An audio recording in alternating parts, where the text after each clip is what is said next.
memory of my father.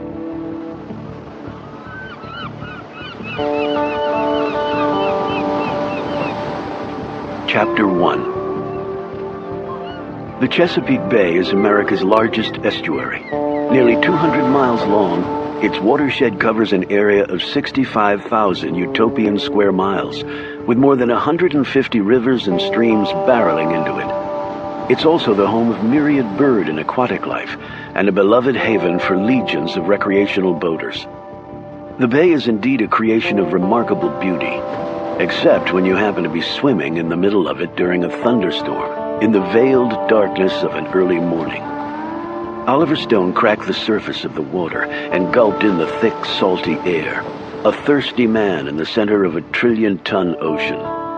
The long dive had caused him to go farther down than was particularly healthy. Yet when you throw yourself off a 30-foot cliff into an angry ocean, you should be thankful just to have a heartbeat. As he treaded water, he looked around to gauge his bearings. Nothing he saw was too appealing right now. With each streak of lightning sparking to earth, he eyed the 3-story-high cliff he'd been standing on. He'd been in the bay less than a minute, yet the chill was already drizzling into his bones despite the full-body wetsuit he wore underneath his clothes. He stripped off his waterlogged pants, shirt, and shoes, and then kicked off swimming east. He didn't have much time to get this done. 20 minutes later, he cut toward shore, all 4 limbs cement. He used to be able to swim all day, but he wasn't 20 anymore. Hell, he wasn't even 50 anymore. Now he just wanted land. He was tired of impersonating a fish. He pointed himself at a cleft in the rock and shot toward it. He slogged free of the breakers and high-stepped to firm ground. He jogged toward a large boulder and snagged the cloth bag he'd previously hidden. Tugging off his wetsuit, he toweled dry and changed into fresh clothes and a pair of tennis shoes.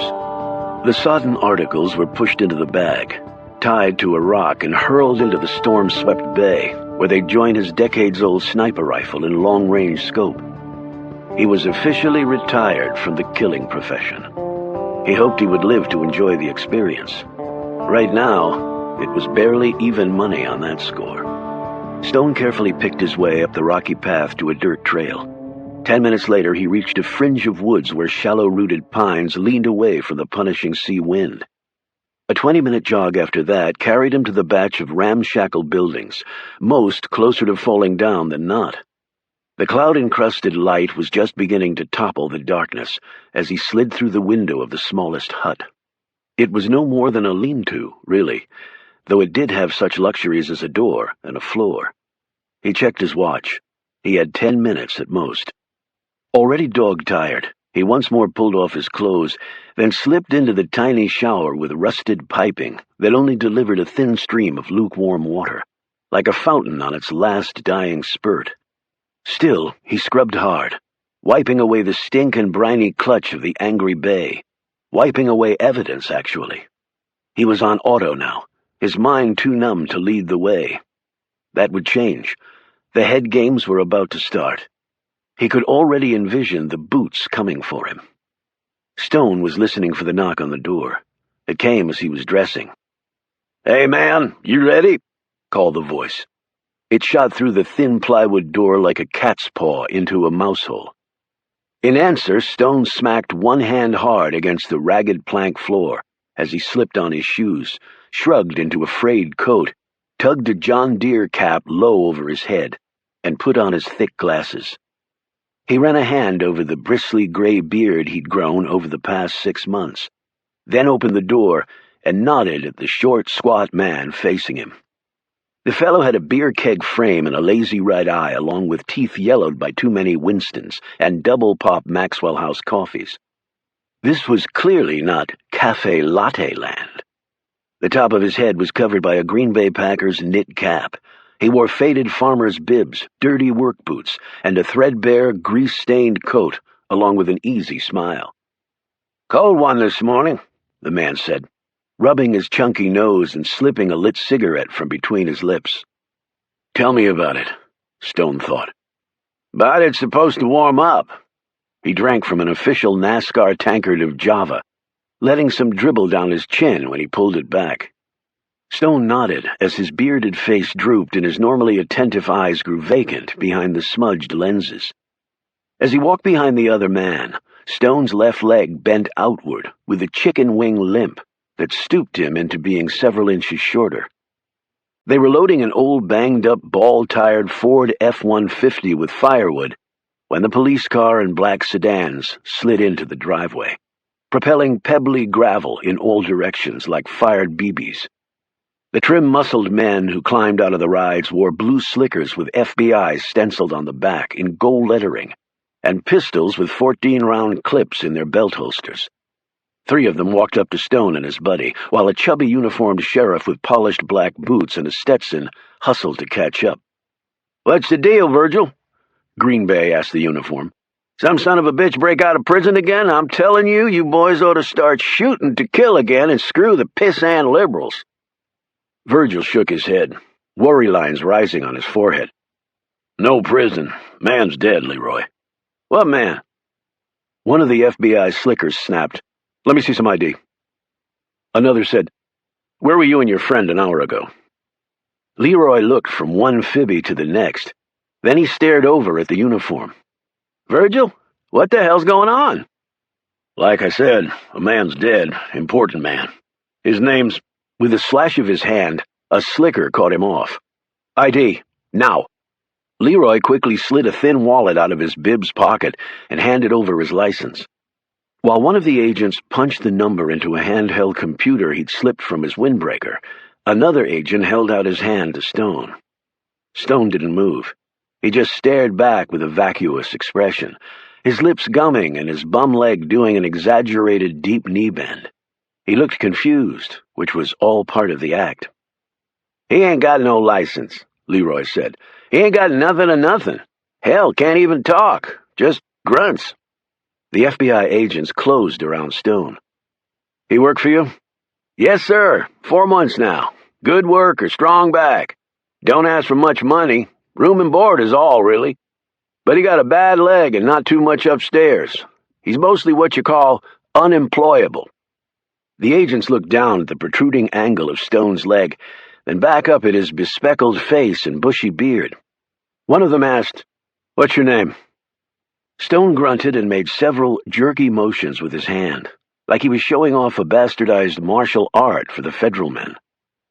"Sign language, least I think it is, or some such," Leroy volunteered wearily. "Don't know sign language myself, so I don't know his real name. Just call him, 'Hey, man,' then I show him what needs doing. That seems to work. It ain't like we're doing heart surgery up here, just throwing shit in a truck mostly." A slicker said, "Tell him to lift up his pants leg on his bum wheel." "What for?" "Just tell him." Leroy motioned to Stone to do so by drawing up his own pants leg. Stone bent down and with improvised difficulty mimicked Leroy's action. The men all stared down at the ugly scar marching across the kneecap. "Damn," said Leroy. "No wonder he can't walk good." The same FBI slicker motioned with his hand for Stone to roll his pants leg back down. "Okay, fine." Stone never thought he'd be thankful for the old bayonet wound a North Vietnamese soldier had given him. It looked a lot worse than it actually was, because the surgeon had had to fix Stone up on the floor of the jungle in the middle of an artillery barrage. Understandably, the doctor's hands had not been at their steadiest. Sheriff Virgil said, "Leroy and me grew up here together. He was the center and I was the quarterback on the high school football team that won the county championship 40 years ago. He's not riding around killing anybody. And that fella there, easy to see he's not the sharpshooting type." The FBI agent tossed back Leroy's license and looked at his fellow feds. "Clean," he muttered in a disappointed tone. "Where you headed?" another slicker said as he glanced at the half-loaded truck. "Same place I'm always headed this time of the morning, this time of the year. We take us some wood down to folks who ain't got time to chop their own and sell it before the cold weather sets in. Then we get down to the marina and work on the boat. Maybe take it out if the seas clear up." "You got a boat?" one agent said sharply. Leroy looked over at Virgil with a comical expression. "Yeah, got me a big-ass yacht." He pointed behind him. We like to take us a ride in that there Chesapeake Bay and maybe catch us a few crabs. I hear tell they like that shit around these parts." "Cut the crap, Leroy, before you get yourself in trouble," Virgil said quickly. "This is serious." "I believe it is," Leroy shot back. "But if a man's dead, you best not waste any more time jawing with us, 'cause we ain't knows nothing about nothing." "You see anybody pass this way this morning?" "Not one car till you folks come tearing up, and we both been up before full light." Stone limped over to the truck and started throwing wood in the cargo bed. The agents looked at each other. One of them mumbled, "Let's roll." A few seconds later, they were gone. Leroy walked over to the truck and started tossing wood in. "Wonder what man be dead," he said, really to himself. "Important man, they say. Lots of important men in this world, but they die just like the rest of us. God's way of making life fair." Stone let out a long, loud grunt. Leroy looked over at him and grinned.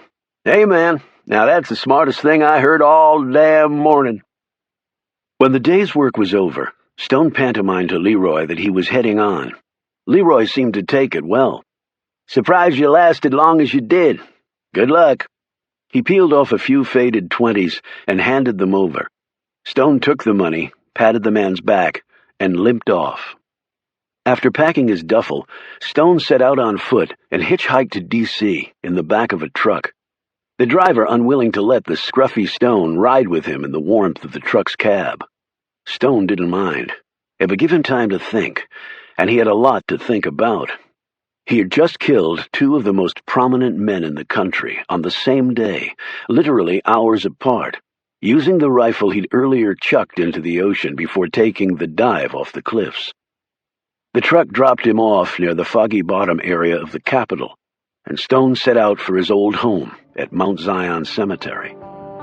He had a letter to deliver, and something to pick up, and then it would be time to hit the road. His alter ego, John Carr, was finally dead, and the odds were awfully good that Oliver Stone might be right behind him. Chapter 2. The cottage was dark, the cemetery darker still. The only thing visible was the mist of Stone's exhaled breath as it mingled with cool air. His gaze penetrated to every square inch of the cemetery, because he could not afford any screw-ups now. It was stupid coming here, but loyalty was not a choice, he felt. It was a duty. And it was who he was. At least they couldn't take that away from him. He'd waited nearby for about a half hour to see if anything looked strange. His place had been watched for a couple months after he'd abandoned it. He knew this because he'd been watching the watchers. However, after 4 months of him not being around, they'd given up their sentinel and moved on. That didn't mean they wouldn't come back. And after the events of this morning, they probably would. All cops would tell you that every violently ended life was worth the same level of investigation. Yet the reality was, the more important the victim, the more diligent the hunt. And based on that maxim, they would be bringing an army on this one. Finally satisfied, he crawled underneath the fence at the back of the cemetery and crept to a large headstone. He yanked it over, revealing underneath the small compartment scooped out of the dirt. He took the box hidden there and put it in his duffel bag, then set the stone back in place. He patted the grave marker affectionately. The name of the deceased who lay here had long since been worn away by time. But Stone had researched the people who'd been buried at Mount Zion, and knew that this was the final resting place of one Samuel Washington, a freed slave who'd given his life to help others like him to freedom. He felt a certain kinship with the fellow, because in a way, Stone knew just what it was like to not be free. He eyed the cottage in a dusk, rushing headfirst to nightfall.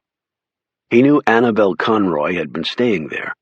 Her rental was parked at the front gate, and he'd been inside the cottage when she'd been absent from it a couple months ago.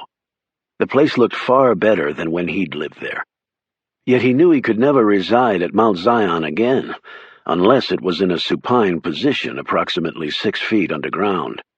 With the 2 early morning pulls of the trigger, he'd become the most wanted man in America. He wondered where she was tonight. hopefully out enjoying life. Although since the news of the two murders was everywhere, he knew that his friends would easily deduce what had happened. He hoped they didn't think less of him. That actually was the real reason he was here tonight. He didn't want to leave his friends hanging out there for him. The feds weren't incompetent. They would be coming this way eventually. Stone wished with all his heart he could do more for the Camel Club, after all they had done for him. He had thought of simply turning himself in, but there was such a core of survivor mentality built into his psyche that essentially walking to his own execution was not an option. He could not let them win that way. They would have to work a little harder. The letter he held was carefully worded. It was not a confession because that would put his friends in an even greater dilemma. Granted, Stone was caught in a classic catch-22, but he owed them something. He should have known that with the life he'd led, there was only one possible conclusion. This. He slipped the letter from his pocket and rolled it around the hilt of a knife he pulled from another pocket, securing it with string. He took aim from the darkness of the side yard and let fly. The knife stuck into the porch column. Goodbye. He had one more place to visit.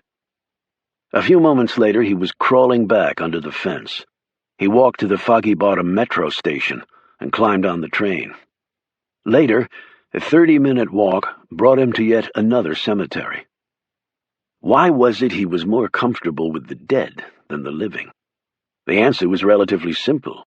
The dead conveniently never asked questions. Even in the darkness, he quickly found the grave he was looking for.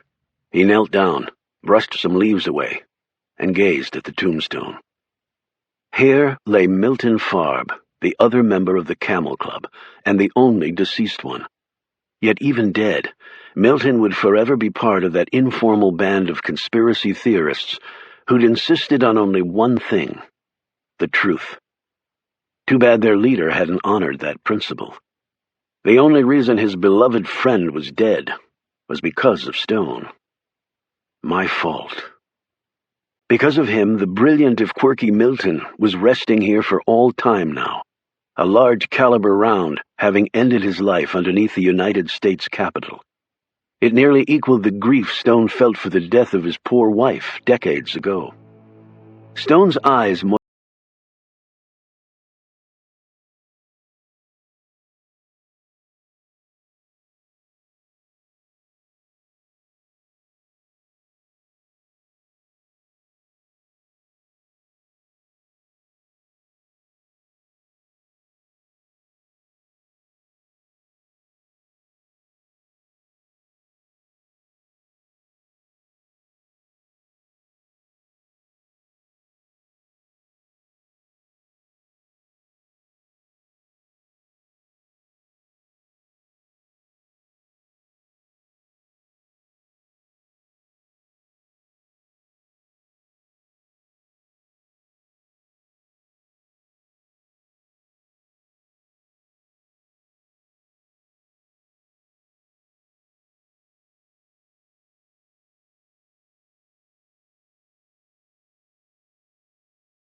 A few moments later, Stone slowly walked back to the metro and rode it to Union Station, where he bought a train ticket south with most of his remaining cash. There were a few police and plainclothes officers around, and Stone duly noted the location of each one. No doubt the heavy artillery was at the 3 local airports, doing their best to nab the killer of a well-known U.S. senator and the nation's intelligence chief. The lowly American train system obviously didn't warrant such a level of scrutiny, as though assassins wouldn't deign to ride the decrepit rails. 30 minutes later, he climbed on the Amtrak Crescent, destination New Orleans. It was a spur-of-the-moment decision as he had looked up at the marquee. The train was a few hours late leaving, otherwise he would have not been able to make it. Not a naturally superstitious man, he had considered that an omen. He jammed himself into a small bathroom, trimmed off the beard, and removed his glasses before going to his seat. He'd heard construction jobs were still plentiful in New Orleans after Katrina. And people desperate for work didn't ask for tricky things like social security numbers and permanent addresses. At this point in his life, Stone did not like questions or numbers that would lead anyone to know who he really was. His plan was to lose himself in a mass of humanity trying to rebuild from a nightmare not of its own making. He could relate to that very well, because he was basically trying to do the very same thing, except for those 2 final shots. Those he'd intended with every pulsating nerve of anger and sense of justice denied he possessed. As the train bumped along in the darkness, Stone sat in his chair and stared out the window. In the reflection, he studied the young woman who sat next to him holding a baby, her feet perched on a battered duffel bag and a pillowcase crammed with what looked to be bottles, diapers, and change of clothes for the infant. They were both asleep. The child's chest nestled against its mother's swollen bosom. Stone turned to look at the child with its triple chins and doughy fists. The baby suddenly opened its eyes and stared at him. Surprisingly, it didn't cry. It didn't make one sound, in fact. Across the aisle, a rail-thin man was eating a cheeseburger he'd bought in the station, a bottle of Heineken cradled between bony knees covered by patched denim. Next to him was a young, tall, good-looking man with brown, tousled hair and a few days' worth of stubble on his unmarked face. He had the lean, lanky build and confident moves of a former high school quarterback, not yet run to fat. This was not exactly a guess on Stone's part, because the kid was wearing his high school varsity jacket, dripping with medals, letters, and ribbons. The year stitched on the jacket told Stone that the kid had been out of high school for a few years. Long time to be holding on to the glory days, Stone thought, but maybe that was all the kid had. To Stone's eye, the young man also had the look of someone who was certain that the world owed him everything, and had never bothered paying its bill. As Stone watched, he rose, climbed over the cheeseburger man, and headed to the rear of the car and through the door into the next train car. Stone reached over and gently touched the baby's fist, receiving a barely audible coo in return. While the infant's life was all in front of him, Stone's was drawing closer to the end. Well, they would have to find him first. He owed that to an authority that was often callous to the people who served it with the greatest loyalty, with the most quietly suffered sacrifice.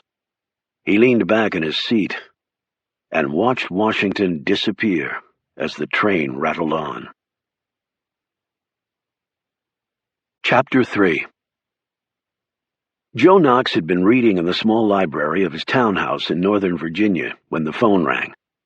The speaker was economical with his words, and Knox, from long experience, did not interrupt. He hung up the phone, laid aside his novel, pulled on his raincoat and boots, grabbed the keys to his scuffed-up 10-year-old Range Rover, and headed out into the foul weather for an equally foul task. An inch over 6 feet, with the thick, muscular build of the undersized linebacker he had once been in college, Knox was in his 50s with thinning hair that he still had barbershop cut and then slicked back.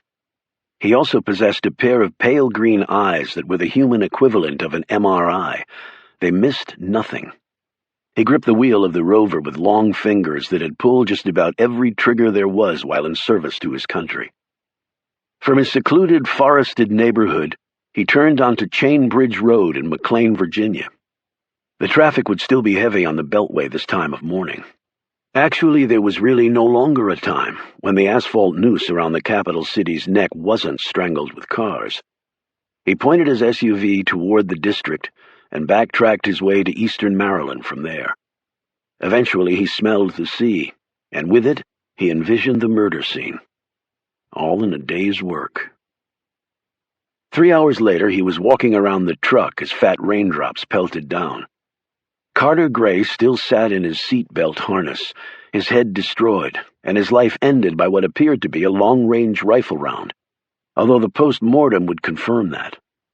While police, FBI, and forensic teams buzzed everywhere like blue-bottle flies, looking for some place to land and do their business, Joe Knox squatted in front of the white grave marker and small American flag planted in front of it by the side of the road. It was on a curve.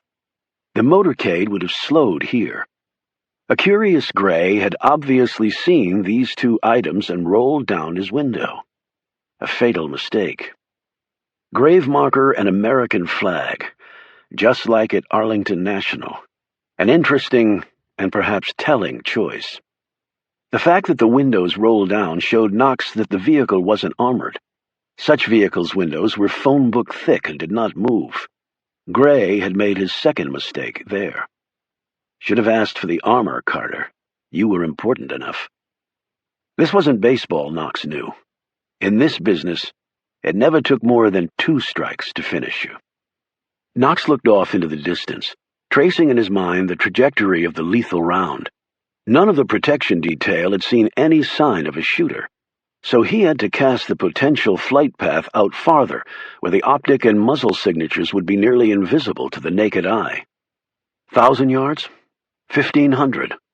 To a target inside a vehicle revealed only through a barely 2-by-2-foot opening in the dark and drizzle, and planted the bullet right in the brain. Remarkable shot any way you look at it. No luck there. A pro. Revealing again. He rose and nodded at one of the uniforms. Knox wore his ID badge on a lanyard around his neck. When everyone had seen what his official ties were, they had been deferential, and also given him a wide berth, like he had an incurable and contagious disease. And maybe I do. The cop opened the door of the Escalade, and Knox peered inside.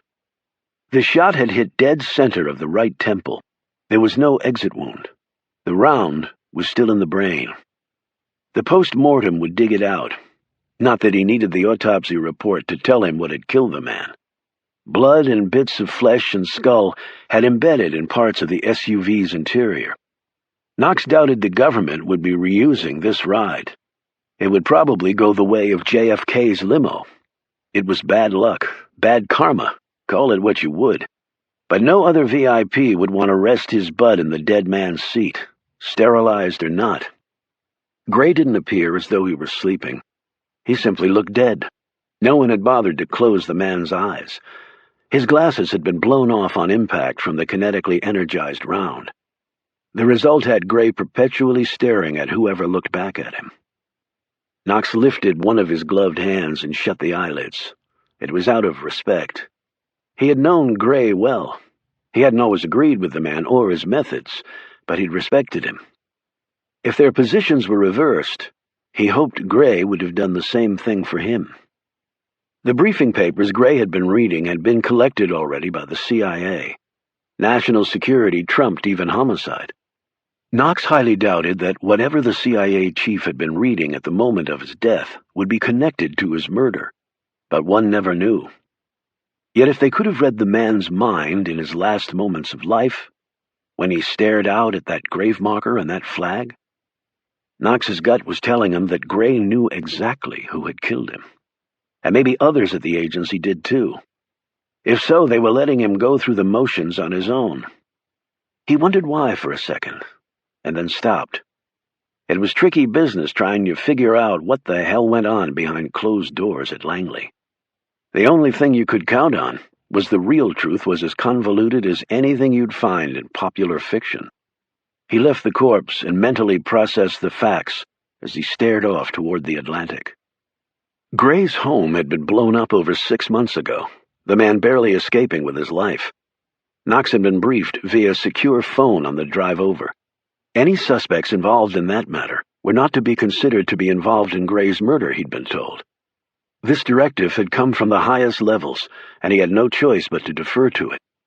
Yet, still, he filed that away in the back of his head. For him, the truth should not come with qualifiers or conditions, if for no other reason that he might need it as ammo to cover his own ass at some point. He drove to Gray's home, made a brief inspection of the interior, found nothing of interest there, and then walked toward the cliff at the rear of the property. He stared down at the thrashing water of the bay below before glancing out at the fully formed storm front that was not making the nearby murder investigation any easier. Knox eyed the fringe of the woods that ran by the right side of the house. He walked through the trees and quickly calculated that a path through here would take one up to the gravel road that Gray's motorcade had used. He looked back at the cliffs, and wondered if it was possible. With the right man, there was only one answer to that question. Yes.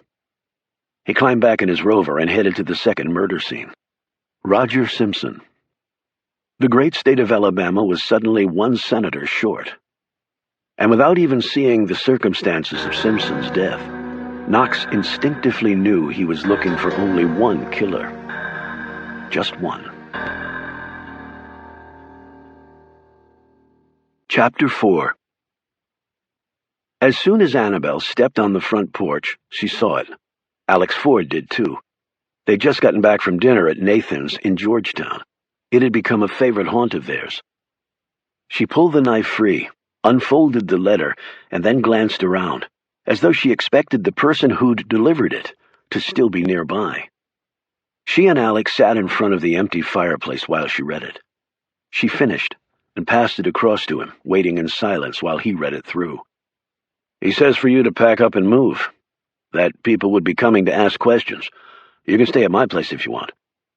I guess we knew it was him, didn't we? She added. Alex looked at the letter. I've had many regrets in my life, he said, reading from it.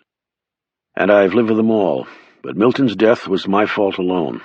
I did what I had to do, to punish those who needed to be. But I will never be able to punish myself enough. At least John Carr is finally dead and good riddance. He looked up. Sounds like a man who did what he believed needed to be done. He asked us to tell Reuben and Caleb. I'll do it. They deserved it, you know, from all that Finn told us that happened that night. Nothing gives someone the right to murder someone, Annabelle, he said firmly. That's vigilantism. That's wrong. Under any circumstances?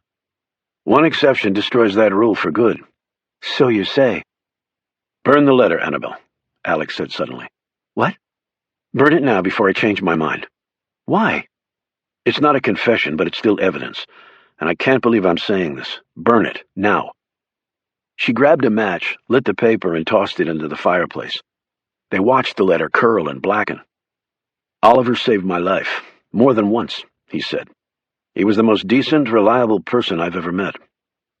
I wish he'd stayed to talk to us. I'm glad he didn't. Why? Annabelle said brusquely.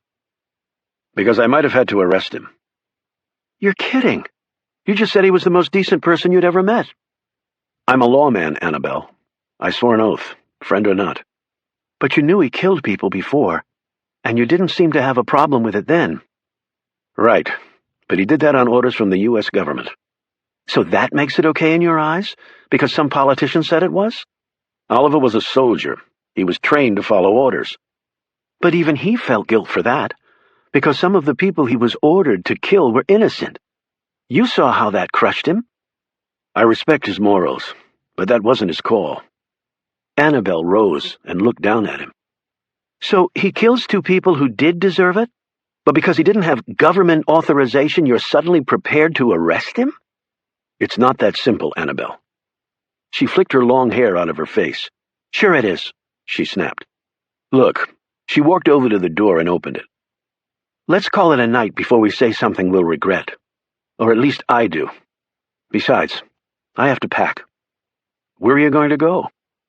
I'll let you know, she said, in a tone that left much doubt whether she meant it. Alex started to say something, but instead rose and walked out. His features clouded, and his lips set in an uncompromising line. Annabelle slammed the door behind him. She sat down cross-legged in front of the fireplace and studied the blackened bits of Stone's final message to them. Tears trickled down her cheeks, as in her mind she went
Chapter 5.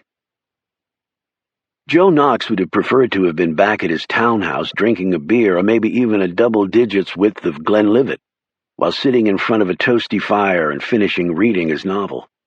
Yet here he was.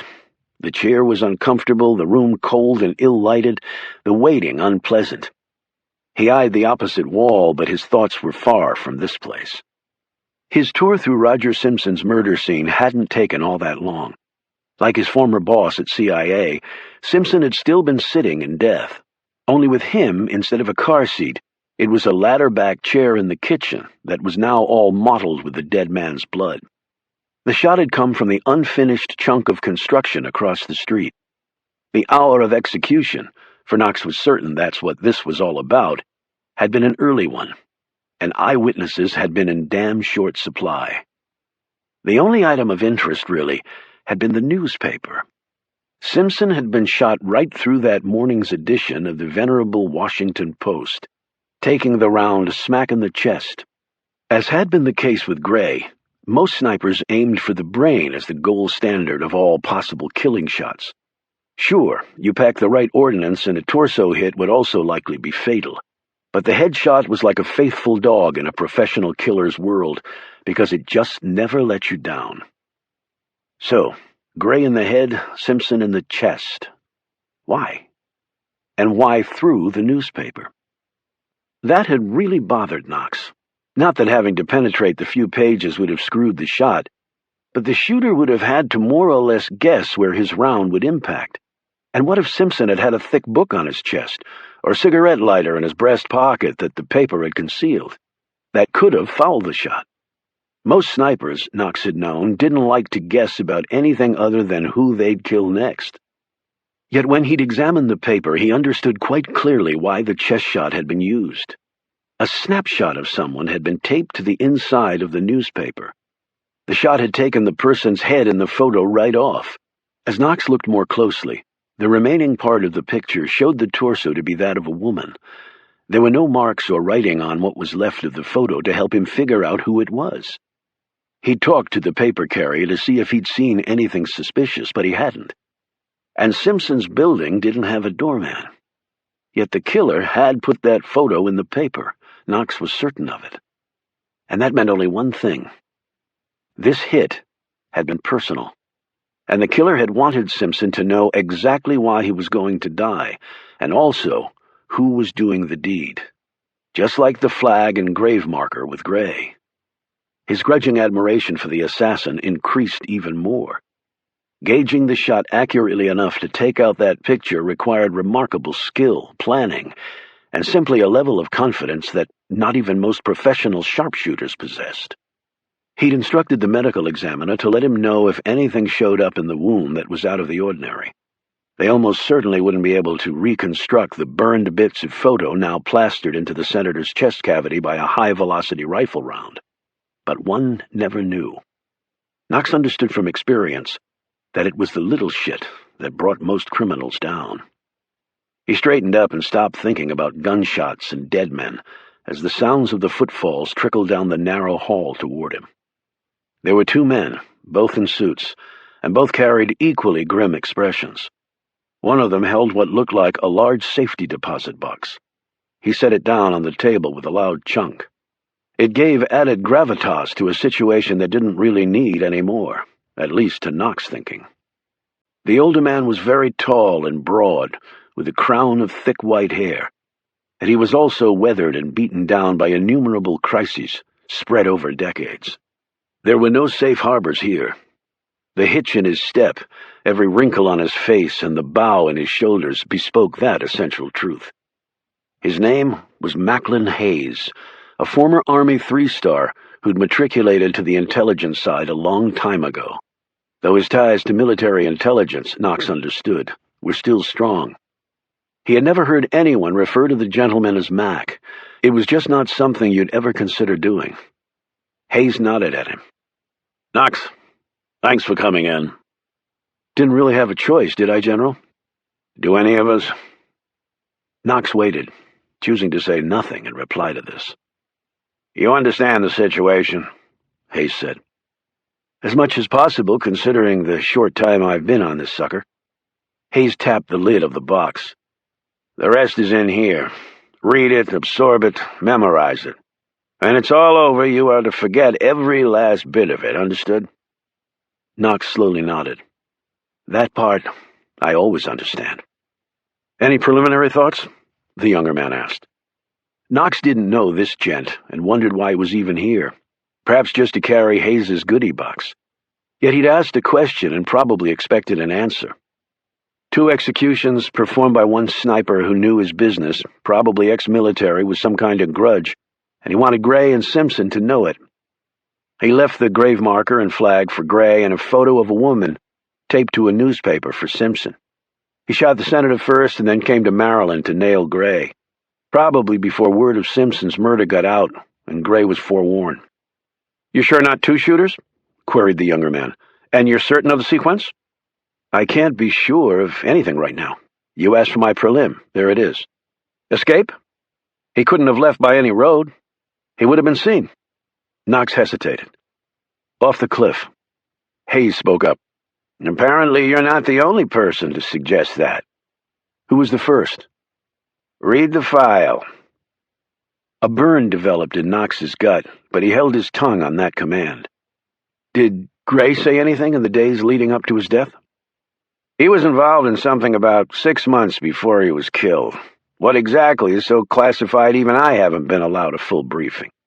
Gray, as you well know, was a man who kept things very close to the vest.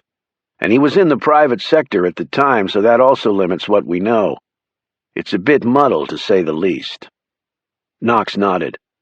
Gray and secrecy just naturally went together. "Is that connected to the usual suspects who have now been taken off the table?" "I have to say that revelation was a little out there." The younger man answered. "But not all of us agree with that decision." Knox looked from young to old. "So, what exactly does that mean? Are they off limits or not?" Hayes cast off a smile that was impossible to read. The man could have made a fortune with chips and cards in Vegas, thought Knox. "Hard to say. As my colleague here mentioned, there's a split decision about that in the corridors that matter." "So where does that leave me?" "Treading cautiously, Knox. Treading very damn cautiously." He tapped the box. "I was able to collect some things that I placed in here, including a few off-the-record items." "You mean things that technically I'm not supposed to be privy to?" Knox was now missing his book and cozy townhouse even more. "We just assume that's the case. I'm not looking to take a slug in the back of my head over this. I would add that neither am I. That doesn't give me a lot of comfort, sir, because if you're watching your back, I'm probably already dead. I want you to read everything. Leave here, go home, and think. Then call me." "With questions or answers?" "I would hope both. The guy's probably long gone by now. Real pros exit as well as they kill." Hayes lightly tapped the tabletop with his long, bony fingers. To Knox, they looked like miniature Medusas in the dim light. "Perhaps. Look, I can spin my wheels and report back zip. You tell me the parameters, General.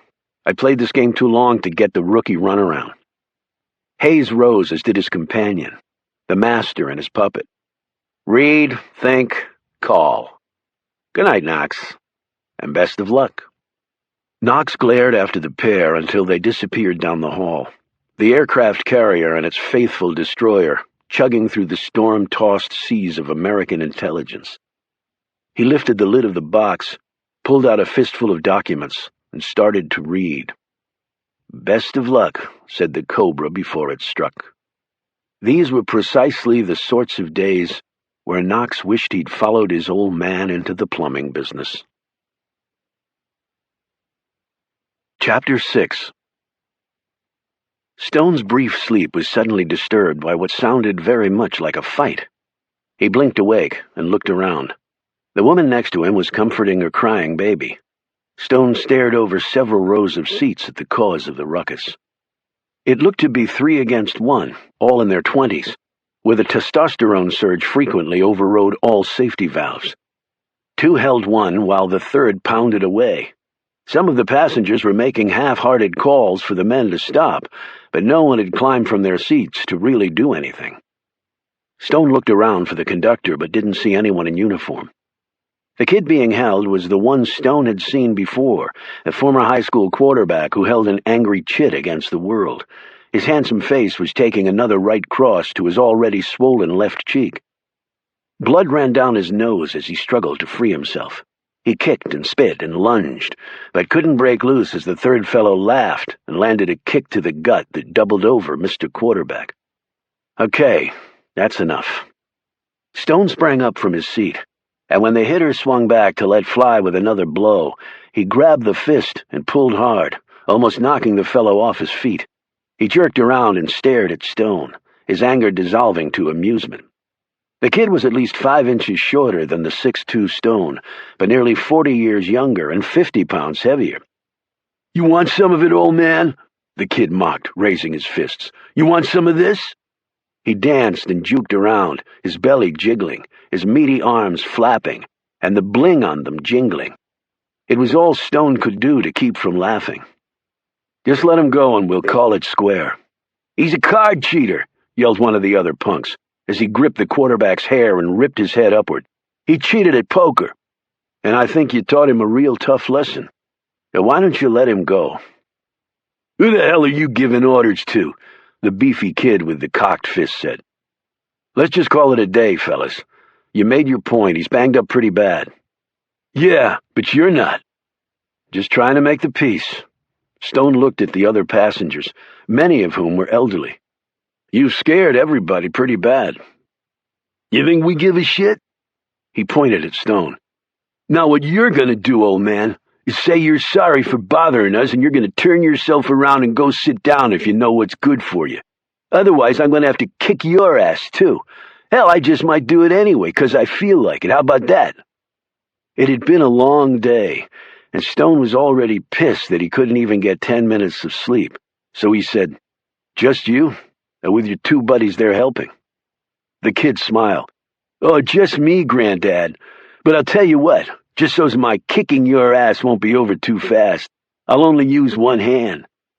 He gave a little jab, and Stone darted his head out of the way. "Oh, looky here, Pops can dance. You a good dancer, Pops?"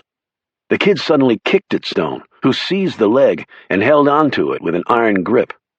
Beefy's face now turned scarlet as he hopped around on one leg. "Let me go! I'm going to hurt you bad! Let me go!" "You get one more chance," Stone said. The kid swung a fist out and missed. Stone's elbow to the side of his head didn't. Neither did the fist to the nose, with the kid's bone breaking on impact. The punk crumpled to the floor, moaning and twitching. The other 2 dropped the quarterback and started forward. One fell like he'd been axe-cleaved when Stone's foot smashed his crotch and then collided with his head. The other never saw the fist slam into his gut, then shoot up and crush his chin. He ended up on the floor of the train car next to his friends, holding his stomach and his face. "What the hell's going on here?" Stone turned to see the rotund conductor racing down the aisle, walkie-talkie and ticket puncher in hand, and his Amtrak cap bouncing on his head. Before Stone could say anything, one of the punks he'd laid out yelled, "He attacked us!" The other passengers immediately started talking, telling their version of what had happened, but it all came out pretty garbled. The harried train conductor looked over the mess of bodies on the floor, then turned to Stone and said, "You're the only one left standing. So did you hit these men?" "After they attacked me. They said they caught that one cheating at cards," Stone said, pointing to the Glory Days kid, who sat on the floor holding his bloody nose. "They wouldn't stop pounding the crap out of him, and then they came after me." He pointed to the crowded floor. You can see it didn't turn out the way they probably intended. "Okay, let me see some ID," the conductor said. "What about their IDs? I'm just the Good Samaritan. Ask any of these folks." "That may well be, but I'm starting with you and I'll work my way through all of them. How's that for a plan?" Stone didn't want to give the man his ID, because he knew if he did, it would end up in an official record somewhere that the folks coming for him might be able to find and use. Besides, it was a fake ID, and wouldn't pass muster under a database check. "Why don't you start and end with them, while I just take my seat? I wasn't really part of any of this." Either give me some ID or I radio ahead for the cops who'll be waiting at the next stop." He pointed to the young men. "You too." The quarterback gave a groan and spit up some blood. "He needs some medical attention," Stone said quickly. He knelt next to the young man and put a hand on his shoulder, only to have it thrown off. "I don't need any damn help from the likes of you." Stone rose and said to the conductor, "I think we need to call in a doctor." "If he wants medical attention, we'll get it. But I'm still waiting for your ID, sir," the Amtrak man said stubbornly. He just isn't going to give up, is he? "I'm getting off this damn train at the next stop," said the quarterback. He rose on shaky legs. "That's fine. You can all get off as far as I'm concerned," the conductor said. "What is the next stop?" said Stone. The man told him. "And you either show me some ID or I radio for the police." Stone thought for a moment. "How about I get off the train at the next stop, too?" "Works for me," said the conductor, staring at him intently. Stone did not like the look on the man's face. It was full of suspicion. The conductor pointed at the young man lying on the floor. "Now all you get back in your damn seats and stay there, or else you're going to jail, and I mean what I say." The beefy kid Stone had pounded first wailed, "What if I want to press charges against this son of a bitch?" He pointed at Stone. The conductor said, "Fine, and then that feller," he pointed at the quarterback, "can press charges against you, and this man," he added, indicating Stone, "can press charges against you too, and your buddies, because what I'm hearing from all the other passengers is that you came after him first. So what's it gonna be, Mr. Bloody Nose?" Beefy's cheeks quivered. "Screw it. Just forget it." "Smartest thing to come out of your mouth yet. And next time you want to brawl, just make sure it's not on my train. You don't want to mess with Amtrak, sonny boy." The conductor turned and stalked off. Stone retook his seat, inwardly fuming. Why the hell had he gotten involved? Now he'd lost his ride. The woman next to him leaned over and said, "You sure were brave to do what you did. Where'd you learn to fight like that?" "Boy Scouts," Stone said absently. Her eyes widened. "Boy Scouts? You kidding?" "The Scouts were a lot tougher in my day, ma'am." But then he grinned weakly and she laughed. "That was a good one," she said. Stone stopped smiling. "Not really, because now I'm screwed." Chapter 7. Caleb Shaw and Reuben Rhodes had been depressed before Alex Ford came to Caleb's high-rise condo and dropped the latest news on them. Now their attitudes sank right through the floor.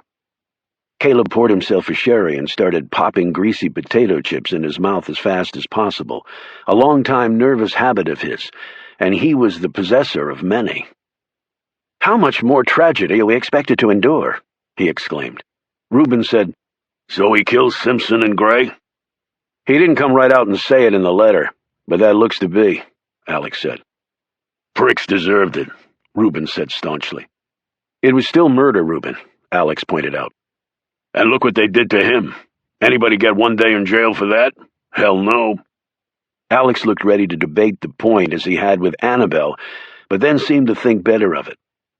"Where do you believe he is?" asked Caleb. "Running," answered Alex. "And don't be surprised if the FBI shows up on your doorstep asking questions." "If they do, I don't know nothing," Reuben stated firmly. "Be careful on that score," Alex warned.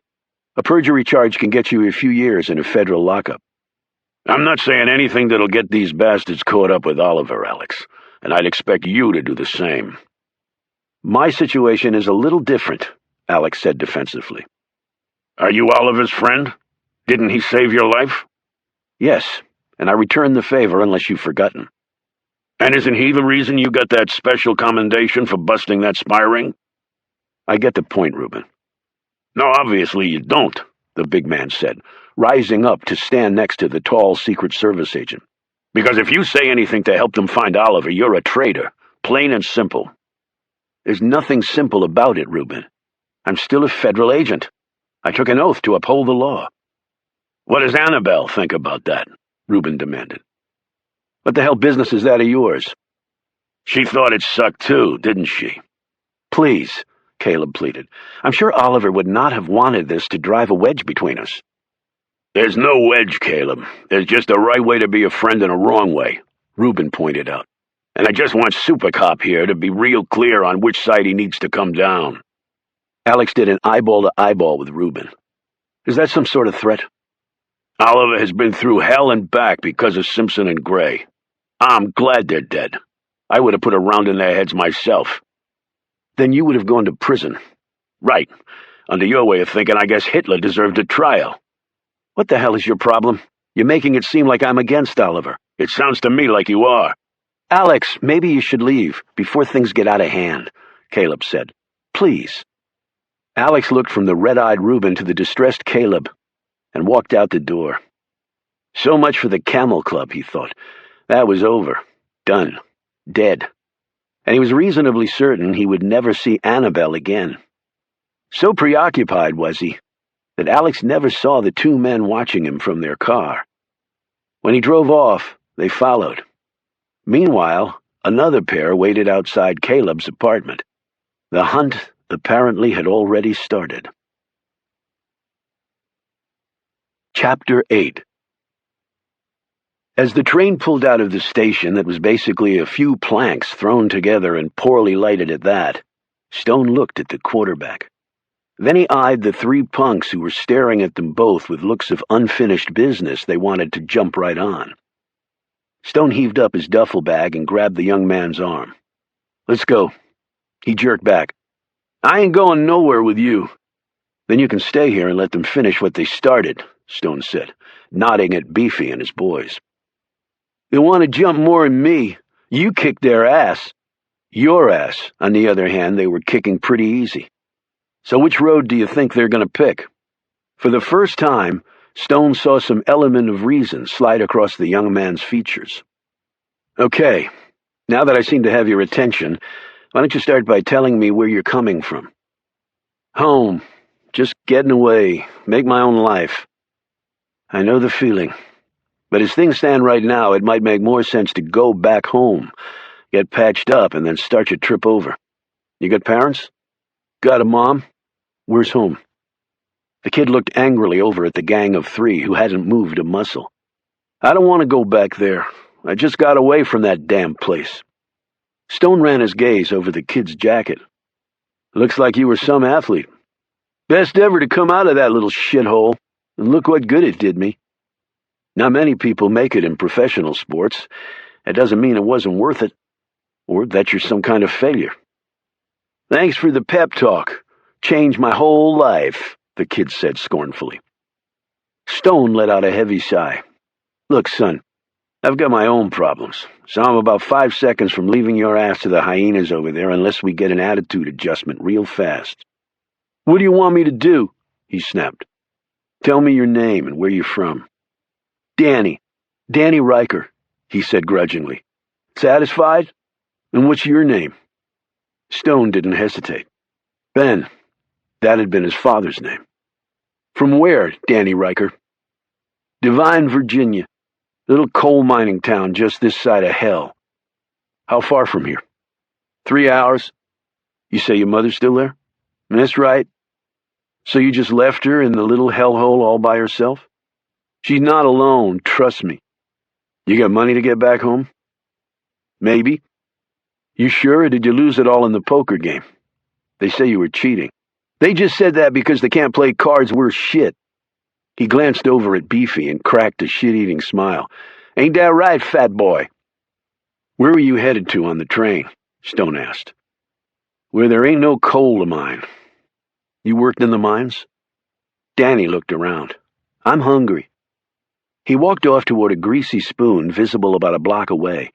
It had a neon sign spelling out restaurant in cursive, with only the final T still lighted. In his head, Stone instantly dubbed it the 1T. Stone glanced back at Beefy and his battered goons. Beefy had a knife in his hand. If Stone left Danny alone now, he was certain the men would finish him off. He'd killed many men over the years. Perhaps it was worth a bit of detour from his plans to save one. They ate at the counter, with Stone occasionally looking over his shoulder to stare at Beefy and his boys, sitting at a booth gobbling up their burgers and fries and shooting nasty glances at them from over their beer mugs. When Stone went to pay the check, Danny dropped the cash on the bill and rose. "Thanks for helping me out back there," he said, without a trace of an attitude. "You're welcome. You fight pretty good for a geezer." Somehow this statement did not come out as an insult. "I might not be as old as you think. I've just had a tough life. Ain't we all? So, where to now?" "Gotta keep rolling or else you die. Think somebody important said that once." Not bad advice to live by, Stone thought. I'm a rolling stone right now. As they left the 1T, Beefy confronted them outside the door, his two mates right behind him. "Where the hell you two think you're going?" "You know, I can set your nose back in place if you want," Stone said amiably. "You lay another hand on me, you son of a bitch, I'll cut you bad." He brandished a knife.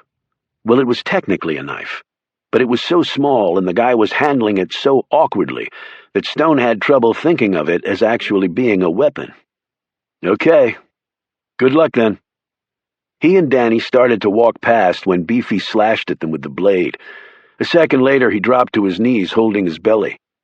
Danny rubbed his fist and looked down at his attacker. "Not nearly as much fun when it's just one-on-one, is it, Chunko?" Beefy weakly threw a punch at Danny, catching him lightly on the knee. Danny wound up to nail him again, but then just pushed him away. He grinned at Stone. "Can't hit a man when he's down. Ain't sportin'." Stone glanced sharply at Beefy's two friends, who seemed to be deciding whether to attack or run. He said, "I'm done with you guys, so if you don't take your friend here and get the hell out of my life right now, I'm going to beat both of you into a coma." He knelt down, picked up the knife, and with a flick of his wrist tossed it 10 feet where it embedded neatly in the wooden facade of the 1T. Seconds later, his two sidekicks were helping Beefy down the street as fast as they could go. Danny was staring at the knife stuck in the wood, his mouth agape. He pulled it out and tossed it in a trash can. "Where'd you learn to throw like that?" "Summer camp." "So what's it going to be, Danny? Home to get patched up or running around on that gimpy leg watching your back for those a-holes?" "Home. Couple days, no more." "Sounds like a plan. What about you?" "Flop here one night, wait for the next train south. Tired of the cold. Just tired." The men started walking down the street. "I wasn't cheating at cards." "I believe you." "How come?" "You don't seem dumb enough to cheat when it's 3 against 1. How you getting to Divine? Train go there?" Danny laughed. "Hell, nothing goes to Divine. Bus goes near it. Walk or thumb it from there. Won't be the first time for me." Stone's gaze caught on the black sedan that pulled slowly down the street. It stopped next to a police car, and the driver of the sedan rolled down his window and started talking to the cop. Stone's eyes dropped to the white government plate on the sedan. Bureau car? Here? Did the train conductor suspect something and make a call? Stone turned to face Danny. "Divine a pretty isolated place?" Danny's gaze drifted to the twin cars and then back to Stone. He'd clearly noted Stone's reaction to the police car. "Isolate? Let me put it like this. Divine's the sort of place you got to really want to get to if you want to find it, although why anyone would beats me. And once you do find it, then the only thing you want to do is get the hell out of there." "Sounds good. What?" "Let's go." "You're kidding, right?" "I'm telling you, man, it's hell." "I don't think so, Danny." "What makes you a damn expert?" "Because I've actually seen hell," Stone thought. And it wasn't in Virginia.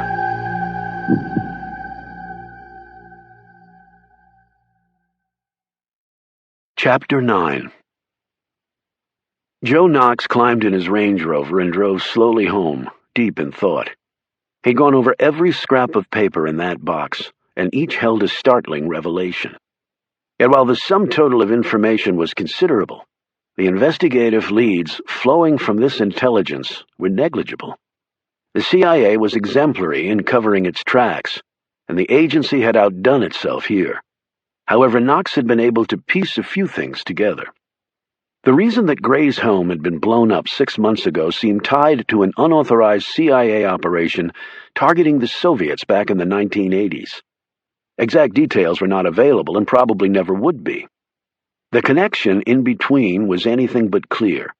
No names were available. One page in the box had stunned even the veteran Knox. There apparently had been a gun battle at the unfinished Capitol Visitor Center around the same time that Carter Gray's home had been destroyed. An unknown number of CIA paramilitary personnel had been killed. The real circumstances of their deaths hidden from public view by the agency's very efficient disinformation machine. It seemed that Gray, then technically out of government, had been behind this mission. Who had killed the agents and why they were there in the first place remained a mystery.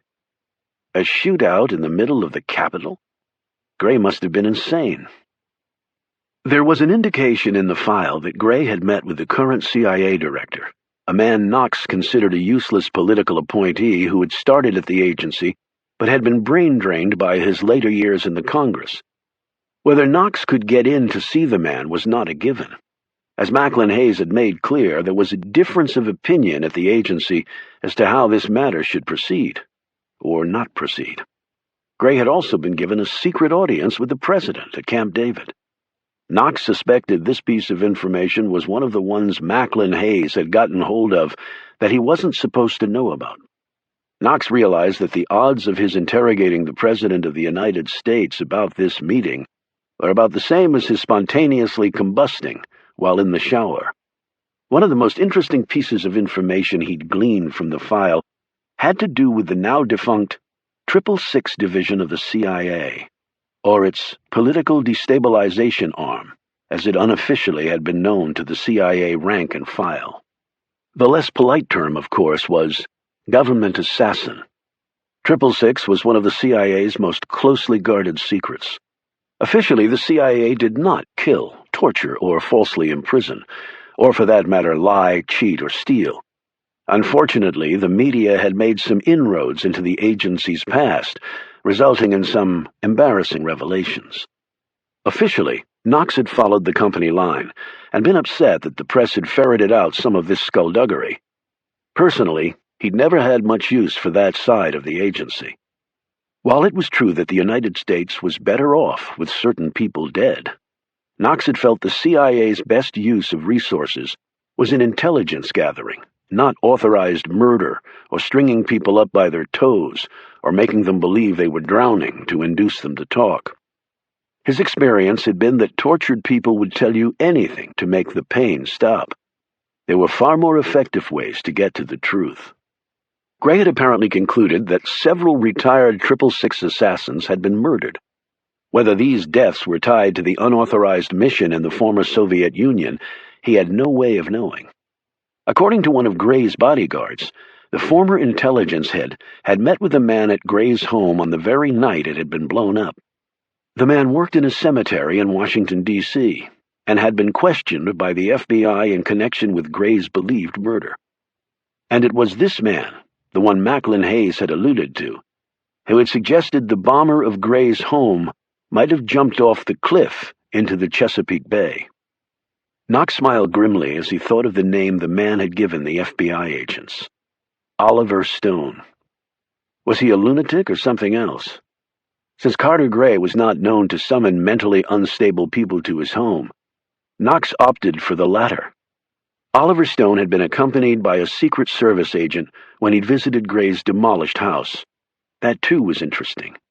He would have to get acquainted with this Agent Alex Ford. The last bit of interesting information had to do with a recent disinterment at Arlington National Cemetery. The grave of a man named John Carr had been dug up on orders from Gray. The coffin had been taken to CIA headquarters. Knox did not know the results of that action, or actually who had ended up being in the coffin. He had seen some of Carr's confidential military record, and it was an exemplary one. Yet then the man had simply disappeared. Knox's instincts told him that a man like Carr, with proven killing skills, would have made a productive member of 666. Many of their members had come from the military, and right around the time Carr had vanished from public record was when 666 had been at the height of its activity. That had raised more questions than answers. He reached his house and pulled into the garage. A moment later, his daughter Melanie opened the door to the kitchen. She'd earlier phoned him to say she was coming over to take him to dinner.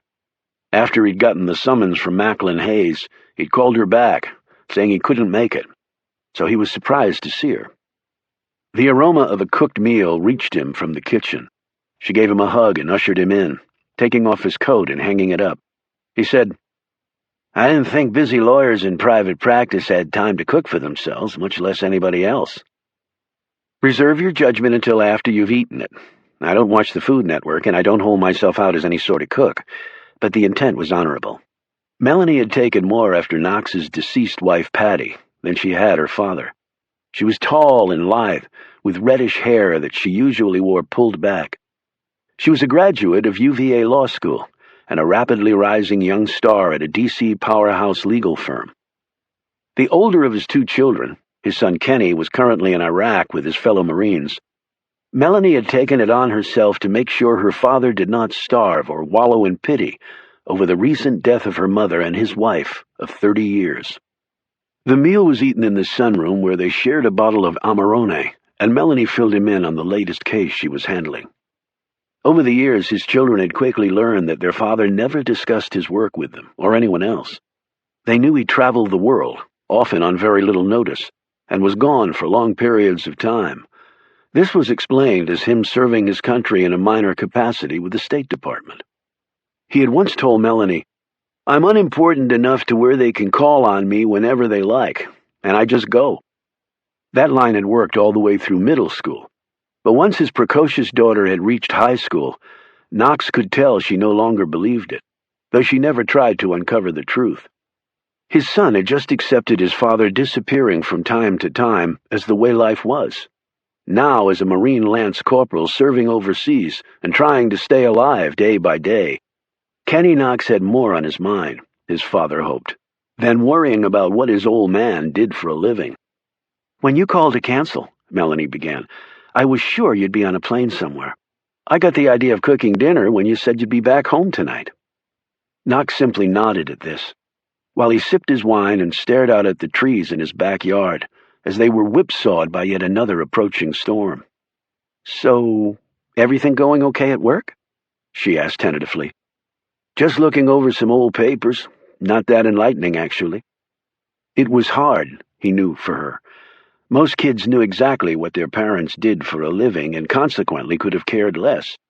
While his children were growing up, Knox had declined all invitations to Parents' Career Day at school. After all, what would he have said? "Given any more thought to retiring?" "I pretty much already am. One foot in the professional grave. I'm surprised the State Department can function without you." Father and daughter exchanged a brief glance, and then each looked away, focused on their wine and last bites of roast beef and potatoes. As she was leaving, Melanie let her hug linger around her father's broad shoulders. She whispered in his ear, "Take care of yourself, Dad. Don't push the envelope too hard. Dangerous times out there." He watched her walk to the cab she'd called to take her home to her condo in D.C. As it drove away, she waved to him. He waved back, fleeting images of the last 30 years racing through his mind and ending with the image of Macklin Hayes telling him to tread carefully. His brilliant daughter was right. It was dangerous times out there. He would call Hayes in the morning, early. The general was on rooster time, and like the rooster, he believed the sun rose because he did too. He had no answers and many questions. How the general would react to that, he didn't know. In the military, Macklin had the rep of always getting the job done, by any means possible, which often included excessive losses. A battalion commander in Vietnam, Hayes still held the record, Knox believed, of having the highest casualty count of any field officer in the war. Yet because these losses often came with victories, at least victories measured in the taking of small hills or even yards of turf, sometimes only for hours, Hayes had swiftly moved up the command chain. Still, Knox did not intend on becoming one of the man's statistics on his way to yet another success.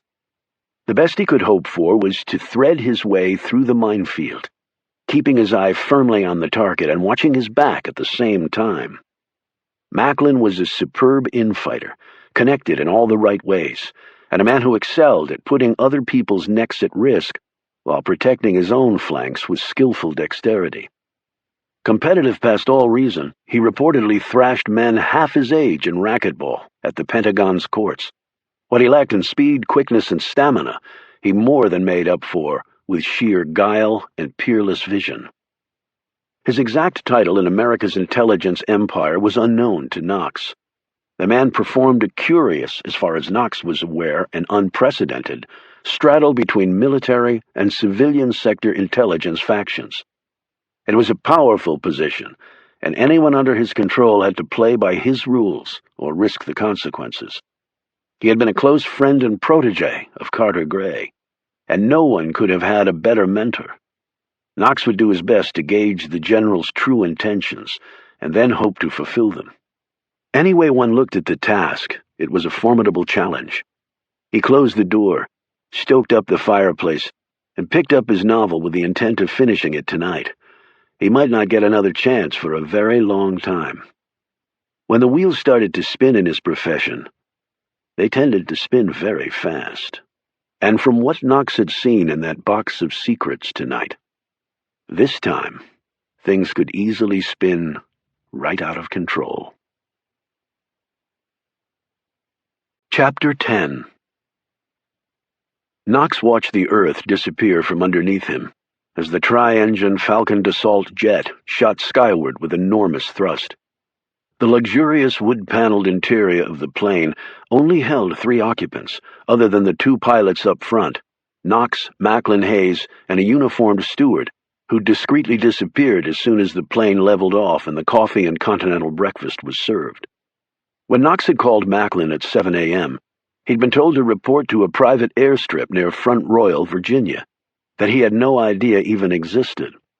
5 minutes after he'd pulled up in his Rover, the plane had lifted from the tarmac. Hayes had an office in some building in some undisclosed part of Washington, Knox knew, but the man obviously preferred conducting his meetings at 35,000 feet, as though the altitude made for better decision-making, or at least fewer opportunities to be spied on. Knox knew that just the fuel burn for this flight would have paid for some really nice digs in the heart of D.C. Yet it should have come as no surprise that some high-up government folks treated the U.S. Treasury as though it would never run out of dollars. At least it kept gainfully employed the feds who sold T-bills to the Chinese and the Saudis to keep America running.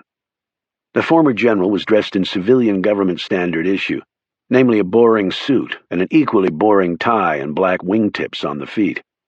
His socks were too short, Knox noted, and revealed pale ankles and the bottom of a hairless calf. The man had definitely not scaled the walls of power based on his fashion sense. He'd done it, Knox was well aware, on nerve and brains. The only sign of his former illustrious military career were the 3 stars on his tie clip.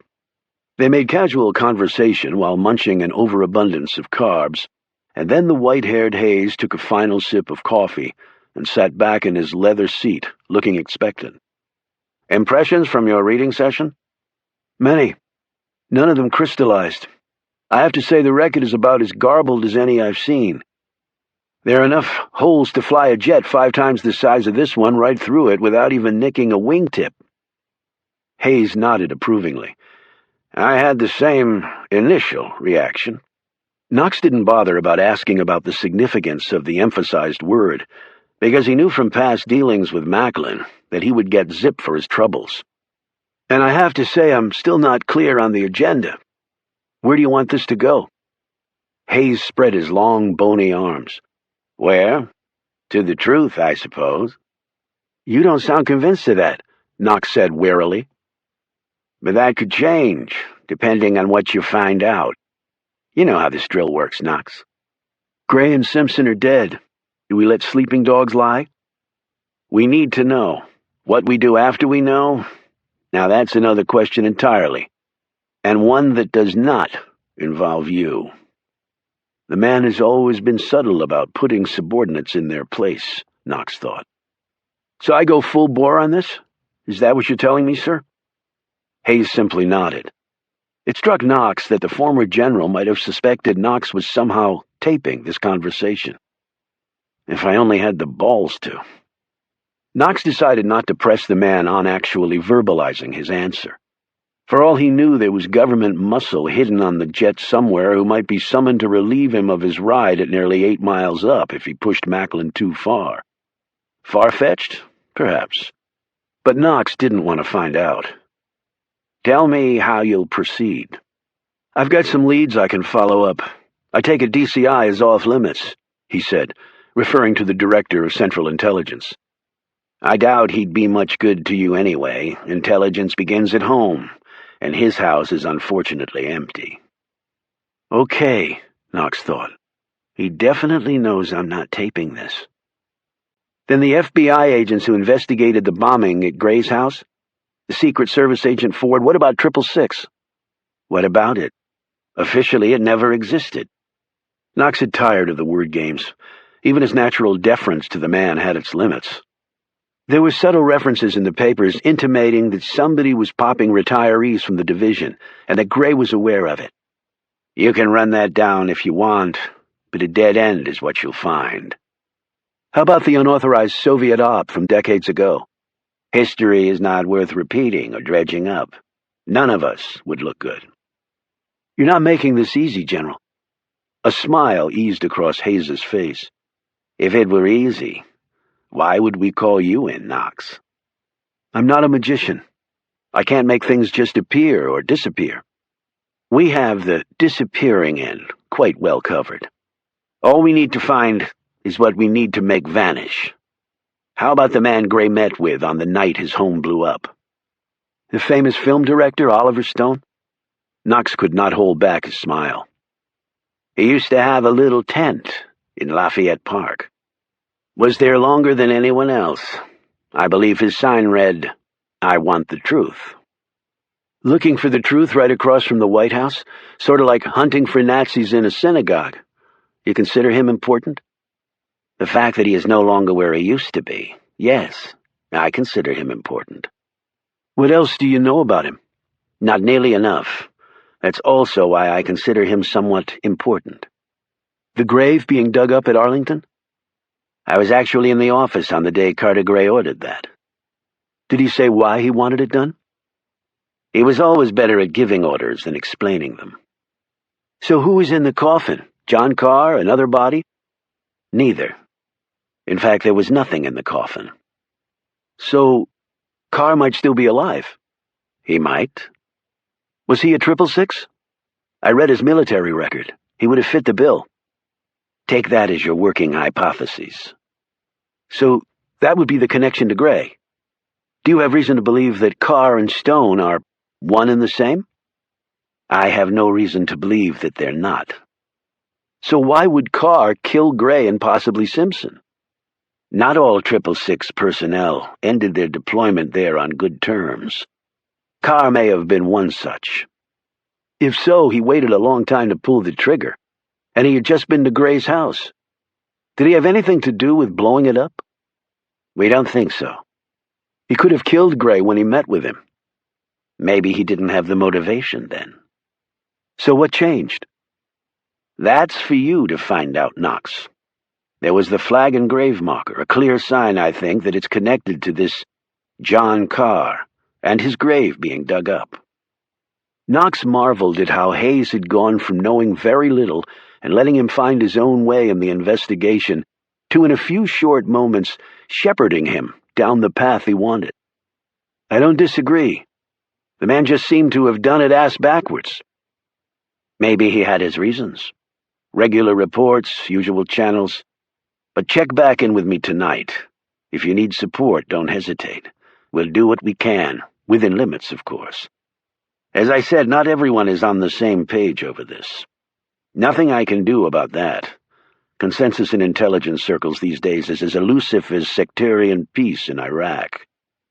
That's reassuring, Knox thought. The right hand tells me to charge ahead while the left hand uses a knife to slit my throat.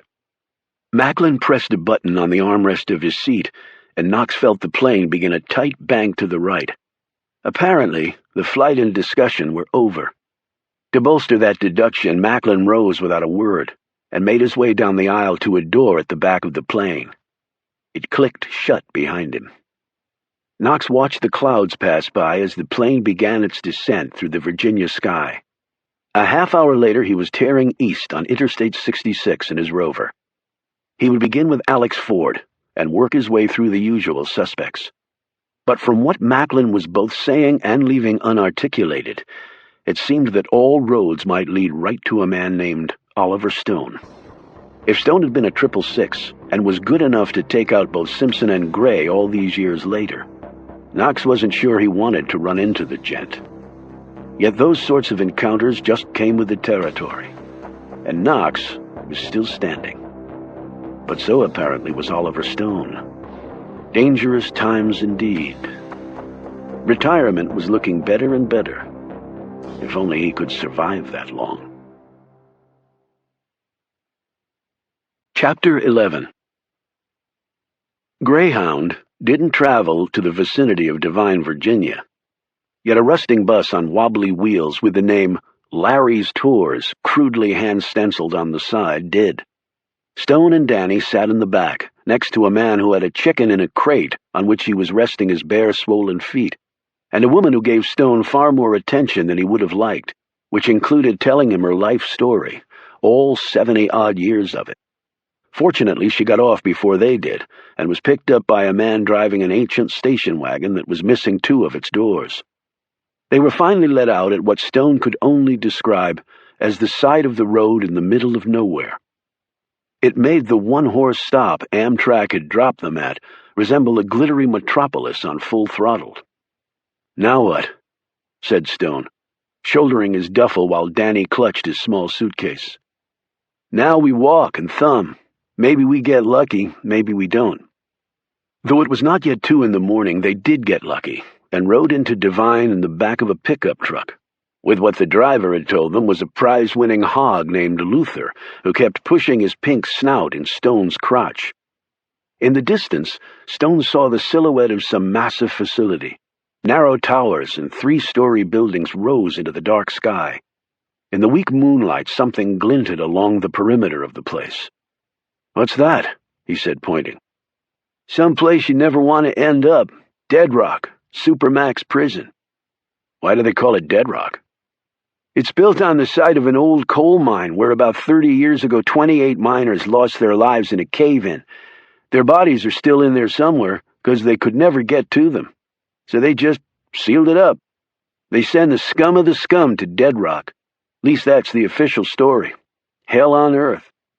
You know somebody in that place?" Danny looked away without answering. Stone continued to stare at the complex until they rounded a curve and it disappeared from his view. He realized that the glint he'd seen must have come from the moonlight bouncing off the slash-your-ass wire that surrounded the place. After the truck dropped them off, their transportation became their own feat. Devine was still mostly dark at this hour, but Stone could see lights here and there as they trudged down the street. A truck passed them going east, and then another followed, and then another. Stone saw 8 in all. Through the dirty truck windows, Stone spied lean silhouettes of the drivers as they hunched over their steering wheels, cigarettes dangling between fingers, the windows cracked to let the white cancer-causing vapor escape into the frosty air. All around him he could sense the shadows of the nearby mountains, darker even than the night. He checked his watch. It was barely 2 a.m. "Folks get an early start here?"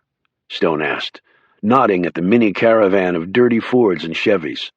"They're miners." "Going to work?" "Nope. Next shift starts at 7. Those boys are heading to the clinic to get their methadone pop for $13. Then they go to work." "Methadone?" "Some folks have cereal for breakfast. Miners have methadone mixed with OJ in a cup. Just the way it is around here. Lot cheaper than snorting oxy up your nose or banging it into your feet.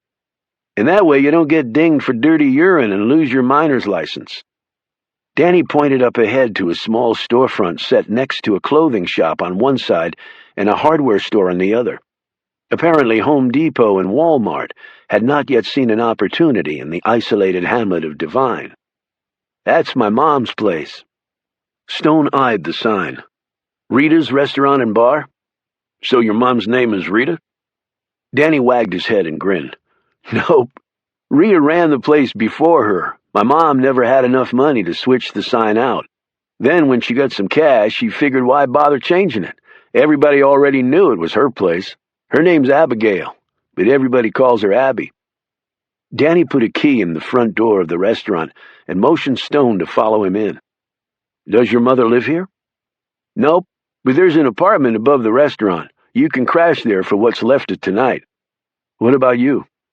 "I got things to do, people to see. Get myself patched up." He touched his face and his leg. "A doctor at this hour?" "Don't need no doctor. Hell, just feels like Friday night after a football game. Can't let it screw up your life. I got the quick fix, all right." "You sure it's okay that I stay here for the night?" "Oh, yeah, I'll be back about the time Mom opens up for breakfast. Get it all straight with her." Stone looked around the interior of the place. A long, polished mahogany bar with stools in front that was set at one end, with a deuce of pool tables and a 1950s-era jukebox anchoring the other end. In between were tables with checkered tablecloths and wheelback chairs. The place didn't smell like a bar. It smelled like lemons and fresh air. From the looks of things, Abigail Riker kept her place of business orderly and clean. "Danny, is there any place around town I can do some work? I'm a little short on cash." "I'll see what I can do." Danny led him upstairs, and a few minutes later an exhausted Stone was asleep on the small bed there. A few hours later he woke up, when he felt something hard touch his cheek. It got his full attention. 12-gauge shotgun muzzles usually did. Chapter 12. "Who in the hell are you?" Stone didn't move. Swift motion in the face of a big-bore weapon was never advisable. "Are you Abigail Riker?" "I'm asking the questions." Stone saw her finger slide to the trigger. "My name's Ben. Danny Riker said I could sleep here." Stone saw her finger slide to the trigger as her scowl deepened. "You're lying. Danny's gone." "Well, he's back now. I met him on the train. He got in a fight with some guys. I helped him out. He's a little beat up, so he decided to come back here for a bit. I just came along." The woman was in her early 40s, petite, 5'3", with narrow hips and the lean body of someone to whom food was not of much interest. Her braided hair was long and dark, with hints of silver. Her cheekbones were high and tight. Her face was lovely, but her wide green eyes flashed at Stone as she snapped, "How beat up is he?" "Not that bad, just bruises. Can you get that shotgun out of my face? An accidental discharge would do a little more damage to me than that." She stepped back, but kept the muzzle pointed halfway between the floor and Stone's head. "You said you helped him. Why?" "It was 3-on-1. Didn't seem all that fair. You mind if I stand up? My back is really starting to ache." She took another step back as Stone stood and stretched.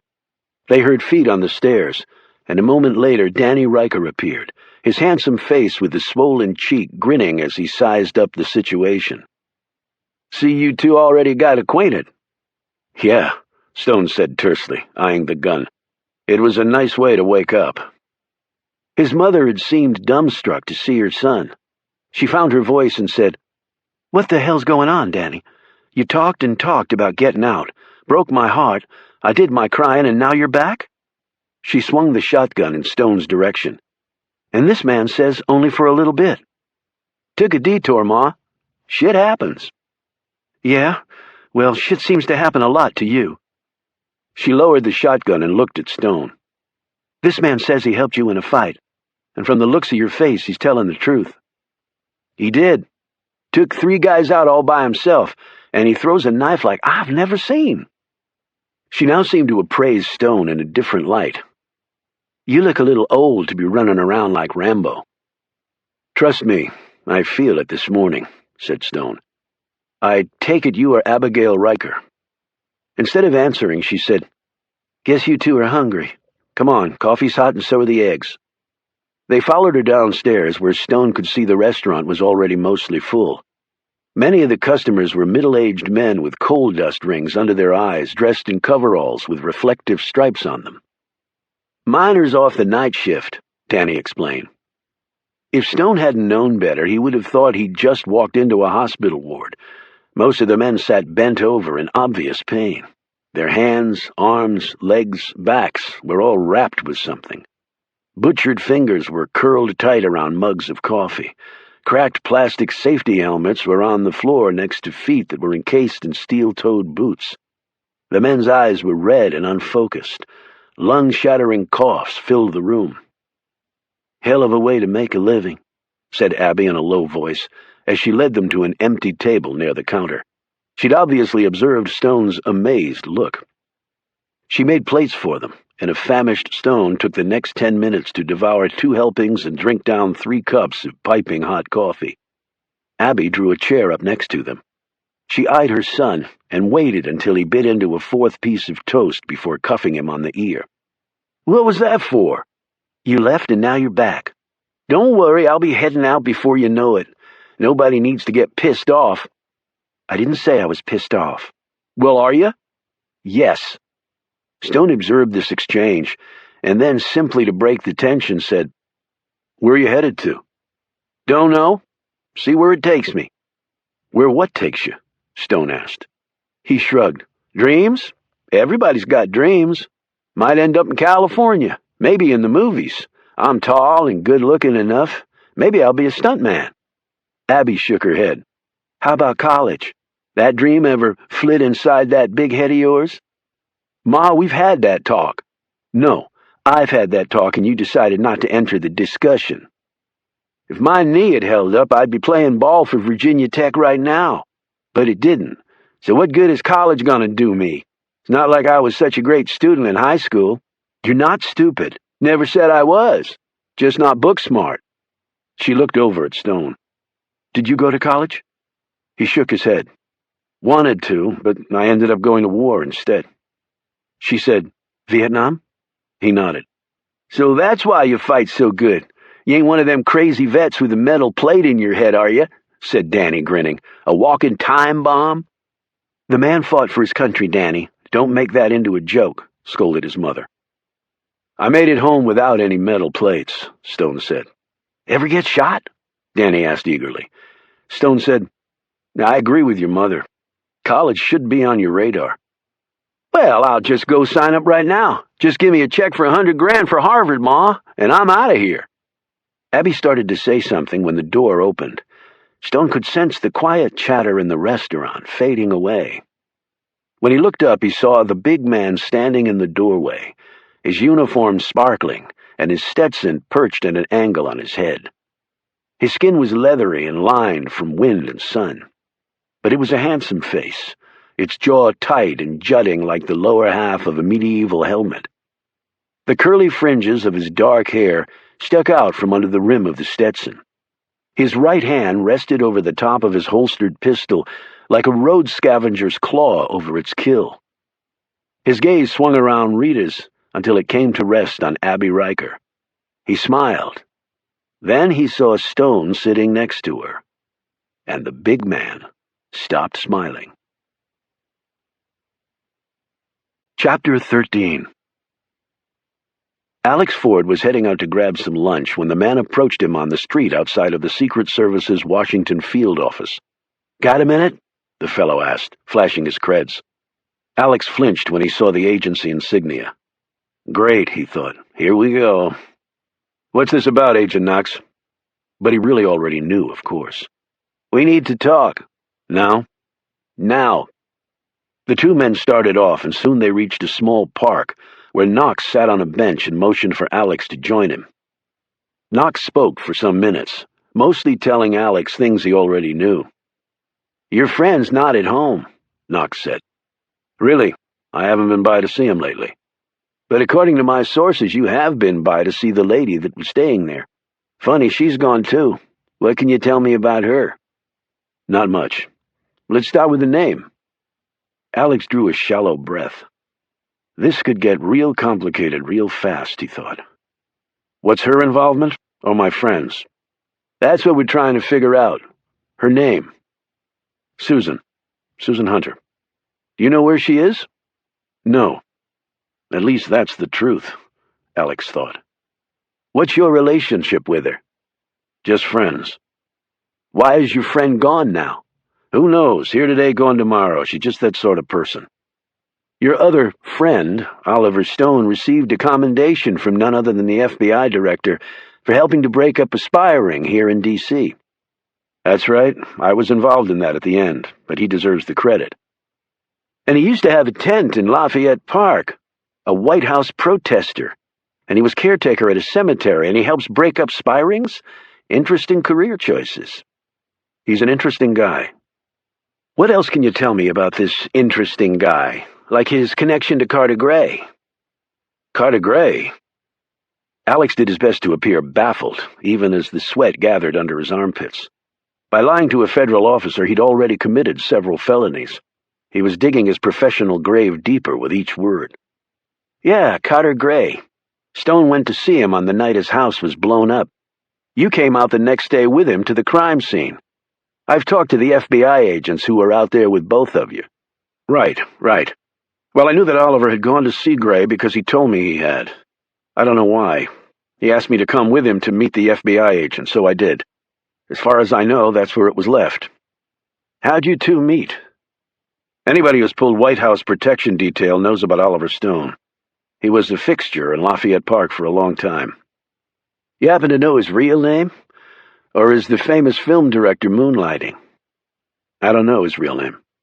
I thought Secret Service agents were more inquisitive than that. Guy was right across from the White House and you don't even know his real name? It's a free country. He never did anything threatening, just exercising his right to protest. We just thought he was an eccentric. So, the name John Carr ring any bells? Alex had been expecting that follow-up question. No, but it sounds familiar for some reason. It was the name of a soldier whose grave was dug up at Arlington Cemetery, on Gray's orders. That's right. I read about it in the papers. I wonder what the hell that was about. Knox just stared at him. Finally, Alex broke the silence. I don't know what to tell you, Agent Knox. The truth would be helpful. The migraine started in the center of Alex's forehead. I'm telling you the truth. Knox looked down and shook his head slowly. When he looked back up, his features were sad. You looking to torpedo your career over this guy, Ford? I know him as Oliver Stone. That's it. You know his buddies, Reuben Rhodes and Caleb Shaw? Yes, they're my friends too. And one recently died. Knox looked at a little notebook he held. Milton Farb, killed in his house over 6 months ago. That's right. We were all really upset about that. I'm sure. Police never solved the crime? That's right, they didn't. And you were also working with the feds on nailing the casino king, Jerry Bagger, only he ended up blown to pieces in the Potomac River. I almost ended up there myself. You're a busy man. And your friend, too. What'd you call her? Susan Hunter? I called her that because it's her name, and that's right. She was there, too. And how did you get involved with a guy like Bagger? Through the lady? It's pretty complicated, and I'm not at liberty to divulge what happened, but the FBI can probably fill you in. And really, I was just helping out a friend again. Man, you got lots of friends. Better than lots of enemies, Alex shot back. Oh, I think you got a few of those, too. Knox rose and handed Alex a card. You think about any more bullshit you want to tell me, give me a buzz. Meantime, I'll check everything you just told me out 7 ways from Sunday. And just to show my good faith, I'll give you a 2-minute heads up before they serve you with the arrest warrant for obstruction of justice. How's that sound, Ford? You have a good one now. Knox walked off. Alex just sat there on the bench because his legs at that moment didn't have the strength to support his body. Thanks, Oliver, Alex thought. Thanks a lot. Chapter 14. Knox's next stop was the Library of Congress's rare book reading room, where he found Caleb Shaw placing some priceless tomes on a rolling cart. 5 minutes later, they were sitting in the same small room where Caleb had been interrogated by casino owner Jerry Bagger. On seeing Knox's credentials, Caleb said coolly, "And you want to see me about what?" "Your friend, Oliver Stone." "You call him a friend. I call him an acquaintance." "That's just semantics." "I'm a librarian. Semantics are my life. Besides, I haven't seen him in a long time. I'm afraid I don't know anything that could help you." "Well, sometimes people know more than they think." "If I knew more than I thought, then I'd know it."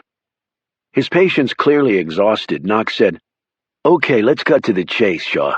I don't have all day to pull this story together, so just answer my questions.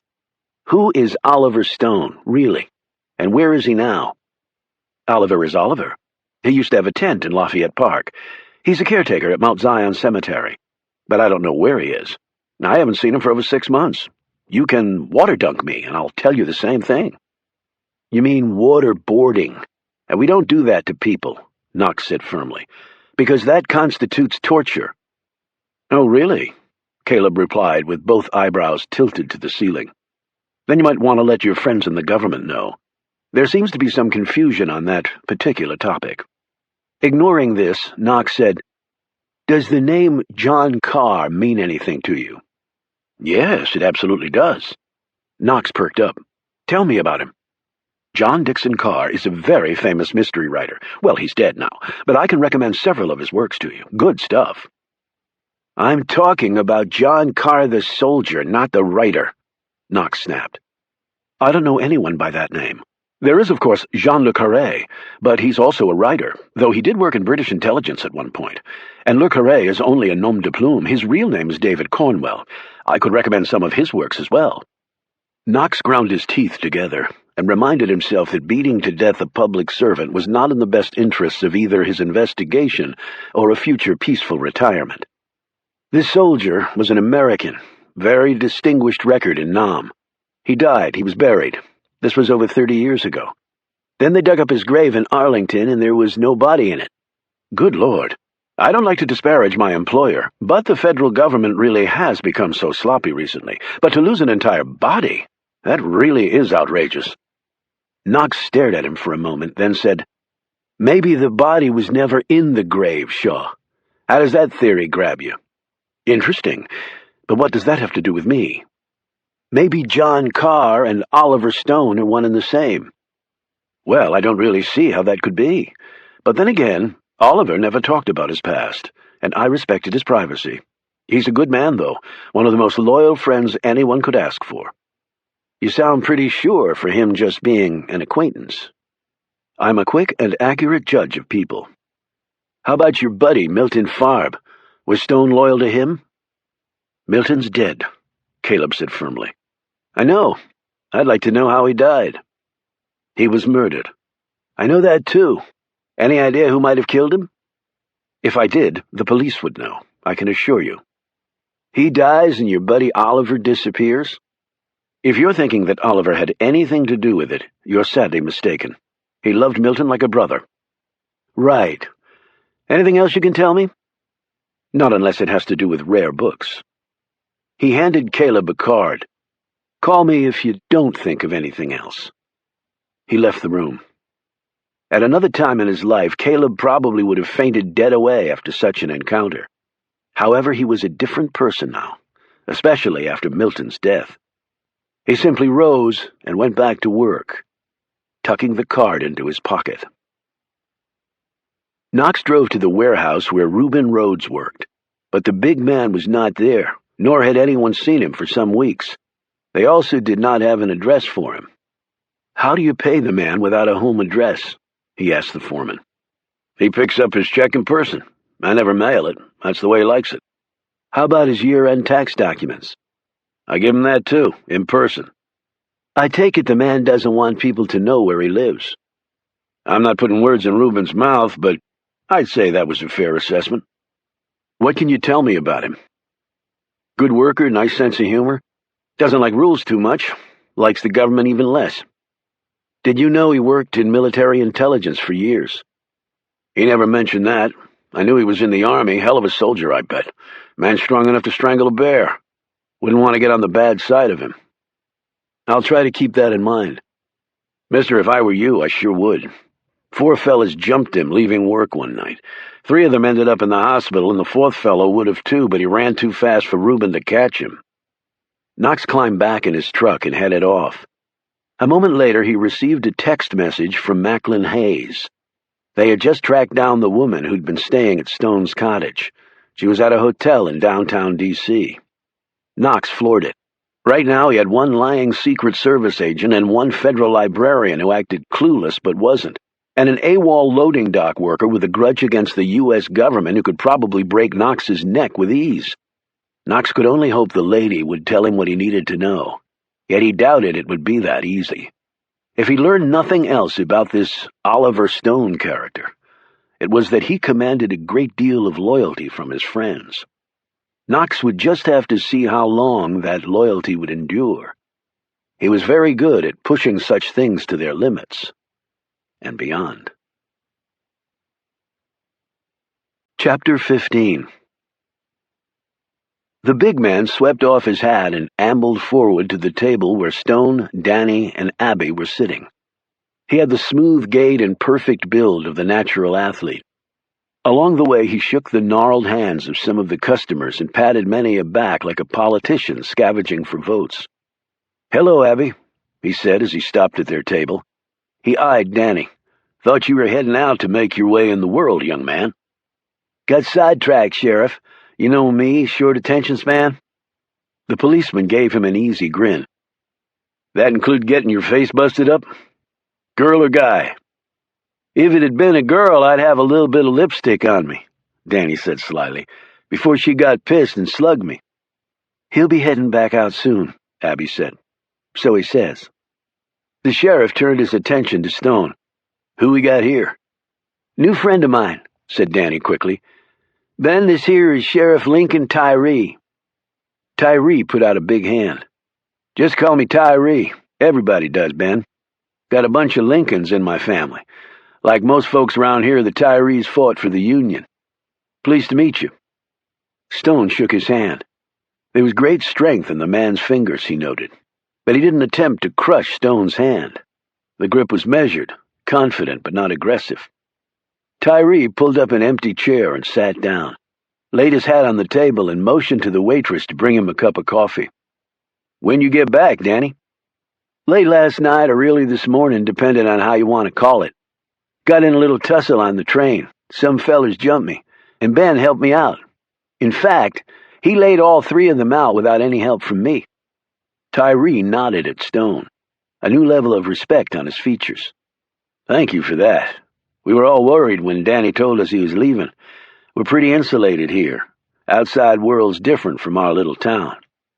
"Places are different and also the same," Stone said. "Some bad and some good everywhere you go." Tyree chuckled. "Well, I hope we've got more good and divine than bad. Right, Abby?" She fingered her coffee and nodded absently. "Nice town. Good place to raise a family," she said. "Hell yeah," exclaimed Danny. "I mean, look how I turned out." Abby's face flushed, and Tyree silently drank his coffee that the waitress put down in front of him. "You gonna be staying around, Ben?" Tyree finally asked. "We don't get many visitors up here. Most people here have been here all their lives. Unlike Danny here, they tend to stay in Divine till they die." Danny snorted at this comment. Stone shook his head. "Just wanted to see that Danny got home okay. I'll be heading on soon." "You're welcome to stay," Danny said. This comment made both Abby and Tyree stare uneasily at him, something Stone was quick to note. "I doubt he'd find much to keep him here," Abby said. "You never know, Ma. Ben here might be looking for a little peace and quiet." Stone stared at Danny for a moment. Was the kid a mind reader? "Thanks, but I'll be moving on soon." Stone wasn't going to stay, and he didn't like sitting next to a lawman, small town or otherwise. "I do appreciate what you did for Danny, and you can stay in the room upstairs tonight if you want," Abby said. "You've done enough for me," Stone said. "Bed and a good breakfast." "Ben needs some work to do," Danny said. "Needs some cash because he got thrown off that train along with my sorry ass." "I'm sure I can find something for you to do, Ben," Abby said. "I appreciate it." The sheriff said, You know you're welcome to stay over at the jail. Behind bars? Danny said, laughing. On the cot in the back, said Tyree with slight annoyance. Probably keep you okay for one night. Real quiet.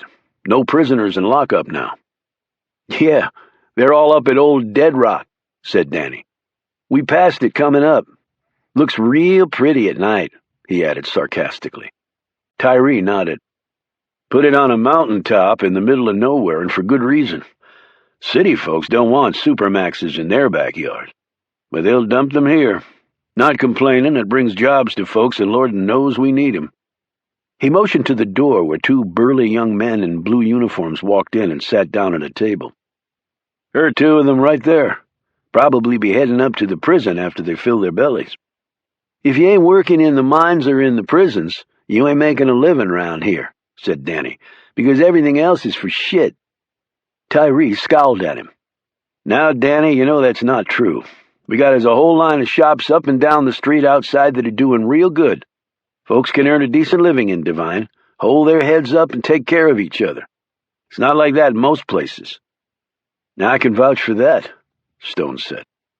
As there was a pause in the conversation, the picture on the TV hanging on a wall behind the counter caught their attention. Stone's more than anyone else's. It was about the murders in Washington. The FBI had leads they were running down. Several persons of interest were being questioned. And though no one at the Bureau would be specific, apparently there was a theory tying together the killings of Simpson and Gray. Tyree said, Hope they catch the bastard. I think it's some terrorist plot. Towelheads on the run, said Danny, chuckling. Well, if they come here, they'll be pretty easy to spot. No laughing matter, Danny. These crazies are trying to take over the world. He touched his gun. But I tell you what, if they do show up in Divine, they can expect some good old American justice. Stone turned to Abby. What sort of work do you need done? Tyree stood, the rubbed leather of his gun belt squeaking lightly. Danny, come see me later, boy, okay? It really wasn't a question. Danny grinned, nodded, and went back to his over-easy eggs and grease-fried bacon. Supplies need to be brought in from the back, Abby told Stone.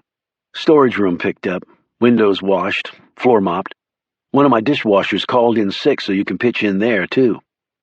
Stone nodded, wiped his mouth with his napkin, and rose. Just give me a quick walk-through and I'll get to it. Don't you want to know your pay scale? I'll leave it up to you. You're a trusting man, chuckled Tyree before he left. No, I'm not, thought Stone. As Stone followed Abby to the back room, Danny's grin eased off his face as he looked at the dirty, tired men staring back at him. He finished eating, slurped down his coffee, jumped up from the table, and made his way to the door. Before he got there, a lanky man rose from his table and blocked his way. He had greasy hair, 3 days of beard, a coal-dusted face, and eyes that were just begging for trouble. Hey, Lonnie, said Danny. You're looking like shit, just like always. What you doing back here? Heard you bought yourself a ticket on the train, had enough of Divine. Ain't that right, Danny boy? Had enough of us? Didn't you know? Got the FBI in my ass for robbing that damn train. Came here to hide out. You'll cover for me, right? You think any of that's funny? Said Lonnie, as he slipped a wedge of chew into his mouth, pushing his fingers so far in it was a wonder he didn't gag. I try to find the humor in everything, Lonnie. Makes life a lot more bearable. You staying this time, or not? Why, you gonna miss me if I leave again? Best watch out. People might think you got a weird-ass thing for me, dude. Some of the men at the other tables laughed at this. Lonnie's hands balled to fists, but Danny gripped his bony shoulder. Just joking around, man. Ain't made up my mind whether I'm going or not. Soon as I do, you be one of the first I tell. Now I got to go. While I'm standing here flapping my jaw with you, I could be making millions of bucks out there in the big city of Divine. He skirted around Lonnie. He suddenly became aware that all eyes were now on him. As the door slammed shut behind Danny, Lonnie quickly sat back down, and with a defiant look, shot a wad of chew into an old coffee can sitting on the floor. Behind the bar, Stone set down a load of boxes. He had heard most of this exchange. Divine was turning out to be a most peculiar town. Get the cash and hit the road, Stone thought, before twitchy trigger-finger Tyree finds out I'm the towelhead. Chapter 16. 6 hours later, Stone had finished his work, and Abby pronounced herself satisfied with what he'd done. "You got a lot of energy," she said, "and you don't waste time. I like that in a person." She smiled, and for the first time Stone registered on how lovely she actually was. "What now?" "There's some more chores to be done at my house. All outside work. You interested? It's a dirty job. Just tell me how to get there, and what you want done." He grabbed his duffel bag and a few minutes later left the restaurant. For the first time, Stone got a good look at Divine in daylight. It surprised him. Right out of Andy Griffith's Mayberry, but with a Hollywood veneer, something the Disney people might have put together, he concluded. The storefronts were all freshly painted, and the wood new-looking. The windows were clean, the brick sidewalks smooth and swept, the roads recently laid with black asphalt. Folks walked past waving at each other. Friendly hellos floated all around him, though none were directed at Stone, apparently the only stranger here. He passed what looked to be a new brick building that was the town's library. He peered through the glass doors and saw shelves of books and rows of shiny computers. It occurred to Stone that he couldn't even get a library card. He walked on. The cars and trucks that passed by him as he made his way through the downtown area were all relatively new. He gazed up at the 2-story jail, constructed of red brick with white columns out front, and tubs of pansies guarding the entrance, and Coke and snack machines set against the wall. It was the most inviting entrance to the shackled life Stone had ever seen, though. Next door was a larger building, built of red brick too, with a clock tower and courthouse stenciled on the outside.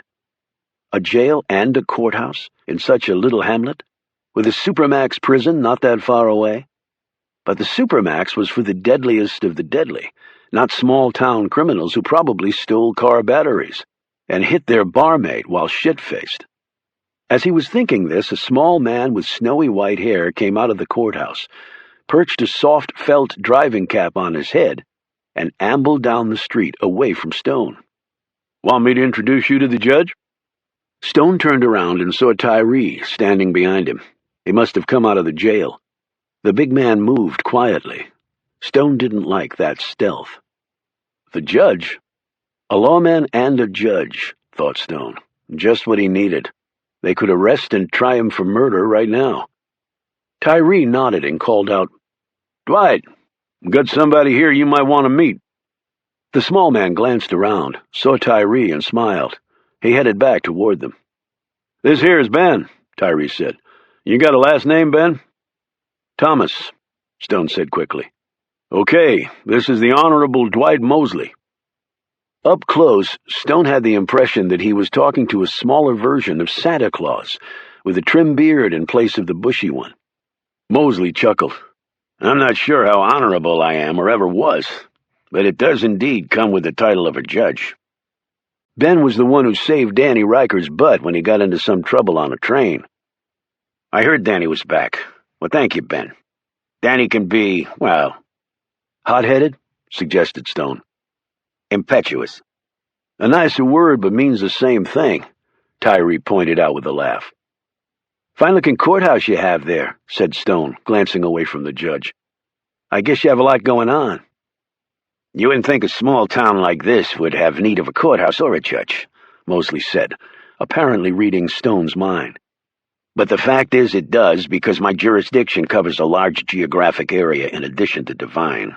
It's not just litigation, though we have a fair amount of that, mostly over mineral rights and such, and mining accidents resulting in personal injury. And federal law just changed a few months ago that required coal mining companies to file what are termed recertifications for all their property and operational aspects. Unfortunately for me, I'm the judge who has to review all of it." He pointed at a delivery truck pulling into the small alleyway that led to a parking area behind the courthouse. Unless I'm much mistaken, that's another load of boxes filled with said recertifications. It's been a boondoggle for mining lawyers, but I get paid the same regardless. Monotonous work, I imagine, said Stone. You imagine correctly. We're also the repository for land deeds, surveys, rights of way, easements, and the like, which also come to the court boxes at a time.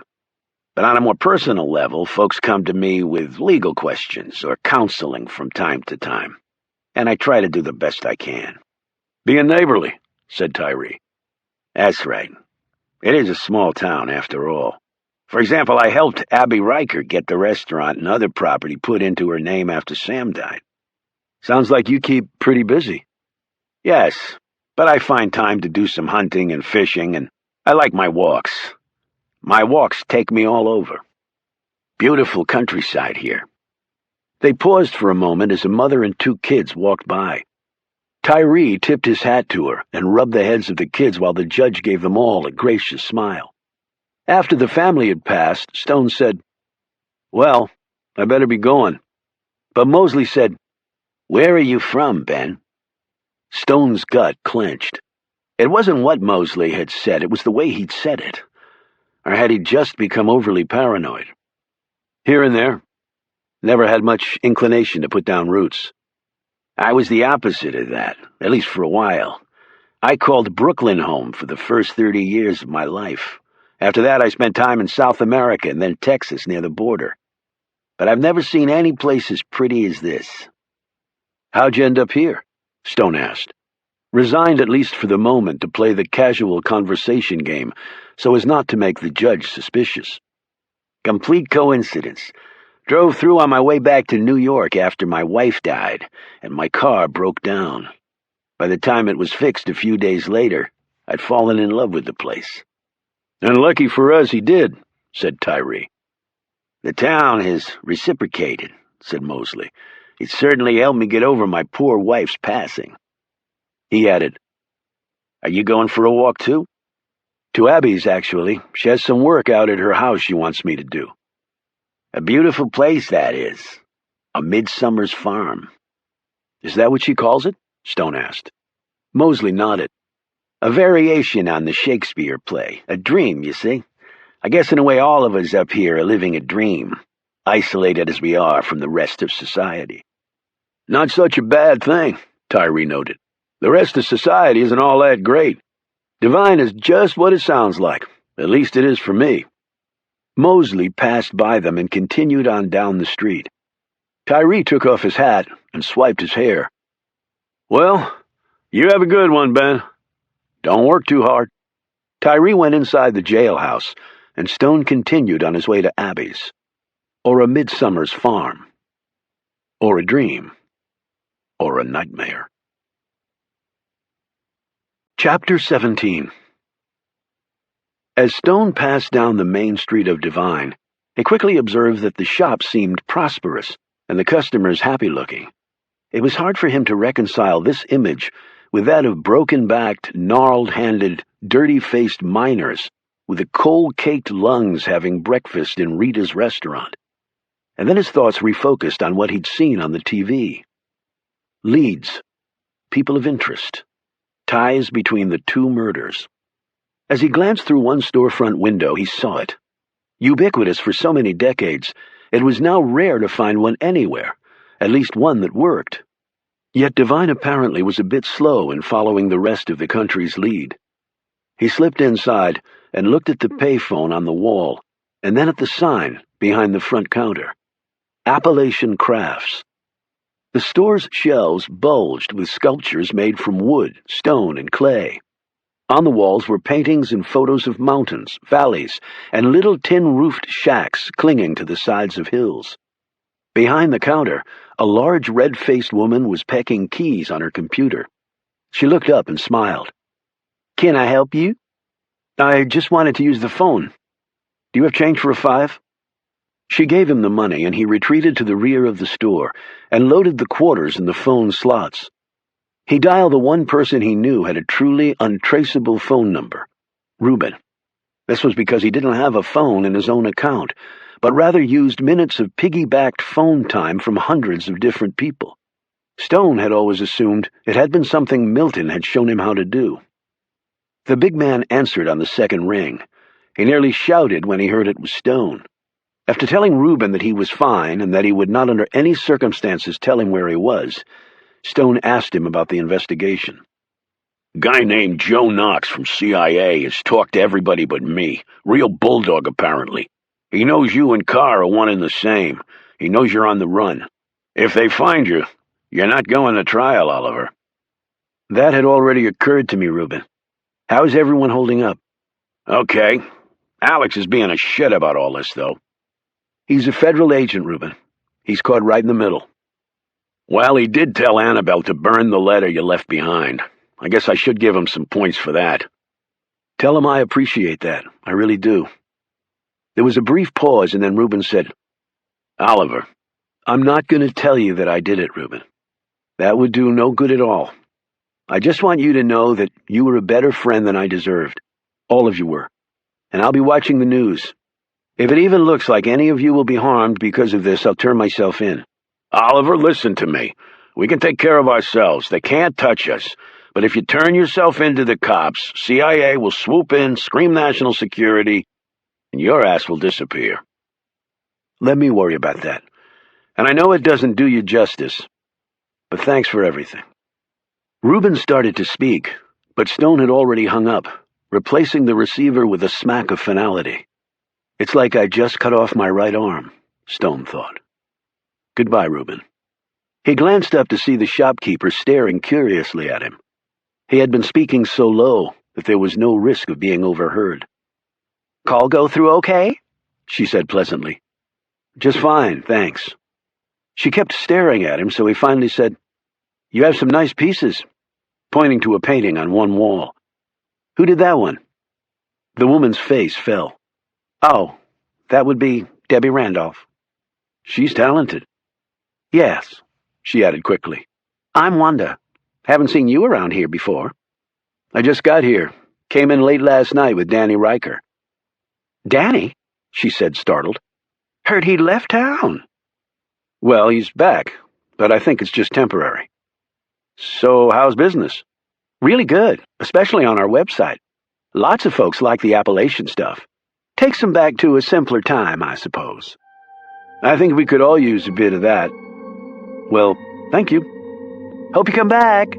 Got a sale on black bear cubs sculpted from chunks of coal.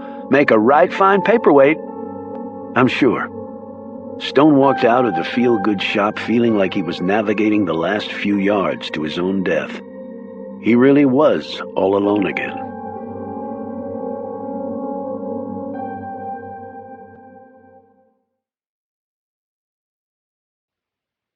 Chapter 18. The asphalt road gave way about a half-mile out to macadam. Stone passed by a stone church that had a small steeple with a dry-stacked stone wall encircling the property. Next to this house of worship was a graveyard. The former graveyard caretaker, Stone, took a moment to walk through the burial plots. The same family names kept popping up on the headstones. Stone saw the grave of Samuel Riker. He died 5 years ago, at the age of 41. There were many Tyrees also sprinkled around.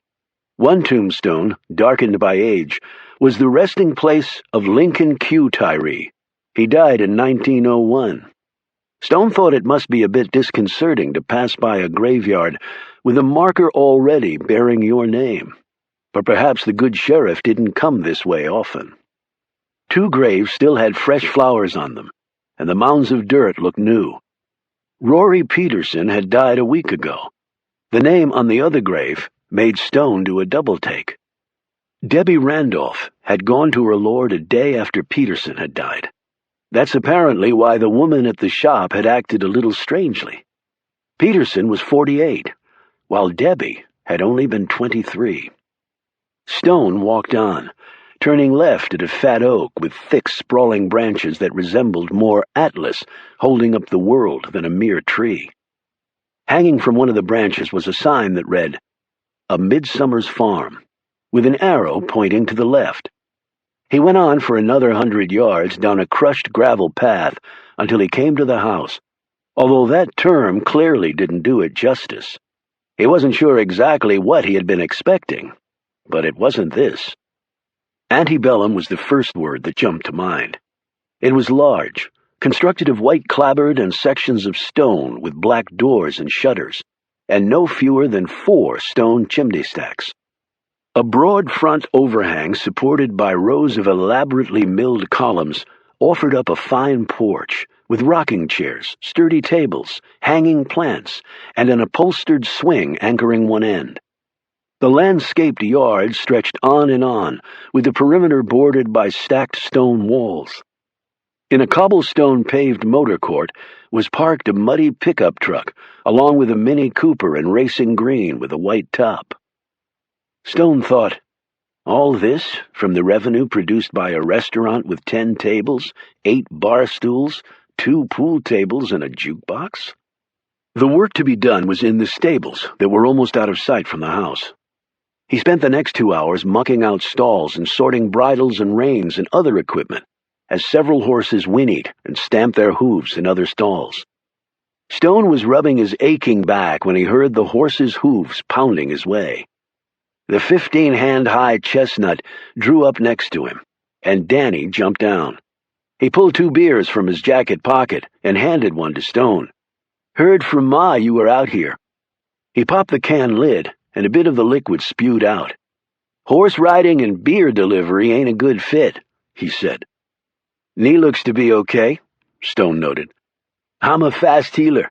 What are you doing?" "Mucking stalls, among other things." "I'll help you." "You sure?" "Got nothing else to do right now." They went into the stables, and Danny grabbed a shovel after tethering his horse to an iron ring stuck in cement in the ground. Stone eyed a bruise on the side of the man's face. "It was the other side that fellow nailed on the train, wasn't it?" "Duke was too fast for me in the stall this morning. Clocked me in the face when I was trying to bridle him, damn horse." "But a beautiful one. You ride?" "Not if I can help it."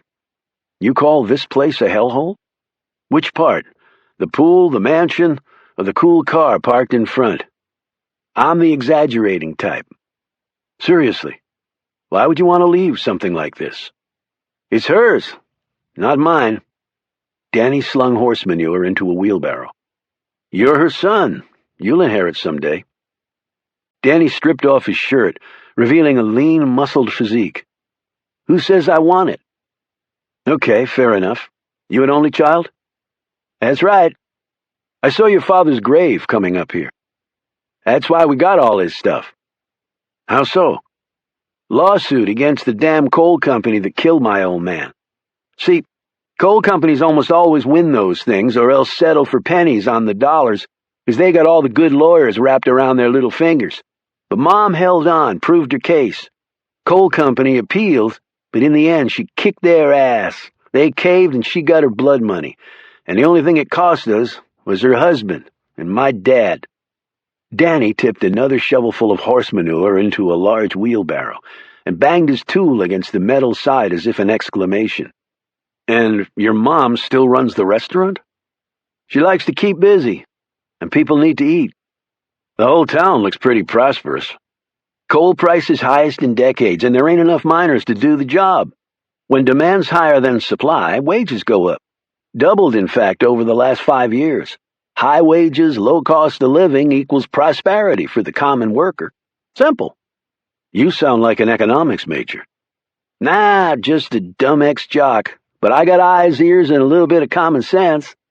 Where you bunking tonight?" "Must be a motel or something around here." "Back in town. Couple blocks from my ma's place and around the corner from the courthouse. There's a place that has rooms to let. Cheap but clean. Bernie Sandusky runs it." He laughed. "Tell old Bernie that Danny sent you."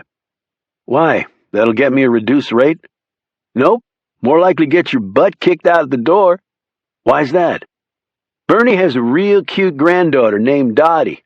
A few years ago he caught me and Dottie in one of his rooms working on our biology homework." He laughed and pitched a big load of manure into the wheelbarrow. "Okay, I'm done shoveling shit. You're on your own, dude." Stone watched until Danny and his ride disappeared from sight. He finished his work and later idly followed a path that wound around a small hill covered with scrub pines. Abby's property seemed to have no end. He reached another gravel road that headed back out another way. As his eye followed its path, he reckoned it would go back out to the main road at some point, on the other side from where he'd come to the farm.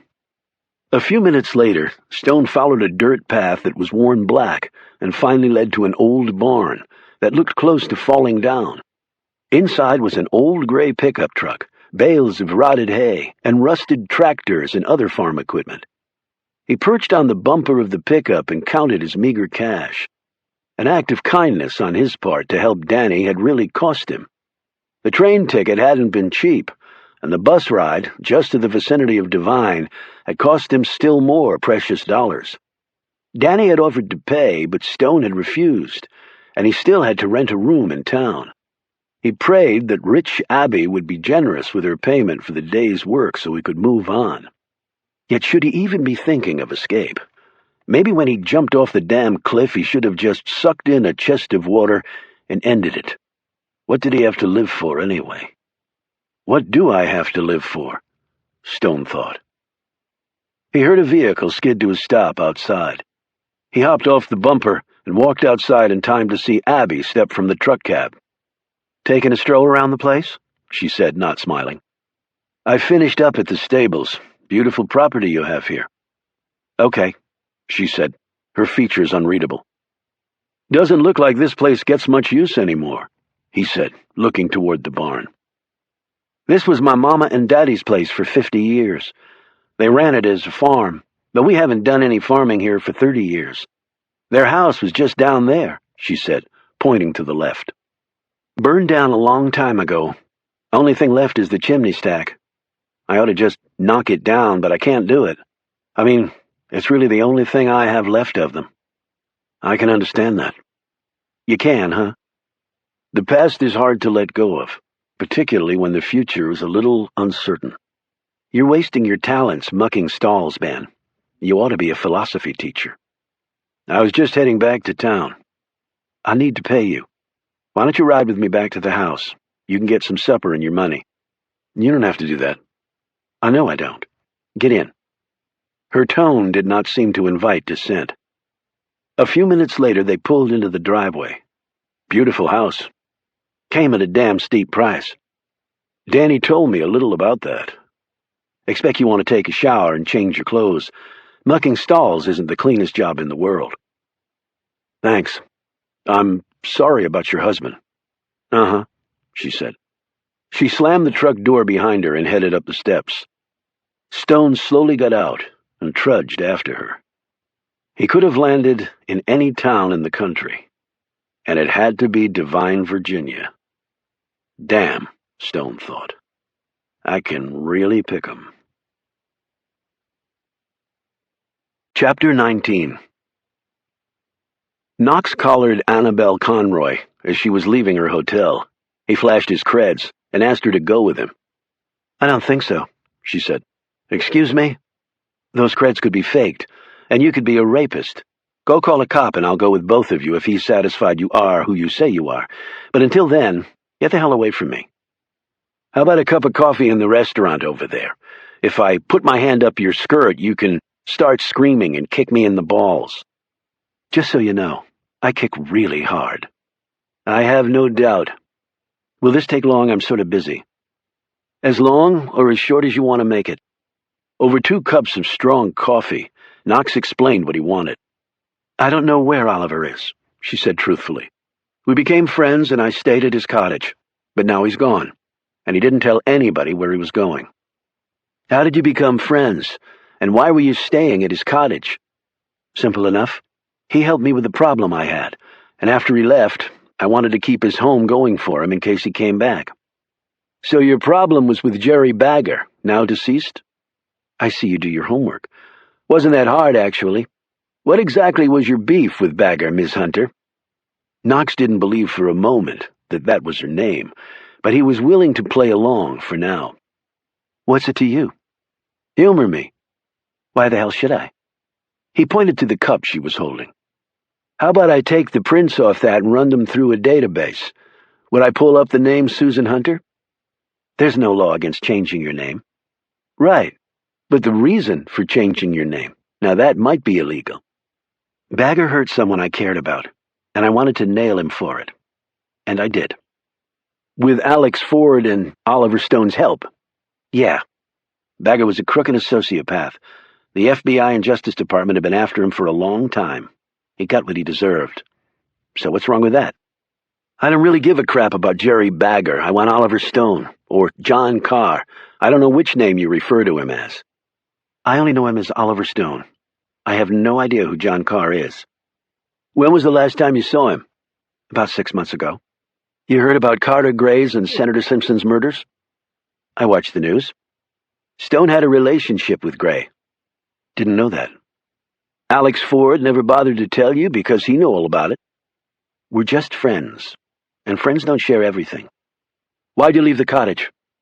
Got tired of living with dead people. You wouldn't have happened to have heard from Stone. Maybe he told you to take it underground? Why would he do that? You tell me. How can I tell you about something that didn't happen? I think your buddy's on the run. From what? Knox stood. Okay, my BS alarm is clanging so hard it's hurting my ears. So like I told your friend Ford, I'll be in touch. And don't try to leave the city. That would not make me happy. He walked off. Chapter 20. Macklin Hayes did not seem particularly pleased. He and Knox were sitting in front of a fire in the library of a luxurious, late 19th century brownstone in the heart of D.C. that Hayes had access to 24/7. Spy Kings, it seemed, had gold-plated perks. So, you've run around interviewing all the usual suspects and have no progress to show for it. I'm not just going through the motions, General. I did my little dog and pony show with all of them except for the Reuben Rhodes character, and I'll catch up to him at some point. They're all lying. They all know more than they'll admit. That's progress right there as far as I'm concerned. At some point they'll make a slip, and then we move in. I seriously doubt the man left them a copy of his travel itinerary. I doubt that too, but Carr is a loyal guy. If we can nail his friends on something, put them at risk for prison time, then that may flush him out. Meantime, he'll come running back here to save his friends? You really believe that will happen, Knox? I've studied the man, gone over his career, talked to his friends. Yeah, I think that might happen. And what's the downside if it doesn't work? Hayes finished off his glass of wine and stared into the fire. Let me speak frankly, Knox. Hopefully, it will be instructive and won't bore you too much. I doubt anything you have to say would bore me, sir. And you know I'm a sucker for truthful information. Hayes ignored the barb. Carr is a killer, clearly. He was at the Capitol Visitor Center that night. We know he murdered Gray and Simpson. That part is simple. The rest is not. And do I finally get to hear the rest? Hayes rose and poured himself another glass, this time of scotch, and sipped it while standing in front of the fire. Gazing at this tall patrician figure, dressed in a three-piece suit with his beautiful snowy hair, square jaw, and twinkling eyes, and holding his cut crystal snifter, made Knox fantasize he was in a Hollywood spy film. Let's see. How does that story go again? Knox thought. Oh yeah, bright, refined, patriotic people recruited from Ivy League schools, doing their noble best to keep their country safe, while nattily attired in their Brooks Brothers suits, bedding all the beautiful women, sucking thoughtfully on their sweet-smelling pipes, and remaining high above the riff and the raff, like me and John Carr, the riff and the raff. Knox had quickly found that notion was indeed a fantasy. Intelligence was a nasty, dirty business, and necessitated each side to get as filthy as the other. The only rule was there never had been any rules at all. No, actually he was wrong. There was one rule. People like Macklin Hayes did remain above it all, untouchable. And yet that rule was not absolute. Look at Carter Gray. John Carr had pulled him right down into the trench shit with him. You go, John, thought Knox. Hayes said, Unfortunately, Carr is also probably in possession of certain information, perhaps even proofs of actions taken by this country at sensitive times, that might, in unforgiving hindsight, mind you, place us in an awkward situation. I'm sure Gray was aware of that as well. I believe he attempted to get to Carr. But, as we know, Carr got him first. So in other words, he has the goods on us, so this is not a case for the law courts. Hayes smiled. I've always loved your perspicacity, Knox. Saves so much time. I'm not a hired killer, sir. You ordered me to find him. I will do my best to do so, but that's it. And that's all you need to do. Others will take over from there. If Carr is as smart as I think he is, he knows all this. He might have devised a way that his violent death will trigger the very disclosure you don't want. A packet of information to the New York Times, perhaps in the event a bullet slams into his brain. Find him, Knox, and I believe we can persuade him that such action would not be advisable. What leverage would you have over him at that point? As you said, he's a very loyal man.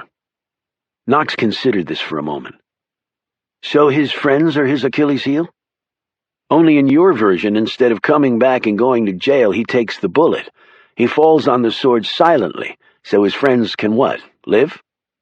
That's certainly one scenario. One, or the only one. Just find him, Knox. That's all you have to do. Any leads of interest? The friends have given me zip. And if we have to do this outside the law now, it comes back to following physical evidence as far as it takes me. Back out to the crime scenes, then? Yes. Time is not on our side. It never is. This information would have been helpful earlier, sir, in all candor. I'm sure it would have. But there you are. So I'm competing with the cops on this one, too? What if they get there first? We've taken certain actions that will preclude that from happening. And if some detective gets lucky?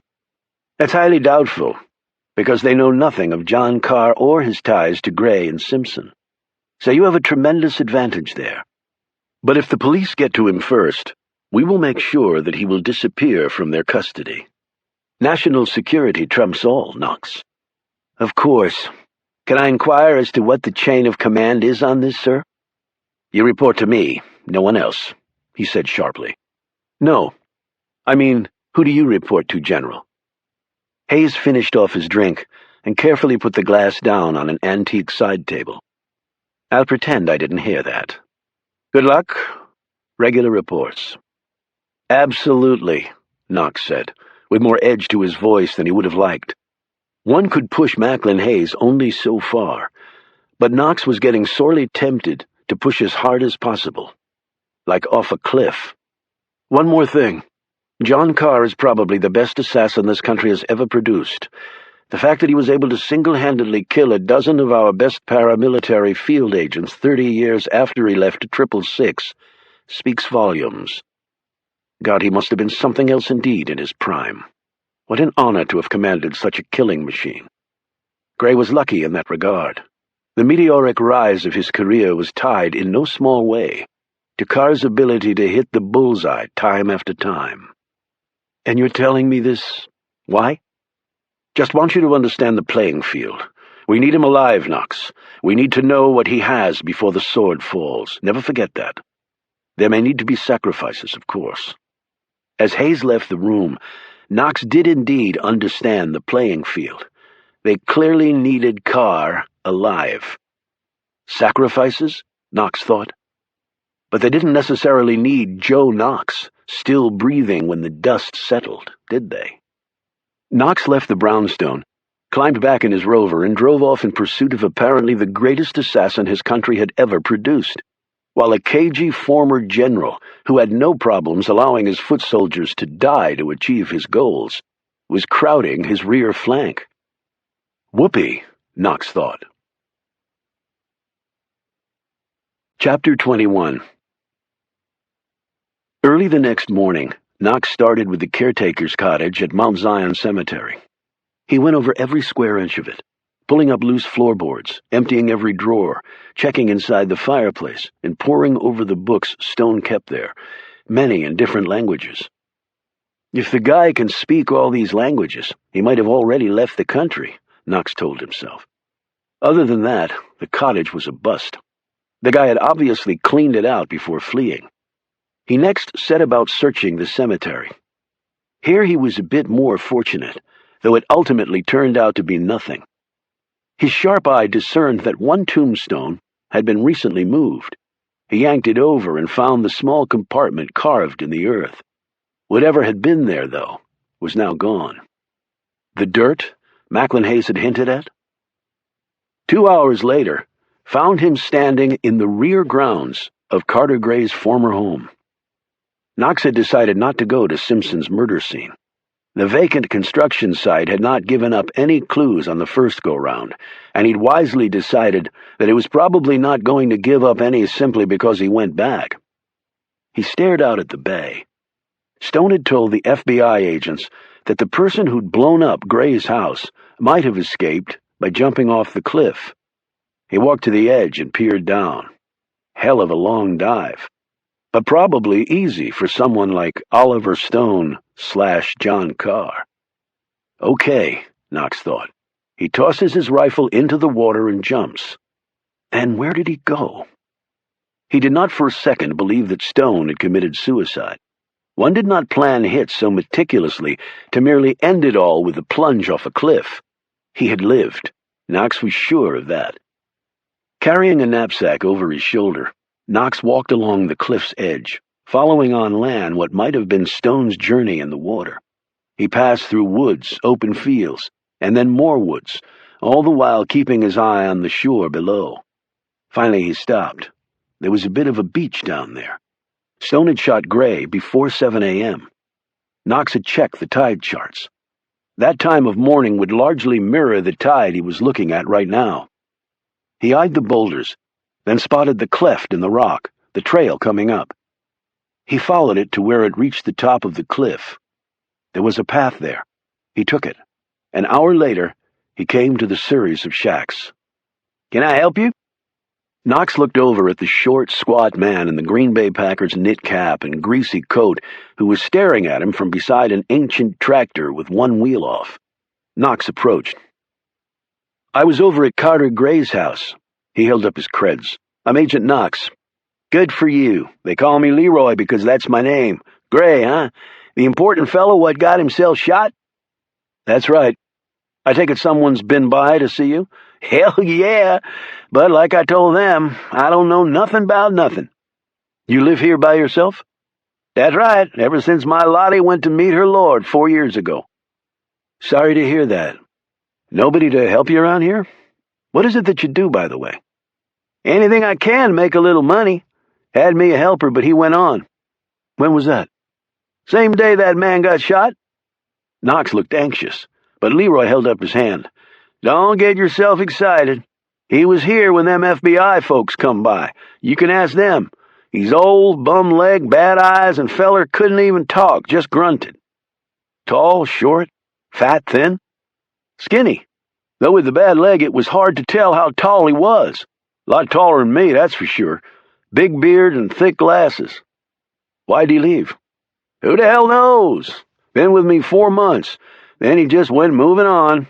It's not like I had him locked into no $1 million long-term contract." Leroy laughed and shot a glob of spit at the ground. Knox looked around. "Did he stay in one of those buildings?" Leroy nodded and pointed to the one closest to the path. "Mind if I take a look through it?"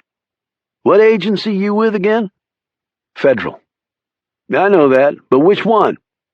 Knox held up his public creds close to the man's face. "That one." Leroy took a step back. "Go on ahead, then." Knox inwardly smiled. That was at least one perk you got doing what he did. There weren't many others.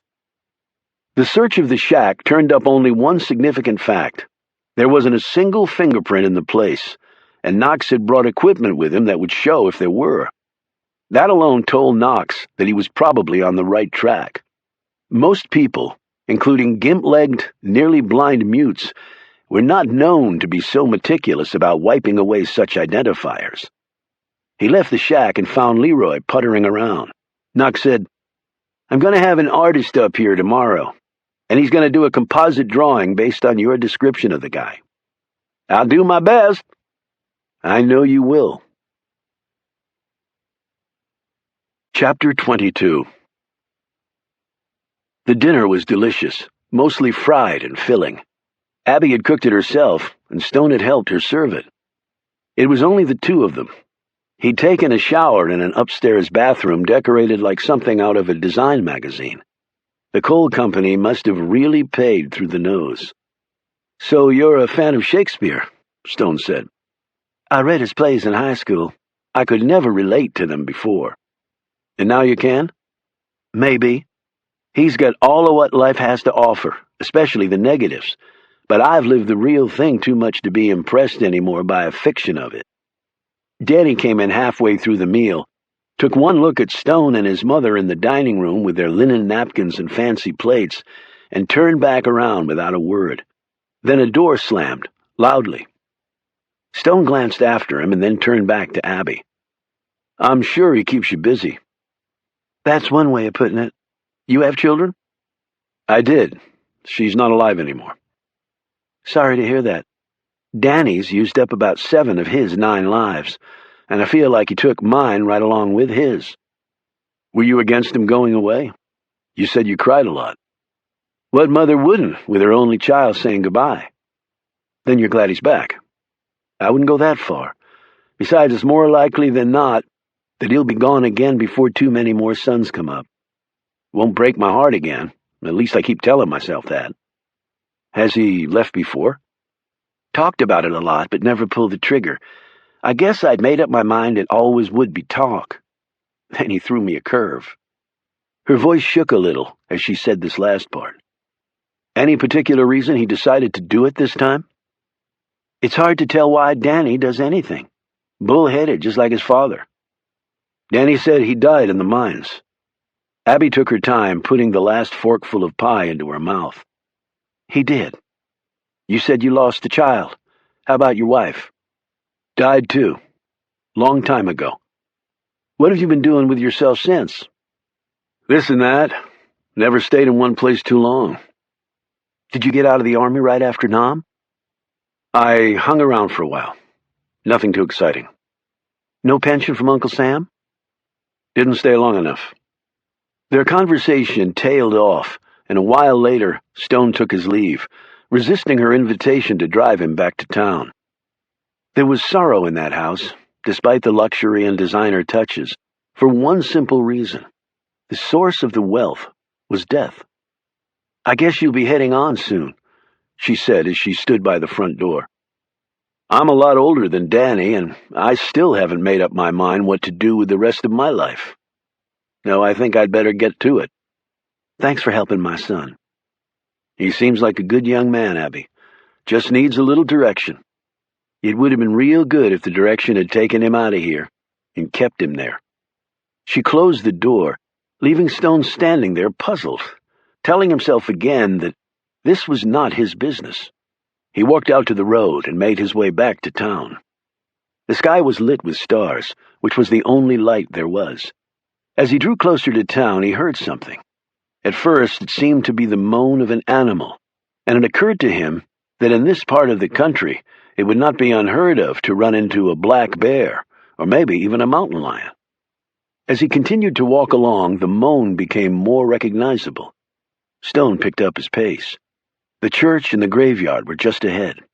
He cut across the road, entered the churchyard, made a beeline for the graveyard, and then stopped when he saw it. Or rather, him. The sobs racking him, Danny was lying sprawled on top of the fresh grave of Debbie Randolph.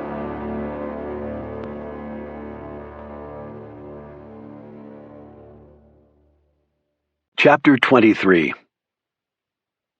The tall man slipped inside the building, hung a left, grabbed an elevator, rode it down, entered the tunnel, skimmed along underneath the streets of Washington, D.C., arrived at another building, and turned down a long hall. When he passed one door, it opened, and a big hand grabbed him and yanked him inside, slamming the door behind him. Reuben Rhodes let Alex Ford go. The agent smoothed down his jacket collar and turned to scowl at the others there, arranged on busted-up government-issued furniture and packing crates. "You said the second door on the left," Alex snapped. "Brother Caleb got it wrong," Reuben said. "He meant the first door on the right, and we didn't want to call you on your cell in case they put a trace on it." "They need a court order for that," Annabelle said. "Like hell they do," Reuben shot back. Alex looked at Annabelle. "He's right, actually, about that. As a federal agent, my life and cell phone are not my own." "Sorry about the mix-up, Alex," Caleb said shamefacedly. "I was a little nervous. I'm not really sure why, though." He glared furiously at Reuben. "Oh, now I remember. It was when Reuben called and screamed that I had to find a place for us to meet ASAP, or we were all going to die, and it would be my fault." Reuben shrugged. "I didn't say die. I said we were all going to go to prison for the rest of our lives. And I just said it would be mostly your fault." "How do you figure that?" asked Annabelle. "This Joe Knox character already met with Caleb." "So? How do you know I told him anything?" "Caleb, you'd spill your guts if a Girl Scout got the drop on you." Annabelle stood. "Okay, we don't have much time. It seems Knox has grilled me, Alex, and Caleb." "And I know he went to the loading dock, but luckily I took today off," Reuben added. "Reuben, you said on the phone that Oliver called you," said Alex. "He wouldn't tell me where he was calling from." Reuben went on to tell them about his conversation with Stone. "And he did want me to tell you that he appreciated you burning the letter." Alex nodded slowly, but said nothing. Caleb said, "Is there any way to trace the call he made, Reuben?" Reuben shook his head. "I sort of have an unusual cell phone arrangement, a little convoluted." "You mean you steal other people's minutes," declared Caleb. "Anyway, I had a buddy I trust try to do it for me. He's a real pro with that stuff, and it went nowhere." "Well, let's compare notes on what Knox said and see where we stand," Annabelle suggested. Alex went first, followed by Annabelle, and then Caleb. When they'd finished, Reuben said, "Caleb, I apologize. It looks like you stood your ground pretty well." "Apology accepted," snapped the federal librarian. Alex said, "Okay, Knox knows Oliver is John Carr. He knows what he did at CIA. He knows that he killed Simpson and Gray, and he wants him badly." "And he thinks we can lead him right to Oliver," Caleb replied. "But we can't, thank God." "Don't be thanking God yet, Caleb. He knows where we are in our connection to Oliver. He'll use that." "How?" Annabelle answered. "Leverage, to reel Oliver in." Caleb exclaimed, "What do you mean? Use us as bait? That's preposterous. We are United States citizens. Knox is a public servant." "That line didn't even work in the 50s, said Alex. "He's a public servant with a job to do. Nail Oliver. And while he's on the run, we're left as targets." "So should we all go into hiding?" Annabelle asked. Alex said, "That's pretty much impossible for me to do. But Annabelle, you definitely should dig a deep hole and get in. Reuben, too. Caleb, how about you?" "Why would Oliver have left us in this impossible situation?" Caleb groused. "He didn't have much choice," Reuben answered. "If we're right, he popped 2 giant VIPs on the same day. You don't go have coffee after that and wait for the SWAT team to tap on your door with a battering ram." Caleb shook his head. "Even if Oliver did kill them, and despite the letter he left behind, I bet he didn't leave any evidence behind." "Damn it, what point aren't you getting, Caleb?" Reuben exclaimed. "These guys don't care about prosecuting his ass. They just want him.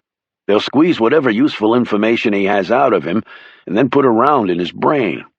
He was a former government hitman who had to go on the run because Gray and Simpson screwed him over and tried to kill him."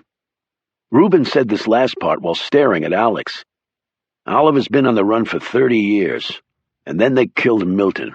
And don't forget, Harry Finn told us that Simpson admitted that he was the one who ordered the hit on Oliver and his family way back when. If ever a man had a reason to kill somebody, it's Oliver. To hell with what the law says." "So they might be afraid of what Oliver might know about past government missions," Caleb said. "And they'd want to silence him." "Now you're thinking like a librarian," noted Reuben wryly. Annabelle said, "But there might be another way. I mean, instead of us going underground. Alex leaned against the wall. What do you have in mind? We find Oliver and help him really get away. Forget it, Annabelle. We'd be leading these guys right to him, protested Alex. And besides, added Reuben, I'm sure Oliver has a nifty escape plan. Really? No ID, no money? I gave him a credit card. I checked on it. It hasn't been used in months. He can't get on a plane. He can only run so far. Before they catch him, said Reuben quietly. Maybe that's what he wants, stated Alex. The other three stared at him. He got Simpson and Gray.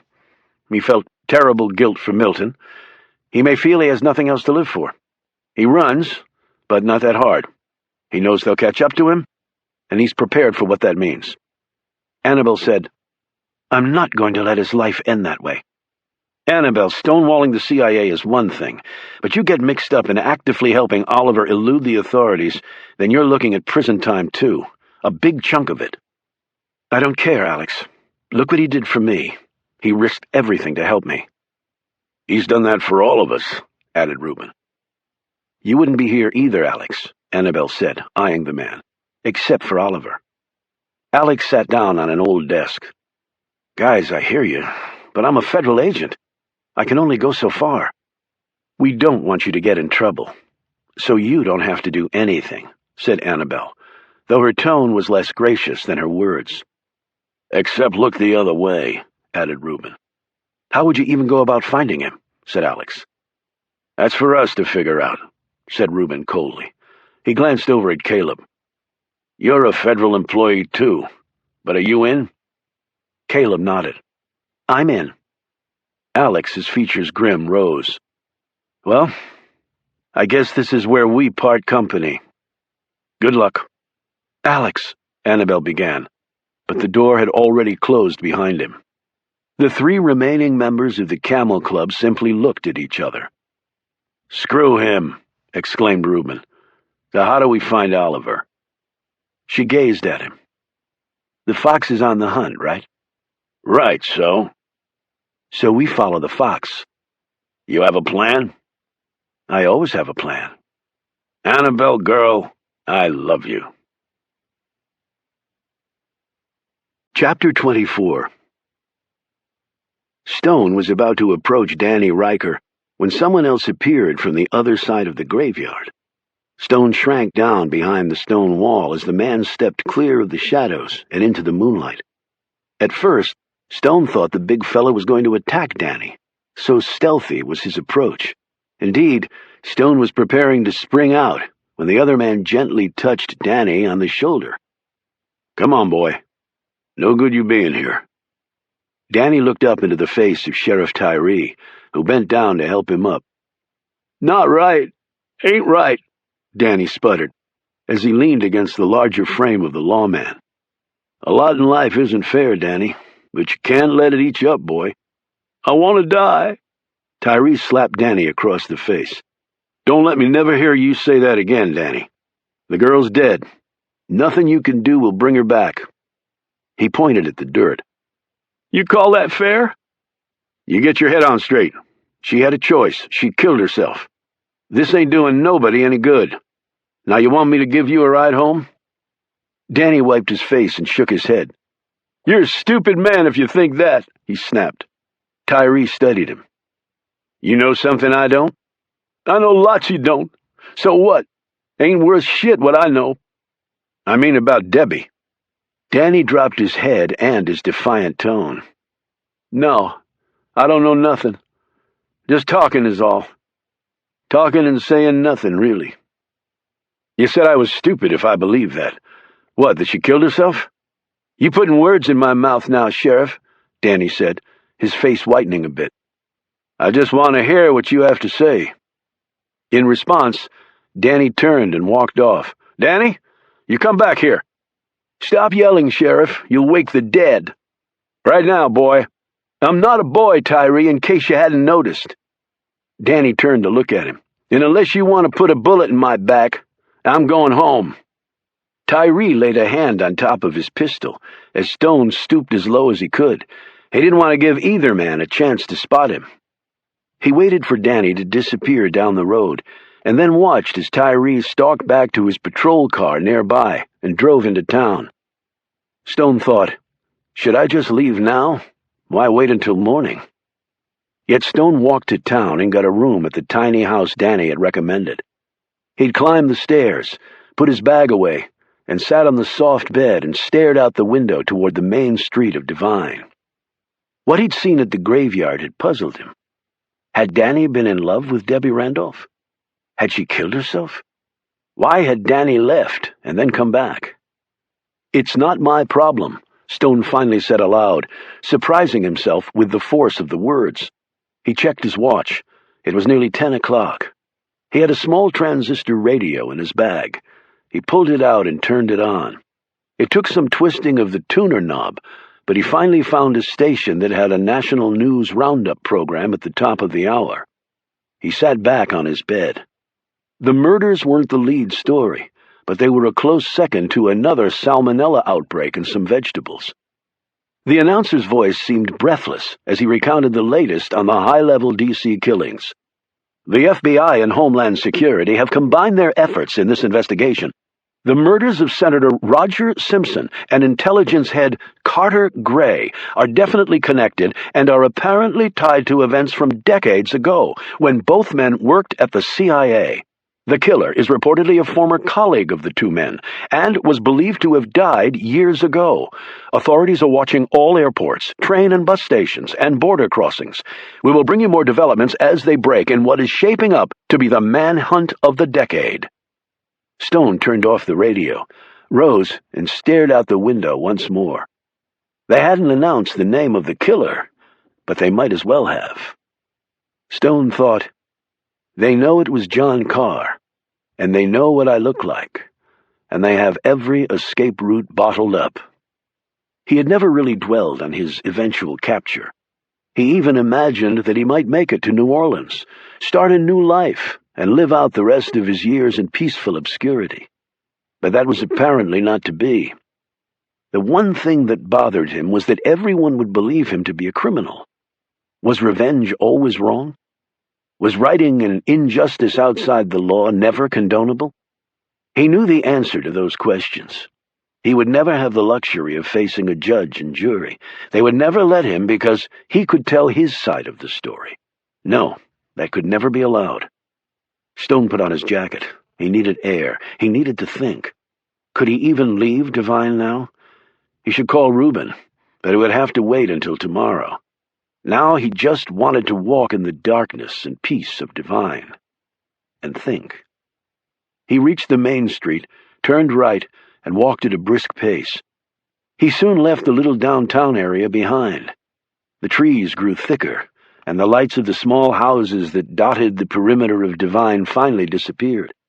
5 minutes later, Stone had decided to turn back, when the scream reached him. It was from up ahead. It was a man, and he sounded beyond terrified. Stone started to run. Chapter 25. After leaving Leroy's place in Maryland, Knox did not drive home. One question had been bothering him so badly that he had to have an answer. He headed not for Langley, but for a nondescript building in the heart of Washington. He'd called ahead and was admitted without issue, what with his military background and government credentials. He entered a vast room filled with long, scarred tables, where gray-haired men, probably grizzled vets of past wars, along with some bow-tied historians, sat reading through piles of yellowed documents. It was windowless and seemed nearly airless as well. As Knox looked around, the one emotion he sensed was misery. This place contained the recorded and too brief lives and violent deaths of far more people than one would ever want to think about. The main collection center for U.S. Army records was in St. Louis. To get access to an enlisted man's service record there required either his permission or a court order. However, Knox had learned something unknown to most people. The St. Louis facility didn't have all the records. There were some in D.C., and indeed copies of some of the ones housed in St. Louis. And they weren't simply records of enlisted personnel. Here were housed documents chronicling America's wars. That was why many historians came here to do research, many with FOIA requests in hand, since the military reluctantly revealed anything about itself. As always, one could gain access to the records if one had the right connections. Many of the records he wanted to look at had not been computerized yet, but some had. Still, after Knox showed his creds, the attendant was able to pull the boxes he wanted very quickly and showed him how to access the computerized files. His butt parked in front of a PC, Knox started with the digital ones first, flicking from screen to screen. He had a hunch, and he wanted to see if it was true. What had been bugging him was why Macklin Hayes would want to get John Carr so badly. If Carr had killed Simpson and Gray, he was now on the run. He was not going to hold a press conference and start blabbing about secrets from the past. Knox could understand Hayes wanting him to nail Carr before the police did. If the cops caught up to Carr, he might start talking in exchange for a deal. But Hayes had also said that the cops had been put on a short leash on this investigation, giving Knox, in essence, a clear field in which to operate. And even if the police somehow got to Carr first, the CIA could, like Hayes had said, just swoop in and take him away under cover of national security interests. Carr would never even reach a press conference or make a phone call to his lawyer. So why the all-out necessity to get this guy? Aside from the moral issue of letting a killer escape justice, in some ways letting him go away and die peacefully made the most sense strategically. The bottom line was, Hayes was acting somewhat irrationally, and he was not an irrational man. There had to be another reason. Knox stared at the screen, reading the military records of the men and women who had served in Vietnam. He exhausted the digital trail and had to resort to the boxes after consulting with another attendant who helped him narrow his area of search. He went through 30 of the boxes without success. He was about to call it a day when his hand gripped a sheaf of papers, the top page getting his immediate attention. As Knox leaned forward, the rest of the room seemed to slowly disappear around him. He was reading the official history of a soldier named John Carr, an enlisted man who'd quickly risen to the rank of sergeant. The account Knox was enthralled with was Carr's heroic actions during one 4-hour period nearly 40 years ago. Outnumbered dozens to one, Carr had almost single-handedly turned back an attack by the enemy, saving his company and carrying several of his wounded comrades to safety on his back. He'd killed at least 10 enemy soldiers, several in hand-to-hand fighting. Then he manned a machine gun nest to hold back the North Vietnamese while mortar and rifle rounds hit all around him. He'd left that post to radio and air support to allow his men to retreat safely. Only then had he walked off the battlefield, drenched in his own blood and permanently scarred by bullet and machete wounds. Knox had experienced combat in those jungles, and knew the confusion and horror that such confrontations almost always held. He'd been wounded, he'd been scarred, he'd been routed in action, thinking this was surely his last day on Earth, and he'd been part of successful attacks in the last days of America's participation of that war in Southeast Asia, although by that time, little victories in the field meant nothing, if they ever did. Yet Knox had never read or heard of any soldier doing what Carr had done that day. It was beyond miraculous. It was beyond human, in fact. His respect, along with his fear of the man, notched upward even more. With such heroism there must have been reward. The military was often slow in many ways, but it was quick at awarding bravery and selflessness in the field, if for no other reason than to inspire other soldiers, and such accounts also made for great PR. The extraordinary heroism and extreme gallantry Carr had demonstrated that day not only easily qualified him for the Distinguished Service Cross, the second highest award the Army could bestow, but in Knox's judgment, it also should have earned him the country's highest award for military heroism, the Medal of Honor. John Carr, a Medal of Honor winner? Hayes had not mentioned any of that in his briefing, nor had that piece of background made its way into press accounts when the man's grave had been dug up at Arlington. Knox flipped through page after page and explored several more boxes before he was able to piece the story together. Carr's Purple Hearts could not be denied him because the wounds alone were proof enough. All told, he received 4 of them, counting injuries received in other battles. Then there had been talk of awarding him a Bronze Star, but the date of this document was long after the fact of Carr's miraculous actions in the field. And the Bronze Star, while certainly prestigious, didn't come close to recognizing what the man had done, Knox felt. The bronze was a bit of a hybrid in Knox's mind. It could be given out for bravery in battle, but also for acts of merit or meritorious service. The Silver Star, Distinguished Service Cross, and Medal of Honor, the acknowledged triumvirate of recognition for the fighting soldier, were for bravery and heroism in combat, pure and simple. He finally found a sheaf of documents showing that Carr's immediate superior had recommended Stone for the Medal of Honor. The man had filled out all the requisite documents and assembled all the required proofs and eyewitness accounts. He then sent it up the chain of command. The date on the documents showed it to be shortly after Carr's actions in the field, long before the documents talking about awarding him the Bronze Star. What the hell was going on? And nothing had happened. It apparently had stalled out at that point. Knox could find no other documents that touched on it. But why? It was a perfect story. The man was a hero. Instead, Carr had disappeared from the enlisted ranks shortly thereafter. Knox thought he knew why.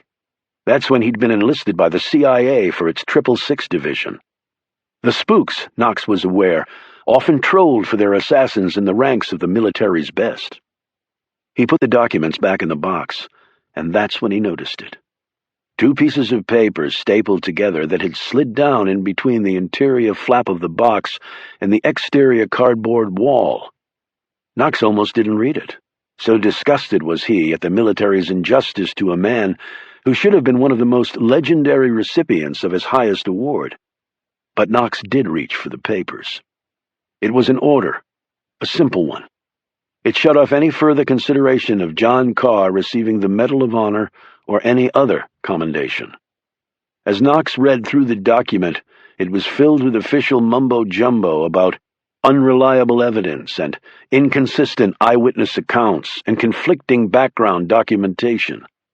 It made no sense at all, until Knox's gaze reached the signature line, where the name of the officer appeared.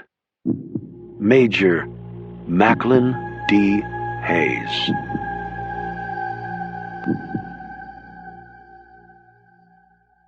Chapter 26. Knox slowly drove his Range Rover into the garage of his townhouse. Before he hit the button on his remote to close the door, he scanned the street in his rearview mirror. They were out there, he was pretty sure, watching him. Hayes typically covered all the bases. The former general trusts me about as much as I trust him, Knox thought. There might come a time when Knox would have to give those boys the slip, and when and if the time came, he hoped he was up for the challenge. It might seem bizarre to ordinary citizens that a government agent like Knox would be nearly as fearful of his employer as he was his quarry. Yet Knox was only called in when things had gone to hell, and people were already pointing fingers at each other and essentially building their blame strategies. He sometimes compared his job to that of an internal affairs officer in a police department. No matter what you did, someone was going to be pissed off at you, and being pissed off and taking somebody's life as payback did not require a great leap of thought. Sometimes it simply needed a walk across the street, a decisive trigger pull, and a good cover strategy.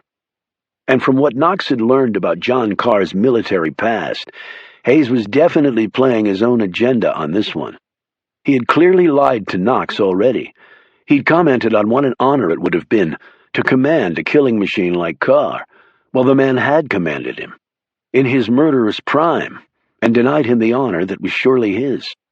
What had Carr done to tick the man off? Hayes was known to hold grudges for decades, and it seemed like that reputation was proving true here. Knox had spent several more hours in the records room trying to find an answer to that question, but had come away with nothing more than speculation. The dark thoughts going through his mind right now were nearly as numbing as what he'd experienced in his last nights in a Vietnam jungle, before his country had called it a war and gone home. Knox's battalion had been one of the last to be sent to Southeast Asia. He'd been there all of 11 months, and it had felt like 11 years. When he'd gotten back with a piece of shrapnel in his left thigh and a truckload of recurring nightmares as reminders of his time there, he decided that war was not a particularly smart way to decide global issues, especially when politicians, rather than the grunts on the ground, were calling the shots. That's when he'd worked his way to the Defense Intelligence Agency, and from there to the civilian side and CIA. Now, his official home was a specialized piece of that agency that John Q. Public had never heard of and never would. He had two sets of creds, one for the public that showed him to be with Homeland Security and was suitably intimidating, and another set that he showed only to certain fellow federal agents, that evidenced his association with OSM, the Office of Special Matters. It was made up of personnel from 5 of the major intelligence agencies, though it was controlled by a handful of folks at Langley. Office of Special Matters sounded a little hokey, Knox thought, but what they did was far from it. Knox had been up to his ass in special matters for years, often handling 6 crises of international meltdown range at once.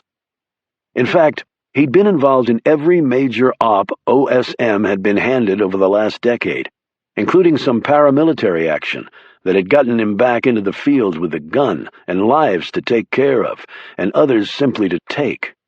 He'd narrowly avoided the WMDs that never were fiasco, and then had spent 6 years in the Middle East, doing things he would never write down, and had done his best to forget about since. He'd been thousands of miles away when his wife had died from a brain hemorrhage.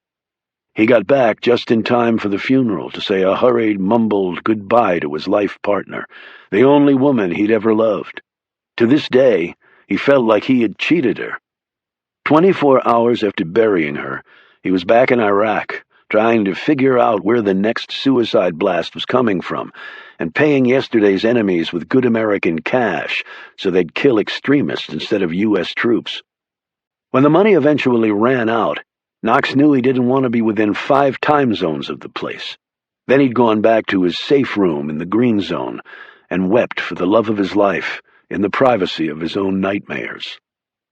It had been more than a challenge, and in the last year Knox had seriously contemplated retirement after talking his way out of the Middle East, where no Muslim trusted anyone with light skin who held a firm belief in the supreme holiness of the Lord Jesus Christ. He'd pulled enough time. He could go out on his terms. He was actually on a short sabbatical when Hayes had called. And now look at him. And the same old question had raised its ugly head once more. Will the sun come up for me tomorrow? He walked into his kitchen, tossed his keys on the counter, opened the fridge and popped a beer. He sat down in his small study and considered what he did and didn't know, the latter, unfortunately, being far more voluminous than the former. He slipped the pages from his pocket. He'd taken the 2-page order with Macklin Hayes' signature on it. It was probably a felony stealing government property, but Knox really didn't care at this point. He looked at the precise signature of the man. What were you thinking when you signed that order, General? Knox thought. He now had a connection between Hayes and Carr. That changed the dynamic of his mission. Knox just wasn't sure how, yet it did explain one thing. He was told he'd been ordered to track down Carr because the former 666 held secrets that would embarrass the U.S. government, or at the very least the CIA. Sometimes, for Knox, it was hard to tell the two apart. Hayes had said that Carter Gray had been concerned about that too, and that he'd been after Carr, but Carr had evidently gotten to him first. That's what hadn't made sense. Carr had been at Gray's house the night it was blown up, so he'd evidently already known where Carr was, and on top of that, Carr hadn't opened his mouth these last 30 years. So why would Gray or Hayes and the CIA be worried that the man was going to open it now? Perhaps Gray had been after Carr for some reason, but not to kill the man. Ordering his grave to be dug up? Was he trying to flush him out, make him run? But why? Knox had a hunch the answer lay in the area he was prohibited from looking into, but he'd been ordered from doing things before, and he'd still gone ahead and done them. And Hayes, too, had some strong reason for getting Carr out of the way. He must have thought Carr was dead all these years. Reading the man's face, Knox could tell he'd been out of the loop when the grave was dug up. And then to have no body in the coffin? All these years, Hayes had probably felt safe. Now he didn't, and he was using Knox to take care of the problem for him. And what exactly had happened at the Capitol Visitor Center? Had Carr killed all those men? If so, why? Were they trying to kill him? Knox thought back to the notes he'd read about someone dispatching retired 666s. Had Stone been on that list? Had they gone after him for some reason? That was part of the puzzle that he apparently was not going to be allowed access to. Well, he would see about that. If Carr had something on Hayes, something personal, now that might be an interesting line to hunt down, if only to cover his backside when the time came. But he'd have to straddle the fence, if Hayes found out. He turned the radio on while he'd been driving, and the news story caught his attention. It was similar to the one Stone had listened to in his room in Devine. Authorities knew who the killer was. They were closing in. All escape routes blocked. What the hell? Knox thought. He made the call. Hayes picked up on the second ring. I just heard the news, Knox said. I thought the feds were being left off this one. If I've got an FBI posse breathing down my neck, I'd like to know it. Not to worry, Knox. I had that story planted. It would be inconceivable for a man like Carr not to be listening to the news carefully. I want him to think he's trapped. Trapped men do stupid things, and we move in. Just making your job easier. Hayes clicked off. My ass you are, Knox said to the dead line. The buzzing phone cut off his thoughts on what Hayes had just told him. He didn't recognize the number. Hello? Mr. Knox, this is Susan Hunter. I'd like to meet with you. About Oliver. Knox sat up. Can we do it over the phone? No. You never know who might be listening. He couldn't argue with her about that. Someone probably was listening. Fair enough. When do you want to do it? Right now.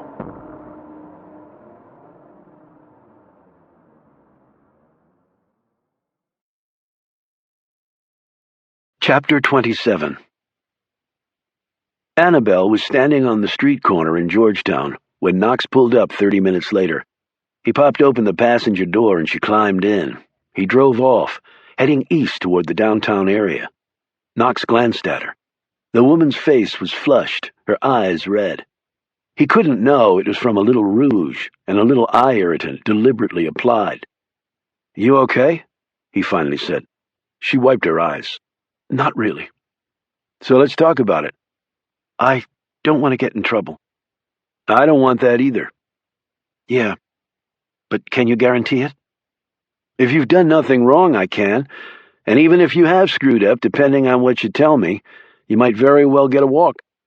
Annabelle started twisting her fingers. It's complicated.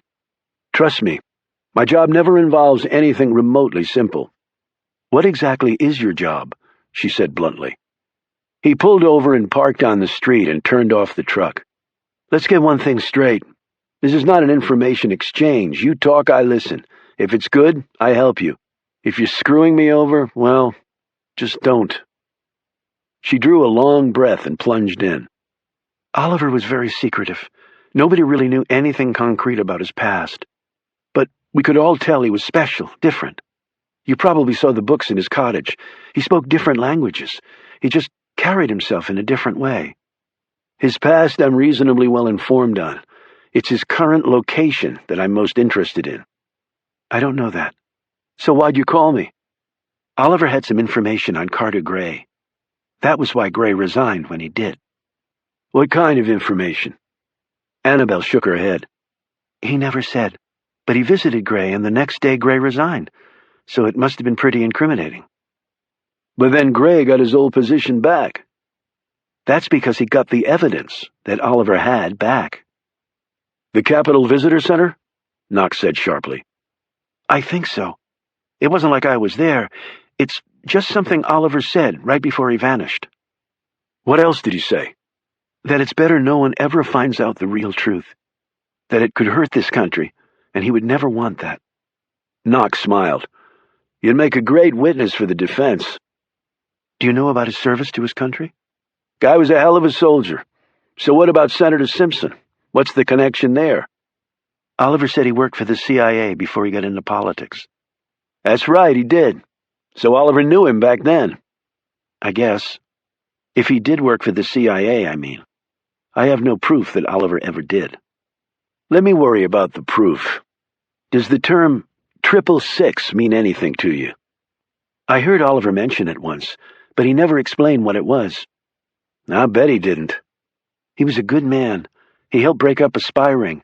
He got a commendation letter from the FBI director. Good for him. So why do you think he killed Gray and Simpson? I have no reason to believe that he did. Come on, Susan, or whatever your real name is. You're obviously not stupid. You know Carr and Stone are one and the same. He's been hiding out for 30 years. If that's so, why do you think he's been hiding out? You tell me. Maybe people were after him. What people? People looking to kill him, I think. Is that what he said?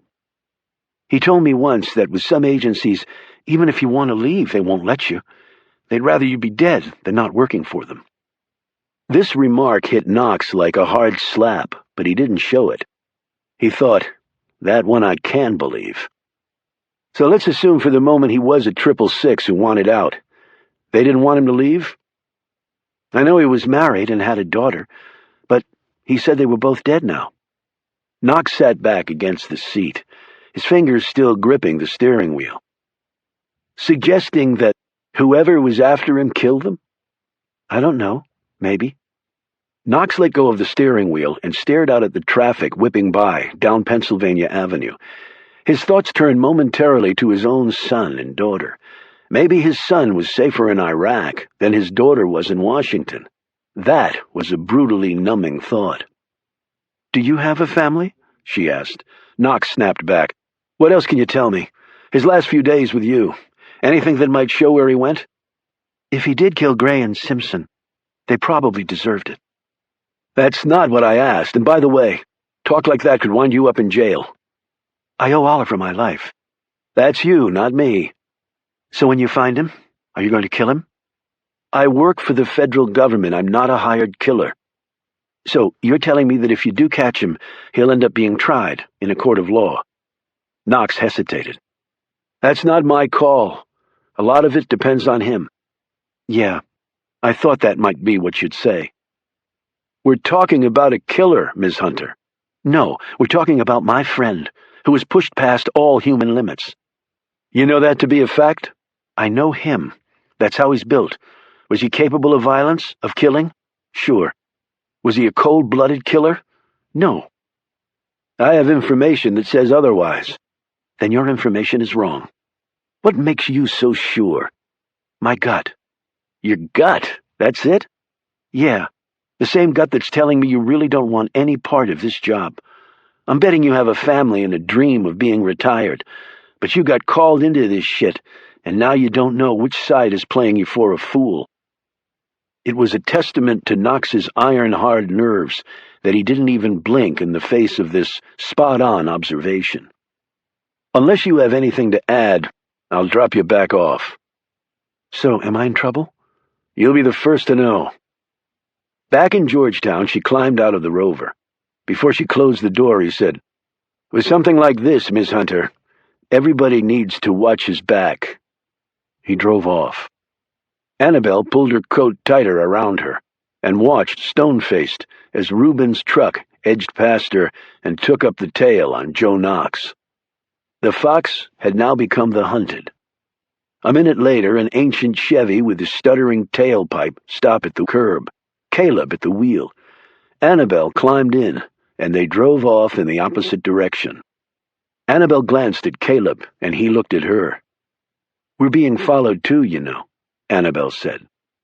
"Story of my life," Caleb replied, without the trace of a whine. Chapter 28. Stone hustled down a clay-packed path, really no more than 2 truck tire tracks wide, as he followed the cries. From out of the darkness loomed a long shape. The double-wide trailer was no longer mobile, since it had a cinder-block undercarriage. The hulks of old cars and trucks, like the skeletons from faded battlefields, flew past as Stone hurried to the trailer. It had long strips of vinyl siding dangling off, and the front steps were blackened railroad ties nailed together. Stone went from the bottom to the top step in one leap as the screams picked up. The door was locked. He pounded on it. "Hello? What's going on? Do you need any help?" He suddenly wondered if the frantic calls were coming from a TV set turned far too loud. A moment later the door was thrown open, and an old man stood there, his body trembling as though he was in the throes of Parkinson's meltdown. "What's going on?" Stone exclaimed. The next moment Stone was knocked aside as a young man burst past his trailer mate and sprang into the air, landing hard on the ground. Stone recovered his balance and stared after him. Aside from the fellow's obvious agitation, he was remarkable for having no clothes on. He stopped next to one old wreck in the yard, moaned, and fell to the ground, writhed in the dirt like he was being tasered. The old man grabbed Stone's arm. "Help him, please." "What's wrong with him?" "He's got the DTs. Coming off the pills or something. Went crazy. Ripped off his clothes. Tearing up the place." Stone raced to the fallen man's side. His breathing was shallow, his eyes unfocused. His skin was cold and clammy. Stone yelled over his shoulder. "Call the ambulance." "Ain't none up here." "Where's the hospital?" "Hour drive." "Is there a doctor around?" Stone was holding on to the stricken man, trying to calm him.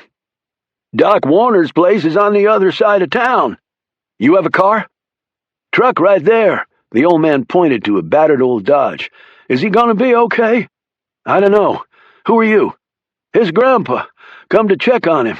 Then this happened." "Can you help me get him in the truck?" Together they lifted the young man into the cab, and Stone covered him with a blanket. The old man was still shaking so badly he couldn't drive. Stone took the wheel and followed his directions to the doctor's place. "What's your grandson's name?" "Willie Combs. I'm Bob Combs." "Where are his parents?"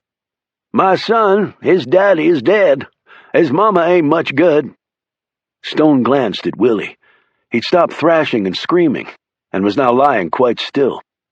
Stone again checked his pulse, slammed on the brakes, and grabbed a flashlight off the dash to look at his pupils. They were pinpoints. "Shit! What is it?" "He's not in withdrawal, he's overdosed, and his heart stopped." Stone pulled Willie out of the cab, set him on the ground, and started doing CPR. He checked his pulse, then looked desperately around while he continued to push down on the man's chest. There was nothing but woods here, not even the wink of a house light in the distance. "Come on, Willie. Come on. Don't die on me. Breathe." Stone checked his pulse. Bob Combs looked at him. "Is he okay?" "No, he's not. He's technically dead, and we've got maybe 60 seconds before there's brain damage." Stone ran to the truck and threw open the hood. The battery didn't throw off the juice he would need, but something else in the engine did. He ran to the cargo bed and started tossing items around there. His hand seized around a set of battery cables, masking tape, and a nail. He turned to see Bob staring at him anxiously. "What you gonna do with that stuff?" "I'm trying to get his heart restarted." Stone ripped out a spark plug wire leading from the distributor cap and jammed the nail in the end of it, securing it there with the tape.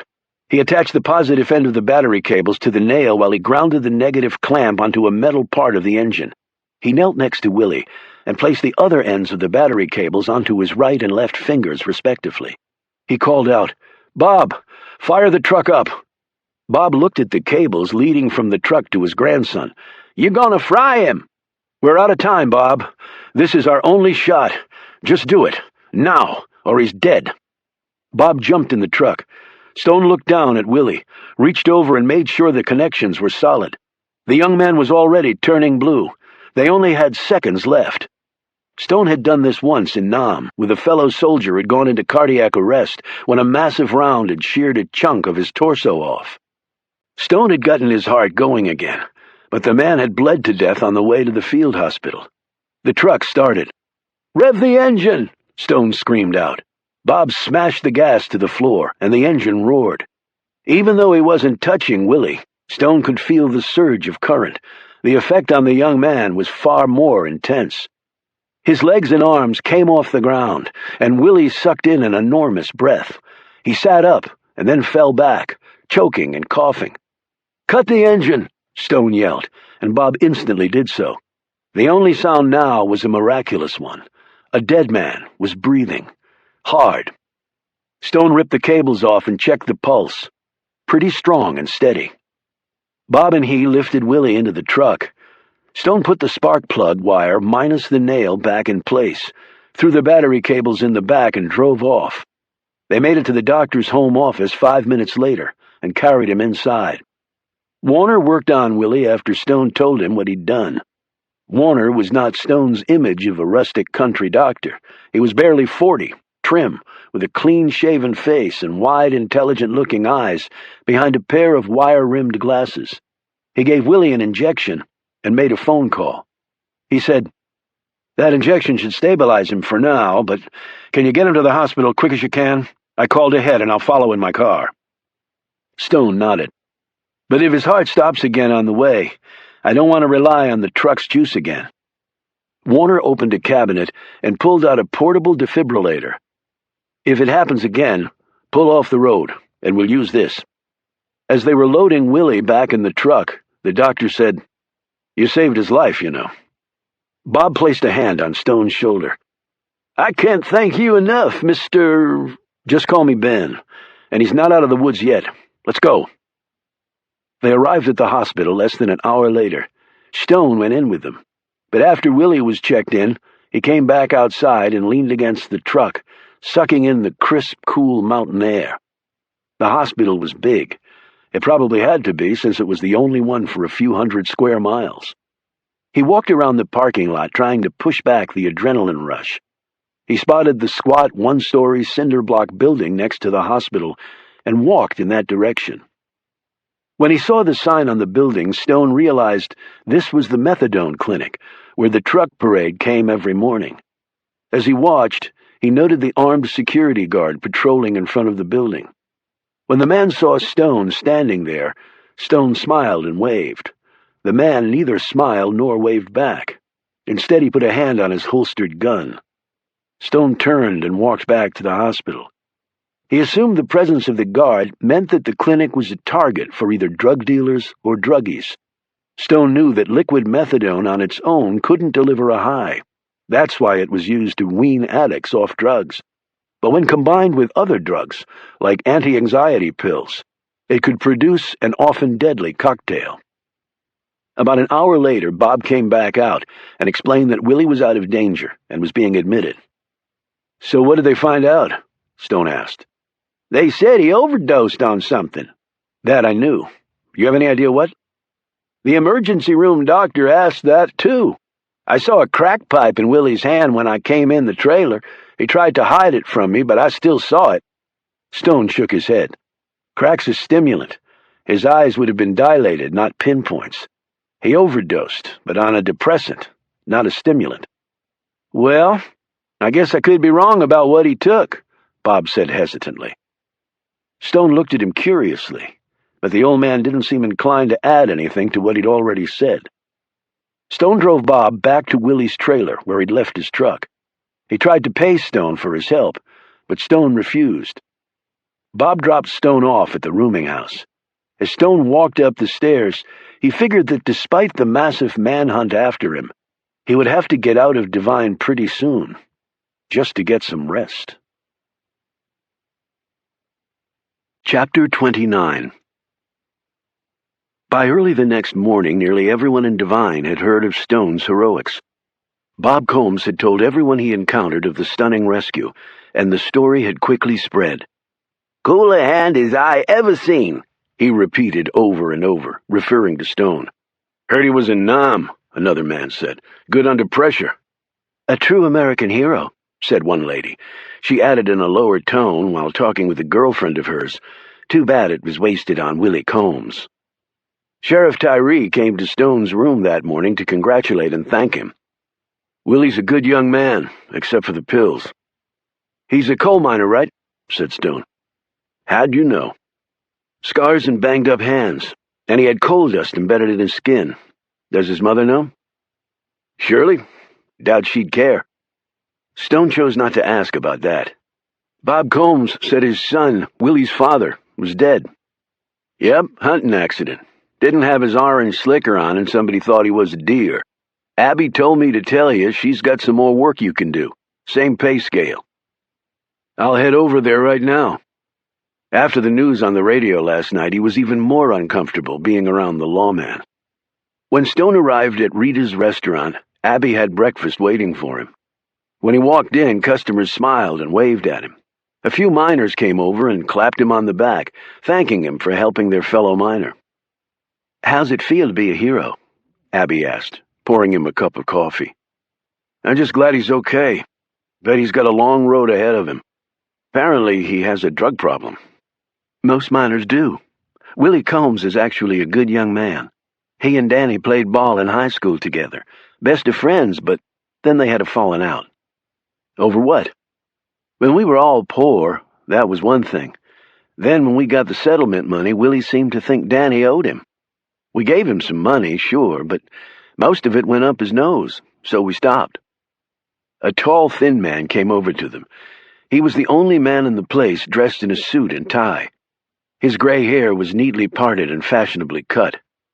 His eyes were gray and alert, and his face was deeply lined, carrying the gravitas one usually found in scholars. Abby said, "Ben, this is Charlie Trimble. He runs the Divine Eagle, the local newspaper." It was all Stone could do not to leap up and run out of the place. A smiling Trimble said, "I would love to interview you about your experience with Willie, Ben. Not only because it's an amazing story, but it shows why we need to reinstate the Volunteer Rescue Squad program here." Abby looked at Stone. "Is that okay?" Stone said slowly, "What I did wasn't all that special, and I'm not looking to get any publicity just because I helped someone." Trimble smiled more broadly. "And modest, too. That will work well in the story angle. It's just a few questions, Ben. We can even do it here or back at my office." Stone stood. "Abby, if you have some more work for me to do, that would be great." He looked at Trimble. "I'm sorry, Mr. Trimble. I'm sure Bob would love to talk to you. He helped as much as I did. Maybe more." Trimble looked put off. "Just a couple of questions?" "No, I'm sorry." Abby gave him a list of jobs to do while Trimble sat at his table, drinking a cup of coffee and staring at Stone. And Stone could feel the burn of the man's gaze. Stone worked half the day at the restaurant and the other half at Abby's home, and every minute he was desperately trying to think of some way out. If he left Divine, he would probably be caught. If he stayed in Divine, someone might put two and two together, and one morning the feds would rumble into town. For one of the few times in his life, Stone did not know what to do. On his way back to his rooming house, he saw Bob Combs standing in front of it. The old man looked nervous, rocking back and forth on his heels, hands shoved in his pockets as he studied the pavement. Stone crossed the street. "Hey, Bob, is Willie okay?" Bob looked nervously around. "Can we talk somewhere, private?" Stone led him up to his room. "What's up?" "Talked to Willie this morning, and the doc's over at the hospital, and some things don't make sense." "Like what?" "It was sort of like you said. Drugs Willie said he took don't add up to what happened to him." "Was it crack?" "That's what Willie said he was on." "He might have made a mistake." Bob was shaking his head. "I know some folks think Willie's nothing but a pillhead, but he's not. He's a smart boy, but killing himself in the mines. Started there right out of high school, and looks like he's been there 30 years, just the way it is. But if he said it was crack, it was crack. You can count on it." Stone studied him, not really sure why the man was telling him this. "Well, if you think something's wrong, Bob, you should let Sheriff Tyree know." "I was wondering, sort of, if you could maybe step in." "Me? Step in what exactly?" Stone said cautiously. "You saved Willie's life. Easy to see you've been around, know stuff. I was just hoping maybe you could talk to Willie, get his side of things, and see what you can find out.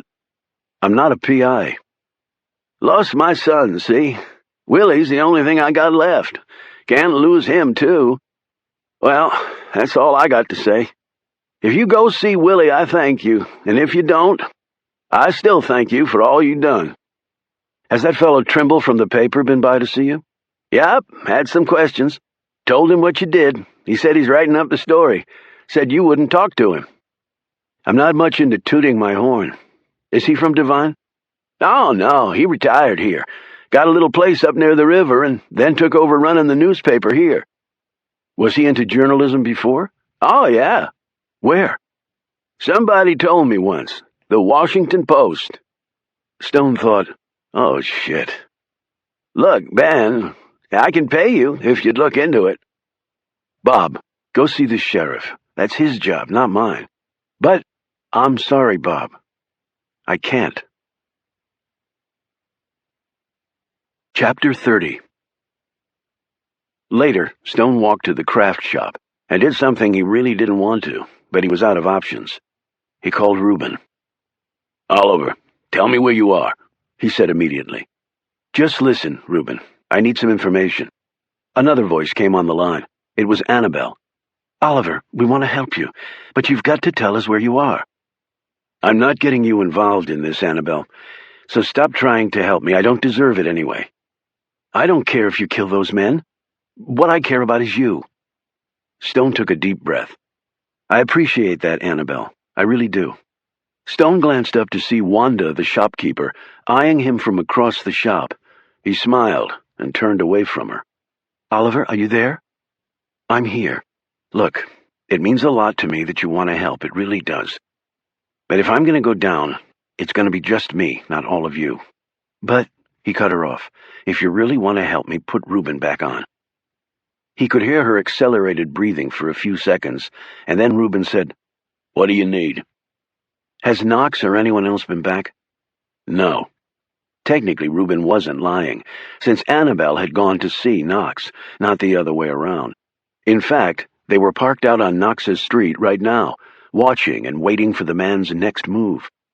The news said that they have all the airports, train and bus stations under watch. I heard that too. That's a lot of ground to cover, even for the FBI.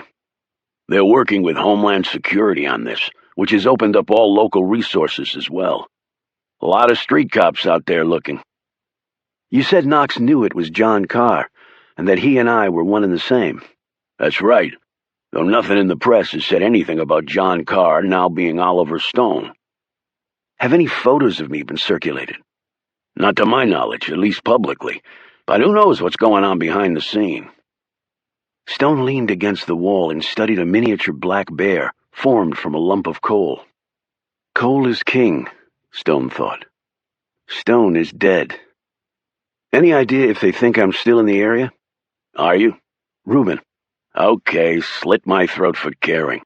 Nothing specific, but you can count on the fact that any place within a few hundred miles of D.C. will be under close watch. Stone sighed. Thanks for the info, Reuben. I hope I won't have to call you again. Oliver, wait. Stone hung up the phone and walked out of the shop, managing a smile at Wanda as he passed her. She said, Heard about Willie. That sure was real smart of you. I'm just glad I could help. I told my husband about it. He was in the Army. I told him I heard you were too. He wanted to know which part. The part that fought in Vietnam, Stone said, as he closed the door behind him. He went back to the rooming house and packed his few belongings. The bus ride to the vicinity of Devine had taken 3 hours from where they had gotten off the train. He remembered the general direction they'd come, but the corkscrew roads and hairpin curves were impossible to recall with any specificity. He thought back to the night he and Danny had come here, via pig truck. He remembered the towers of Dead Rock Prison, the main street of Devine, the warm bed above Rita's, the shotgun in his face the next morning. Abby Riker's scowl that had somehow turned to a smile. He waited until it was well dark, and then headed out of town. His route carried him past the road leading to Willie's place. A few minutes later, he saw the burn of car headlights coming his way, and he quickly stepped off the main road and onto the dirt one leading to Willie's trailer. He waited for the car to pass, and then quickly retreated into some bushes lining the dirt drive. He only got a glimpse at the driver as it sped by and continued to watch as the car kept on going before it rounded a curve and its rear lights vanished. Stone looked back at the main road and then glanced the other way. He was on his way again when another car came along the main drag, forcing him to scurry once more back down the road to Willie's place. He obviously hadn't waited until it was late enough. Right now, every car for him could be a state trooper with his digital picture painted on the laptop computer in the cruiser. He hustled down the dirt road and stopped. The car was parked in front of Willie's trailer, and there was a light on inside. He glanced at the car. It was a small, red two-door Infiniti. He looked inside. There was a purse on the front seat, and the smell of cigarette smoke was heavy. He peered around at the house. The front screen door was partially open. He heard a small crash from inside. He quickly moved up the steps and said, "You okay?" "Who is it? Who's there?" It was a woman, and her voice trembled. She appeared at the door a moment later, a tall bleached blonde with a spare tire, wedged into slim jeans and spiky heels. A cigarette dangled from her left hand. She looked to be in her late 40s, although the amount of makeup she had on made it difficult to tell. "I'm Ben, the man who helped Willie last night." Her features looked familiar to Stone. "Are you Shirley Combs?" She took a drag on her cigarette and nodded absently, but the suspicious look only deepened. "How'd you know that?" "You look like each other." Stone glanced over her shoulder into the trailer. She followed his gaze and said hurriedly, "I came over to check on things when I heard about Willie. Got folks around here that might take advantage of him being laid up in the hospital, messing with his stuff and all." It occurred to Stone that Mom might have been messing with her son's stuff too. "Have you seen Willie yet?" "Planning to get over there soon. Long drive, and my car's not too dependable." Stone glanced back at her car. "Looks to be pretty new." "Yeah, well, it's a piece of crap. Keeps stalling out on me." "Everything look okay in there?" he asked. "Willie's not the neatest person in town, so it's hard to tell, really. Looks okay, I guess." "You need any help?" "No," she said quickly. A beat too quickly, actually. "I mean, you've helped enough. Willie would be dead except for you. I thank you for that." "I'm glad I was around, but Bob helped with Willie, too." Her features turned dark. "Yeah, old Bob is real good about helping folks. At least ones he likes." "He doesn't include you in that group?" "You could say the whole town doesn't include me in that group." "Okay," Stone thought. "I was sorry to hear about your husband." She stiffened. "Who told you about him? Bob?" "No, Sheriff Tyree. He mentioned the hunting accident. Pretty tragic." "Yeah, real tragic." Stone looked at her quizzically. "I hope Willie will be okay," he said after an awkward silence. "Hell, he'll be fine. He's got 4 shotguns, a deer rifle, 2 hunting bows, a pickup truck, his own double-wide, cable TV and propane to keep warm, a camp stove to cook on, and folding money from the mine. What's not to come home to? My boy aimed high in life, didn't he?" She smiled, but then it quickly faded. "Look, I got to go," she said. "Thanks again for saving my baby." She closed the door behind her and moved past Stone. He watched as she got in her car and drove off. He hoisted his bag and walked back to the main road. 5 minutes later, the truck almost hit him as it flew by. He dodged out of the way, rolled, and came up in time to see a man throw himself out of the truck cab and land hard in the road. He raced toward him and turned him over. It was Danny. He was badly beaten, but still breathing. And then Stone looked up. The truck had stopped. As he watched, it turned and headed toward him, stopping a few feet from where he knelt next to Danny.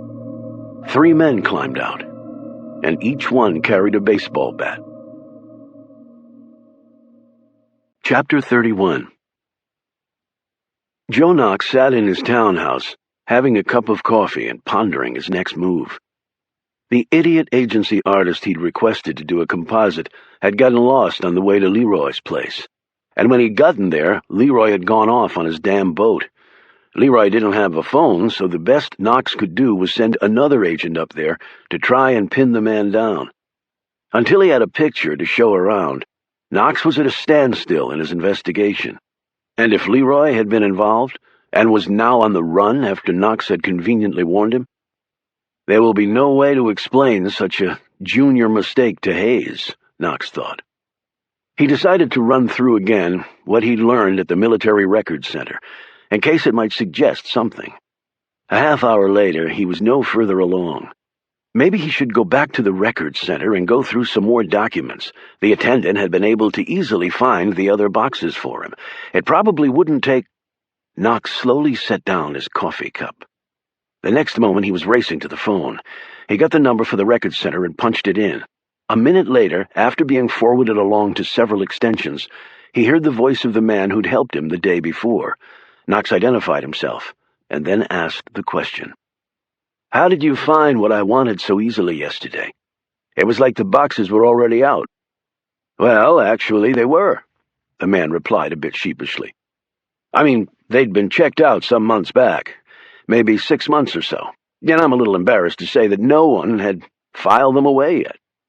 And we've been a bit short-handed as of late," he added quickly, as though suspecting that Knox might actually be some sort of military archives inspector, trying to pull a slick one. "So someone else was looking at those records?" Knox said slowly. "Can you tell me who?" The man excused himself for a minute. When he came back on, he said, "A guy named Harry Finn. It says here on the sign-in log he used to be with the Navy SEALs. He had the credentials and top-secret clearances to get access to the boxes you looked at. That help you any?" "That helps me a lot, thanks." Knox clicked off and spent the next hour tracking down Harry Finn, former SEAL. An hour later, he pulled his truck to a stop, got out, walked up to the steps and rang the doorbell. A few moments later it opened, and he was staring across at a tall young man whose gaze burned back into his. "Harry Finn?" Finn didn't answer. His gaze instinctively checked behind Knox. "I'm alone. Well, as alone as is probably possible in something like this." "Something like what?" "Can I come in?" "Who the hell are you?" Knox flipped open his creds. "I'm here to talk about Oliver Stone, or you might know him as John Carr." "I've got nothing to say." "I'm not sure why you were looking up the guy's military record or whether you're his friend or not, but he's on the run, and somebody's going to get to him at some point. And when they do..." Knox simply shrugged. Finn was about to say something when Knox's cell phone rang. He'd been half expecting it, actually, even as he glanced over his shoulder and saw the black sedan parked down the road. His expert gaze, however, did not pick up the nondescript white van parked farther down. It was Macklin Hayes on the phone, and as usual, he got right to the point. "What the hell are you doing there, Knox?" "Where?" "Harry Finn is off limits." Knox backed down the steps and turned away from Finn. "Nobody told me that." "I'm telling you now. How did you get onto him? Anything to do with your visit to the Military Records Center?" "And why do you find need to follow me, sir?" Knox turned and waved to the men in the black sedan. "What did you find?" "Not much. He fought in Vietnam. He was a good soldier, and he just disappeared, probably when he was recruited for..." Knox glanced at Finn and smiled. "For that thing that doesn't exist. You ought to leave that house now and never go back." The phone went dead. Knox put it back in his pocket and turned to Finn. "You'll be happy to know that you're officially off limits, or so my boss just told me. But just keep in mind that something really screwy is going on with Carr. I've already gabbed with his friends, including the lady who calls herself Susan Hunter. She told me Carr had the goods on Carter Gray, but that Gray got it back probably at the Capitol Visitor Center. You probably already know that from your suitably blank expression. Maybe you were even there. All I can tell you is I've been assigned to track Carr down, that's all.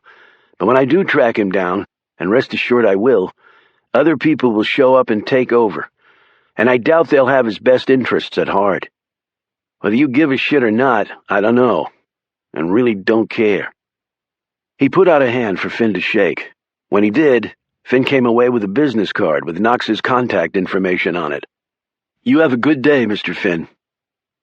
Knox walked back to his truck, while Finn stared after him. Knox didn't know exactly why he'd done that. Well, maybe he did.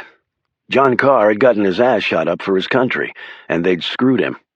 Whatever else the man had done, that just wasn't right. In the white van, Annabelle punched in the number. A moment later, Harry Finn answered. He relayed to her what Knox had told him, and she in turn filled him in. "Do we trust this guy, Annabelle?" Finn asked. "I didn't at first, but now I'm not so sure. He seems to be caught right in the middle." "So what do we do?" "Sit tight. I may need your help later. Or more to the point, Oliver will." "I owe Oliver everything, so I'll be there if you need me."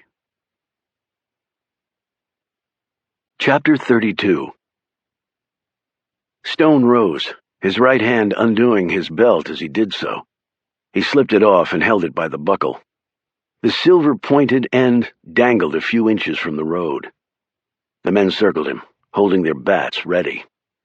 "Odds don't look too good for you, Pops," said one of them. An instant later, he was on the ground, his face covered in blood from where the belt point had bitten into his eye. As he writhed and moaned, with his hands over his face, one of his buddies took a step toward Stone and swung his bat with all his strength. Stone ducked under the blow and snapped his belt against the side of the man's face, gouging it. The fellow yelled in fury and came at Stone again, his bat whipping back and forth. Stone dodged out of the way, but one of the wild blows caught him squarely on the arm. He dropped his belt, rolled, and snatched up the fallen man's Louisville slugger with his good arm. One blow to the man's knees brought him down. The second to the base of his neck kept him there. The remaining attacker dropped his bat and ran. Stone turned and threw the bat he was holding. It whipsawed through the air and nailed the guy in the back. He screamed, dropped to the road, picked himself up and kept going. Stone started to go after him, but stopped when Danny moaned. He raced back to his side, even as the truck sped off. Danny, can you hear me? Can you get up?" Stone looked around, one man unconscious, the other still rolling around on the ground. He was worried the third attacker would go get reinforcements, and his arm was killing him. "Danny, can you walk?" Danny finally focused on Stone and nodded. Stone heaved him to his feet, the pain shooting across his arm. He was still able to support Danny as they made their way down the road. They reached Willie's trailer. Stone loaded Danny into the truck and raced into the trailer. He found Willie's truck keys, ran back, fired up the truck, and pulled off. He drove first to Doc Warner's office, but no one was there. He changed direction and headed to the hospital. Danny lay against him in the front seat. His face was bloody, and one arm hung limp. "Hold on, Danny. We're going to the hospital." Danny mumbled something. "What?" "Call my mom." Stone watched as Danny slowly dug his hand in one pocket and drew out his phone. Staring with his knees, Stone flipped it open, found the number on the speed dial, and hit the key. It took a few rings, but she finally answered. "Hello?" "Abby, it's Ben. I've got Danny. He's been attacked by some guys with baseball bats. I'm taking him to the hospital. Meet us there." To her credit, the woman didn't scream or start crying. All she said was, "I'm on my way." Less than an hour later, Stone once more pulled into the hospital parking lot. He half-carried Danny into the emergency room entrance. While they were working on him, Abby screeched to a stop in the parking lot, jumped out of the Mini Cooper, and rushed in. Stone met her at the door and took her to Danny, who was lying on a gurney in the triage room. Tears gathered in the corners of her eyes as she held her son's hand. "Danny, what the hell happened? Who did this to you?" He murmured, "Just an accident, Ma. Don't worry. I'll be good to go. Took better hits on Friday game nights." Abby looked at Stone. "An accident?" He shook his head. "The doctor said, we need to get him admitted and have some tests run. He seems stable now, but he may have internal bleeding." "Will he be okay?" Abby asked anxiously. "Ma'am, we need to run some tests. We'll take good care of him, and we'll let you know how he is." A moment later, they whisked him away. Abby stood there, teetering a bit. Stone put an arm around her shoulders and led her to a chair in the waiting area. He said it was an accident. It was no accident. 3 men, big and mean, with baseball bats. How do you know that? Stone didn't answer her immediately. Something had just occurred to him. One of the men he'd beaten up had looked familiar. He tried to think where he'd seen him, but couldn't place him. Ben? What? Oh, because they came after me when they were done with Danny. How'd you get away? Stone touched his waistline. It cost me my belt, but I hurt 2 of them pretty bad. One of them got away. I need to call Tyree and report it. Do you have his number? She handed him her phone, and he made the call. After he explained things to the sheriff and described the men and their truck, he nodded at something Tyree said. Right. We'll be here, he replied. Stone handed the phone back to Abby. He's going to come here and get a statement after he checks out the crime scene. I can't believe this is happening. But there was a hollow ring to her words that puzzled Stone. When I called, you didn't sound all that surprised that someone had attacked Danny. She didn't look at him. Abby, I know I'm a stranger here, but I saw those guys up close and personal. If Danny hadn't managed to throw himself out of the truck, he'd be dead, and they might come back to finish the job. She touched her eyes with one of her hands, brushing away the tears. There's some things been going on in Devine. Strange things. Like what? Was that why Danny left, and now someone's upset he's back? I don't know why he left. He wouldn't tell me. Abby, I saw Danny crying his heart out over the top of Debbie Randolph's grave. She looked at him strangely. Debbie Randolph? Yes, did he know her? Did he love her? They dated a couple of times in high school, but she was Willie's girl now. How did she die? Committed suicide, with a shotgun in a little shed behind her parents' house. Why would she have killed herself? I don't know. I guess she was depressed. Tyree's looking into it. But right after she died, Danny left Devine. Abby balled a tissue between her fingers and nodded slowly. Did he ever mention Debbie to you recently? No. She dabbed at her eyes again. So what strange things are you talking about? Just things. Abby, can't you be more specific?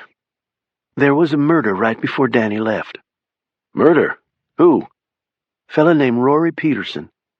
I saw his grave, too. Who murdered him? Don't know. Tyree's still looking at that one, too. Who was Peterson? An accountant. He also helped run the town fund. Town fund? Devine has been through enough booms and busts, so we decided to try a different approach. Everybody kicked in some money. Businesses, regular folks. I put in more than most because I had more money. We put it all in an investment account, and it's done real well. Rory did the books. The fund pays out quarterly dividends. It's been a godsend to folks around town. Kept businesses going that otherwise wouldn't be able to make a go of it. Allowed folks to keep their houses, pay off their debt, survive the lean times. You said Peterson did the books. Was he maybe skimming, and somebody didn't like that? I don't know. I know Rory had some contacts in New York. That was where he was from originally. That was another reason the fund was doing so well. He got us piggybacked on some of those private equity people's investments up there. At least that's what he said. Hitting stuff out of the park, at least according to the dividends I get. Would Danny be mixed up in that somehow? Or Debbie? Don't see how. Danny's never been what you'd call financially savvy. His interests are a lot more basic. Debbie was an artist. She had nothing to do with the fund. Well, those guys tonight didn't seem like the Wall Street types either. Abby's phone buzzed. She answered it and then passed it across to Stone. It's Tyree, she said. The sheriff said, Ben, I went to the place you said. Nobody was there. Didn't find nothing. No bats, no blood, no belt. They must have come back and cleaned it all up. How's Danny? Getting some tests run? Did you ask him who did it? He said it was an accident. And you're sure it wasn't? Not unless you categorize 3 guys with baseball bats doing you bodily harm an accident. I'm heading over to talk to Danny. How's Abby? Stone glanced at her. She's holding up. Stone passed back the phone. I'm going to get a cup of coffee. You want one? She shook her head and tried to smile. "No, thanks. I'm just going to stay planted here until they tell me Danny's going to be okay." Stone walked off looking for a vending machine, stretching out his sore arm as he did so. Then the rather obvious occurred to him. Willie Combs was still here. Crack and pinpoint pupils, and now Danny beaten nearly to death, and a dead woman in the middle of it all. The coffee could wait. He needed to talk to Willie. Chapter 33. Knox's cell phone buzzed. The caller ID came up as blocked. He hesitated, and then answered it.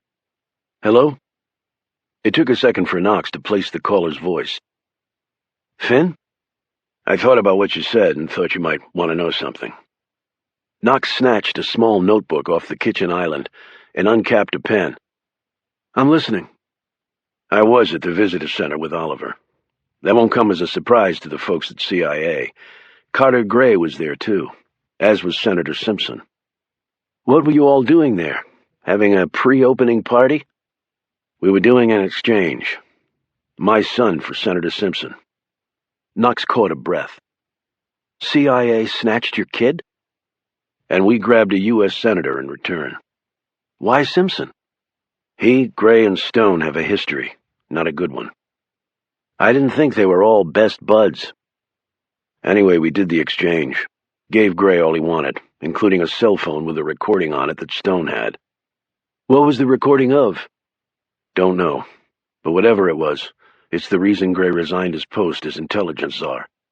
"Some dirt?" "Seems to be." "I take it after the exchange was made, they weren't going to let you walk away." "You could say that Gray had a different idea as to how we were going to leave the place, breathing or not." Knox was writing fast and scribbling questions in the margins.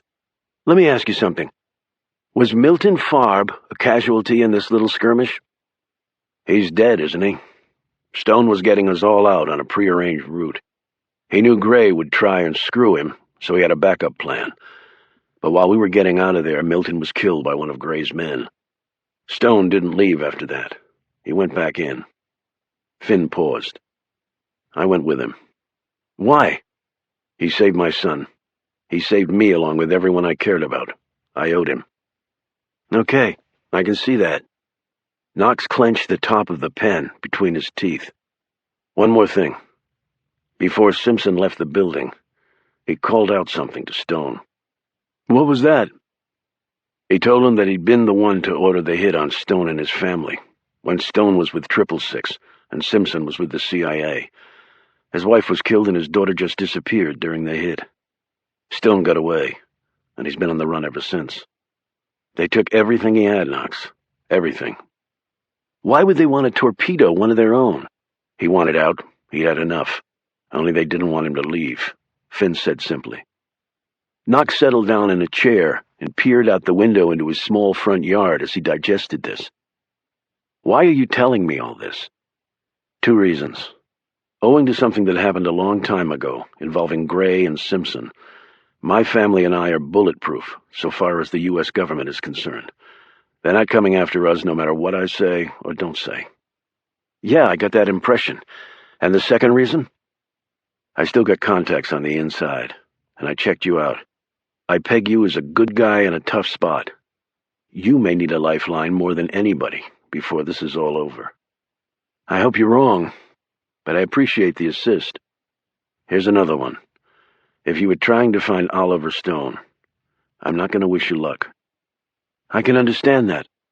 "It's not just for the reason you think." "Come again?" "That night at the Capitol Visitor Center, he had a 30-year-old sniper rifle and a shitty scope. There was a seasoned CIA paramilitary force on the other side loaded for bear, with a 6-1 advantage over us. We walked out. They didn't. I've never seen anything like it, Knox, and I was a SEAL who pulled time in just about every flame point there is in the world. Oliver Stone is the most stand-up guy you'll ever meet. He'll never let you down. He's a man of his word, and he'll lay down his life for his friends without hesitation. But with a gun or a knife in his hand, the guy's no longer human. He knows ways to kill people I've never even heard of. So if you do run into him, the chances are pretty high that you won't be the one walking away. Just thought you ought to know." Finn clicked off, and Knox sat there looking out his window, the pen making nonsensical doodles on the paper. This intelligence from Finn, while compelling and interesting, should not have made a difference to Knox insofar as his mission was concerned. But it did. It had come as no shock to Knox that his agency had less than clean hands. That was just the nature of the business. But though Knox was a veteran of the intelligence world, there was something in his gut, perhaps as deep as his soul, that had recoiled in anger with every fact that Finn had revealed about John Carr, and how his country had repeatedly screwed him. There was right and wrong. Those lines got blurred all the time. Justice and injustice, too, were often all over the place, he knew. There were no easy answers, and whatever road you took, be it the high, low, or more likely somewhere in between, half the people would hate the result and half would applaud. And the hell of the thing was, in a way, they'd both be right.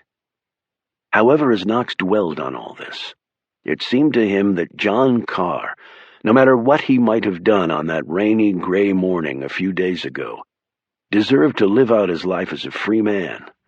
But that was not Knox's decision to make. His investigator mind told him to verify what he'd been told. Then he would just have to see. Chapter 34. Visiting hours at the hospital were long over, but Stone found a sympathetic nurse who let him into the ward after he explained his connection. "That's right," the nurse said. "Doc Warner mentioned that. Who would have thought to use a car engine to start somebody's heart?" Stone thought, somebody has been in a war. Willie was propped up in the bed and hooked up on an IV drip. Other cables connected to his body ran to a monitor where lines and numbers darted across. When Stone walked in, Willie opened his eyes and said, "Who the hell are you?" "Ben, I helped your grandfather get you here." Willie put out a hand. "Gramps told me about that. I guess I owe you my life."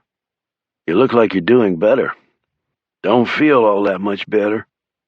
"Did they tell you how long you'll be in here?" "No. I still don't know what the hell happened." "You overdosed." "I know I did. I just don't know how I did it." "So what'd they find in your bloodstream?"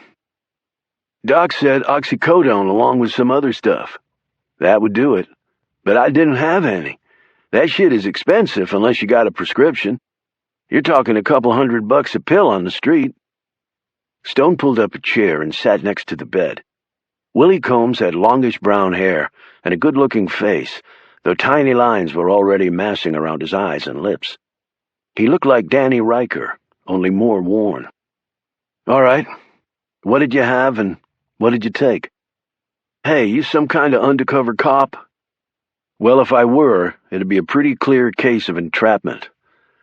Willie let out a long sigh. "I'm too tired to give a shit. What I usually do is get me some fentanyl patches, shuck 'em in two, squeeze out the juice, cook it up, and inject it in my feet. Gives you a nice pop, like heroin." "Fentanyl? China White, right?" Stone said. "You sound like you know your drugs." "You said that's what you usually do." "Prescription ran out, so I just got me some run-of-the-mill street crack. Never had no trouble like this." "Bob told me it was crack." Willie looked surprised. "Well, if he told you, why the hell ask me?" "I always like to confirm things with a corroborating source." "You sure you ain't a cop?" "Not even close. But crack is a stimulant. Your pupils would have been 7 or 8 millimeters, not pinpoints." "I don't know what to tell you." "How can you take crack and then go to work in the mines?" "Had a couple days off, sick leave," Willie added hastily. "You sure you didn't take any oxycodone that night?" "I wouldn't have taken any even if I had it." "Why not?" "Doc Warner put me on it when I busted up my arm in the mines a couple years ago. Got some kind of reaction to it, so I don't use the damn stuff." "Did you take anything else? Anything you can remember, eating or drinking?" "Had a couple beers. Picked up some takeout at Rita's." Stone perked up. "What sort of takeout?" Burger and fries and a platter of grilled nachos. So you ate, drank, and then did the crack? Yep. Started acting jumpy and shit and rambling on. But I was by myself, so that was okay. Before I was going to bed, I took some Tylenol. I always take Tylenol anyway, every night. Just turned 23, but I feel like I'm 60 some days. Tylenol. Then I remembered Gramps showing up. Then things really started getting weird.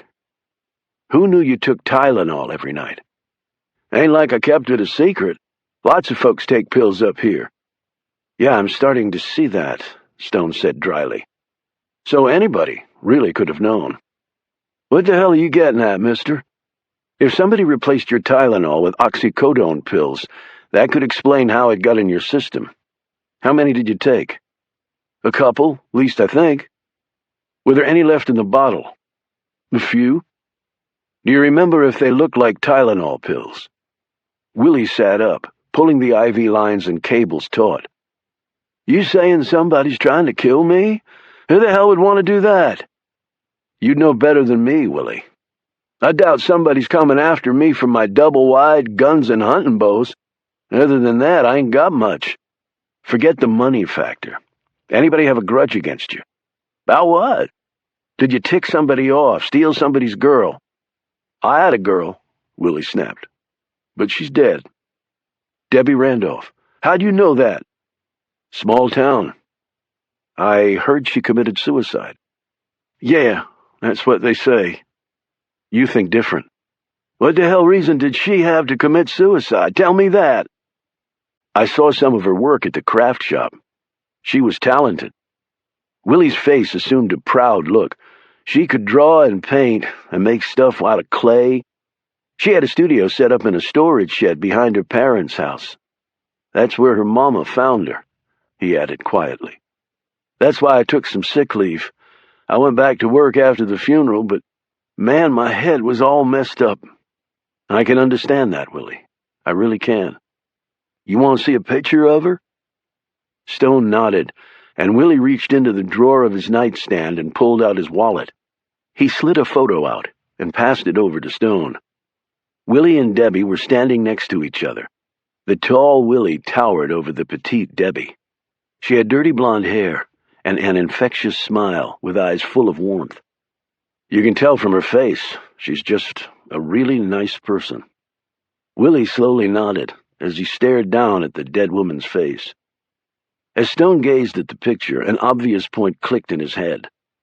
She doesn't look like someone who would kill herself. I'd asked her to marry me, and she said yes, happy as can be. Then the next thing I know, she's dead. His face trembled, and the tears started to slide down his thin, pale cheeks. That's why I got back on the drugs after she died. I had nothing left. Did you tell people she and you were getting married? No. I asked her not to, till I had time to get a ring. I wanted to show her Mama and Daddy that I was serious. I'd saved up about all I needed. Then I'd just come off the shift at the mine when I heard. Couldn't believe it. What time was she found? Early in the morning. She'd been dead a while, they say. And no one heard the shot. They live in a little holler, nobody close. But you said it was in a building behind the house. Her mama didn't hear nothing, 'cause she's about deaf without her hearing aids in. Her daddy Toby's a trucker, and he was on the road in Kansas when Debbie died. So unless he's got himself elephant ears, he didn't hear a damn thing either. Whose gun was used? Toby's 10-gauge. Did you tell Sheriff Tyree about your doubts? Till I was blue in the damn face. He just kept saying, "Where's the evidence, son?" Her prints and her daddy's prints were the only ones on the gun. She was all alone. Nobody had no reason to kill her, so they decided she must have done it herself. Real damn smart. Can you think of any reason why someone would want to kill Debbie? She never hurt nobody. Sweetest thing under the sun. And she's all I had. Before she died, was she upset or nervous about anything? He shrugged. No, not that I could tell. When's the last time you talked to her? Around 11 that night. She sounded fine. Would it surprise you if I told you that Danny Riker was really upset that she was dead? Willie wiped his eyes. balled up the tissues, and threw them in the wastebasket. I guess not. You guess not? Danny and her even dated before we got together, but Danny dated every girl in the high school, so there wasn't nothing really there. Danny's here in the hospital, too. What? What happened? Some guys busted him up bad. Any ideas there? No. Danny and me weren't that close anymore. But you two were friends. Best friends. He paused. He came to see me here. When was that? Yesterday afternoon. We had a good talk. High school football and all. You two were teammates. Willie grinned, and Stone could suddenly see the young man under the coal dust. Man, we were the team. He threw 37 touchdown passes his senior year, and 28 of them were to me. We both could have played for Virginia Tech. But I got a damn DUI, and they rescinded my scholarship, and Danny hurt his knee. Glory days, all right. His grin disappeared, and the young man was gone as quickly as he'd appeared. So Danny didn't say anything that might explain why he got attacked. No, nothing like that. He said he was real sorry about Debbie, and he told me to keep off the pills. Said he was thinking about heading out again, and he wanted me to come with him. We'd go west and start over. Were you interested? Maybe. Ain't nothing keeping me here now. I understand things changed between you two when the Rikers came into all that money. I got my head turned around over that. I mean, they had a lot and I ain't got nothing. But I should have just sucked it up. They didn't owe me nothing. And he lost his daddy over that and all. I know how that feels. I heard your father was killed in a hunting accident. Did he work in the mines too? No, he was a guard up at Blue Spruce Prison. It was one of his best friends that accidentally shot him. Who was that? Rory Peterson. Peterson? And then he ended up being murdered. Yeah, but that was just recent. My daddy got killed over 2 years ago. Stone checked his watch and rose. I need to get going. Is Danny going to be okay? I don't know. They got him pretty bad. But you need to worry about yourself. What are you talking about? If somebody tried to kill you by switching those pills, they're likely to try again. Chapter 35. Knox made a late-night trip to Langley to talk to some folks he'd known for a long time. He trusted these people as much as he trusted anyone these days. And more importantly, they had no love lost from Macklin Hayes. He asked the same questions he needed to ask, and got the answers. Some surprised him, some didn't. It was only a start, but it was more than he'd had a few hours before. The CIA had lost a human asset about the time that John Carr was disappearing. Nicknamed Einstein by his colleagues, Max Himmerling had been nearing retirement when he died in an overseas chopper accident. His body burned so badly it had been identified through dental records. The reason this interested Knox was because it sounded like a typical Carter Gray maneuver in disposing of an agent who had committed an unforgivable act. Himmerling was nearly 70, with the physical ability of a cow, and who'd been assigned stateside at Langley for the last 30 years. So his turning up in a flamed-out chopper somewhere in the Middle East did not make sense. Yet no one at CIA or the U.S. government dared question the circumstances of the man's death. What Himmerling had done must have been particularly egregious, because he'd been a valuable asset for the CIA and Carter Gray. And though no one would say it out loud, from what Knox was able to find out, that something might have to do with John Carr. And he'd found something else out. The records of the 666 Division hadn't been destroyed like he'd thought. The CIA, apparently loath to part with any documented part of its past, no matter how politically incorrect it might seem in hindsight, had moved those records somewhere. And that led Knox to the next phase of his parallel investigation. It took him to several different locations, and he was aware that Hayes's men were following him every step of the way. Yet he had pretty decent cover. He was conducting an investigation on the man's behalf. After many twists and turns along the investigative trail, he reached his final destination. The fairly new and ultra-secret CIA underground records complex was in the middle of 300 bucolic acres, 20 miles west of Thomas Jefferson's Monticello, near Charlottesville, Virginia. The CIA had purchased the property over 2 decades ago for an exceptionally good price that set the American taxpayer back a mere $11 million. That had been by far the cheapest part of the project. The property had barns, stables, paddocks, and even a stately brick colonial manor house that was ostensibly owned by a multinational corporation headquartered in Belgium that ostensibly used it for corporate retreats. Indeed, several times a year, long convoys of limos and SUVs with camera-toting Flemish-speaking executives could be seen heading to the estate along the winding gravel path. The CIA spent about $1 million a year to perpetuate this myth and considered every dollar well spent. High-speed elevators inside the manor house and 2 of the barns allowed access to an elaborate underground labyrinth of concrete tunnels, bunkers, and rooms that were protected against any type of eavesdropping. It sounded very James Bond-like, and yet the reality was there were several facilities like this across the country. On 2 occasions, curious souls had managed to open the doors of these structures, one in the Pacific Northwest and one in Nevada, and seen what was actually going on inside. Knox had never known what had happened to those unfortunate folks. Abducted by aliens was probably the myth spread by agency disinformation teams.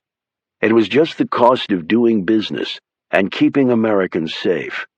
Well, except for folks who, unfortunately, opened doors they shouldn't have.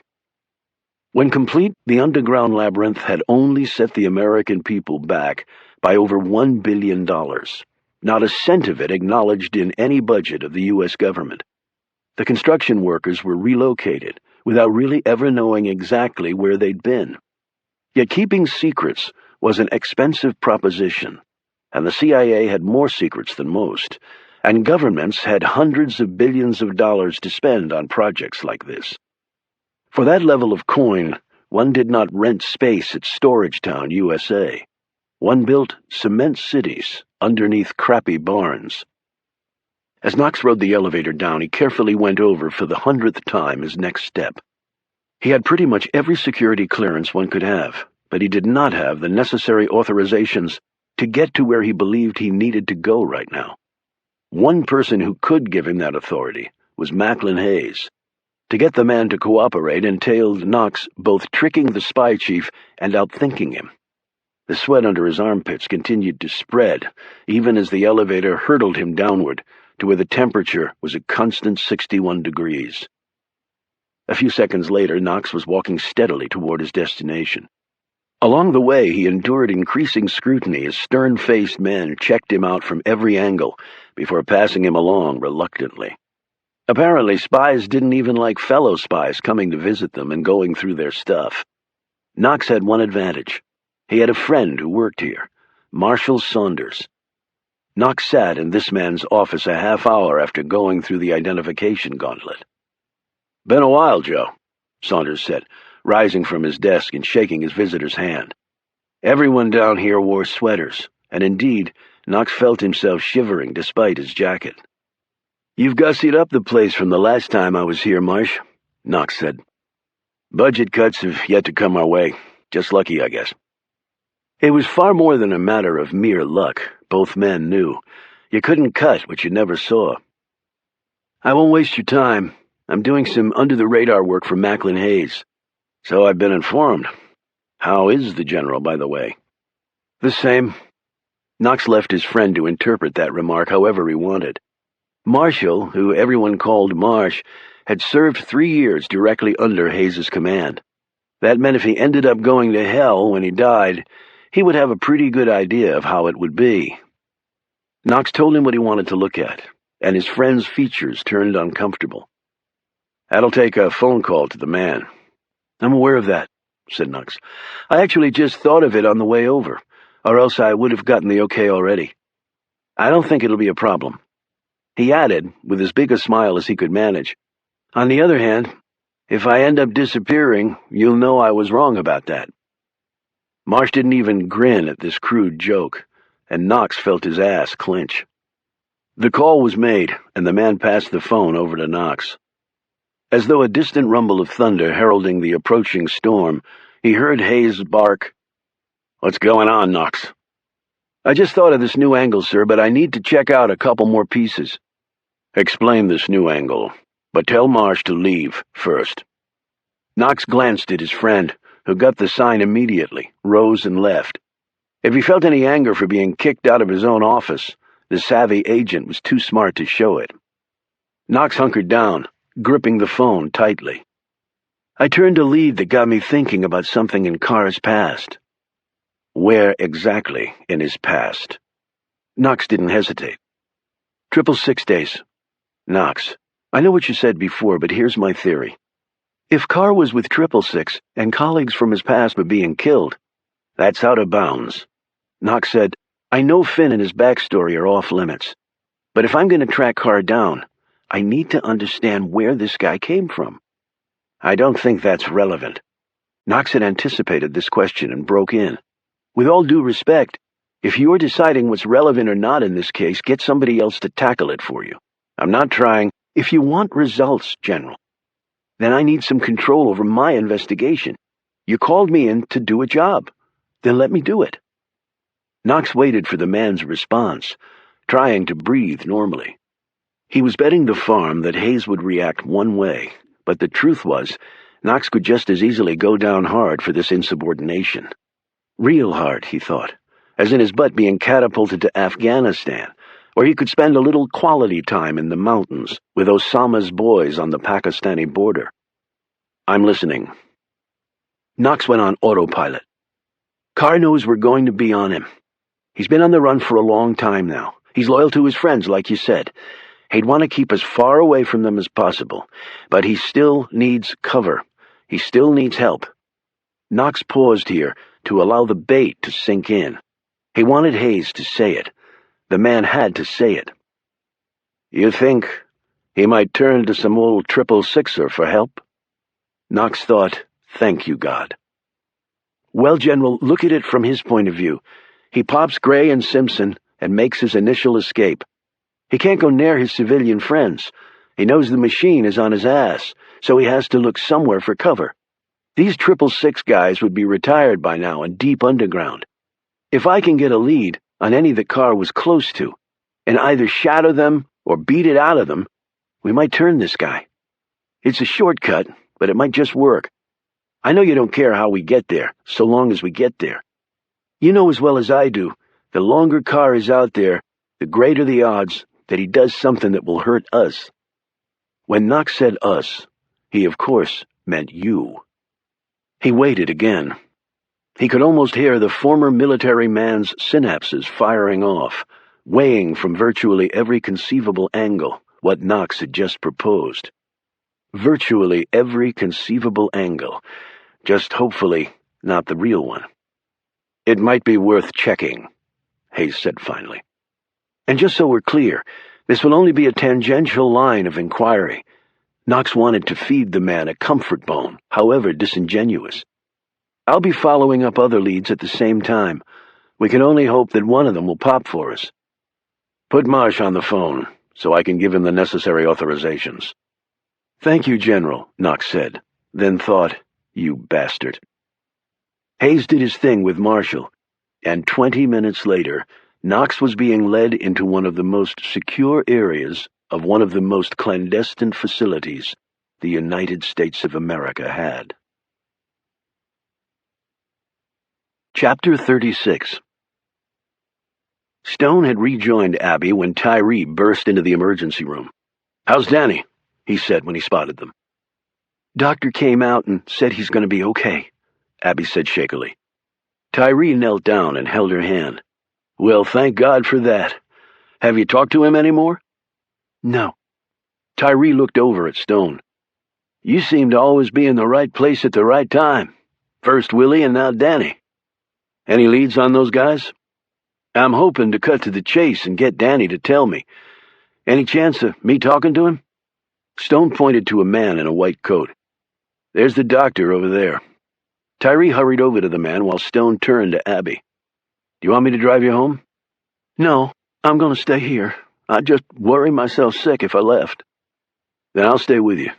"You've done enough. You saved Danny's life, again. I really don't know how to thank you." "Abby, I talked to Willie a few minutes ago.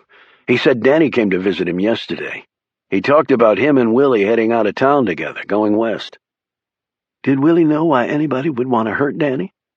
"No, but I asked him about Debbie Randolph.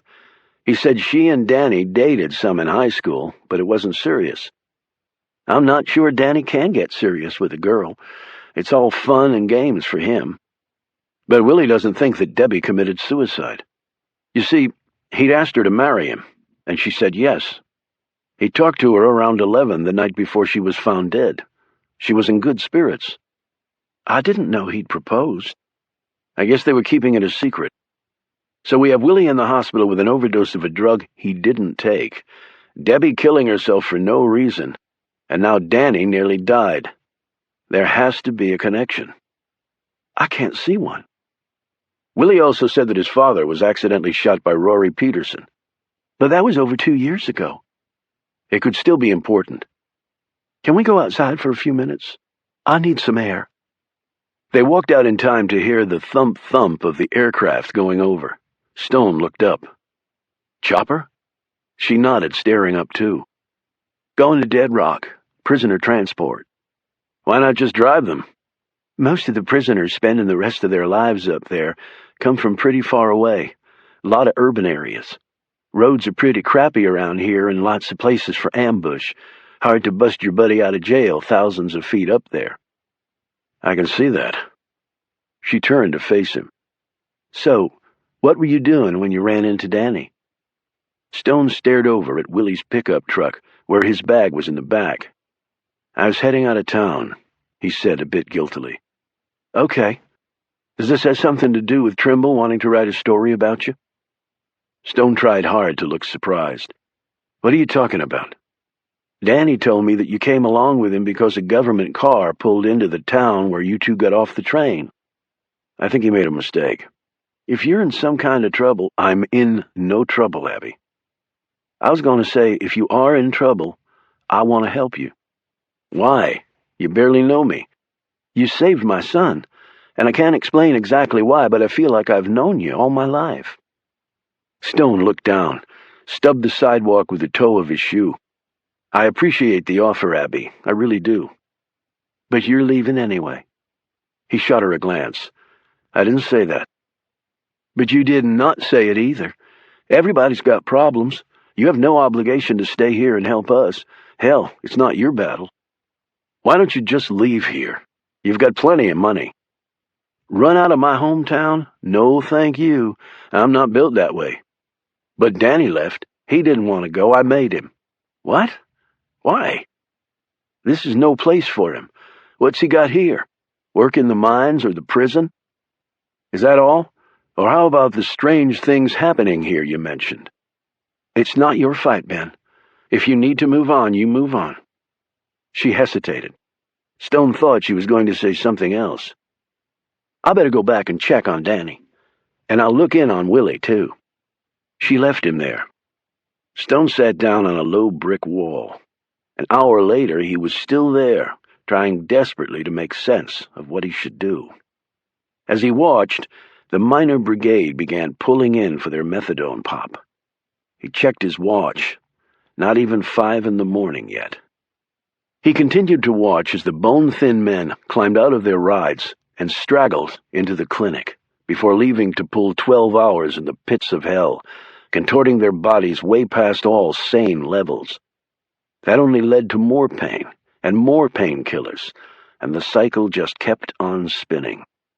Stone thought, also the lights remain on in this country. He looked on a few minutes later as the zombie-eyed men headed out in their dusty Chevys and Fords. He thought, I'm going to start using candles and cook my food over a fire. He was still sitting there when Tyree came out and reported that Danny had refused to say anything about who had attacked him. "Sheriff, I think I've seen one of the men before, but I just can't remember where." Soon as you do remember, call me. An hour after Tyree left, Abby finally came out, bleary-eyed and hunched over. Danny's going to be fine. They're moving him to a room pretty soon. I think the one next to Willie's. That's great, Abby. He said you beat those men up pretty good. I got lucky. Lucky once, maybe. Lucky twice? I don't think so. I guess the Army did teach me a thing or two. Do you want me to drive you home? No, but you can follow me there. I'll make us both some breakfast. Abby, you've been up all night. You don't have to do that. Just follow me home, Ben, unless you want to head on out of town right now. They eyed one another. Stone finally said, I'll be staying. At least for now. Chapter 37. After he finished up in Charlottesville, Knox made a quick trip to downtown D.C., his mind spinning from all that he'd learned. John Carr had been a member of 666. 3 members of his team had been killed about 6 months ago. The case had not only remained unsolved, but apparently abandoned, too. Knox wondered if Harry Finn's immunity was connected to that outcome somehow. However, he didn't wonder about that for long. It was not his problem. He had enough of his own. There was nothing in the official record about Carr wanting out of 666. Knox didn't expect that there would be. Personal feelings, and certainly hostile personal feelings, would never be officially acknowledged. Carr had had a family, though. That sort of information had been duly noted in the records, if only for security and threat assessment purposes. Carr had been technically listed as MIA on a certain date over 30 years ago. Cross-referencing these records with other info he'd collected previously, Knox was able to piece together that only a few days later, Sergeant John Carr somehow miraculously re-enlisted in the Army. He then quickly died under mysterious circumstances and had been laid to rest at Arlington Cemetery. It was amazing, really, how history could be effectively rewritten on both large and personal scales. Stone and Carr were one and the same. Long suspected, it was nice to have confirmation. Stone had fled 666. A short time later, an empty coffin had been put into the ground at Arlington, with Carr's name on the white marker. Later that morning, Knox poured himself a cup of coffee and drank it at his kitchen counter, as his gaze ran over the personal items in the room that had been his wife's. He hadn't changed it much after her death. The home had been both of theirs, but it had really been Patty's. Knox had spent more time in other countries than he had his own. It just came with the job. This was her space. In a sense, after her passing, Knox felt he was merely renting. The place he'd gone to in downtown D.C. was a news archive center, maintained by the federal government. The feds burned a lot of money, without doubt, but some of what they purchased was actually useful. In his last days at 666, Carr had been assigned to a post in the Brunswick, Georgia area, with his official cover being that of an instructor at the then relatively new FLETC, or the Federal Law Enforcement Training Center. From the daily logs that Knox had found, Carr was gone a lot from his post. On several occasions, Knox had discovered that when Carr had been missing from FLETC, somewhere else in the world, a person of interest to the United States had died or disappeared. Knox had canvassed the archives looking for one item in particular. After an hours-long search, but aided by his knowing the week span he was looking for, he found it. An obscure item in the local Brunswick paper detailed the disappearance of a local couple and their 2-year-old daughter. A grainy photo of a woman was identified as Claire Michaels. Her husband John and their daughter Elizabeth had also vanished. John Michaels had been employed as an instructor at FLETC, the article said. There were rumors that some local federal cop haters might have been involved and had targeted the Michaels because of John's occupation. Knox searched for additional stories or any possible break in the case, but found none. The CIA had effectively buried it all, deflecting suspicion onto a logical if bogus source. Knox stared at the old black-and-white image of Claire Michaels that he had taken a copy of from the archives. He wondered if the fragments of another picture of the woman currently resided inside the big-bore ballistics entry in the chest of his senator from Alabama. If he were a betting man, he would have laid down a stack of $100 chips that the photo taped to Senator Simpson's newspaper the morning he died was of Claire, John Carr's wife. Okay, Finn had been telling the truth. They'd killed the man's family because he wanted out. Knox didn't want to believe that his government would treat a man who'd served them faithfully for many years in such a way. But the reality was, it certainly could have gone down like that. Knox walked to his book-lined study. He was chasing a man who'd been betrayed by his own government. True, the evidence was compelling that Carr had killed Gray and Simpson. Knox stared over at a photo of his wife on one wall. Yet what would he have done if he'd found out the two men had killed Patty? He sat down in a chair and stared at the floor. He couldn't say he wouldn't have done the very same thing. And if that wasn't enough, Carr had been screwed in Vietnam by the very man Knox was working for. The war hero had never gotten his just due. The military man in Knox took great umbrage at that. It was hard enough to fight. It was hard enough to survive without some prick denying you something you'd earned fair and square. And Knox still didn't know why Hayes had cheated Carr out of his medal. Yet if he had to guess, he would have concluded that the fault rested with Hayes and not the heroic enlisted man. The real question became, what did Knox do now? He had to keep looking for the man. But maybe what he did when he got there might change. And that meant he was now basically a traitor to his own agency, helping the enemy. It could tank his career, ruin his retirement, perhaps cost him his freedom, or maybe even his life. For a man he'd never even met, but one who he felt he probably knew better than many he'd called a friend. Was John Carr worth it? He didn't have the answer to that. At least not yet. Chapter 38. Abby and Stone had just finished breakfast. Stone had been famished, while Abby barely touched her food. He looked at her nearly full plate and said, "Remember that Danny is going to be okay." "For now, yeah. He never should have come back here." "And you're saying you only wanted him to go because there were no decent jobs here? You've got plenty of money." "It's not the money. He hated how I got it anyway." "They killed your husband, Abby. What other way was there for you to get justice? You can't exactly imprison a company." "For what they did to my husband, somebody should have gone to jail." She rose, poured another cup of coffee, and sat down next to him. "You know much about digging coal out of the mountains?" "Only that I probably wouldn't want to do it for a living." "My husband worked at a dog hole mine. I guess you don't know what that is." "No."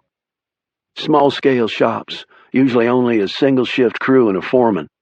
Doesn't pay as well as the big shops, and you get no health insurance. But if you've failed enough drug tests, the dog holes tend to be more forgiving than the big outfits. Nice fallback." "So your husband had a drug problem, too?" "The men are beat to hell from digging in the earth on their hands and knees. Sam had 3 back surgeries before he was 40.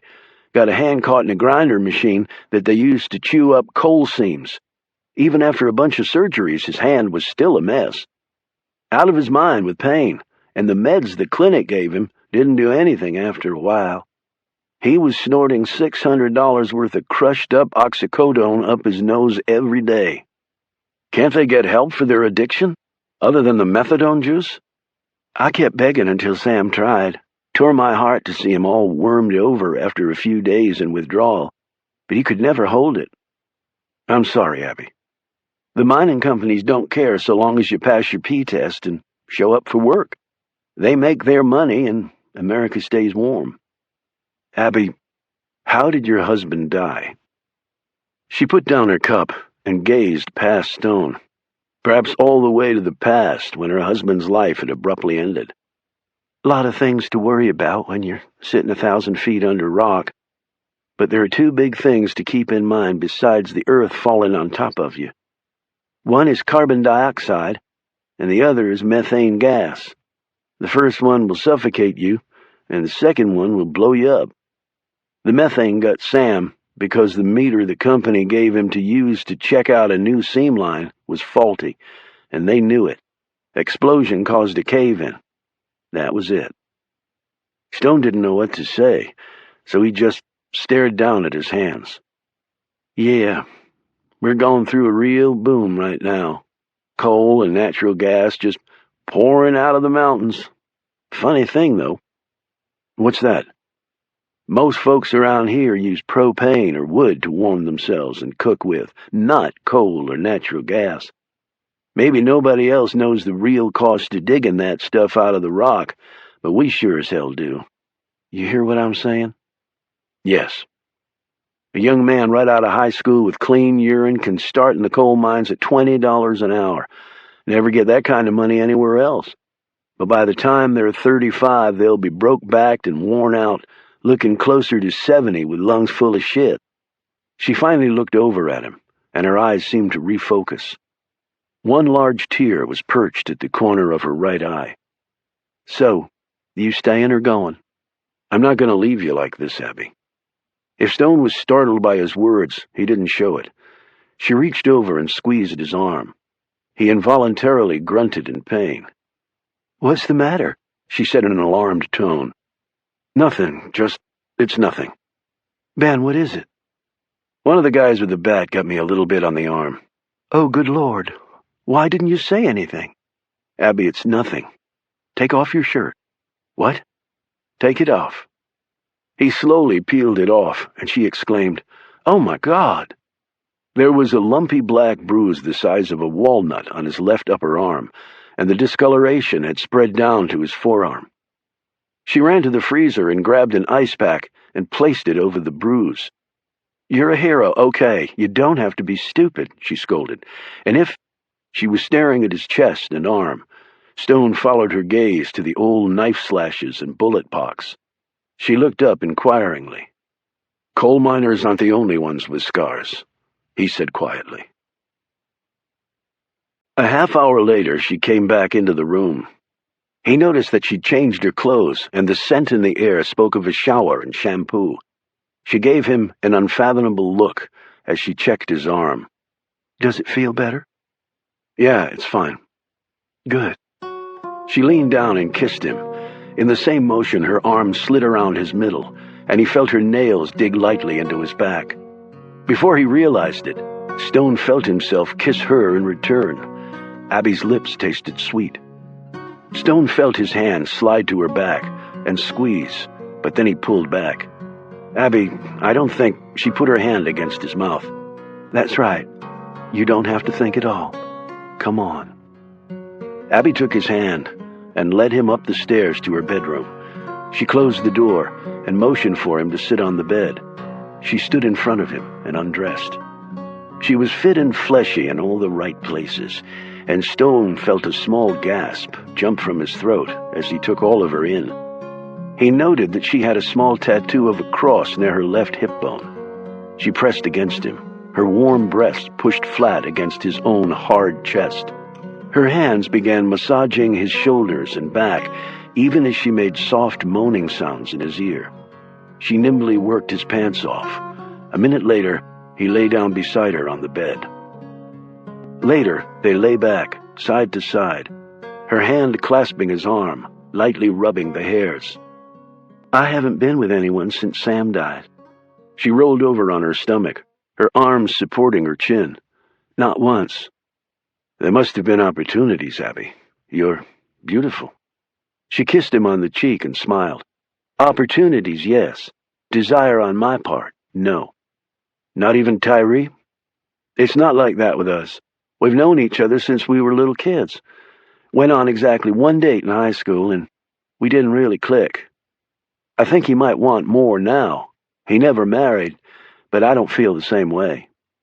It's been a long time for me, too. A long time. He wondered if Claire would have disapproved of what he had just done.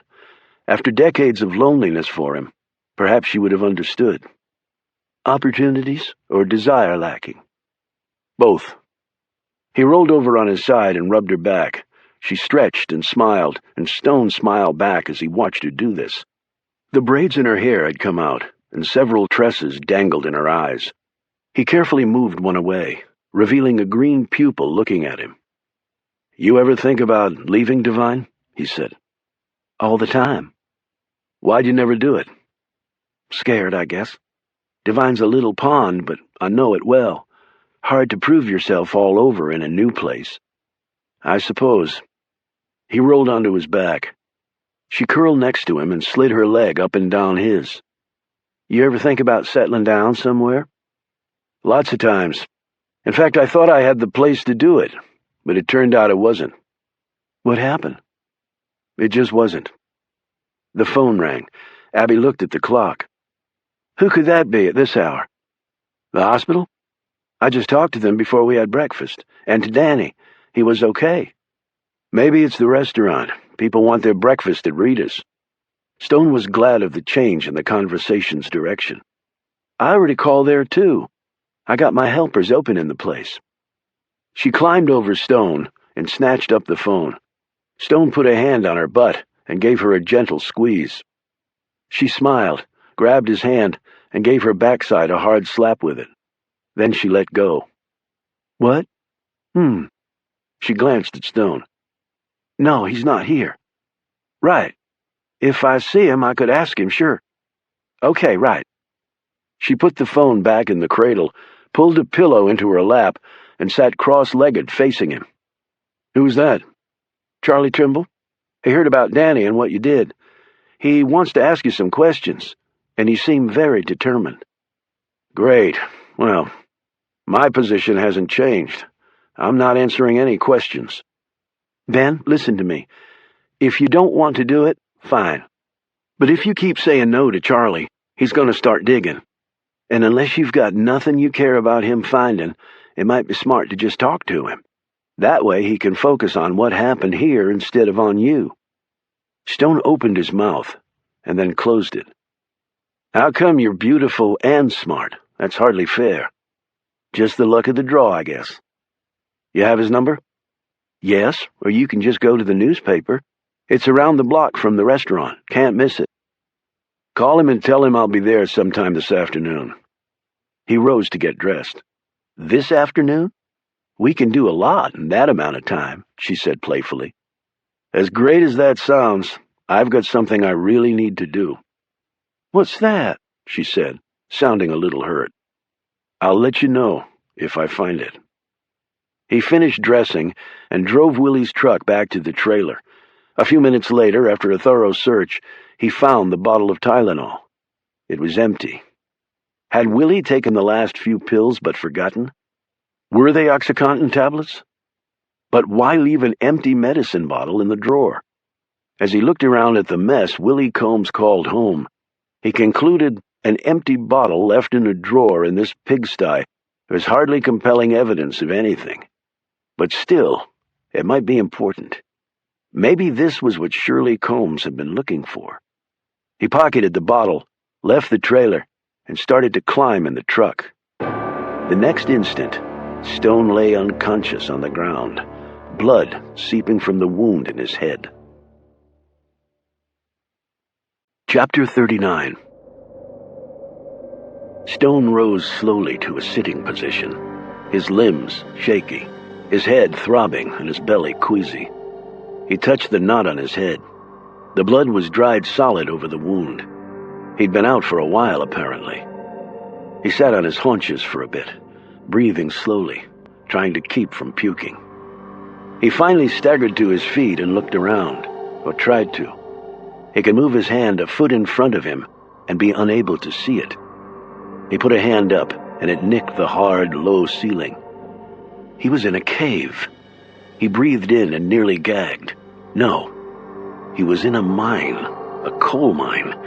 He took a few tentative steps forward, then stopped. Rattle, rattle. Stone took a slow step back from the sound. It seemed like more than one snake, actually. Standing in the pitch black with rattlesnakes within striking distance probably constituted a pretty decent nightmare. Most people would have been frozen to the spot, waiting to be bitten and die. Stone was not stupid, so he was scared, but he wasn't paralyzed. He moved both arms out from his sides. One hand brushed wall, his left, nothing but air. He leaned toward the left, and his fingers now grazed the rough side of the mine. That the mine shaft was not very wide was not much help, since he couldn't exactly walk on walls. He reached up again, and his hand hit the low ceiling. Rattlers could not see very well in the dark, he knew, but they could register his body heat and also sense any movement he made from the vibrations on the ground. He was in grave danger of being fanged repeatedly, with no way to get out. How long before they found his body, or his bones? And then it dawned on him. That's why they hadn't just killed him and left his carcass to be found. Here he would die and never be discovered. People would just assume he had left town. No explanation or cover-up required. And yet there was more to it, he sensed. Whoever had done this could have just left him in the mine shaft with no way out. They didn't have to use snakes, too, or else they could have just shot him and left him here. There was a desire here to cause not only death but terror as well. They wanted him to die horribly and alone and in the dark. Then the panic did hit him, but not for the obvious reason. Abby. He'd been with her. They might know that. They might think he had told her things. What things, he wasn't sure. But they might go after her just in case. Stone felt around the ceiling until his fingers touched what he deduced was a support beam. The beams helped hold up the ceiling, preventing tons of rock from raining down and crushing him, for which Stone was understandably grateful. Yet more importantly, there was a light cage attached to the beam by a sturdy metal plate. The light obviously wasn't working, yet he didn't need light, just the cage. He moved backward, away from the rattles, holding his arm up to the ceiling. Roughly 4 feet later, his hand grazed another beam and another caged light. 4 feet later, another. Figuring that the snakes would have been placed between him and the exit to the mine, Stone slowly moved back toward the sounds. A rattler was deaf, so he couldn't even hear its own rattles, but it was an instinctive signal to prey or predator that the snake was there, coiled, and ready to strike. With each hesitant step he took, Stone braced for the venom shooting into his legs. When he reached the first ceiling beam he'd touched, he reached up and gripped the metal light cage, praying that it would be strong enough to hold his weight. He lifted himself into the air, his legs bent and raised to chest high. His injured arm ached badly, but he simply focused on what he was doing and willed the pain away. The 666 Division had been great at beating that technique into him at the Murder Mountain training facility, because they'd been expert at inflicting all types of agony, both physical and mental. He swung back and forth, and then lunged forward in the air, his hand outstretched, like he was working the monkey bars as he had in basic training. His hand closed around the next metal cage. Keeping his knees high, he let go of the first cage and kept moving. He had no idea if a rattler would strike upward and nail him in the ass, but he also didn't want to find out. 4 beams later, and after he missed one cage and almost fell, he stopped and listened, dangling there, his knees still bent to his chest. The rattles had stopped, but he didn't want to drop to the ground just yet. He kept swinging until his lead hand went out and touched nothing but rock wall. Shit. Had he actually gone the wrong way? Or had the snakes perhaps moved past him while he'd lain unconscious? Or had whoever had put him here outthought Stone and placed the snakes on the side opposite the exit? Or was this actually a nightmare, and he would wake up any moment now? His arms growing heavy, Stone cautiously lowered his legs and stood on firm ground. He put out his arms again, trying to gauge the width of the shaft here. He touched what he believed was the dead-end wall, but nothing was on the other side. He kept moving to that side, but nothing was there. Puzzled for a moment, the truth finally struck him. Idiot, he thought. This was a turn or bend in the mine shaft. He got his bearings, walked his fingers along the wall, and moved forward, listening carefully for more rattles. 10 minutes later, he ran smack into wood. The mine entrance must have been boarded up, because he could see a thin line of light at the bottom edge of the wood. He considered his options. That was relatively easy, because he had none. He took a few steps back and ran full tilt at the wall. All that did was land him on his butt with a bruised shoulder. He started to rise, and then froze. His fingers had grazed against something metallic, half buried in the dirt. It was long and slender. As his hand closed around it, Stone could tell it was a pole with a flat end, like the shaft of a screwdriver. He worked the bottom edge of the pole into one side of the wooden wall and started to lever. He felt the nails in the frame start to give a bit. He probed at another spot and pushed his weight against the pole, his feet slipping and sliding with the effort. 20 minutes and much sweat later, the top right edge of the wooden wall gave way, and a big shaft of light lit the mine.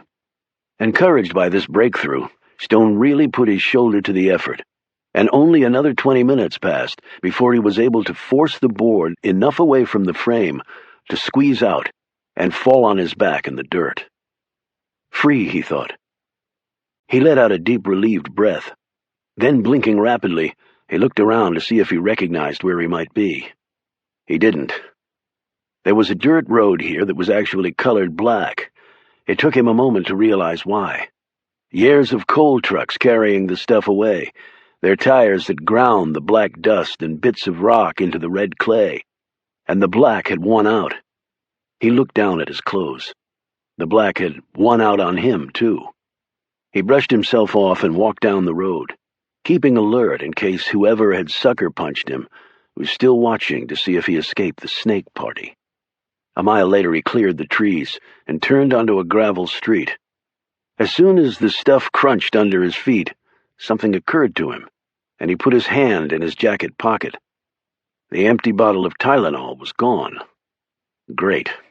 His skull felt like it was cracked, and now he'd lost the only real clue he'd found in pounding the increasingly dangerous streets of Devine. He hitched a ride on a truck to Rita's and went in through the back door, but found out that Abby wasn't there. Then he called her house from the restaurant, but there was no answer. He ran to Willie's trailer, grabbed his truck, drove pell-mell to Midsummer's farm, and caught her as she was walking out to her car. When she saw him, she said, "What the hell happened to you?" When he told her, she simply stared at him. "Oh my God, man," she finally managed to stammer. "What is going on?" "Have you talked to Danny?" "Just a bit ago. I was just now going to see him." "I tried calling you from Rita's. I thought I heard the phone ringing, but I was drying my hair. What are you going to do?" Stone thought about that. What was he going to do? "I'm going to see Trimble, and then I'm going to hook up with Tyree to see what he found out." He took her by the arm. "Abby, I want you to be careful. I know you have the shotgun. How about a pistol?" "Sam had a couple. They're upstairs in the closet." "You know how to fire one?" "You're asking a girl from the mountains if she knows how to fire a gun?" "Okay, I'll take that as a yes. You said you had a couple of guns. Mind if I borrow one?" "I can't think of anybody right now who needs it more." They went in the house and Stone got the pistols. He loaded them both and handed one to Abby. "I'd like to keep in close contact with you, but I don't have a cell phone." "You can use Danny's. It's in his room." She looked at his filthy clothes. "You can't go see Charlie like that. You can shower here and change your clothes." Stone looked toward the truck. He hadn't thought to check. He looked in the bed. His duffel was gone. I don't have any clothes to change into." "Come on. You're about the same size as Danny." She led him to Danny's room and picked out some clothes for him.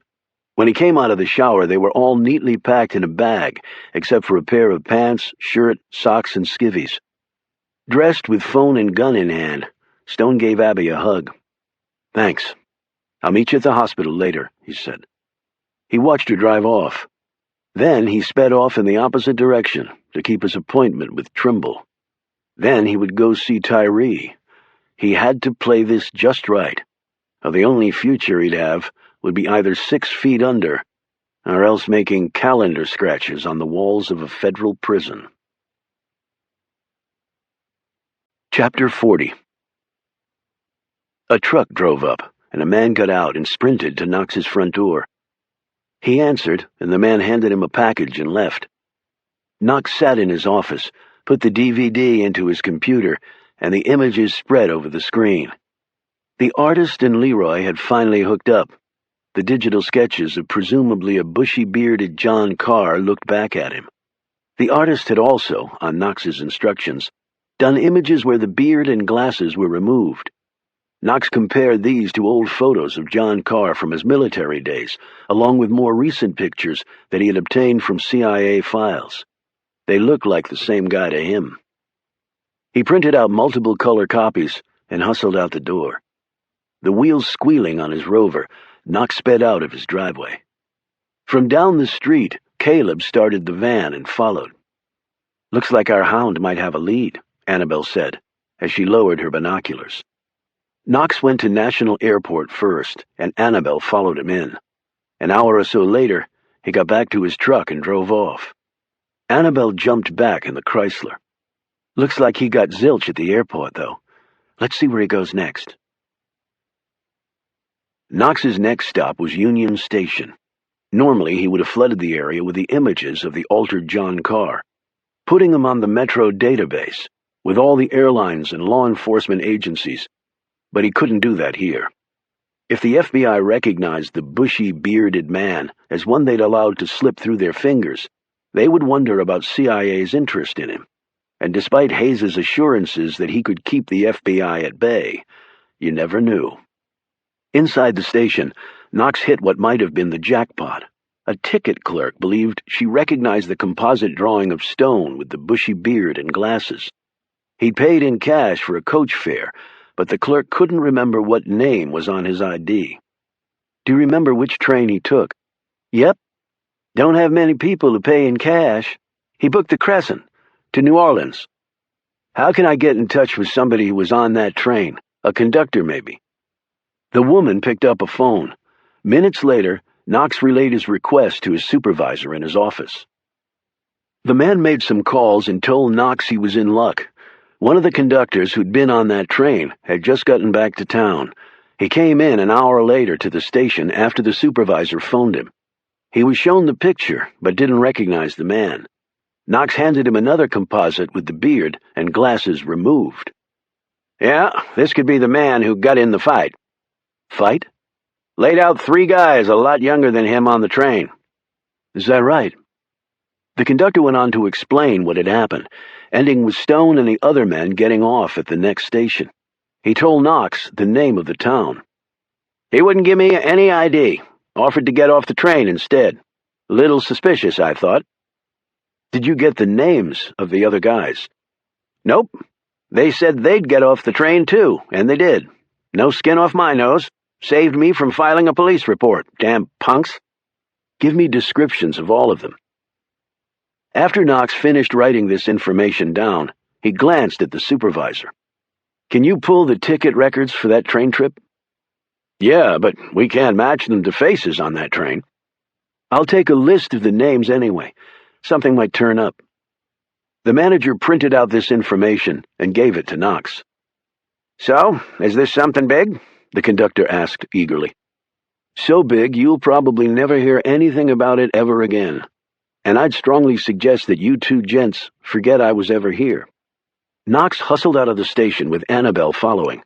His truck rumbled off from the parking lot, and the van eased after it. The Rover picked up its pace and threatened to leave Caleb and Annabelle behind. When Caleb started cutting in and out of traffic in an effort to keep up, Annabelle told him there was no need. "But we'll lose him." "No, we won't." She pulled a small device from her bag. "When I was in his truck in Georgetown, I placed a transmitter under the seat. It has a range of about 20 miles. "Why didn't you tell me that before?" "I'm sorry. I've had a lot on my mind." Caleb grumbled for a bit, but then said, "That was a pretty good idea, putting that in his truck. And that way we can hang back a little, just in case he's checking." "He strikes me as a man who checks, and often." "Me too." "So Oliver took a train?" "Appears to be." Knox's Rover turned onto Interstate 66 heading west. After traveling out past Gainesville, the rover exited off the highway. "I don't believe the train goes this way," Caleb said. "Let's just see where he's headed." 20 minutes later, Annabelle said, "Shit, there goes my perfect record." They watched as Knox climbed into a chopper, and it rose from the ground in a whirl of power. "Now what?" Caleb asked. "Back to Union Station just as fast as you can." She glanced at Caleb with a quizzical look.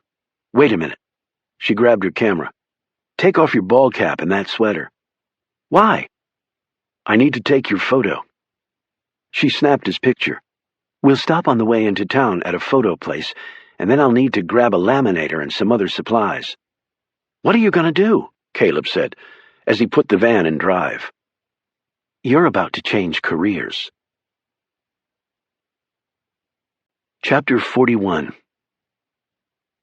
The chopper dropped Knox off about 30 miles from the town where Stone had detrained. A truck was waiting for him there. The aircraft had come courtesy of Macklin Hayes, who had sounded heartened over the phone that Knox finally had grabbed hold of a solid lead. His instructions to Knox had been clear: locate car, but do not move in. "Phone me, and I'll take it from there." "I'm sure you will, General," Knox thought. When Knox pulled into the town, he decided he'd better hit the first place that looked promising. His prayers were almost immediately answered. The sign of the 1T restaurant loomed ahead. He parked, went inside, settled himself at the counter, and ordered some food. There weren't many people in the place, but still, Knox figured if Carr had come by to eat after ditching the train, someone could remember seeing him. He showed his composite and asked his questions, and 30 minutes later he walked out, not knowing much more than when he'd gone in. The people behind the counter apparently weren't the observant type, or else didn't like to volunteer any information about anybody, and all he got in response to the artist's comp were dull shakes of the head. Even the flash of Knox's creds had not helped matters. In fact, it might have hurt. Knox had to keep in mind that around here the federal government was probably only a bit more popular than Osama bin Laden. There was a bus station, he found, though it was now closed and wouldn't reopen for 2 days. Apparently folks up here didn't need to travel every day. Knox sat in his truck and studied his map.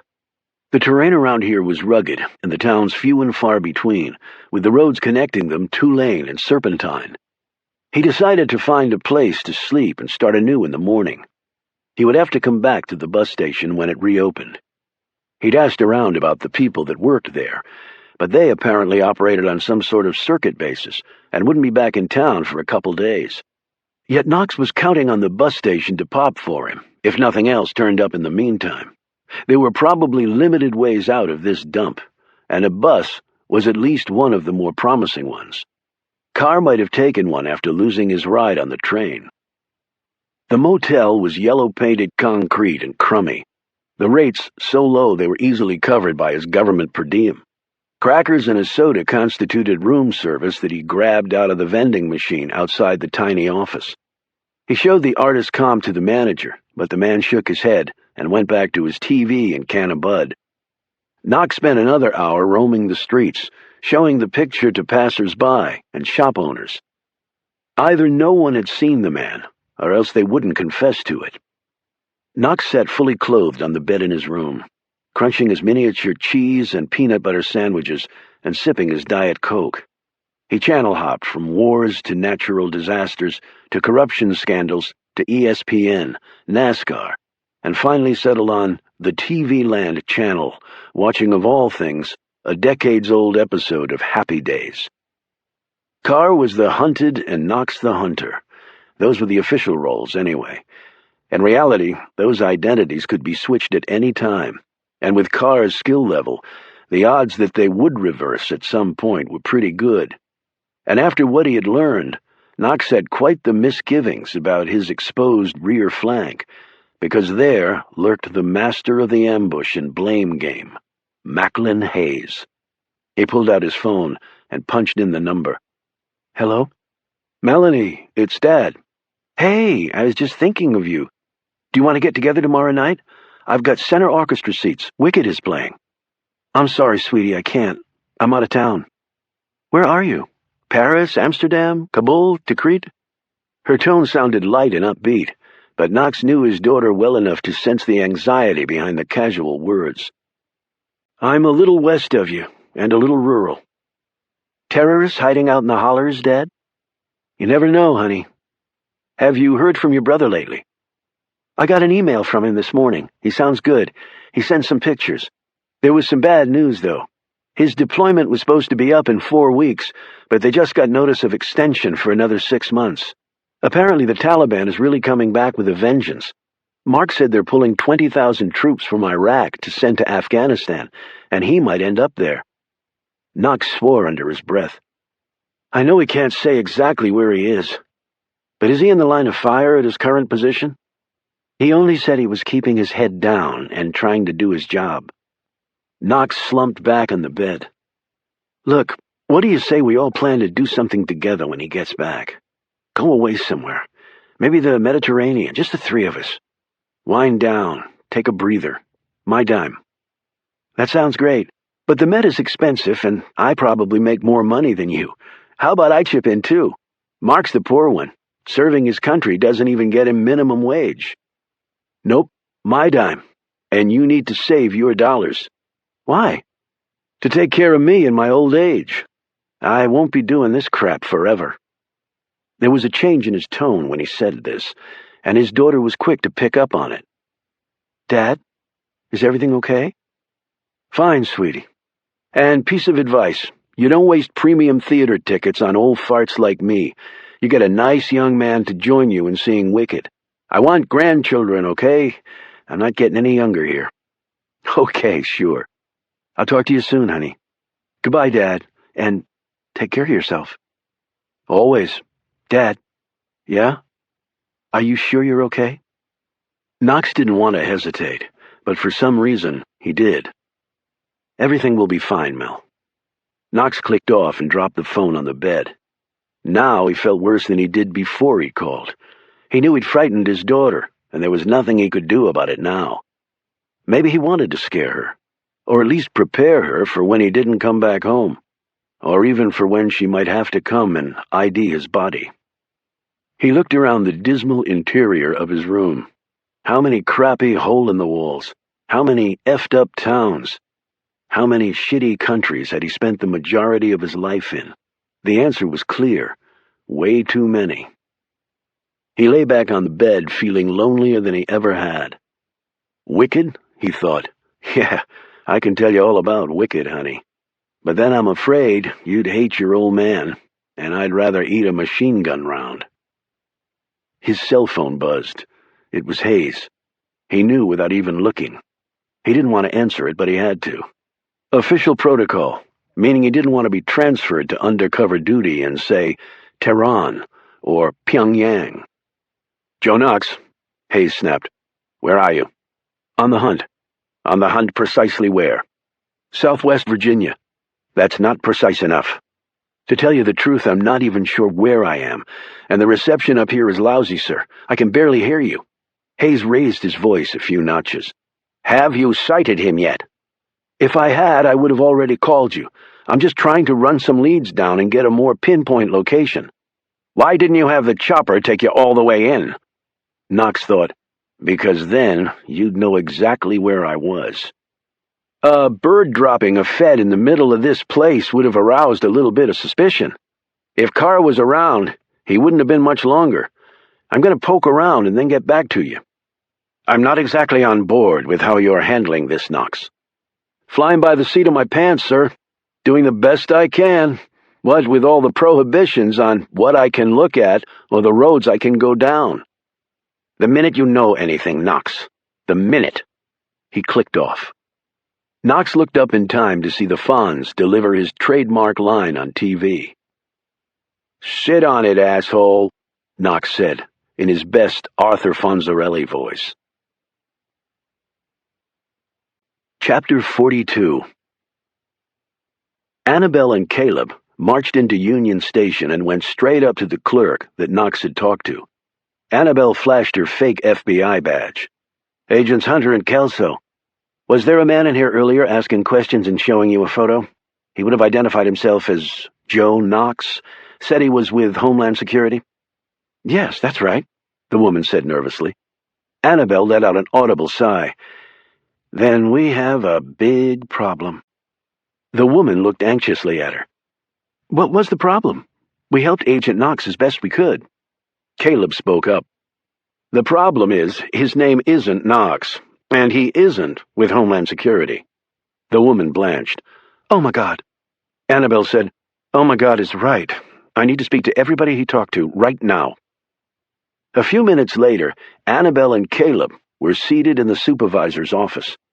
The train attendant was there too, having stayed behind at the station to catch up on some paperwork and been summoned when Annabelle had made her demand of the manager. We thought he was a Fed. I'm sure. He probably told you not to say anything to anyone about what he'd told you, right? Said Annabelle. That's right, he did.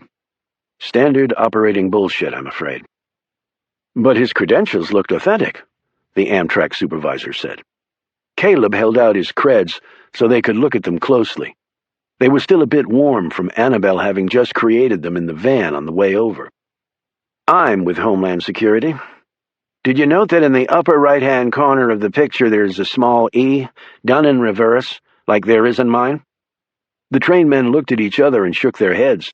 The supervisor said, I didn't know to look for that. That's because it's a secret, Annabelle chimed in, to prevent people from successfully duplicating our creds. It's a double-edged sword, I know. It's a secret, so the public isn't supposed to know. But I thought a notice had gone out to certain levels of the federal government about it. You're a federal agency, right? Quasi-governmental, the supervisor replied.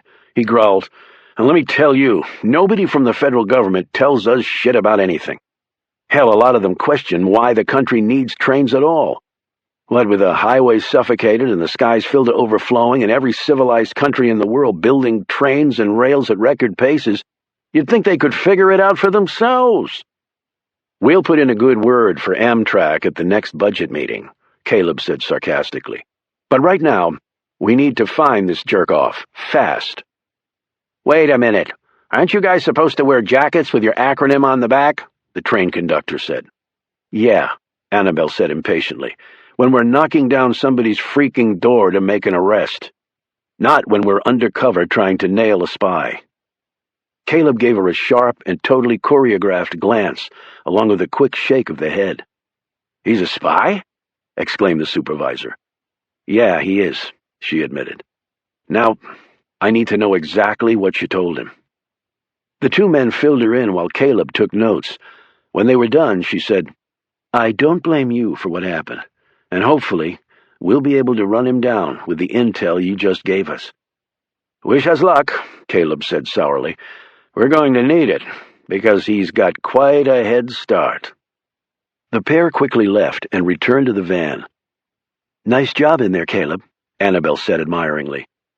I was in the thespian club in college. I had dreams, you know. Not Hollywood, God forbid. The stage. So you wanted to be on Broadway, but ended up a librarian. How come? I loved acting, but there was a downside I could never get over. What was that? Stage fright. I was sick for hours before every performance. I lost so much weight and went through so many costumes, I finally had to give it up. Well, today, you were a star.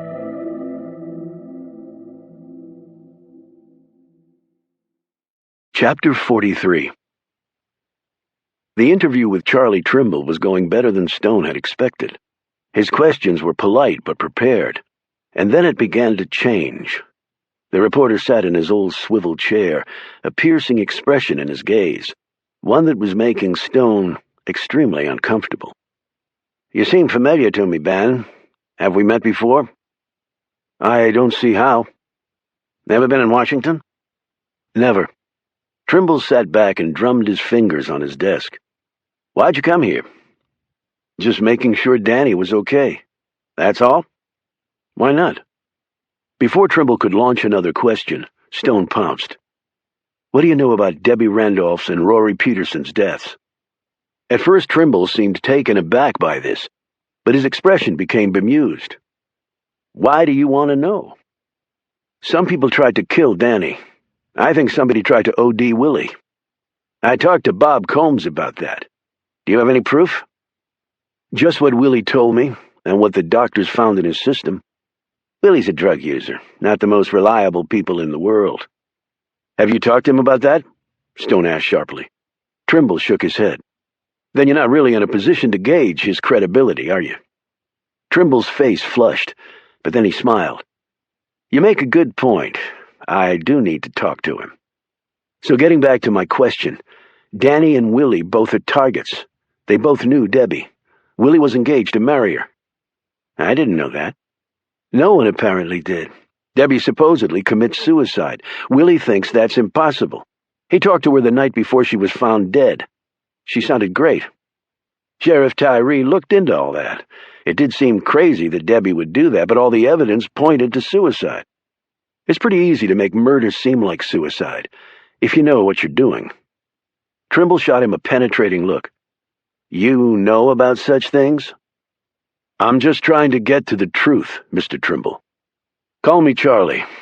And why are you so set on doing that? You've only been here a short while." Stone rubbed his shoulder and then his head. "Let's put it this way. I don't like being pushed around. And then, he thought, there's Abby." "How was Peterson killed?" he asked.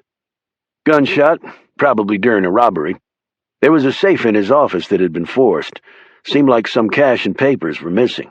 Tyree's been working that one, too, but he's not come up with much, at least that he's confided in me. He's the entire police force, you know, so it's not like he has lots of resources. He could call in the state police. He might do that," Trimble smiled. "Or maybe his brother." "His brother?" "Howard Tyree.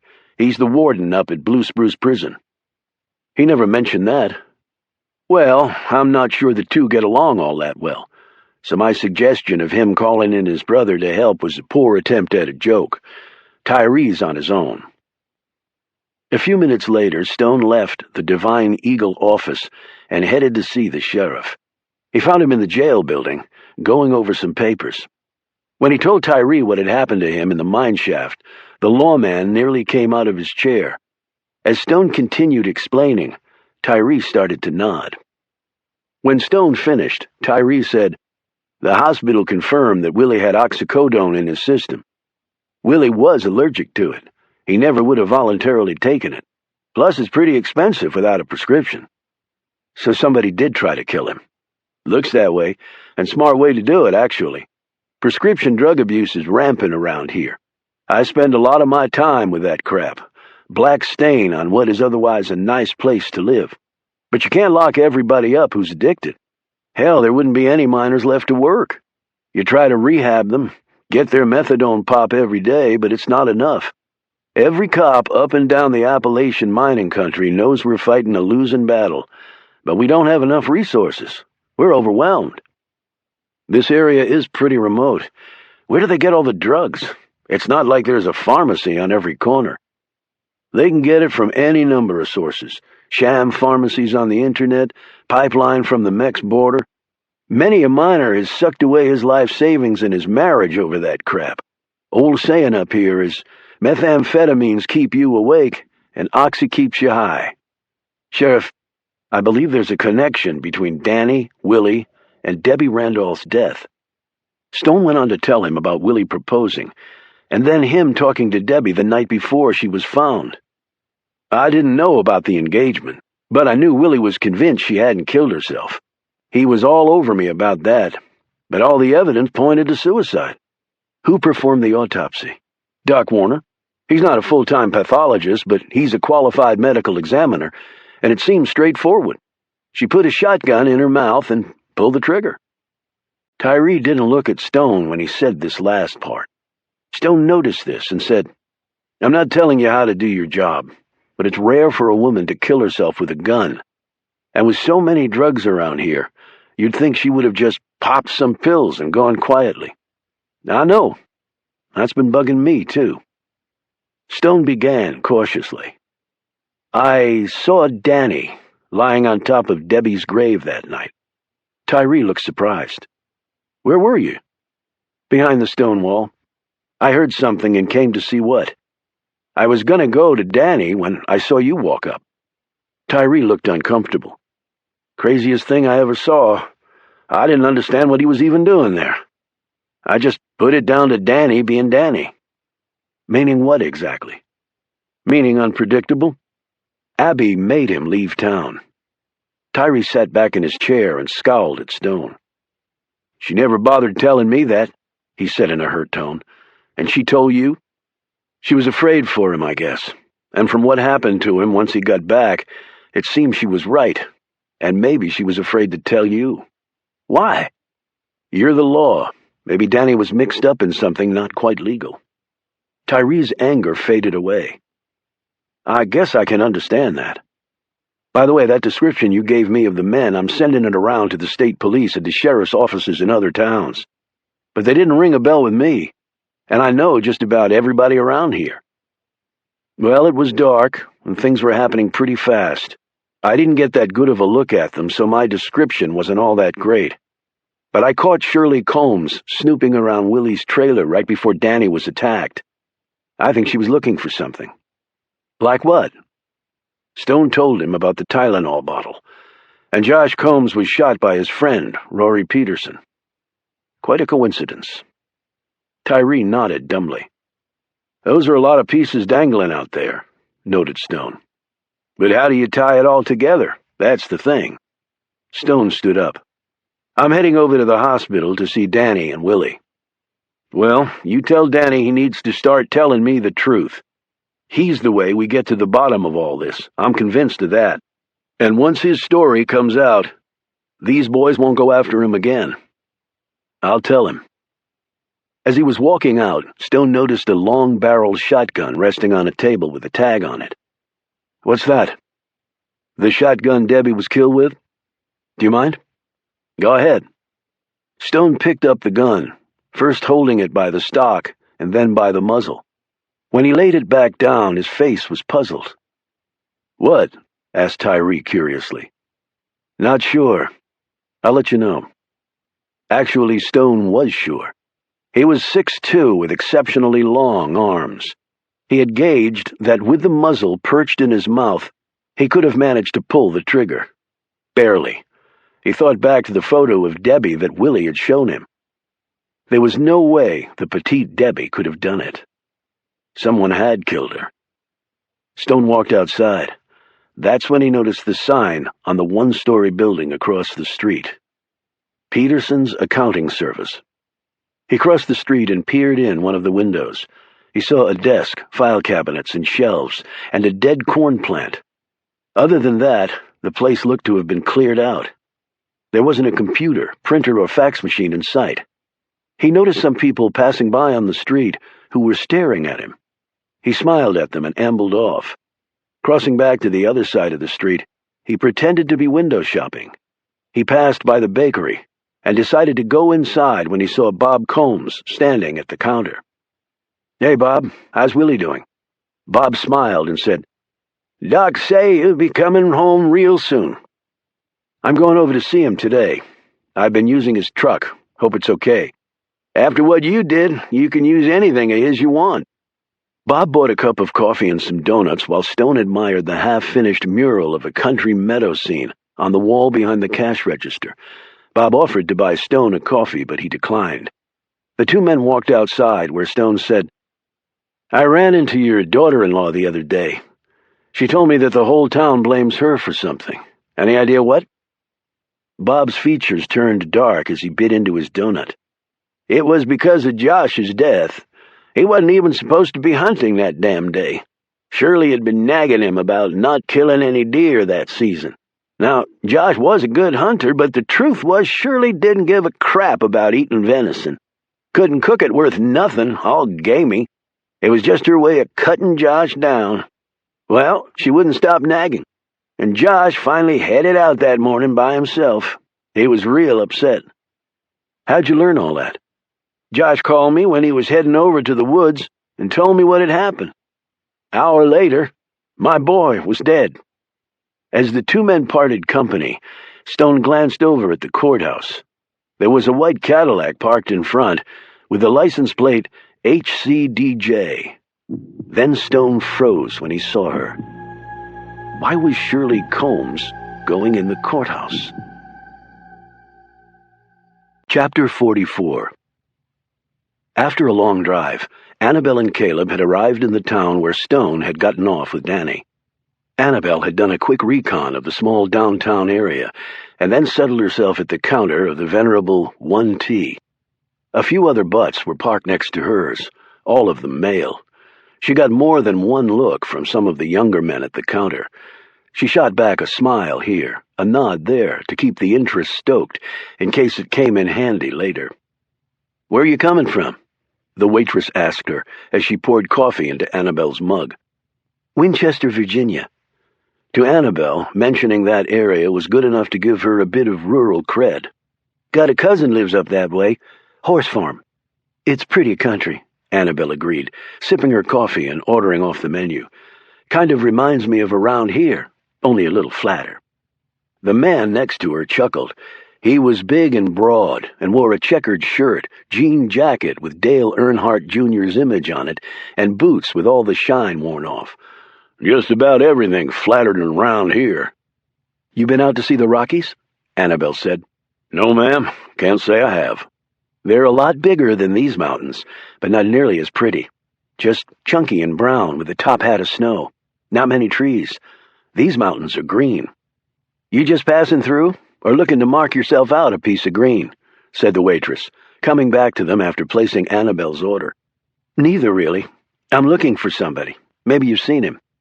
The waitress and Annabelle's stoolmate glanced at each other. "Who might that be?" said the man wearily. "Son of a bitch ex-husband who skipped town owing a year's worth of child support for our 2 kids. "Prick," said the man. "What's he look like?" Annabelle gave them a description of Knox. "Sounds like the feller who was in here asking questions right before I went home," said the waitress as she made doodles on her order form. "He was a Fed, least he said he was, asking questions. Didn't like that." Annabelle said, "He is a Fed, and I know Uncle Sam's paying him enough to keep his kids clothed with food on the table. Got a tip he was working on something up this way, that's why I'm here. Tired of the man coming and going when he pleases. You think he gives a crap I can't even afford proper meds for our son? He's got really bad asthma. Almost died once." "Prick," the jean jacket man said again, as he pushed a fork full of biscuits and gravy in his mouth, and chewed with force to match his choice of words. "If you see him, don't say anything," Annabelle warned. "He's armed and prepared to use it. Don't get him pissed. Believe me, I've been on the receiving end of that." "Are you telling me the asshole struck you?" the jean man asked, as he swallowed his mouthful and partially lifted his wide butt from his narrow seat. Annabelle said, "Just be real careful around him, you hear me?" Every time she spoke, her voice picked up more of a drawl, as though she was absorbing their twang whenever they opened their mouths. She edged him back on his stool with her hand. "So what's your plan?" said the waitress, obviously taking an avid interest in this little drama. "I'm going to find his ass." Annabelle handed her a slip of paper. "You see him? Call me on this number, please." The waitress nodded. "My old man did that crap to me, too. Took me 8 years, but I got my money. Hope I'm as lucky. Any place to stay around here?" "Don't go to Skip's motel down the street," said the waitress, a smile playing across her lips. "Why not?" "'Cause that's where he's staying, honey. Or at least he asked for a place to crash, and I told him about that one. Try Lucy's at the other end of town. She got a couple nice rooms to let." "Thank you. Skip's, huh?" "You got it, sweetie." The waitress grabbed Annabelle's plate off the pass-through counter and put it down in front of her. "So, what's your plan to nail the scumball, honey?" "I brought someone with me," Annabelle said. "He works for the government, too, and he specializes in bagging other feds who pull crap like this." "Shit," said the jean jacket man. "They got a department for that, too? No wonder our taxes are so damn high." "Hush up, Herky," said the waitress. "Can't you tell this young lady's distressed?" "Sorry, ma'am," said Herky, his gaze downcast as he stuffed a whole sausage patty in his mouth. "So, you gonna nail the little weasel good?" said the waitress eagerly. "Something like that. Just give me a call if you see him. And meantime, I'll check out Skip's, too. Thanks for the tip." Annabelle finished eating and ordered some takeout for Caleb, She walked out of the diner, looking cautiously around for Knox. She made it back to the van and told Caleb what had happened. Apparently he's staying at this Skip's motel. We can ease down there and see if we pick up his trail. If not, I've got friends in high places here now. Caleb looked at the platter of food. It's all fried, he said in dismay. I'm sorry, Caleb. That's all they had. Not even any yogurt or fruit? Do you have any idea what my LDL cholesterol count is? And my triglycerides are off the charts. I could literally drop dead at any moment, Annabelle. It's a diner, Caleb. There's enormous men in there eating entire sides of beef without a fruit cup in sight, okay? Besides, what happened to the new old Caleb? The dangerous come-at-me-with-both-guns blazing Caleb? Caleb stared darkly at her. Oh, what the hell. We're probably going to end up dead anyway. He made a face and then crunched down on a thick slice of sugar-cured bacon. Chapter 45. There was no one in the front office of the courthouse when Stone walked in.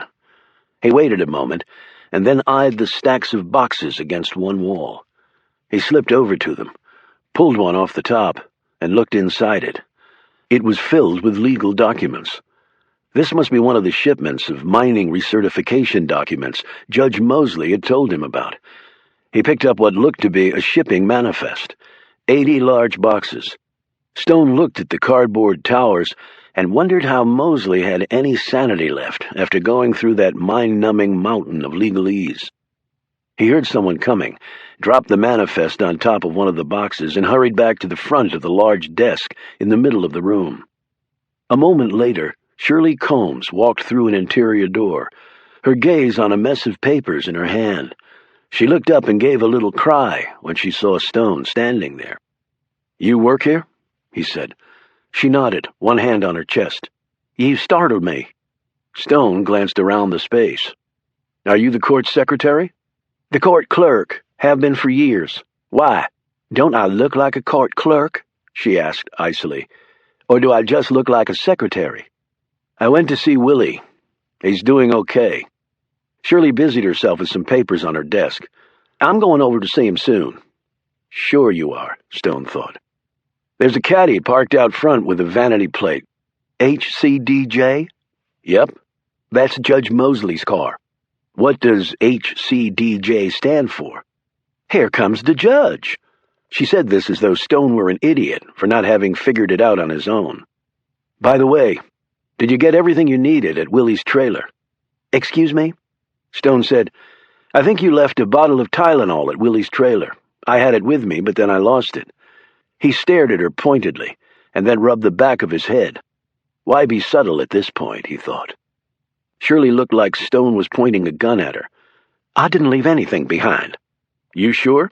"Sure, I'm sure, and I use Advil. Have ever since they had that pill scare with Tylenol." "Willie thought there were pills left in the bottle, but when I found it, it was empty. And now it's gone. Maybe someone wanted it."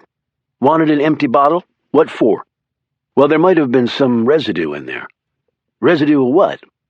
Stone could tell she was lying. It was in every twitch of her face and shake of her voice. It had been her. She'd tried to kill her own son. Now, he thought, who threw me into the snake pit? Because it wasn't Miss Court Clerk with her stilettos and Pall Malls. "You can't believe anything Willie says. Boy's always high." He was high on a stimulant, not a depressant. But the hospital said he had oxycodone in his system. That's a depressant. Willie doesn't know half the crap he's on. Probably forgot he took it. Or somebody wanted it to look that way. She looked at him sharply. "What's that supposed to mean?" "Just that somebody might have wanted to make it look like he OD'd, accidentally." She scoffed. "Why would anybody waste time trying to kill Willie? I mean, what'd be the point? It's not like he's got any money." "That's not the only reason to kill somebody." "What then?" She said this almost fearfully. "Willie told me he'd asked Debbie Randolph to marry him. Did you know about that?" Shirley flushed at this information. She fumbled in her purse and pulled out a cigarette and a lighter. "No, I guess Willie didn't see fit to tell me that, his own mother." "I take it you knew Debbie." "Everybody in Devine knows everybody else," she said resignedly, as she lit up. Would anybody in town have a problem with that happening? She blew smoke out and stared up at him. What the hell does it matter to you? You're not from here. You don't know us. And just because you help Willie doesn't mean I have to answer your damn questions. I thought you might want to help me, in case someone is trying to kill your son. Mister, no one is trying to kill Willie. But seeing as how he almost died, and he says the drug that almost did him in, he didn't take, well, it does make you wonder. She glanced at the wall of large boxes stacked a half-dozen high and 10 across. I got a lot of work to do. Right. You want some help? I hire out cheap. I think you need to leave. Right now. Stone turned and walked out. As soon as he'd left, another door opened, and Judge Dwight Mosley walked slowly into the room.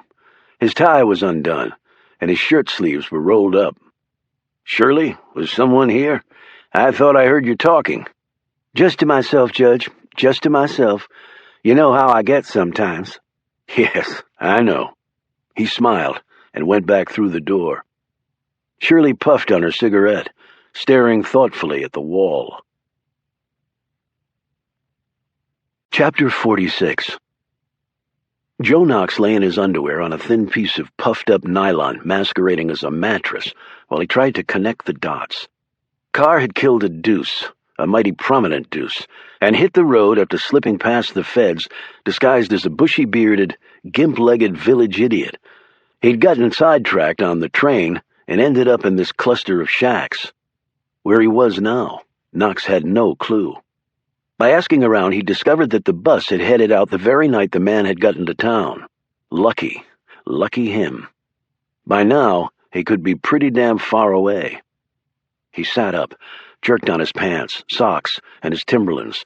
He washed his face, finger-brushed his teeth, and smoothed down his hair with the palm of his hand. If he was going to be on the chase much longer, he'd grab some clothes and toiletries other than the small travel bag he always carried with him. He slipped on his shirt and checked his cell.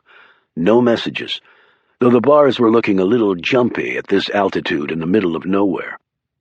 Hayes was the showrunner on this dramatic piece. Knox his faithful attack dog.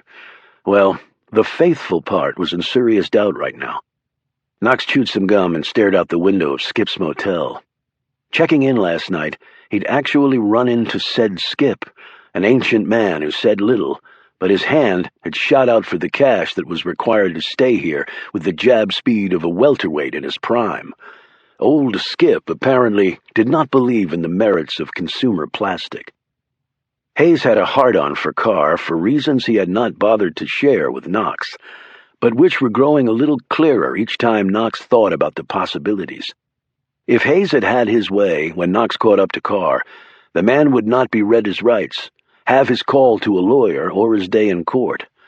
But why kill the Medal of Honor man? It would have been a feather in the cap of then Major Macklin Hayes's military career to have had such a man in his ranks. Carr had certainly pissed off his leader somehow. The paper trail had demonstrated that the lower chain of command had had no issue with Carr getting the mother of all American medals pinned to his chest. It had stopped at Hayes. What had Carr done to merit that sort of stone wall? A grudge that had apparently lasted over 30 years. Now Knox's dilemma was obvious. If he did his job successfully and found Carr, he would, in essence, be delivering him to his executioner. A part of Knox said that was neither his business nor his battle to fight. Turn him over, be done with it, and start collecting your pension. Rome in summer, his kids, sailing in the Med, the wine, the food, his kids. He thought, if only that damn aneurysm in Patty's head hadn't popped. The other part of Knox fell down on this theory like a 400-pound WWE monster coming off a wrestling ring rope. If Carr had killed the men, he would have to be proven guilty of those charges, and then punishment could be meted out. Once you let way too smug and smart men like Hayes call those kinds of shots, play God for all seasons and all reasons, it was over. You might as well pull the Democratic tent poles and phone in for Joe Stalin to make a comeback. The old US of A was finished, and Knox would not be a party to that. 20 years ago, the answer might have been different, but not today. Not now. It was funny and a little ass-backwards, but he believed in the principles that made America what it was more strongly now than when he'd first started out in this line of work. Back then he was a raw, snot-nosed kid, fresh from the military grunt side, itching to carve out a credible rep as an intelligence op. He did anything and all to accomplish that goal, many things just over the line, and a few that obliterated it. Looking back, he was not particularly proud of those moments. But he also took some solace in the fact that his work had saved lives, and also that he'd eventually come around to the good side again. He knew many others who had never accomplished that last step. Hayes was clearly one of them. It wasn't that he wasn't cynical. You couldn't do this job as long as he had and not cross that line a long time back. Experience without cynicism was a sure sign your brain had dry-rotted, and you hadn't bothered to notice. He went into every high-level meeting these days, knowing there were at least 3 agendas, and also knowing he'd only be told one of them. He put on his jacket and fingered his wallet with one hand, his rental truck keys with the other. He could also run, head for the hills, let Hayes find another lackey to do this job. There were plenty waiting in line. And truth be known, Knox was finding his enthusiasm for locating Carr waning the more he learned about the man, and the more he found out about Hayes's probable reasons for taking down a war hero who'd never gotten his due. He went down to his truck and debated whether to go to the 1T and give it another whirl. He decided that might be worth it, but he would do it later. First he wanted to take a drive around and see what the night had hidden from him. He highly doubted one of those things would be John Carr. He had started out wanting no more than to find the man.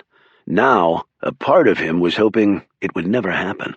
And not just because a run-in with Carr, the grizzly bear of government assassins, would probably not end well for Knox. It had something to do with justice, a concept Knox had not entirely forgotten, even if his boss apparently had. Chapter 47. "There he goes," said Annabelle. They watched from inside their van parked at the corner as Knox drove off. "What do we do?" Caleb asked. "Follow him." She held up a device. "I've got another tracker I can put in that truck." Caleb put the van in gear. "You come prepared, I'll give you that. Just wait till you see what Reuben's bringing." They followed from a discreet distance as Knox did a sweep of the area before parking at the 1T and going inside. "This should be interesting," said Annabelle with a grin. Knox sat down at the counter. Herky, who was 2 seats down and working on his 3rd plate of food, looked up, scowled, and moved over next to Knox as the same waitress hurried over to take his order. "Back again?" said the waitress. "Thought the night might have refreshed your memory," Knox said. "Only thing it refreshed was me knowing I was right to tell you to blow it out your butt." Knox dialed back his natural anger and tried his best to keep it light. "Hey, give Uncle Sam's guy a little more respect than that, will you?" Herky moved slightly and bumped Knox in the arm. He glanced over at the big man. "Is there a problem?" "No problem," said Herky, whose menacing features clearly said otherwise. The waitress moved away to make a phone call. "So, you got any kids?" Knox looked surprised, but said, "Yeah, 2. Why?" "So why don't you take care of them?" Herky snapped, stuffing a biscuit in his mouth. "What the hell are you talking about? My kids are grown and gone. They should be taking care of me." "Asshole," said Herky between bites. "What?" "You leave your wife and kids with nothing, asshole," he said again. "Herky," the waitress said as she rejoined them. "Shut up." "Doris, this man is letting his wife and kids starve." "Starve? My wife's dead. Who the hell have you been—" Herky bumped him again. "I got a mind to take you out back and teach you some manners, mister." "I wouldn't advise that." "Advise this." Herky swung a big fist. Knox caught it, twisted it around Herky's back, and then slammed the man's face into his grits and eggs. "Hey!" the waitress screamed, as other men in the 1T started rising from their chairs to help their friend. Knox pulled his badge and his gun. "Everybody sit their butts back down in their chairs unless they want to spend some quality time in a federal prison a long way from here." The men froze, all except Herky, who was snorting out grits and egg yolks. Knox looked at the waitress. "Who the hell told you that I—" The waitress committed the mistake of glancing toward the door. Knox burst outside, his gaze sweeping up and down the street. Annabelle peered back from inside the van, the front of which was just barely in Knox's line of sight. She was still holding her phone from when the waitress had called her. Damn it, they must have tipped him off somehow. Caleb put the van in reverse and very slowly back up. Caleb did so, and then, once out of Knox's sight, he backed into a parking lot, shifted to drive, and sped off. That was close, but at least I got the tracker on his truck while he was in the 1T. She looked at a small device in her lap. He's on the move. Let's go. But take it slow. Knox knew that someone was on his trail, but he wasn't sure who. Hayes would have most likely taken a direct route. Was it one of Carr's friends? The chick with the fast tongue? The Secret Service agent? But how could they have possibly followed him here? He kept gazing in the rear-view mirror as he drove to the bus station. It wasn't due to be open for another day, but Knox was done waiting. He didn't like the sensation of people creeping up behind him. He would tear up this whole town and find somebody who could tell him something. He banged on the door of the bus station, long and loud enough, till a middle-aged man looking very put off came into view. Knox plastered his creds against the glass. When the man saw them, he paled and quickly unlocked the door. "Can I help you?" he said in a trembling voice. "You better hope to hell you can." 20 minutes later he had his answer, and was rushing back out to his truck. The man had recognized Carr. He'd been traveling with another man, younger. They'd taken a bus heading even farther southwest. The man had gotten hold of the driver at home. He'd remembered where he'd dropped the pair, basically in the middle of nowhere, but it was a start. Knox floored it. He was coming to realize that maybe the only way he was going to survive this was to find John Carr. Chapter 48. Knox was motoring down the road, trying to fathom how somebody had been able to follow him up here.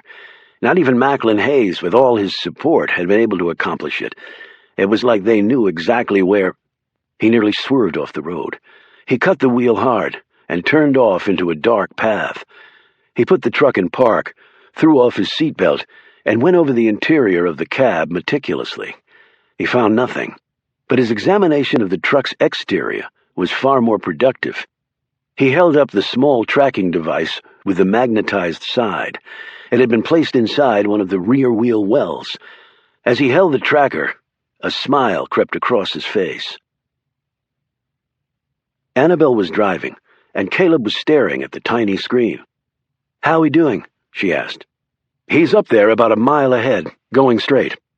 They had a vertical slab of mountain on one side of them, and on the other, a drop of nearly a half-mile with not a guardrail in sight. "Seems like Oliver took a bus." Judging from the way Knox ran out of the bus station, I'd say that was a pretty safe bet. He glanced over at her. "What about Reuben?" "I talked to him. He's back there somewhere," she said. "He'll eventually catch up to us the next time Knox stops." Caleb stared out the windshield. "Pretty isolated place. What, did you expect Oliver to take up residence in the suburbs?" "Sometimes the best place to hide is with a lot of people." "Yeah, and sometimes it's not. For all we know, he could be up in those mountains somewhere. It worked for that abortion clinic bomber in North Carolina. But they finally caught him," Caleb pointed out. "Okay, but, oh, damn." "What?" Caleb was staring at the tiny screen that registered the movements of Knox's truck. "He's turned around. He's coming right at us." Annabelle glanced at the screen, and sure enough, the red blob of light representing Knox was flying right at them. "Quick, pull off," Caleb cried out. "Where? Into the side of the mountain or over the edge and 2,000 feet down?" "There!" Caleb stabbed his finger in the direction of a tiny sliver of dirt that ran between a strand of trees on the left, where the mountain slab receded a bit. Annabelle zipped into that crevice. They both turned around and watched the road. A minute later, an Exxon tanker truck flashed by. Caleb stared down at the screen. "We're in trouble." Annabelle followed his gaze. "He found the tracker and put it on the fuel truck.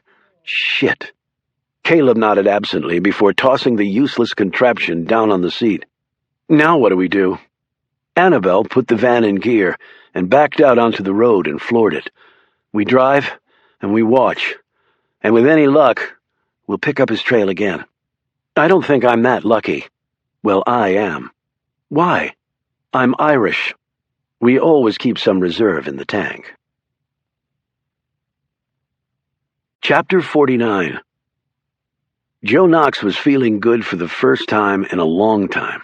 He ditched the tail and could now move on. He looked at the map on the seat next to him. The guy at the bus company had given him fairly precise directions to where the bus had dropped Carr and his friend off. Knox did a rough estimate in his head. He was probably an hour away. When he got there, he slowed the truck and looked around. It really was the middle of nowhere. Yet maybe not. He punched in some buttons on his navigation system, and on the screen sprang up a number of different locations in the relative vicinity. Tasberg, Mize, Devine, South Ridge. He read the names off the screen. All these places were scattered in different directions. So which should he take? And what should he do when he got there? His experience in the last tiny town had not been good. He swore he would not flash his federal badge, for one thing. And he was a stranger, so they would be suspicious anyway. If Carr were still in one of these places, he might have already ingratiated himself with the townsfolk. Knox could be walking into something he would end up not liking. And the bus driver had said that Carr had a young guy with him. Was he from one of these towns? If so, he hadn't told the driver which one. Knox pulled off the road and left the engine running as he stared at the navigation screen. He sighed. Hell, even for intelligence experts, it sometimes came down to something as simple as this. He closed his eyes and stabbed the screen with his finger. When he opened his eyes and pulled his finger back, the town's name was revealed. He had a 25% chance that it was right. Tasberg, Virginia. Here I come. He put the truck in gear and pulled back on the road. While Joe Knox was enjoying a rare moment of exuberance, Annabelle was slamming her hands down on the steering wheel. They'd been driving round and round trying to pick up the scent, but when they pulled past the same gas station for the third time, she'd driven into the parking lot, ripped the van into park, and was now scowling at a dog that was sunning itself next to the air pump, only rising every few seconds to investigate its private parts. "This isn't working, is it?" said Caleb. "You think?" snapped Annabelle. "Do you have another idea?" She glared over at him. "Why do I always have to come up with the ideas, Mr. Librarian of Congress?" Caleb said imperturbably, "I only asked because I happen to have one. An idea, I mean." She drummed her fingers on the steering wheel and looked at him expectantly. "Do you want to hear it?" Caleb said tersely. "Yes!" she shouted at him. "I don't appreciate being yelled at." She leaned into him. "Will you appreciate it more if I pull you out of this hunk of junk and kick the shit out of you instead?" Caleb put one hand on the door lever and looked ready to sprint for it. "How about I just tell you my idea?" Annabelle gripped the steering wheel so hard her forearms quivered. "That would please me very much," she said, between clenched teeth. "You see, civility is really not that difficult." She gave him such a ferocious look that he hurried on. "Okay. We go back to that town where they serve heart attacks instead of meals. You go to the bus station, do your usual bushel full of lies routine, maybe show some leg, buy a ticket, and get the driver to drop you off at the exact same spot he did Oliver. He might have even overheard where they were headed. I'll follow in the van, and when you get there, I'll pick you up, and we go from there. At the very least, it'll put us in the general vicinity of where Oliver was. How does that sound?" Actually, it sounded pretty good, Annabelle had to admit. She put the van in gear and pulled onto the road, setting a course back to the town. Caleb's cell phone buzzed. It was Reuben.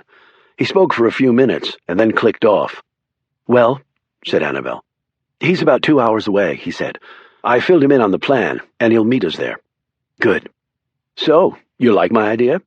"I'm doing it, so I must think it has some merit," she snapped. "Annabelle, can I make a personal comment?" She took a deep breath. "Go ahead." You really need to do something about your anger issues." She stared over at him with an incredulous look. "I've been in this van so long I can't even remember when I haven't been in this van. I'm tired, I'm filthy, I'm worried, and I'm frustrated. Okay? I don't have anger issues." Caleb smiled knowingly. "That was a good first step to getting your feelings out. Only then can you achieve real progress." "Can I share another feeling with you?" she said pleasantly. "Of course. Either go back to being the mildly amusing testosterone Caleb or shut the hell up, or else your ass can walk back to D.C. Predictably, they drove on in silence. Chapter 50. Knox cruised into Tasburg and passed the local police station. He parked the truck and watched uniformed officers come and go, some on foot, others climbing into old, mud-splattered Ford LTDs and speeding off to somewhere. The downtown area consisted of brick and clapboard buildings, a few leaning into each other, with old telephone lines running to them, while cars were parked slantwise in front of them. He'd passed through a long tunnel cut straight through a section of mountain on his way here. It felt like a border crossing. "What country am I in?" he asked himself. He pulled out the photos of Carr and mentally absorbed them one more time. He put the truck in gear and slowly pulled off. He would grid the downtown area street by street. From the look of the place, that would take all of 5 minutes. Then he would get something to eat at the local place. He wouldn't pull his badge or show his photos. He would just watch.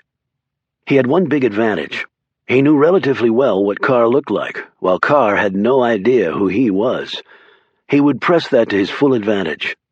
If that didn't pay off, he would eventually go to the police and work through them. It was a plan, at least. 3 hours later, and after having sat his butt down in 3 hole-in-the-walls and downed more cups of coffee than his stomach or bladder cared for, he concluded that he had struck out.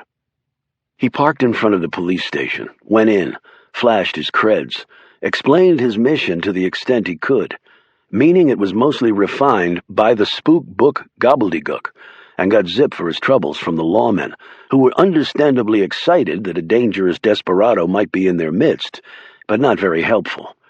No one had seen anyone remotely resembling the man in the photo, although one young deputy did mention that a fellow that looked just like that had lived in Tasburg for 63 years and happened to be his daddy. Knox thanked them politely and nearly sprinted back to his truck. Before he'd gotten the door of his truck closed, his cell phone rang. It was Hayes. The spy chief was not happy. But then again, Knox had never known the man to be really happy about anything. Knox had been with him when the Berlin Wall had come down. While everyone else had been raising their champagne flutes and making victory toasts, Hayes had only sipped on club soda and grumbled, "About damn time." "Yes, sir?" "Have you ever known me to give an idle command?" "Can't say that I have." Hayes bellowed, "When I ordered you to give me regular updates, I didn't mean at such wide intervals that obviously seemed to appeal to you." Knox punched the gas and rapidly left the good hamlet of Tasburg behind. He didn't want the megaton blast that he sensed was coming from Hayes to flatten the place. "Well, General, you're a busy man, and if I'd had something of substance to report, you'd be the first to know." Before Hayes could send off another broadside, he added, "But in fact, I was just going to call you. I've narrowed the search area to 4 places. I just cleared one, and I'm heading on to the second one now." "Give me the locations." Knox knew that one was coming. "With all due respect, sir, can I ask why?" "Why I want to know where your investigative search is going on? Are you on drugs, Knox?" "Stone cold sober, I can assure you. But if your plan is to flood the area with agents, that would be definitely a bad move, in my opinion. We're looked on with suspicion here, and for all I know, Carr has already gotten cozy with some folks around here, and they may provide him with cover." "Why would they do that?" "Big bad government coming after a persecuted Vietnam vet. He could have made up any lie about his background. Believe me, sir, I've passed enough pickup trucks with shotguns and deer rifles in the window rack and bumper stickers that read, 'Thanks for visiting, now get the hell out,' to know an unfriendly atmosphere when I see it." There was even a 10-foot-tall graffiti sign on a train overpass that said, "The Feds suck." I couldn't fail but note by the faded paint that it had been there apparently a long time without a single attempt to wash it off. "Where are you now, Knox? Now!" Okay, here comes Plan B, Knox thought. Knox sped up, rolled down the window, and stuck the phone out so it was blasted by the wind. He leaned out the window and spoke into the phone. "General, mile, border, hour, Berg." "Knox," Hayes roared, "you're breaking up." Knox pretended not to hear. In for a dime, in for a dollar. Maybe his lawyer daughter could represent him in his criminal insubordination trial. Although Hayes probably wouldn't bother with the trial. Knox would simply just disappear. "Next, then, report, investigation, west, lead." This was so absurd he had to work hard to keep from laughing his guts out. He really did. "Damn it, Knox!" Knox turned the phone off, wound the window back up, patting his hair back into place. With any luck, Hayes was so apoplectic they would find him face down on his desk, the unfortunate victim of a Joe Knox-induced fatal cardiac blast. He pointed his ride to the next town on the list. Chapter 51. As Stone walked down the hospital corridor, he heard laughter. When he reached Willie's room, he understood why. Danny was in the bed next to his friend, and Abby was sitting between them. They all looked up when Stone walked in. Danny's head was bandaged, and one eye was swollen, and there were cuts on his face. When he sat up, he moved slowly and stiffly. Still, when he saw Stone, he grinned in his usual cocksure manner. "Looky what the cat dragged in. Dudley Do-Right, savior of mankind. Or at least two sorry-ass mountain boys." Abby smiled. The boys seemed to be doing a lot better ever since they were put in the same room. "I can see that." Stone pulled up a chair and sat down next to her. "Danny, how you doing?" "Thinking better than ever. See, couple knocks on the head straightened my brain out." Willie piped up. "Too bad it didn't when we were playing football. Remember that god-awful play you called in the state semis, our junior year? I was wide open, but you threw it right to the safety. Almost cost us the game. Play was fine. Only problem was I was checking out the other team's cheerleaders when I let go of the ball. One of them kept bending over, trying to distract me, I expect." "Some things never change," said Abby wearily. "Boys never grow up. They just get bigger with more hair and people start calling them men." Stone said to Danny, "Tyree told me he came by to see you." Danny's look changed. He glanced toward the window, but uncharacteristically kept his mouth shut. "Those men almost killed you, Danny. They almost killed me. I'm sorry about that, Ben. Sure wasn't your fight. Who were they?" "Can't really remember. Doc say I got a concussion." He looked back and his face brightened. "Had a few in high school, didn't I, Willie?" "Hell yeah. He always held on to the ball too long. Had to, so your sorry ass could get open. If you'd run a little faster, my brain would be doing better." Willie grinned. "Once we get out of here, me and Willie are heading to California. Ain't that right, Willie?" Willie nodded. "We talked it over last night. Got it all worked out." "You sure it wasn't the painkillers talking?" said Abby. "I'm sure. Divine ain't big enough for the two of us, is it, Willie?" "No way. He's getting out of the mines, and I'm going to be a movie star. Willie's going to be my agent." "What do you two know about any of that?" asked Abby with an incredulous look. "Actors are just paid liars, far as I can see. They memorize a bunch of lines and then just say 'em. And Ma, you've always said I could spout the biggest load of crap you've ever heard." "He's got a point there, Mrs. Riker," said Willie. "California is a long way away," she said slowly. Danny looked over at her. "You want me to stay here?" "No. I mean, I want you to be happy, honey, and safe. So if that means California, then so be it. Maybe I'll come and visit. Hell, when I hit it big, I'll buy you a place next to Brad Pitt. But you got to let me use it, too, so I can sneak peeks at Mrs. Pitt." "Okay, Danny, okay," she said quietly, but looking anxious. Danny seemed to notice this. He slid a hand out from under the covers and took one of hers. Ma, it'll be okay. All right? I promise. Sure, I know. You can't remember anything about last night?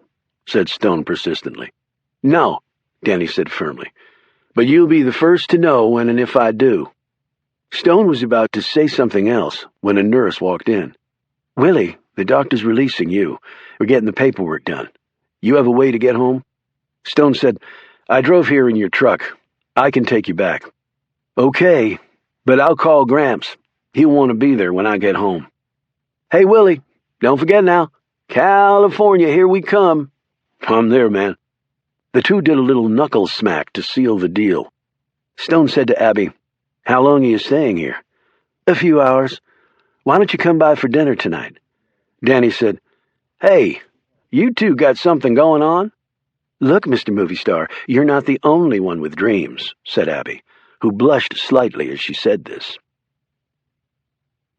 On the drive back to town, Stone asked Willie something that had been puzzling him. You said Debbie called you the night before she was found dead. Where from? The bakery. She was doing some work there. They liked her to come after hours. Folks coming in to get muffins and cookies don't want to smell paint. Ain't good for business. Stone thought of the half-finished mural he'd seen on the wall there. And the bakery is right across the street from Rory Peterson's office. That's right. So he was killed too. But in town, and the night before, Debbie was out at her folks' house.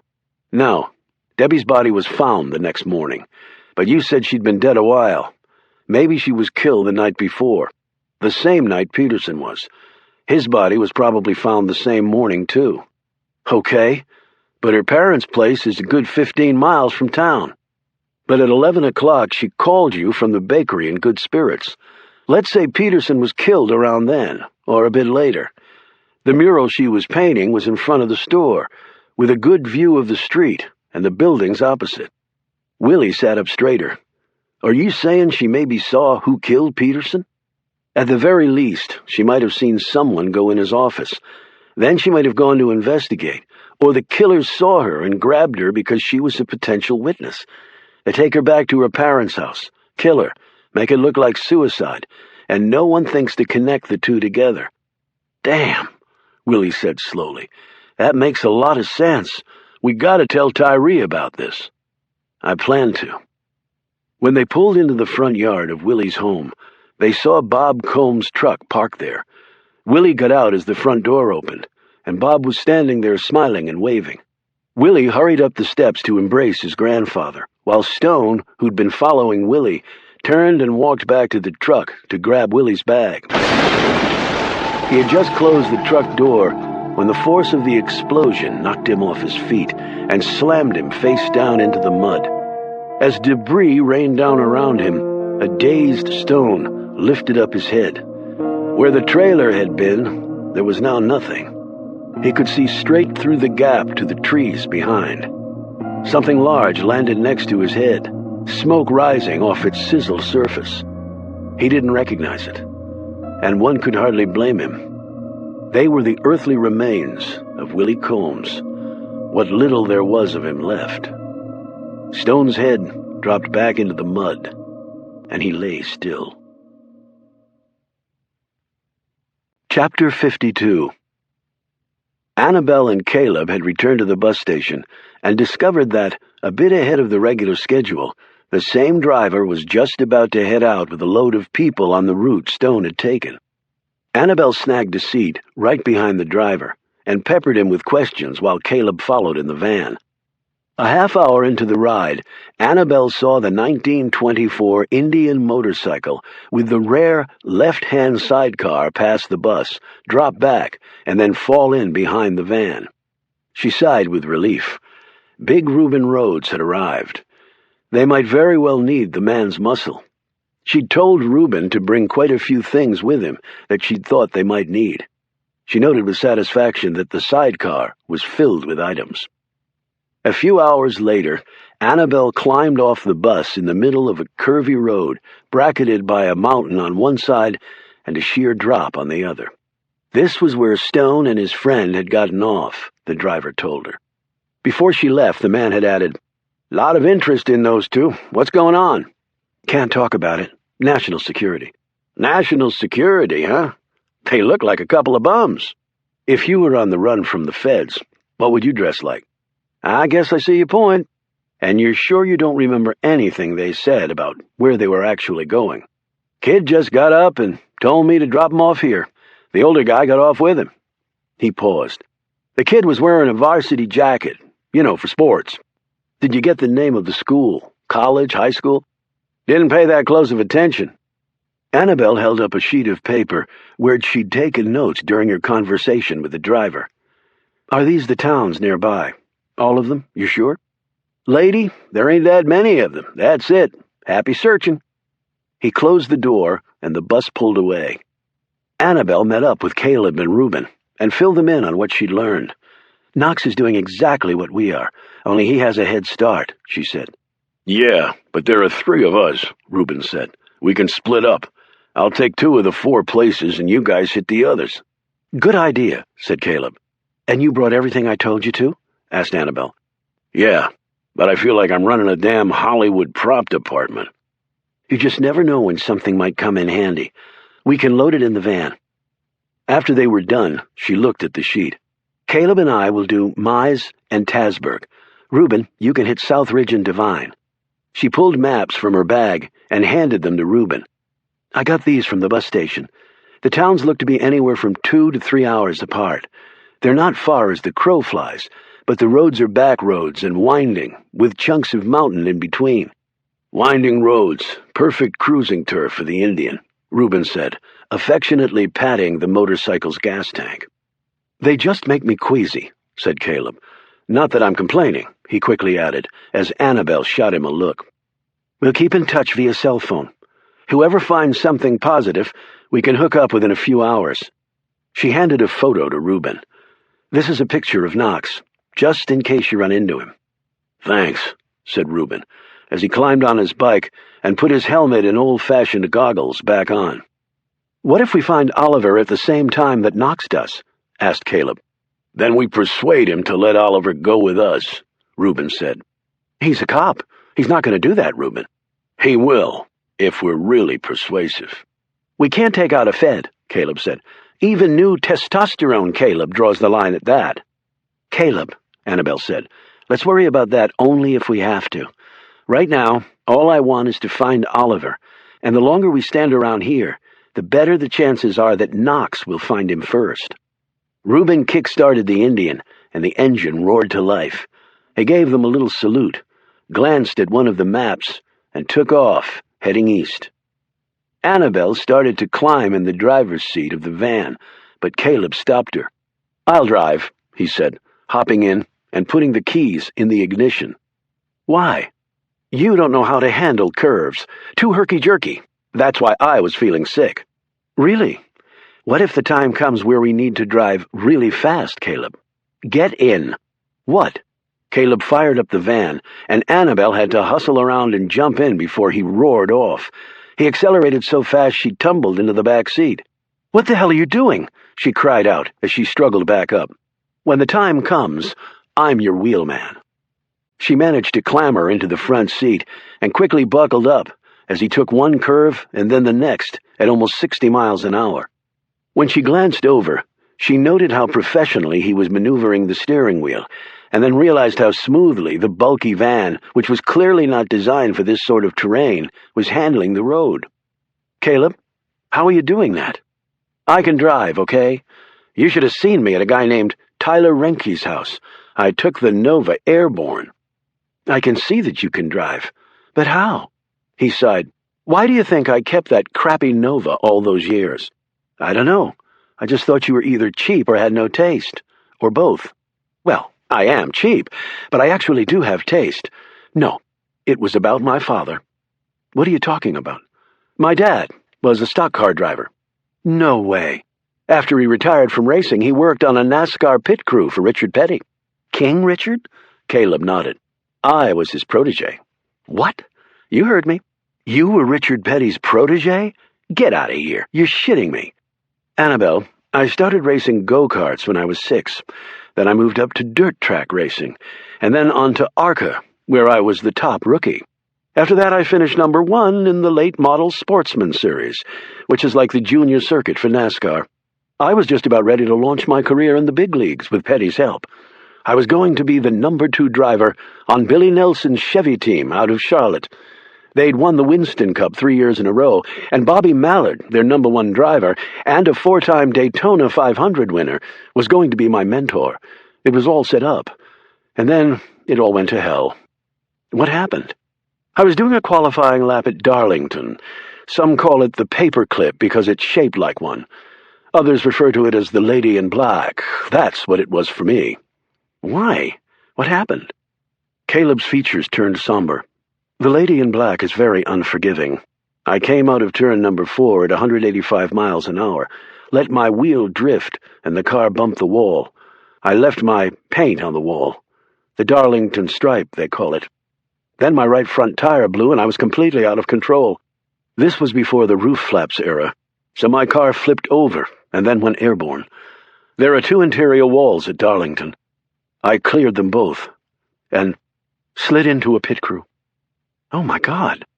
My pit crew, Caleb said solemnly. My personal pit crew.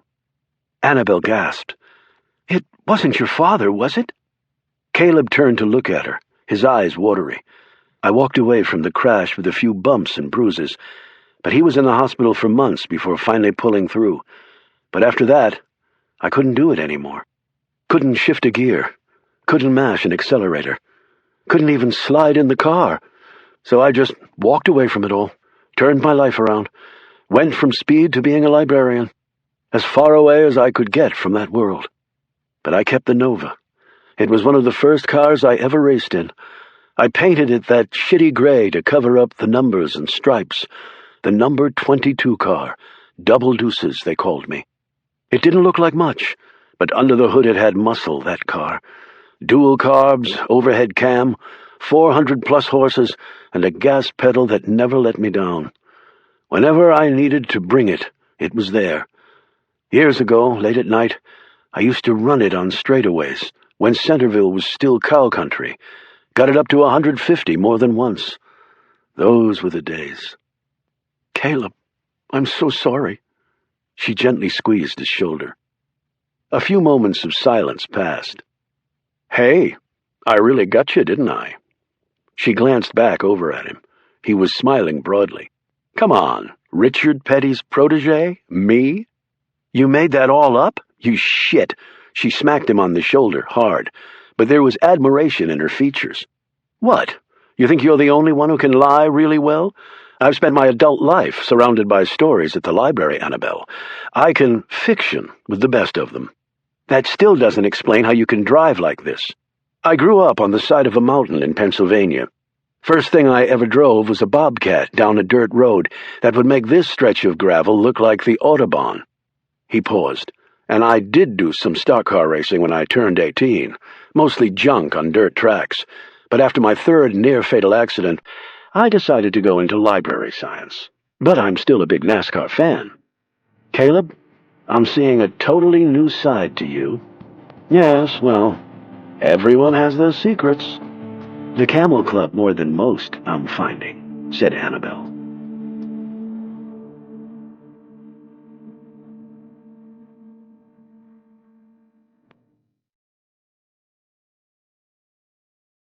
Chapter 53.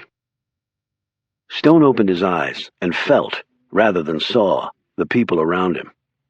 Ben? He turned to the right and focused on Abby standing there, holding his hand. He gazed over her shoulder and realized he was in a hospital room. What the hell happened? He said, trying to rise up. Abby and someone else gently pushed him back down. Just take it easy, Ben. This was Tyree, who was standing on the other side of the bed. Stone leaned back against the pillow. What happened? He said again. What do you remember? Abby asked. Driving Willie home, and then waking up here. It blew up, Tyree said quietly. His trailer, I mean. It blew up. Willie? Bob? He was there too. Abby gripped his hand.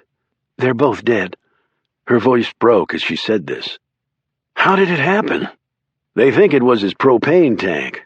Only thing that could have blown like that, Tyree said. Another few feet, and you would have been gone too. You're lucky you were standing on the other side of that truck. It took most of the blast instead of you. Stone thought for a moment. I remember something falling right next to me. Abby and Tyree exchanged glances. Just some debris, she said quickly. How did the gas thing happen? I'm checking that out right now, said Tyree firmly. He apparently had a cook stove and some propane tanks in his trailer, along with a lot of ammo. I don't care about that. It can't be an accident, said Stone. It can't be. I'm inclined to agree with you, said the sheriff. I just need some proof. Stone managed to sit up a bit. Wait a minute. On the drive home, Willie and I talked about Debbie. He went on to tell Tyree and Abby what he had figured out about Debbie seeing who had killed Peterson. Tyree rubbed his jaw. I never saw the connection there, but Willie never told me she was at the bakery that night either. But I knew Debbie hadn't killed herself. How? Asked Stone and Abby together. Her arms weren't long enough to put the muzzle in her mouth and still pull the trigger. Stone looked at him with new respect. I actually thought of that when I saw the shotgun. Willie had shown me a picture of Debbie. I saw how petite she was. Tyree, you never mentioned you believe Debbie was murdered, said Abby. That's because I didn't know who killed her, or why. Figured it had to be somebody local. Might as well let the murderer think I'm a clueless country bumpkin. He might make a mistake. And it lets me snoop around under the radar, too. You're clearly no country bumpkin, said Stone, and Tyree gave him an appreciative look. Does Danny know about Willie? Asked Stone. Abby nodded. He was so upset they had to give him something to calm him down. He was bawling like a baby. No more California dreams, said Stone. What? Asked Tyree. Long story, replied Abby. We need to get to work, Tyree, before somebody else gets killed. Stone started to get up again. Tyree pushed him back down. Whoa, now. You just got yourself nearly blown up, and the doc says you need to stay quiet for a day or two. We don't have a day or two. I'm going to poke around some. With what you told me, I got some new angles I can work. Danny and Abby need protection, said Stone. Me? Said Abby. Look at what happened to Bob. They don't care who they kill. I agree, said Tyree. I got a couple of men I've deputized in the past. I have one here with Danny and another with Abby. Tyree, you don't have to do that. But we're going to do it, Abby. Anything happens to you, I couldn't live with myself. I mean, well, it's just not going to happen. Understand? The force of his words seemed to surprise even the sheriff. He reddened slightly. Okay, she said meekly. Stone said, What are you going to do? Tyree sat down and drew up a chair. You said 3 men beat up Danny. Now, he won't talk to me about it, but I think at least one of them was a minor. Why? Asked Stone. When I came to see Danny at the hospital, like I said, he zipped his mouth. But that didn't stop me from looking at his clothes. They had coal dust on them. I figure it came off at least one of the boys who jumped him, 'cause Danny's never been in a mine that I know of. That's true, said Abby. But why would a miner go after Danny? Damn! I knew I'd seen him before, exclaimed Stone. They both looked at him. The first day I was at your restaurant. Tyree had left, and Abby, you'd gone in the back. Danny had finished eating and was leaving when this big guy blocked his way. Asked Danny if he was going to stay this time, or run out on them again. He's one of the guys with the baseball bats. This guy have a name? Stone thought for a moment. Lonnie. Lonnie Bruback? Describe him. Tyree did. That's him, said Stone. Lonnie works the morning shift at the Cinch Valley No. 2 mine, 7 to 7. He's one of the boys who goes and gets his methadone at the clinic. I didn't even know he and Danny hung around with each other. They didn't, as far as I knew, added Abby. He's never come to the house. He's not, well, Tyree said, Abby's too polite to say that Lonnie is definitely white trash. He's come my way a few times. Petty crap. Stealing gas, poaching, and then there's the addiction thing, of course. Thanks for the tip, Ben. I better go check it out. Has anybody told Shirley about Willie and Bob? Abby said. I haven't, but I expect she knows by now. But I'll check in with her, too. I'd check her real well, too, Sheriff. You think Shirley's involved in this somehow? Let me put it this way. You don't nag your husband about deer hunting, only to see him go out and get shot. What are the odds? You think it was premeditated? I wouldn't necessarily, except the shooter was Rory Peterson, who ended up murdered. Right. Tyree tapped his gun holster with his thumb. Who'd ever thought the town of Devine would end up like the damn Wild, Wild West? He left, and Abby pulled her chair closer to Stone and laid a hand on his. I brought your duffel bag. It's in the closet. Thanks, Abby. I'm sorry about everything that's happened to you. I think you've suffered a lot more than me. It seems so complicated. I wonder if we'll ever get to the bottom of it all. She looked down as she said this, and Stone thought he knew why. If Danny is involved in something not quite legal, Abby, I'm pretty sure it didn't involve murder. She looked up. You're a mind reader, too? Sort of unsettling. She sighed. I know my son, or at least I think I do, but there's also the chance he might be involved in something really bad. Let me tell you something. When those guys on the train came after us again, Danny dropped one of them with a gut shot. The kid was beaten, but he punched Danny again. Your son could have landed a haymaker, but he didn't. Said it wasn't sporting to hit a man when he was down. That doesn't sound like a cold-blooded killer to me. I lost Sam. I can't lose Danny, too. He gripped the woman's arm and pulled her to him. You won't, Abby. I promise. Chapter 54. Reuben was in trouble.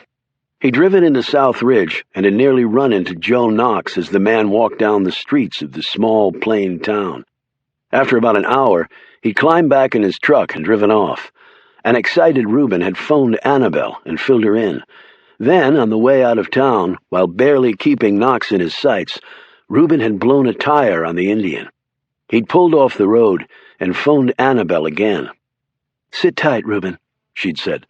We're going to finish up the 2 towns, and then we'll pick you up. Why not come now, and we can tail Knox? He'd be long gone by the time we get there, and if he didn't find Oliver in South Ridge, we might find him first. What town do you think he's headed to next? Reuben checked the map and looked around to gauge things. If I had to guess, I'd say this Devine place. Okay, call back if anything else comes up. Reuben clicked off, looked sourly at the flat tire, and then kicked it. After all these years, the Indian had finally let him down. And the thing was, he usually carried a spare in the sidecar, but he'd taken it out so he could fit all the crap Annabelle had asked him to bring. He sat on the side of the road and figured the odds. If this was the first town Knox had cleared, he still had 3 more to go. So the odds that Oliver was in Devine were 1 in 3. Not great, but not terrible either. He would just have to keep his fingers crossed that Devine didn't turn out to be the jackpot for the federal agent and a probable death sentence for Oliver. Melanie Knox had tried calling her father several times. The fact that Joe Knox had not answered or called her back wasn't surprising. Yet her last conversation with him had left her feeling disturbed. There had been something, fatalistic about his comments. A seize-the-moment sort of thing, as though he was doubtful there would be many more tomorrows. On impulse, she took a cab to his townhouse and asked the driver to wait. When she unlocked the door, she was surprised that she didn't hear the alarm warning sound. Her father was scrupulous about setting the security system when he was away. When she turned on the lights, Melanie had to fight the impulse to scream. The place had been trashed. Initially, she thought it had been broken into, and her first inclination was to run out in case the burglars were still here. To be safe, she ran back out to the cab and explained to the driver what she'd found. She told him that if she wasn't out in 5 minutes to call the cops. She ran back in, picked up a heavy vase in the front foyer, and moved cautiously forward, leaving the front door open just in case. It took less than 5 minutes for her to discover that the place was empty. She leaned out the front window of the upstairs bedroom and waved to the cabbie that all was okay. Melanie ducked back inside and started doing a more thorough search.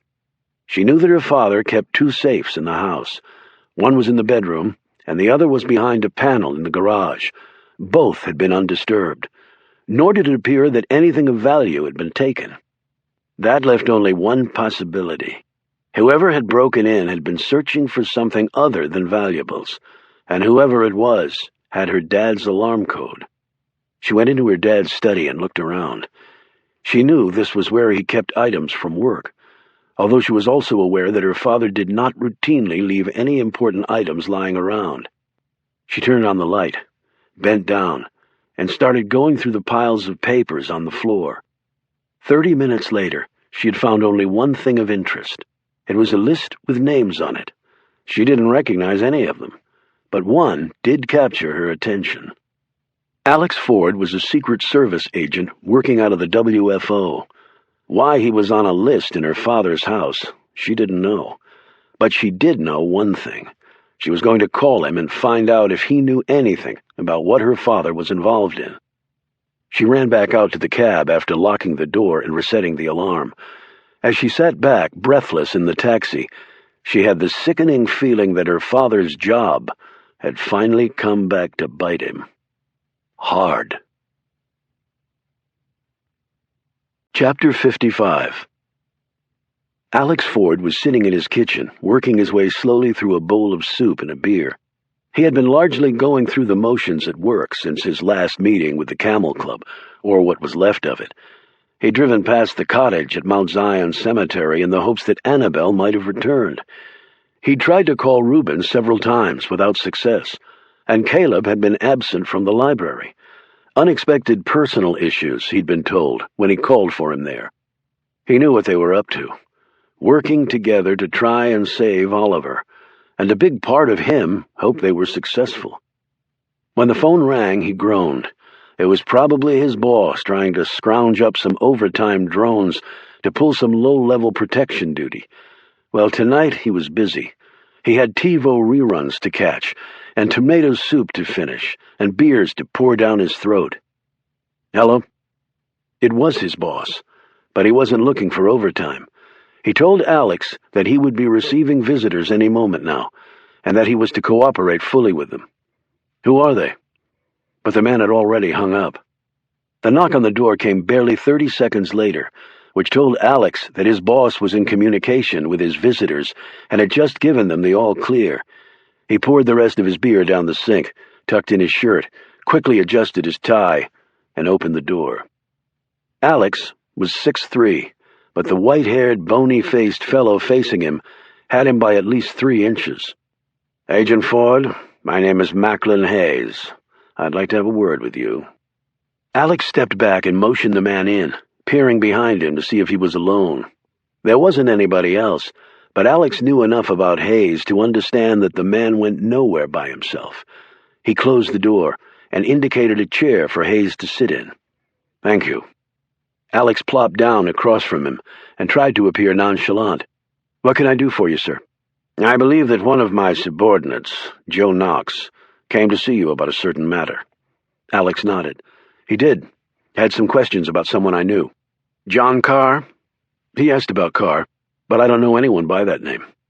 "Oliver Stone, then. Do you know the man calling himself Oliver Stone?"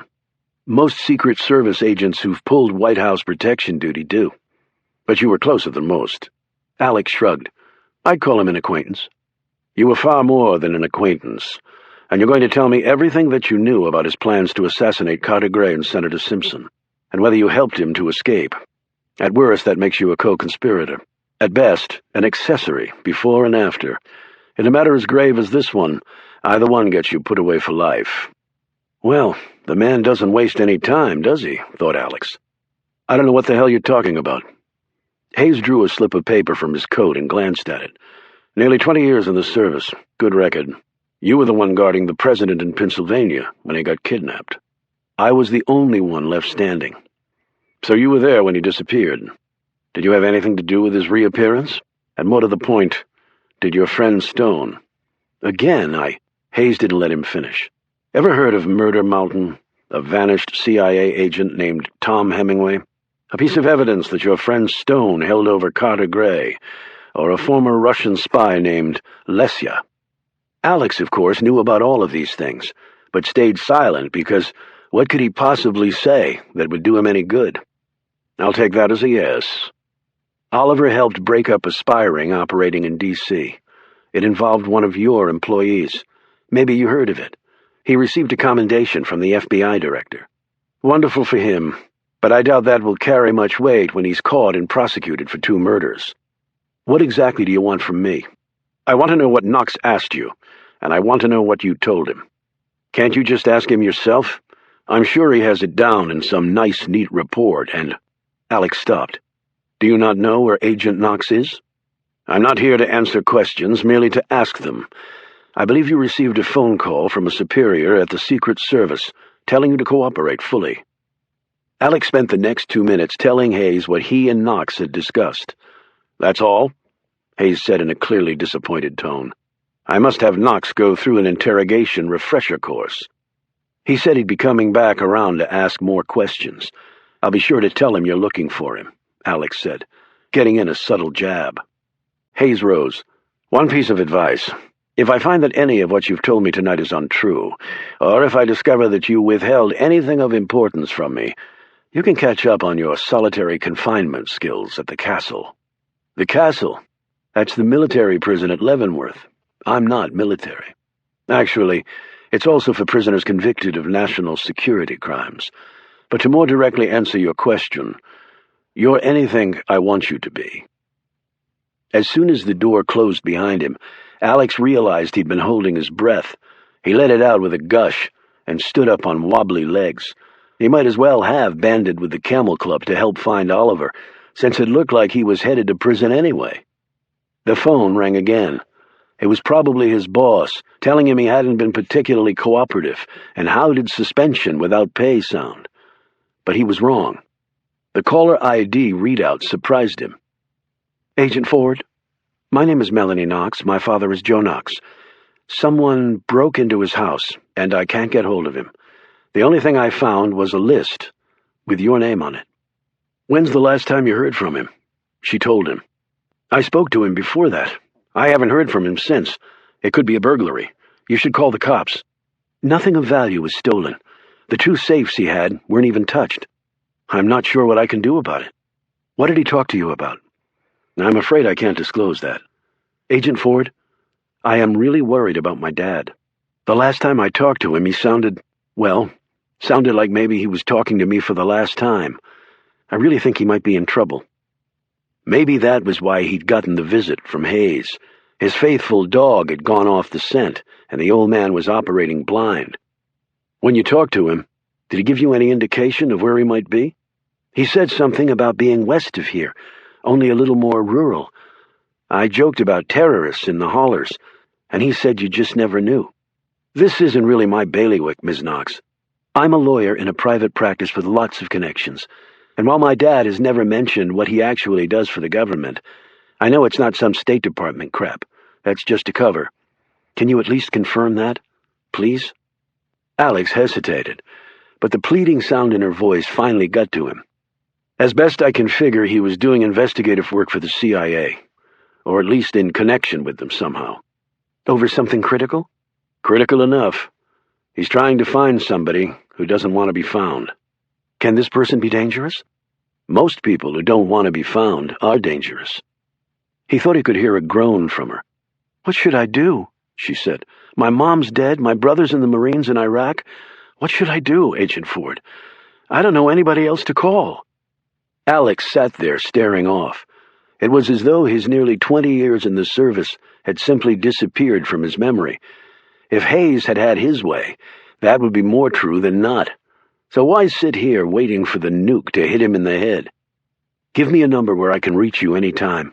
I'll poke around and see what I can find. Oh, God, thank you so much. I can't promise that if I find out anything, it'll be what you want to hear. Agent Ford, I know you don't know my father, but if you were in trouble, there wouldn't be anybody else you'd want covering your back more than Joe Knox. He's as straight as they come. I hope that means something to you. It does, Alex said quietly. Chapter 56. Stone sat up in his hospital bed, staring at the wall opposite. He checked his watch, and then slipped open the nightstand next to his bed and pulled out Danny's phone.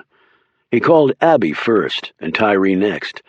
Abby was working at the restaurant, and Tyree was out in the field trying to track down Lonnie Bruback, who, he said, seemed to have disappeared. They had found nothing in Willie's trailer other than a couple of torn-apart propane tanks and the remnants of the cook stove, he told Stone. "I've got a bomb squad guy from the Virginia State Police coming to examine the scene. I know you don't want to hear this, but it might have been an accident. Willie was gone, maybe the propane was leaking, and Bob lit a cigarette when Willie came through the door, and boom. If the propane was leaking, it would have exploded before then. I saw Shirley there, like I told you, and she was smoking a cigarette. And you would think Bob would have smelled the propane.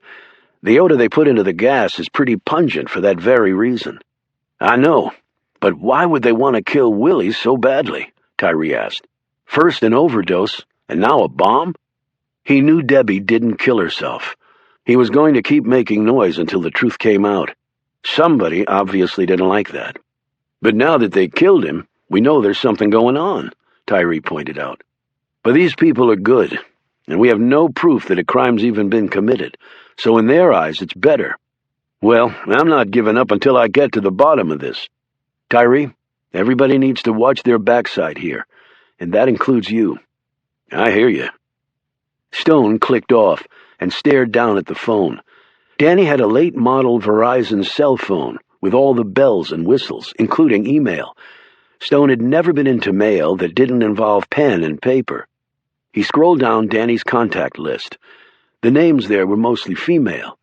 He'd even made annotations by each entry, indicating the ladies' strong suits, and each contact also came with a digital photo of the woman. Several of the pictures would have qualified as pornography, at least in Stone's estimation. He shook his head. Danny needed to seriously upgrade the quality of his women. He looked outside. It was getting dark. He slowly eased himself from the bed.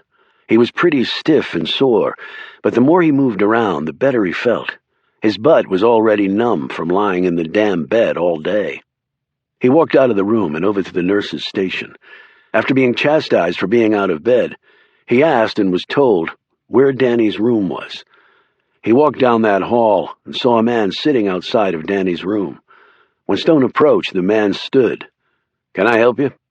"You the deputy Tyree put on Danny?" "That's right. Wait a minute, you're that Ben fella, aren't you?" "Yes, I wanted to see Danny." "Seeing as how you saved his butt, sure, go on in." When Stone popped his head in, Danny was sitting up in bed, his face red and his eyes puffy slits. "Danny, can I come in?" He looked over at Stone.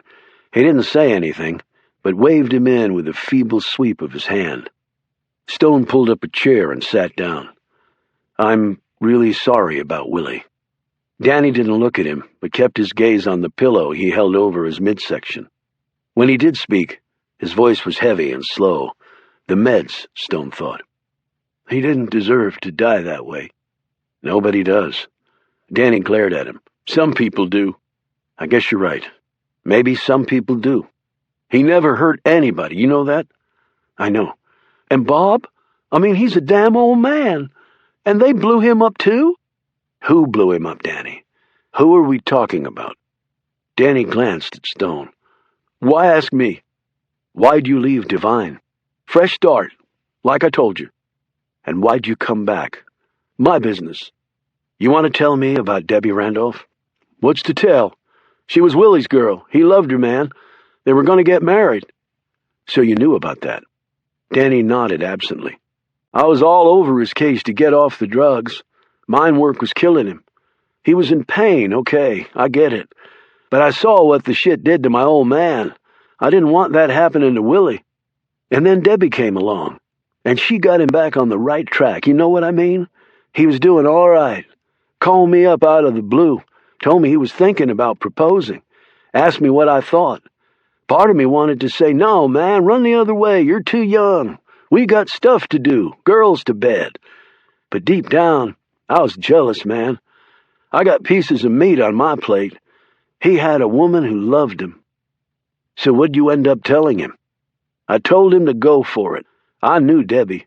She was a great gal, and great for him. He asked me to be his best man." Sounds like you two had patched up your differences. We never had any real differences. It was just crap, really. Danny fell silent, and Stone sat back in his chair and watched him for a while as the darkness fell more heavily outside. I saw you crying over Debbie's grave. You want to tell me about that? Danny's head snapped up. Nothing to tell. I was sorry she was dead, and I knew Willie was all busted up about it. You know who killed her, don't you? If I did, I would have told Tyree, wouldn't I? Would you? I'm tired, man. Gone to sleep. You sure you don't want to tell me? Sure as I'm lying here doing nothing. Stone returned to his room, but did not get back in the bed. Something was gnawing at him. Something he'd seen, heard, or maybe both. Something that just did not add up. He absently pulled out Danny's phone. He went through the contact list again to see if anyone on there would provide him with a clue and explain why Danny refused to tell him what had happened. Yet nothing stuck out. He continued pressing buttons, pushing the phone's memory into advanced fields of content.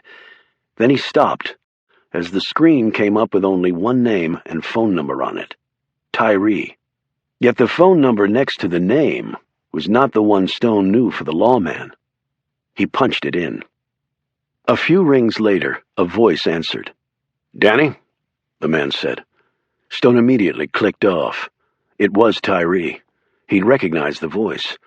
Why would Danny have the man's name and a different phone number hidden in his phone's memory? And if this number was to be a secret, why not just memorize it? Why input it where someone like Stone could find it? He looked back at the regular contact list. Even on here, he saw the numbers for Abby's house, the restaurant, numbers Danny should have easily remembered. On impulse, he called Abby and told her about his conversation with Danny, though he didn't tell her about finding Tyree's number on Danny's phone. "Abby, does Danny have trouble remembering numbers?" "Ever since high school. Doctor said it was from the concussions he got playing ball. I told him to stop playing, but he loved it too much. Killed him when his knee wouldn't let him play for tag. Why do you want to know?" "Just sitting here with too much time on my hands. Thanks." He clicked off, and then heard a rumbling sound coming from down the hall, and glanced over in time to see an orderly passing by with a load of boxes. That ordinary sight produced an extraordinary reaction in Stone. It came together in a neat little box all its own. 60, not 80 boxes, he thought. Black dirt instead of the normal red clay, and miners who left town to get their methadone pop long before the crack of dawn. It seemed like a spontaneous revelation, but it really wasn't, Stone knew. This stuff had been swirling around in his subconscious for a long time now, and it had finally percolated to the surface. He grabbed the duffel bag from the closet and changed into clean clothes. "Come on, let it be there," he said to himself as he searched the bag some more. His hands finally closed around the gun Abby had loaned him. He stuffed it in his waistband and covered the bulge with his shirt. A moment later, he peered out the door. When the nurse's station was empty, he bolted down the hall. When the nurses came that night to give him his meds, they would find his room vacant. He had no way of knowing that they would find the very same thing in Danny's room. An hour earlier, the young man had juked his guard and made his escape. Chapter 57. Knox rolled into Devine, not really knowing what to expect. It was late, and it was dark, and hardly a light burned on the town's main street. He drove down the road, looking to the left and right, although he doubted he'd see John Carr loitering on the corner awaiting his arrival. He passed a restaurant named Rita's. There was a courthouse and a sheriff's office, both seemingly deserted at this hour. Knox contemplated whether to wake up the local constabulary to help him in his quest, but he'd found the other town cops to be useless at best. He would try a different approach this time. He turned off the main drag and headed east, at least according to his vehicle's compass. Knox's own internal direction monitor had long since given up trying to keep track of his heading after meandering through the boxy Appalachians all this time. He slowed the truck when he saw what looked to be the remains of a trailer home. At first, he thought it must have been a tornado passing through that had destroyed the place, but the trees and earth around it had not been disturbed by a twister's root. He stopped the truck, got out, and inspected the site. The blackened and jagged remains and the diameter of the debris field told him that an explosion of some kind was the cause. That was a little unusual. Of course, it didn't mean that John Carr was in the vicinity, but it was at least something out of the ordinary. He did a circle of the downtown area and drove back through. That's when he spotted the little rooming house. He parked down the street from the entrance and did a slow walk up, keeping his gaze alert for any sign of Carr. He knocked on the door and kept tapping for another 5 minutes, until he heard the steady, if unhurried footfalls heading his way.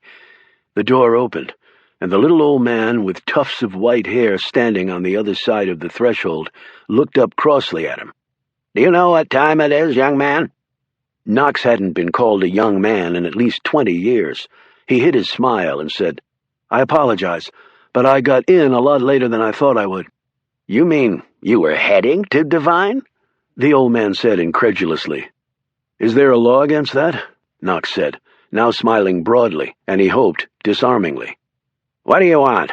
the man said gruffly. So much for disarming. "Right now, a place to sleep, Mr. "Just call me Bernie. Sorry, but I'm all booked up." Knox looked over his shoulder. "This the high season in Devine?" "I've only got 2 rooms to let." "I see. Thing is, I was supposed to meet a buddy of mine up here. Maybe you've seen him. Tall, lean guy around 60 with close-cropped white hair." "Oh, you mean Ben? He's got one of the rooms, but he's not there right now." "Any idea where he is?" "Over at the hospital." "What's he doing there? Did he get hurt?" "Almost got his butt blown up. Killed Bob and Willie Combs, and your buddy came real close to meeting his maker." Knox kept his voice calm and level. "So, where is this hospital? I want to go see if he's okay." "Oh, he's okay. We're all glad of that. Ben's a real hero." "How's that?" "Helped a couple of our own. Danny Riker when he got in trouble on the train, and Willie Combs when he almost died on drugs. Ben saved them both. Right good fella. And then Danny got attacked here in town, and Ben saved him again. Beat up 3 guys or so, I heard." "Wow. That sounds like Ben, all right. He was always in the middle of all the action. I'll give him your best when I see him at the hospital. And where was that again?" Bernie told him. "But visiting hours are long over." "I'll try to talk my way in." Knox slipped a 20 into the old man's hand when they shook. "You're welcome to sleep in the front room," Bernie said, indicating the space behind him. "Thanks. I might take you up on that." He walked back to his truck, trying to keep his nerve steady. He climbed in the rig, fired it up, and pulled away. As he steered one-handed along the winding country road, he used his free hand to flip open the glove box. He pulled out his 9mm pistol and laid it on the seat next to him. Knox said to himself, "John Carr, here I come." Chapter 58. Annabelle looked down at her vibrating phone. Who would be calling me at this hour? "Maybe it's Reuben," said Caleb, as he drove along. "No, I don't recognize the number." She flipped open the phone. "Hello? Annabelle, how's it going?" She snapped. "What the hell do you want?" Alex Ford said pleasantly, "It's nice to hear your voice, too." "I'm a little busy, Alex." "I'm sure you are. Wait a minute. Where are you calling from? I didn't recognize the number." "A payphone." "Why a payphone?" "Because I'm pretty sure my home, cell, and office phones are being tapped." "And why is that?" she said slowly. "Is Knox on your case still?" "That's why I'm calling. I got a frantic phone call from Knox's daughter Melanie. She's a lawyer in D.C. Her dad's disappeared." "No, he hasn't. He's after Oliver, and we're after Knox." "And where is all this taking place?" "In the boondocks of Southwest Virginia. So you can tell little Melanie that her daddy is just fine. For now, at least." "That's not all. His house was turned over by someone looking for something, and I'm not talking your random burglary. And on top of that, I had a visitor, a man named Macklin Hayes." "Doesn't ring a bell." "No reason it should. He's a former Army 3-star, who's now on the intelligence side. His rep is like a Carter Gray, only more sinister and evil. He's also Knox's boss, and he doesn't know where his guy is, which means Knox is roaming free. Why would he be doing that? He might if he found out something that made him uncomfortable about what was really going on with all this. I don't think Knox is a killer. He's a tracker. And if Hayes put him on Oliver, he must be the best they have on that score. It seems clear that when Knox finds Oliver, he was to call in Hayes's heavy artillery to finish the job. What would Knox have found that would make him start freelancing? No clue. How close are you to finding Oliver? Hard to say. We narrowed it down to 4 towns up here. At least we think that's the case. We've cleared 2 of them, and we're heading to a 3rd now. Caleb and Reuben with you? Of course. We're the Camel Club, remember? Or what's left of it. Yeah, we seem to be dropping members like flies in a jar. Of course, some chose to leave. Others had no choice. Annabelle, I'm trying to help here, okay? I'm taking a big risk just talking to you about this. Nobody's asking you to take any risk, Alex. Just go back to your nice, safe federal job. Me off so much. My girlish personality? Well, keep this in mind, girlie. If Knox is on his own, then in Hayes's eyes he's become a target just like Oliver. Hayes will take them both out, and anybody else who's standing around. The 3 of us are willing to take that risk. I know you are. But have you bothered to ask the other 2? I don't have to ask. The fact that they're with me right now is all the answer I need, unlike some people. Caleb glanced nervously over at Annabelle. Okay, just don't say I didn't warn you. Yeah, thanks for all your help. She clicked off and threw the phone down. I take it the conversation didn't go all that well? Caleb said. You can take it that way, yeah. So what did he say? Hang on a minute. There's Reuben. The big fellow was waving to them from the side of the dark road. They pulled over, and in a few minutes had loaded the motorcycle into the back of the van. As they resumed driving, Annabelle filled them both in on what Alex had told her. At the mention of Hayes's name, Reuben's face turned a shade paler.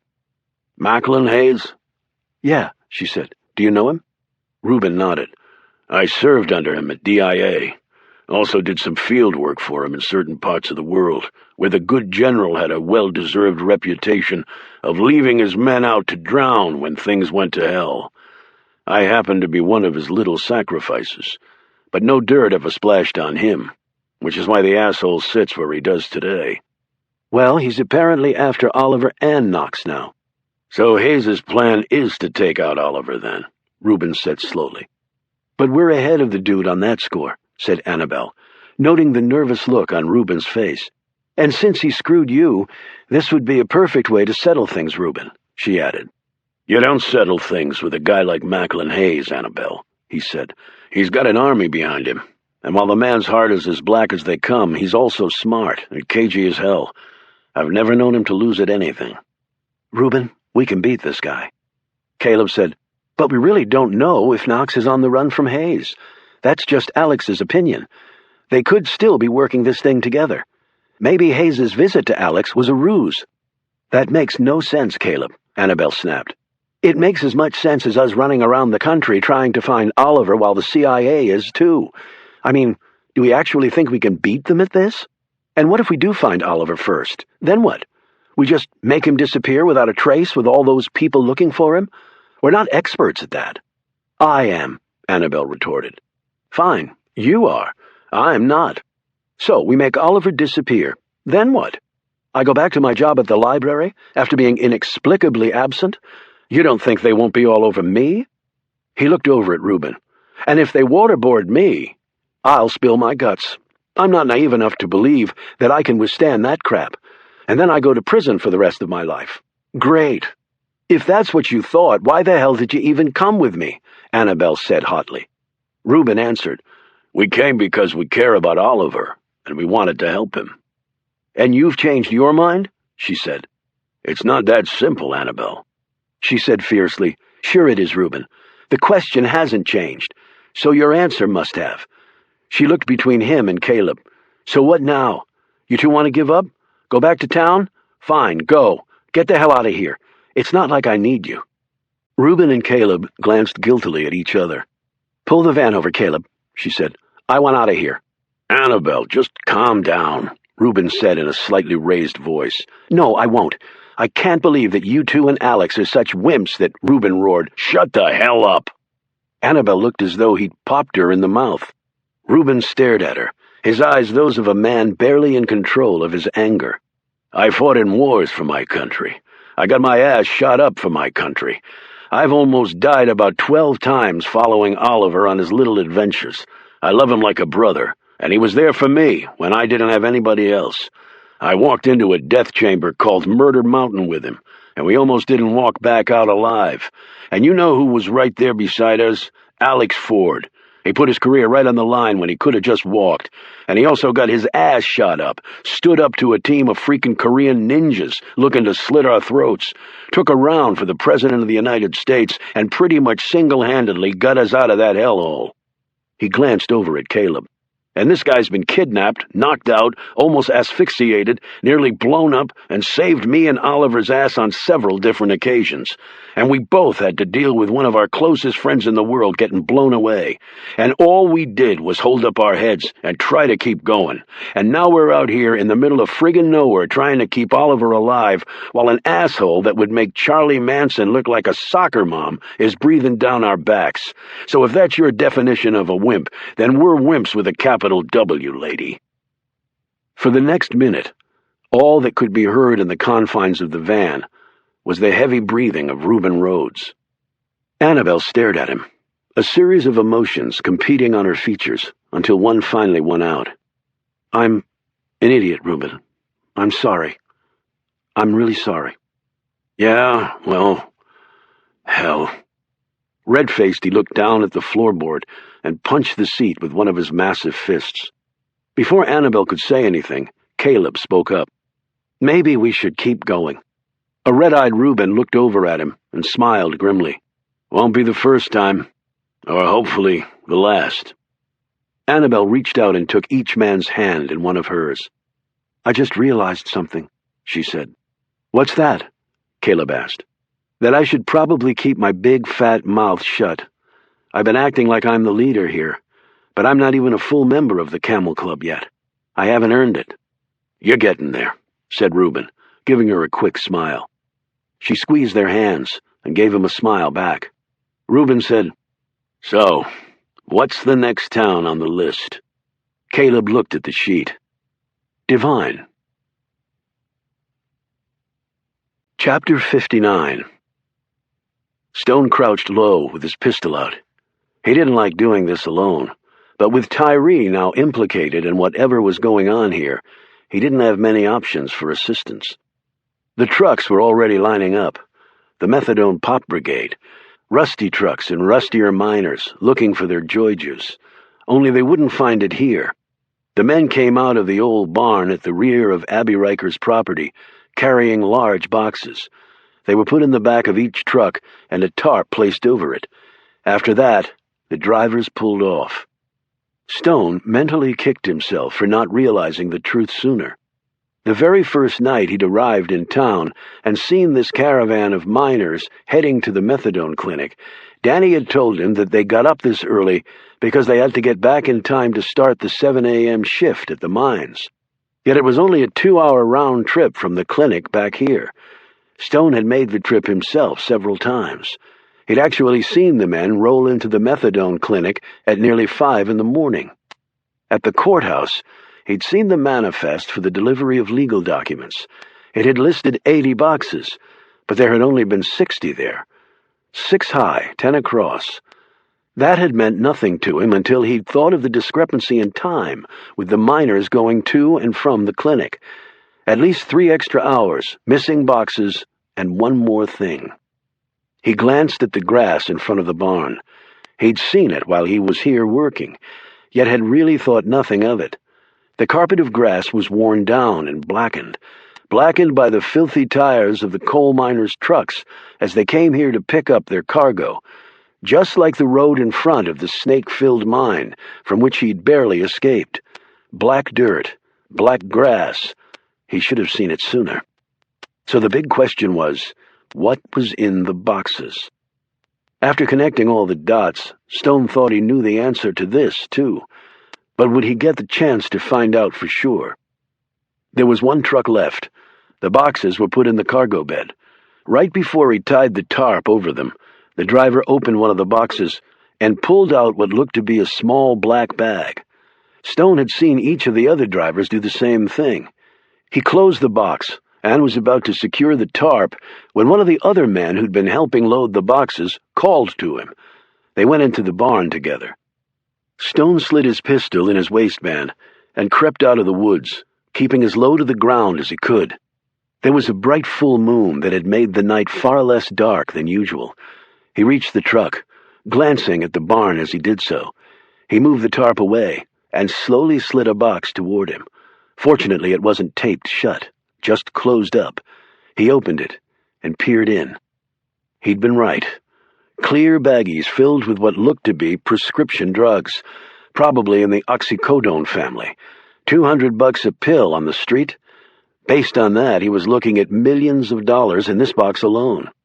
And the black baggies the druggy miners had taken were probably their payment for driving the boxes to what was probably the next step in the pipeline, with the final destination being some major urban area on the East Coast. It was pretty powerful leverage when all your employees were addicts. They'd do whatever you told them to get the pain meds they couldn't otherwise afford. It was also pretty damn heartless, not surprising with drug dealers. With the sixth sense that he possessed, Stone reacted to the presence he suddenly felt behind him, yet it was still a fraction of a second too late. The gun muzzle was next to his head, and Stone heard the man say, "You move, you die." Stone could feel the man's other hand expertly pat him. His gun was yanked out of his pants, dropped to the dirt, and kicked under the truck. Stone didn't move. He just stood there with a baggie of pills clutched in one hand. The man said, "What the hell is that?" "Illegal prescription drugs," Stone said, confused. "Why? Who the hell are you?" "Joe Knox, Central Intelligence. And you're John Carr." Stone didn't know whether to feel a bit of relief that it was the CIA who'd caught up to him and not the drug runners. However, the end result might not be all that different. "Well, Mr. Knox, you just walked into a drug transport going down." "What?" "I suggest we carry on this conversation somewhere else."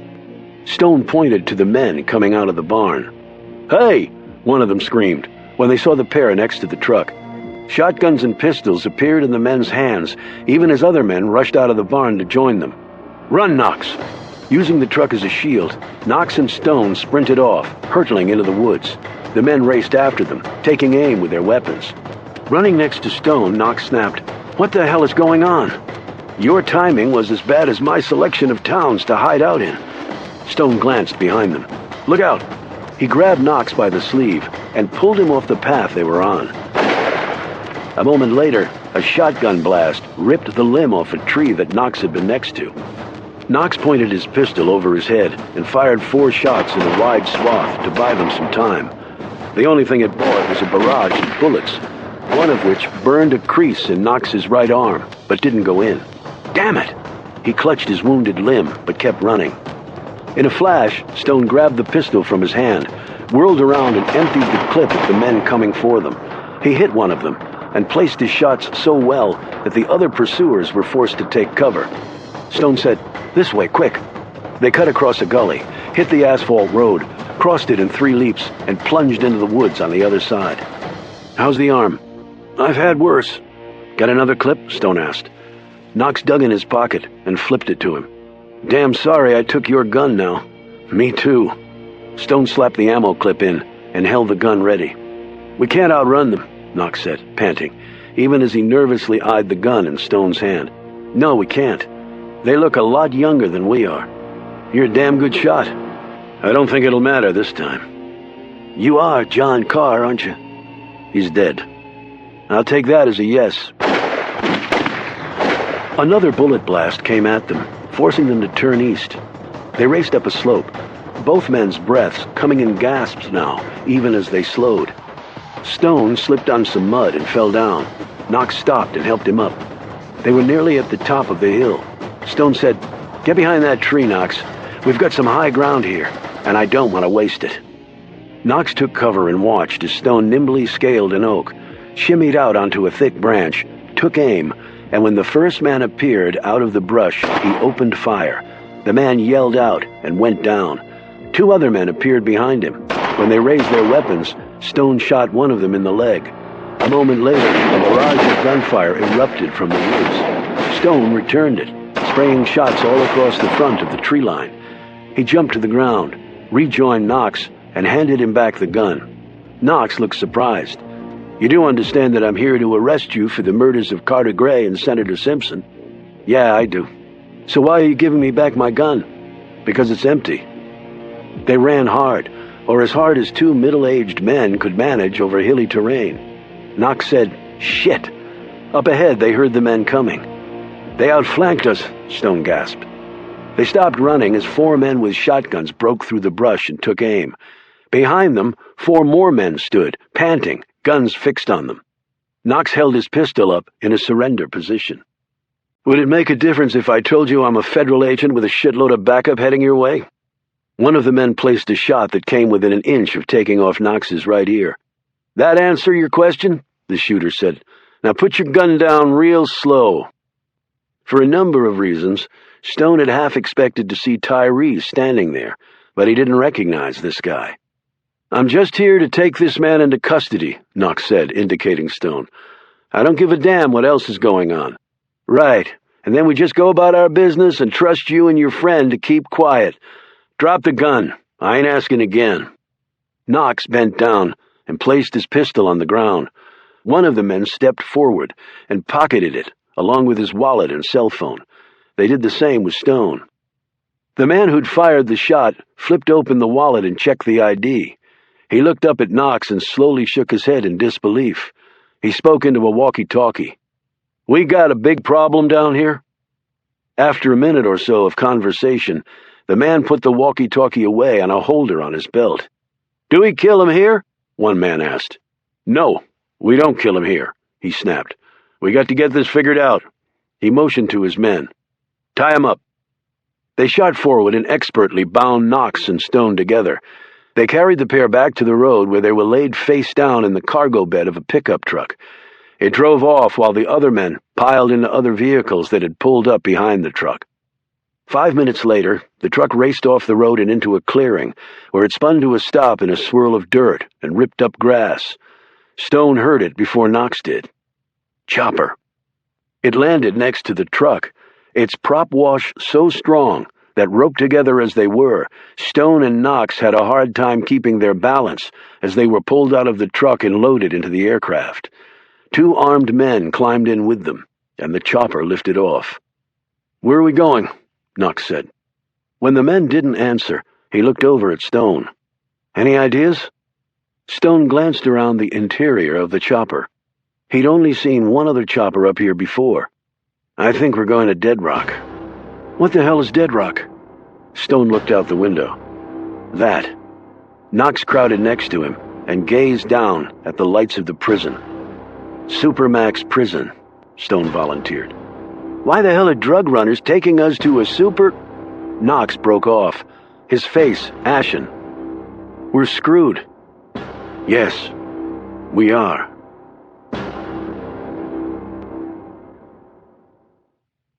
Chapter 60. As the van drifted down the street, Annabelle, Caleb, and Reuben eyed the people walking by on the sidewalks. Several of them stared back with suspicion.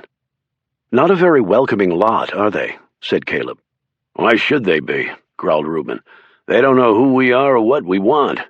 All they know is that we're not from here." Annabelle nodded thoughtfully. "We'll have to tread carefully." "We may not have time to tread carefully," Reuben pointed out. "Knox had a big head start. He might have already gotten to Oliver for all we know." "There's an obvious starting place," Caleb pointed out. The 3 of them stared at the sheriff's office next to the courthouse.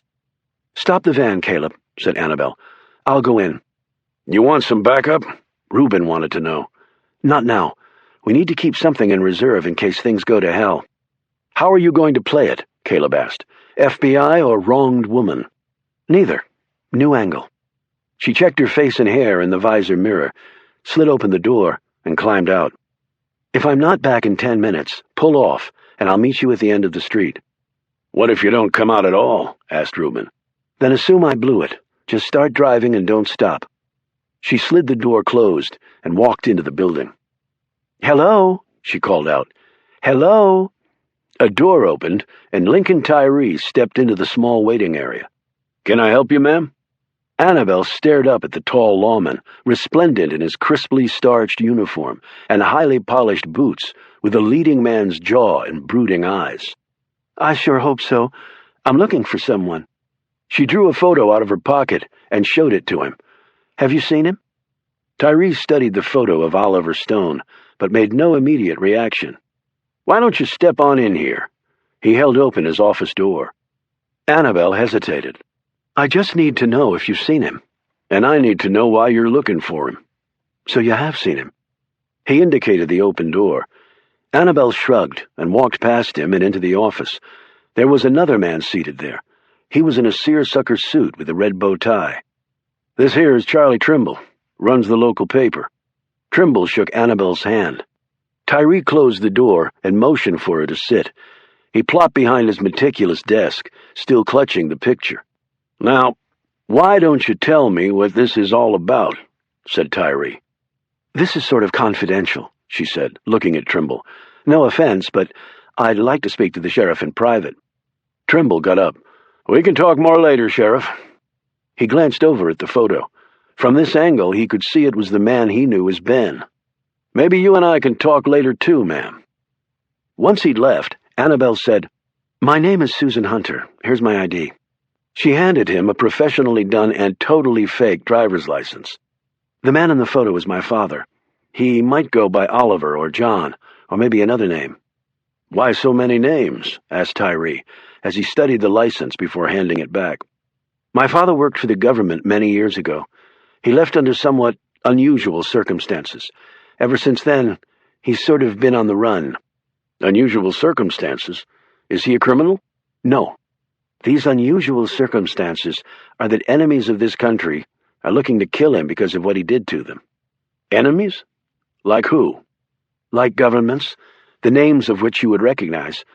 I don't claim to know the whole story, only that between the ages of 6 and when I started college, we moved 14 times. Different names, histories, jobs were lined up for my parents. We had handlers. Then you all were sort of like in witness protection. Sort of, yes. My dad was a real American hero who did incredibly dangerous work for his country. That work came with a price, though. We've been paying that price for a long time. Tyree rubbed his chin. That might explain a lot. Annabelle leaned forward eagerly. So he has been here? Tyree leaned back in his chair. He was, yes. Called himself Ben. Ben Thomas. How'd you track him up here? Something he managed to send me. A coded message. But it hasn't been easy. I've been to just about every small town in the general vicinity. I was running out of hope. Well, like I said, he was here, but he's not here now. Where'd he go? He was in the hospital the last time I saw him. Hospital? Was he hurt? Got himself nearly blown up. He was okay, though. I went to the hospital early this morning to see him, but he was gone. Gone voluntarily? I don't know the answer to that. You said he was nearly blown up. We've had some strange things happening here. Haven't gotten my arms around it. Your dad was helping me, and he's not the only one missing. Fella named Danny Riker was at that hospital, too. Had a guard posted to watch him because some folks tried to kill him. But Danny slipped by my guy, and he's gone, too. And you have no idea where my father might be? No, ma'am, I don't. Wish I did. I'm a one-man police force in over my head. But if he was in protection, why is he on the run now? A few weeks ago, an attempt was made on my father's life. He made sure I was okay, and then he left. The way the attempt came, I believe he thought it was an inside job. Well, if he was looking to hide out here and get a little peace and quiet, he was sorely mistaken. What are you talking about? Tyree took a few minutes to sketch out what had happened in Devine since Stone arrived there. Annabelle sat back, thinking fast. She didn't want to get bogged down in whatever was happening in Devine. Yet if these events were connected to Oliver's disappearance, it also might be the only way to find him. She rubbed her hands nervously over the arms of her chair. Has anybody else been in town? Another stranger, asking questions about my father? Not that I know of. He was staying over at Bernie's. That's a little rooming house right around the corner from here. You could check there.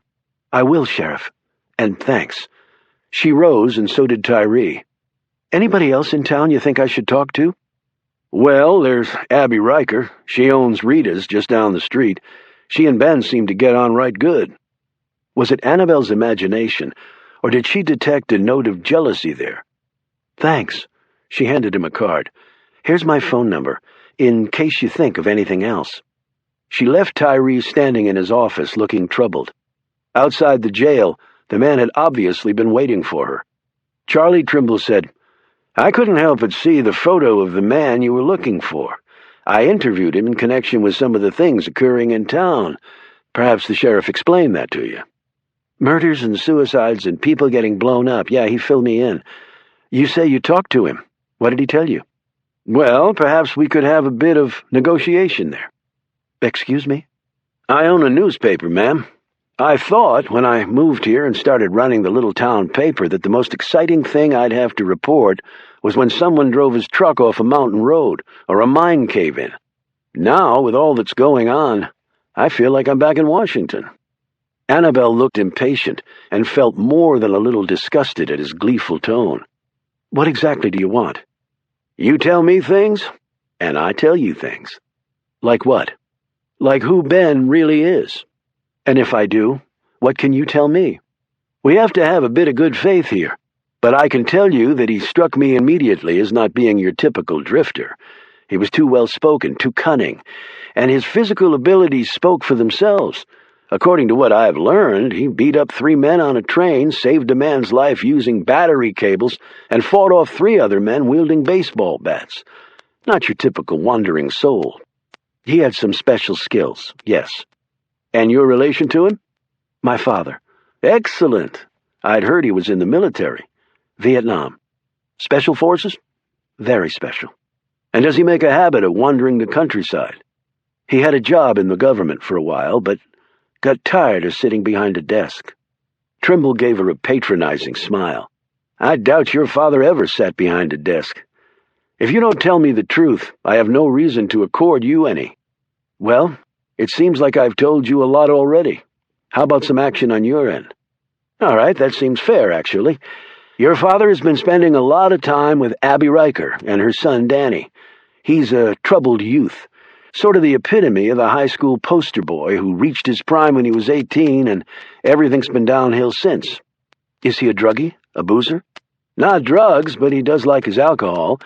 His mother won a big lawsuit against a coal company involving an accident that cost her husband his life. So they have a lot of money, live in a big house. But Danny's life has been off track for a while. The sheriff says he's missing too. Your father struck me as a good man trying to do the right thing.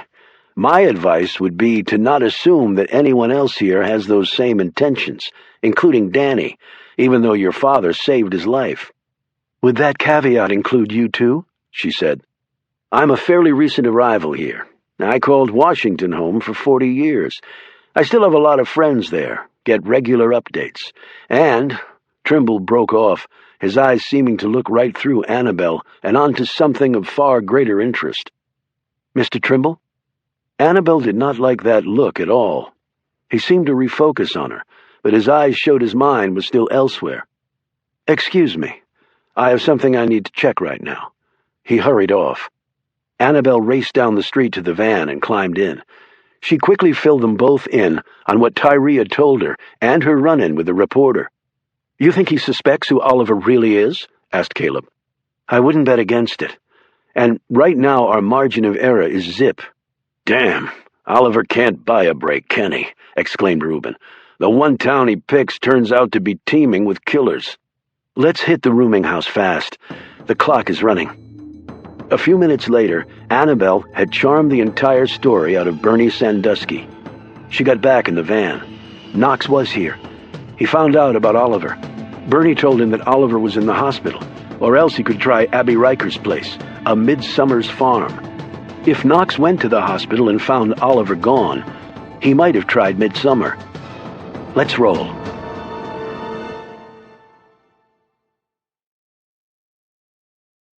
Chapter 61. Stone and Knox sat, manacled to metal chairs that were bolted to the slab floor, in a windowless cement block room painted gray. They'd been here for many hours now, and the room was so cold that they were both shivering. They jumped when the door banged open, and the group moved in. There were 5 of them, all in blue uniforms, and all armed with pistols and billy clubs dangling from thick belts. They formed a semicircle of flesh behind the pair of prisoners, arms folded across their muscular chests. So fixated were Stone and Knox on this little army that they didn't hear the other man come in until he closed the door. When Stone turned to look at this new arrival, he flinched. It was Tyree, only it wasn't Tyree. Not Lincoln Tyree, anyway. It was a shorter, stouter version of the man. In an instant, Stone made the connection. Howard Tyree, the older brother who was also warden of this place. He wore a navy blue polo shirt, pressed khaki pants, and tasseled loafers. Wire-rimmed glasses covered his clean-shaven face. He didn't look like a Rottweiler warden at a supermax. He looked like an insurance salesman on a golf holiday. "Good morning, gentlemen," said Tyree. Stone's heart sank with the words. It was the voice he'd heard when he'd made the call on Danny's phone. He and the sheriff sounded nearly identical. Son of a bitch, thought Stone. The other men had instantly come to attention when Tyree walked in. He sat down behind a small table opposite Stone and Knox. The warden held a file in his hand, opened it, and read through the contents. A minute later, he slipped off his glasses and gazed across at Stone. Anthony Butcher, triple murderer, fortunate enough to have done it in a state that does not believe in capital punishment. So you received a life sentence without possibility of parole instead of the execution you so well deserved. Transferred out of 4 different correctional facilities over the last 12 years, including the Supermax in Arkansas, because you have an anger issue. He glanced down at the file. And a problem respecting authority. Stone glanced at Knox and then back at Tyree, his anger at what was being done to them building beyond all hope of containment. Stone knew he shouldn't, but he also couldn't stop himself. "How much does one of those scripts cost, Howie? They must come in real handy in your line of work." The warden tapped his thumb on the table, and one of the guards handed him his billy club and a towel along with a bungee cord. Tyree stood, took his time wrapping the towel around the head of the club, and secured it there with the cord.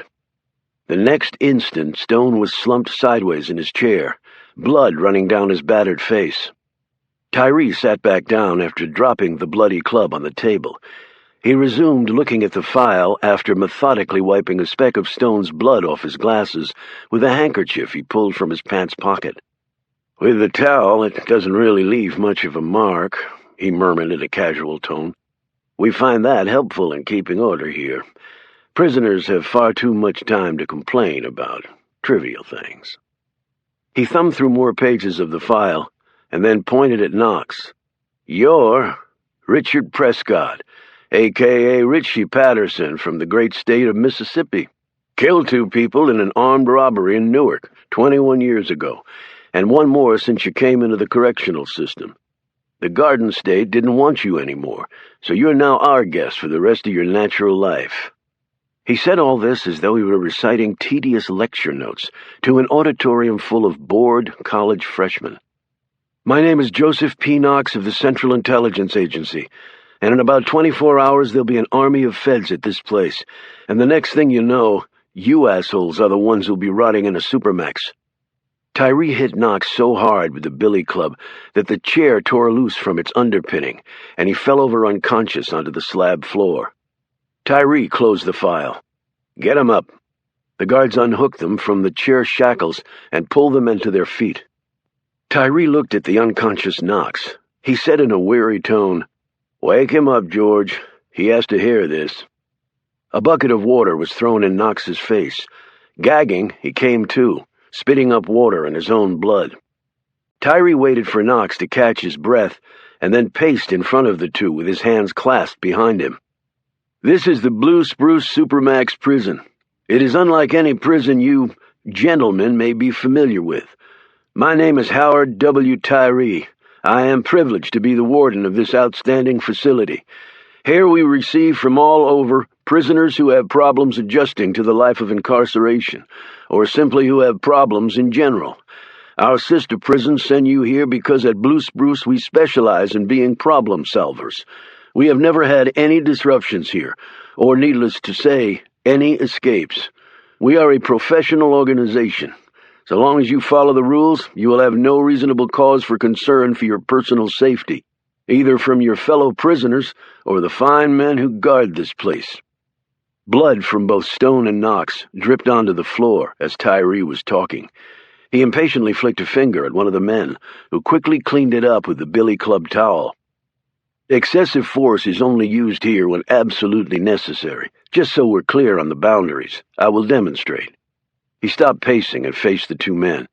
If a prisoner does not instantly obey a command from a guard, this level of force can and will be utilized.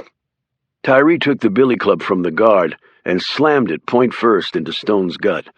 Stone bent over, throwing up what little there was in his belly, and dropped to the floor. Tyree calmly kept going. Please keep in mind that at Blue Spruce, unlike other correctional institutions, warnings to inmates of any kind are not required and typically will not be given. Unauthorized action on the part of any inmate will be met with immediate consequences. Tyree paused to let Stone be wrenched back to his feet, still heaving and gasping for air. Continuing, Tyree said, If a prisoner in any way verbally abuses a guard, this level of force can and will be utilized. Tyree slammed into the still dazed Knox, knocking him to the floor.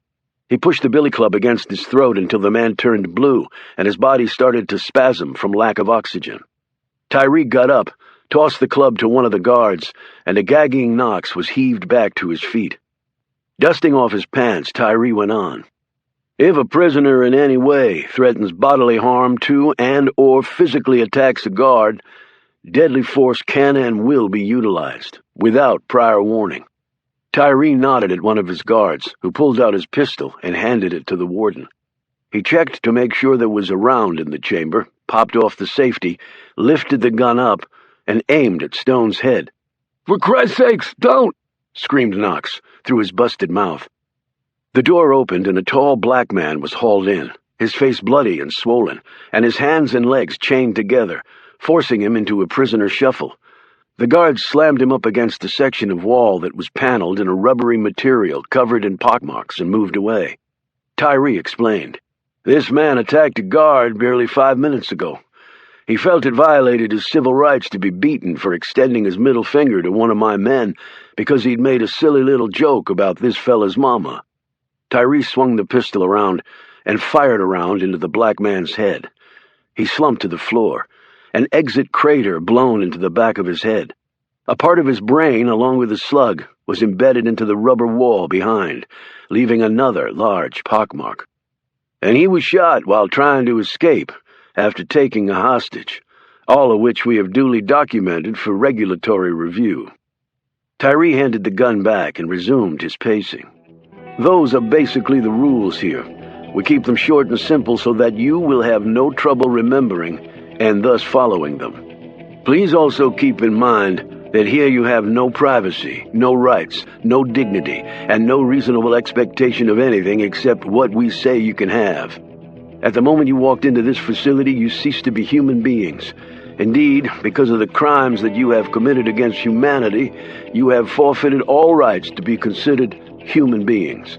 No guard at this prison will have any compunction about ending your life at any moment and for any reason. You now will be officially processed into this prison's inmate population. If you give us no trouble, I can reasonably assure that you will live out your lives here in relative peace and security, though I cannot say how long that life will be. Supermax facilities are by their very nature dangerous places. We, of course, will make all reasonable attempts to ensure your safety, but there are no guarantees.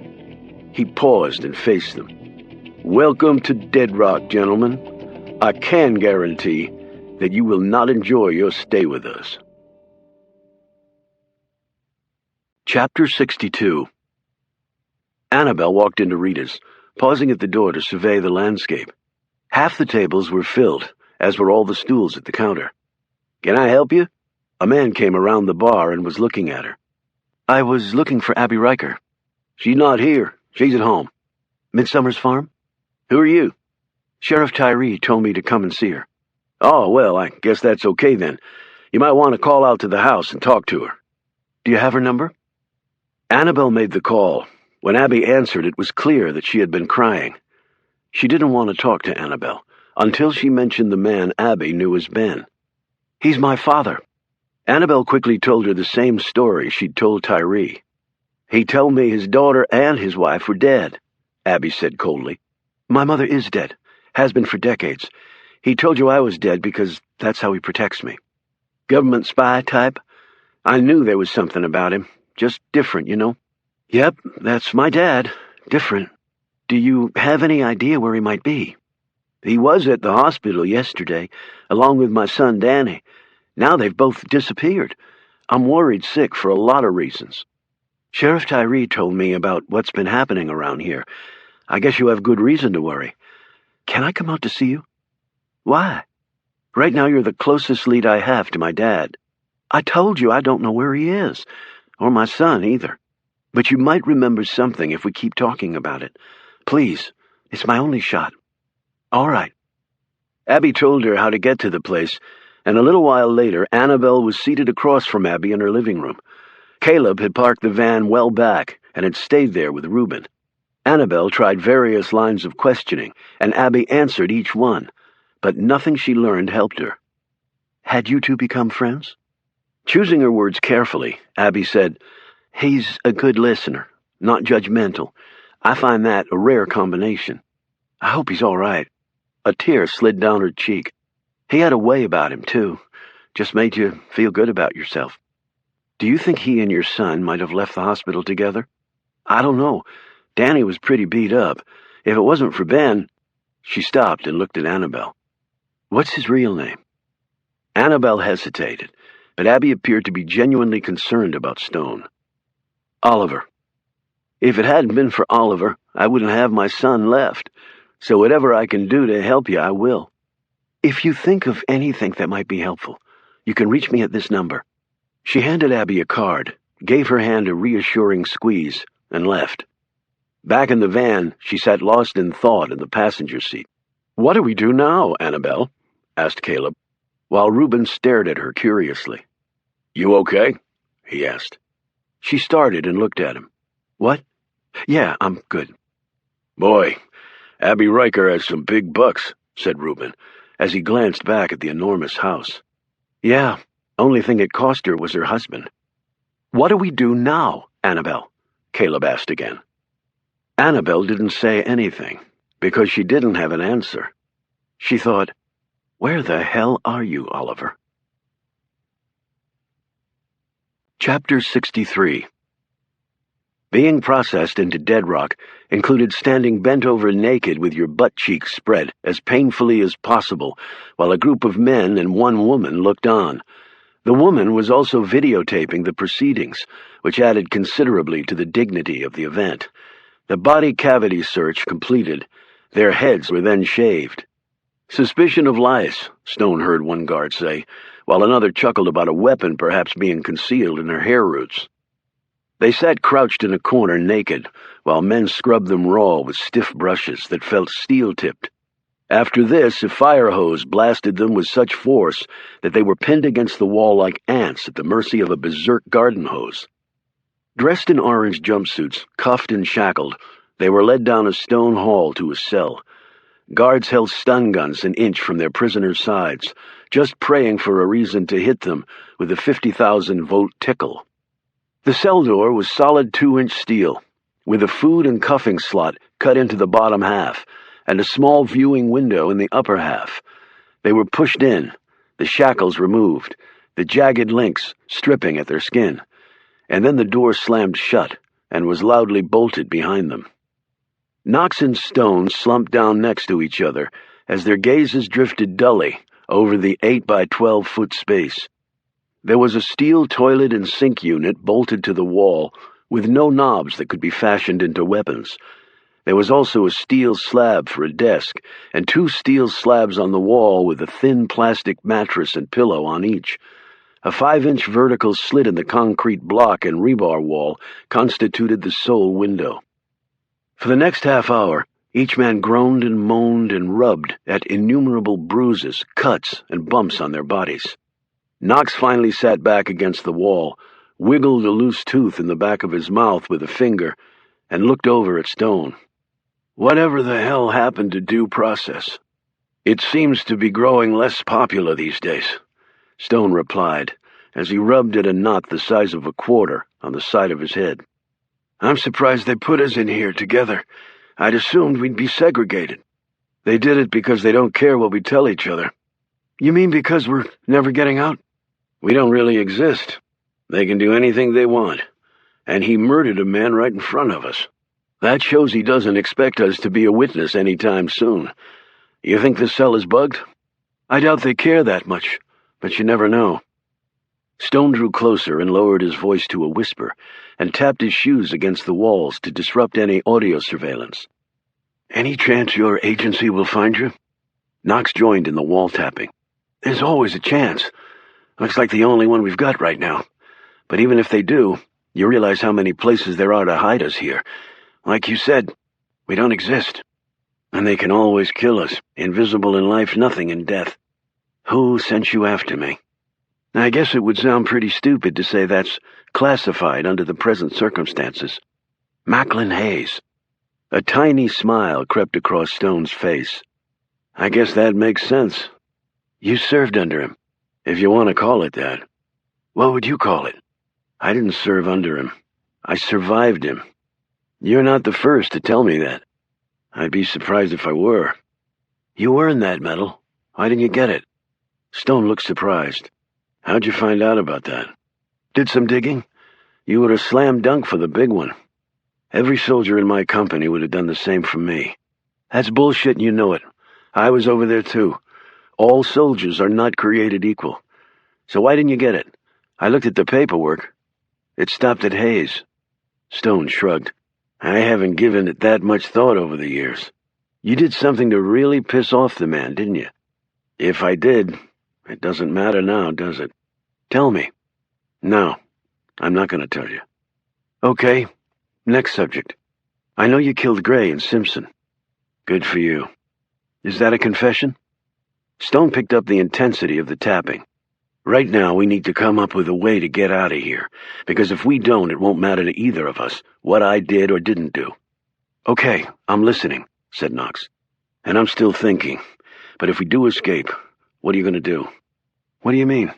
Stone's eyes flashed. "You know what the hell I mean. About me. If I had to answer you now, I'd say I was going to complete my assignment and turn your ass in." Stone took this in and finally nodded. "Okay, fair enough. Just so we know where we stand.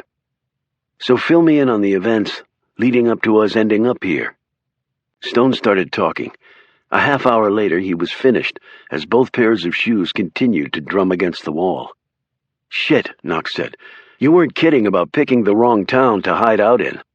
He rubbed at a cut on his face. "I talked to your buddies, by the way." "Which buddies?" "You know which. Are they okay? Tell me the truth, no bullshit." Stone looked Knox directly in the eye. "I didn't do anything to them, and as far as I know, they're fine. They don't know anything and did nothing. If we manage to get out of here, you put that down in your report. This is about me, not them." "Okay." He leaned close to Stone and whispered in his ear. "But they still managed to follow me up here." "You're sure? You saw them?" "Not exactly, but it couldn't have been anyone else.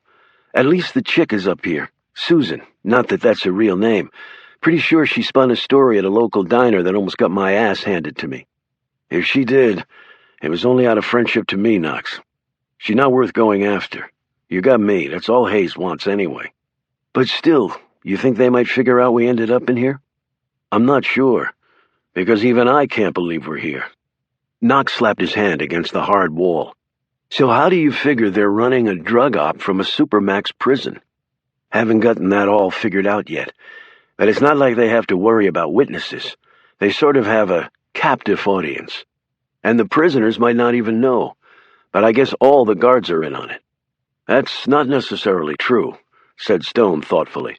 "Why?" There was one guard who used to work here. He was killed in a deer hunting accident that I don't think was so accidental. His name was Josh Combs, and I believe he stumbled onto what was going on here and paid the price for it. Combs. Also the name of the folks who got blown up. Yeah. Willie knew Debbie Randolph hadn't killed herself. His mom's in on it, I'm pretty sure. They used her to try and kill him with an overdose. When that didn't work, they went for essentially a homegrown IED. Mother killing her own son?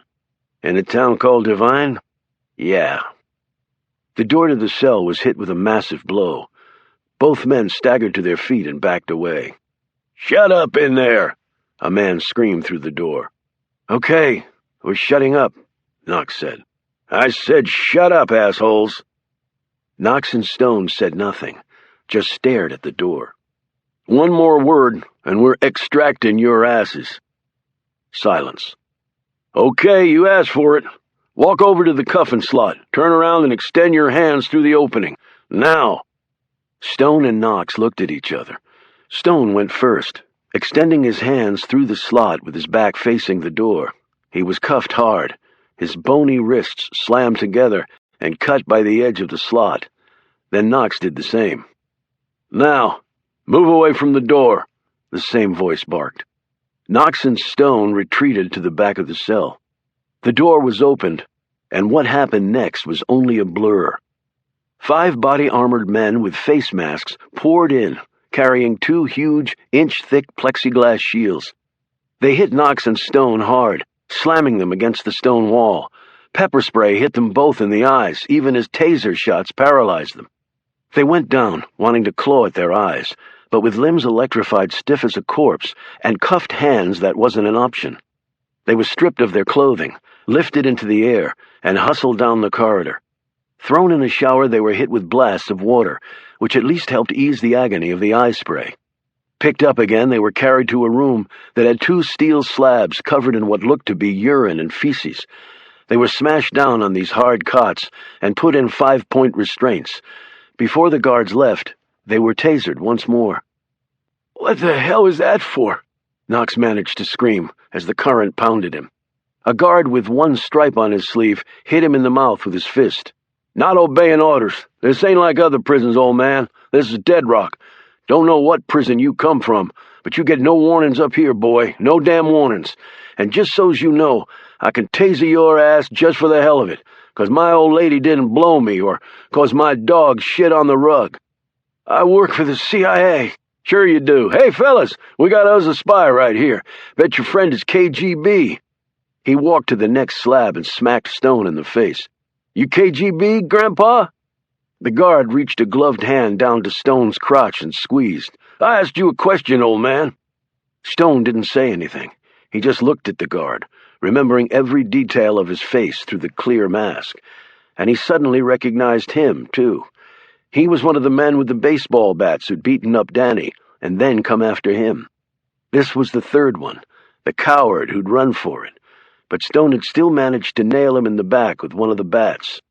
"You ever tell your buddies you ran out on them?"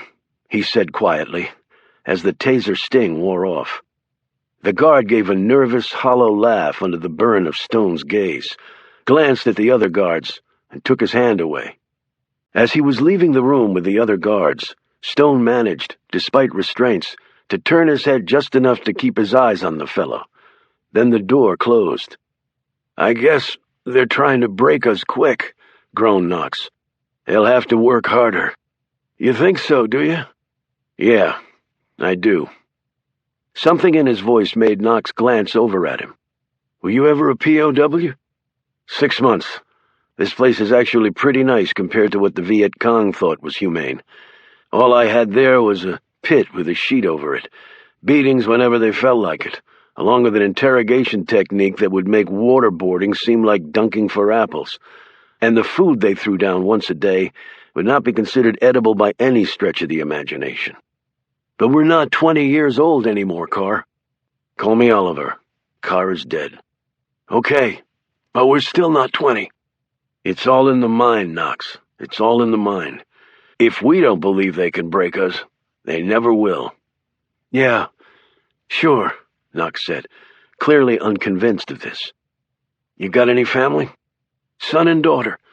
My boy's in the Marines, stationed in the Middle East.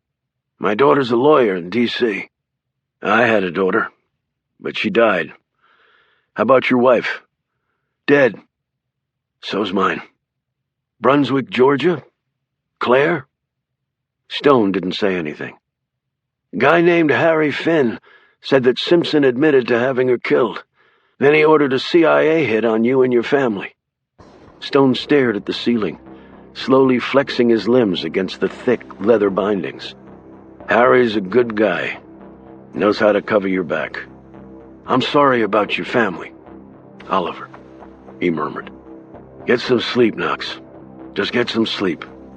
You're gonna need it." Stone closed his eyes. A few minutes later, an exhausted Joe Knox did the same. Chapter 64.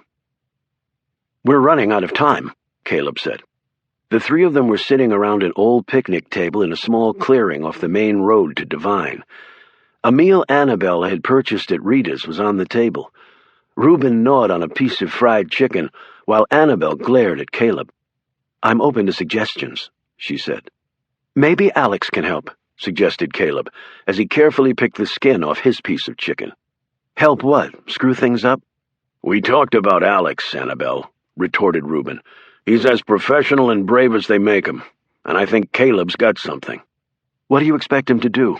Come running to help us? It'll mess up his career, you heard him." "You can always ask." "Why me?" "Okay, I'll do it," said Reuben. "Anything to help Oliver." Annabelle stared at each man, sighed, and pulled out her phone. "I'll do it." A minute later she said, "Alex? Annabelle, you okay?" She stopped. "We need a favor." 5 minutes later she clicked off. "Well?" Reuben and Caleb asked together. "He's going to help us. He's coming up here, in fact." Reuben slapped Caleb on the back, almost sending him head first into a tub of potato salad. "I knew it. Friendship is thicker than official duty." "Yeah, well, we'll see, won't we?" she murmured. "But in the meantime, we can't just sit on our butts. We need to keep digging away."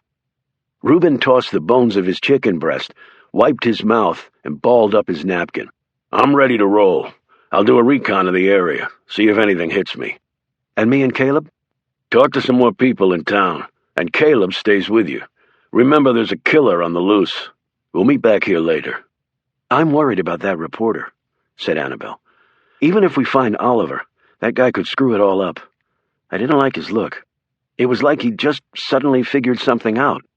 Caleb said, "Well, maybe we have to convince him it would not be in his best interest to follow any of that up." Annabelle considered this suggestion. "I think you might be right." Reuben tore off on his Indian, while Caleb and Annabelle drove back into Devine. When they reached the main street, Annabelle had Caleb parked near the courthouse. "Sheriff told me that Willie Combs's mom works at the courthouse as the clerk. I want to see if I can get a word with her." Caleb looked around, and his eyes brightened as his gaze fell on the library. "I think I see something I can do," he said. "But if you need a bodyguard, I can hang with you. Like Reuben said, there is a murderer on the loose." She gave him a gracious smile. "I appreciate the offer, killer, but I think I'll be fine. The sheriff's office is just right next door." Caleb headed off, and Annabelle went inside the courthouse. Shirley Combs looked up from her desk when the door opened. Annabelle introduced herself and said why she was there. Though Annabelle couldn't know it, Shirley Combs looked as though she'd aged several decades. "I'm really sorry about your son." Shirley eyed her suspiciously. "Did you know Willie?" "No, but Sheriff Tyree told me what happened." "Parents aren't supposed to outlive their children," she said in a hushed tone, and then lit up a cigarette. Her fingers shook so badly she was barely able to work the Zippo. "No, ma'am, they're not. Lost my husband, too, in an accident," she said quickly, "and my daddy in a mine cave-in." "God, that's awful." "Yeah, life is just awful, ain't it?" she said sarcastically. "What can I do for you?" "I was hoping you could tell me something about my dad." "I never met him," she said immediately. Annabelle studied the woman closely without appearing to do so. Okay, she thought. That was a lie. She looked over at the stack of boxes. Shirley said, "Got a lot of work to do." "I'm sure. I'm really worried about my father. Somebody told me he was heading out of town." "Who was that?" "Don't recall. Probably heard it over at Rita's." "You're friends with Abby Riker?"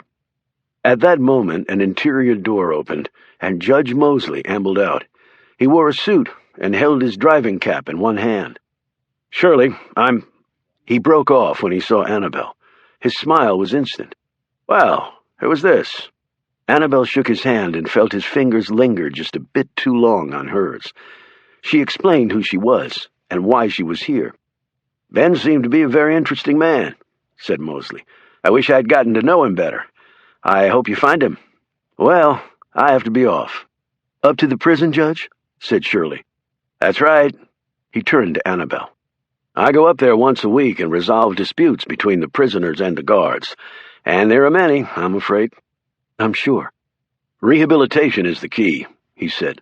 "Although not many of the folks at Blue Spruce will ever see the light of day as free men, they still deserve some respect and dignity." "That's what Josh thought," blurted out Shirley. They turned to look at her. She reddened. "My husband. He was a guard up there." She glanced at Annabelle. "He's the one who died in the accident. He thought you should treat folks with respect regardless of what they've done, prisoner or not." "Exactly," said Mosley. "I would be the first to admit that Howard Tyree is not exactly sold on that concept, but that's why it bears repeating. And my weekly presence, I hope, lets everyone see that common ground in fact can be reached." "Howard Tyree?" said Annabelle sharply. "He's the sheriff's brother," answered Shirley. "The warden up at Dead Rock." Mosley smiled at Annabelle. "Its official name is Blue Spruce, but folks round here call it Dead Rock." Shirley snapped. "They call it Dead Rock because a bunch of miners got trapped in a cave-in. Never could get to them. Sealed up in there, and they built a damn prison on top of them. And one of them was my daddy." Tears smeared Shirley's mascara, while Annabelle and Mosley looked politely away. The judge finally said, "Mining is a very dangerous business." "I can see that," replied Annabelle. "Well, good day, ladies." After he'd gone, Annabelle rose. "I guess I'll let you get back to work." "Sorry I couldn't help you," Shirley said gruffly. Annabelle thought, "Oh, you already have, lady." Chapter 65. Stone and Knox were kept in the restraints for nearly 6 hours and slept the whole time. The guards who came to take the pair back to their cells seemed chagrined that they'd navigated the ordeal so easily. They were dressed back in orange jumpsuits and hauled back to their cells. Each man had to exercise considerable self-control in the face of the guards' taunts. Knox had to bite the inside of his lip while Stone just stared straight ahead, unblinking, and telling himself that an opportunity would present itself if he were patient. An hour later they were strip-searched again, cuffed and shackled, and led to the cafeteria, where the cuffs were taken off so they could eat. Knox's belly was rumbling as they sat down at an unoccupied table. They stared around at the sea of other prisoners. Quickly counting, Stone arrived at nearly 500 inmates, with well over 3/4 of them black, while all the guards he could see were white. Some of the prisoners stared back at them with an array of expressions that ranged from curious to indifferent to hostile. Only a few people were talking. Most focused on their meals. Knox looked down as his food was slid in front of him. After the attendant walked off, he said to Stone, "I wonder if they have a nice Cabernet to go with this slop." "Humor, Knox, I like that. Helps the time go by. What do you see out there?" He indicated the inmate population. "Sorry asses, just like us. Only we haven't committed any crime. Correction, I haven't committed any crime." Stone took a bite of his food with a limp styrofoam spoon that was the only utensil provided. "You've seen the insides of prisons before, haven't you?" "Yeah, but not as an inmate." "So what's different? Think about it." Knox looked around. "Well, they seem a pretty quiet bunch to be the baddest asses in the land." "That's right. Subdued, beaten down, scared. Anything else?" Knox stared at one group closest to them. 4 big men, all black, who sat there idly prodding their food and not bothering to even look at each other. Knox squinted at them, following their lethargic movements and glassy eyes. And drugged? And drugged. We know they have enough pills to do the job. Do you think that's where the pill shipments are coming? Here? No.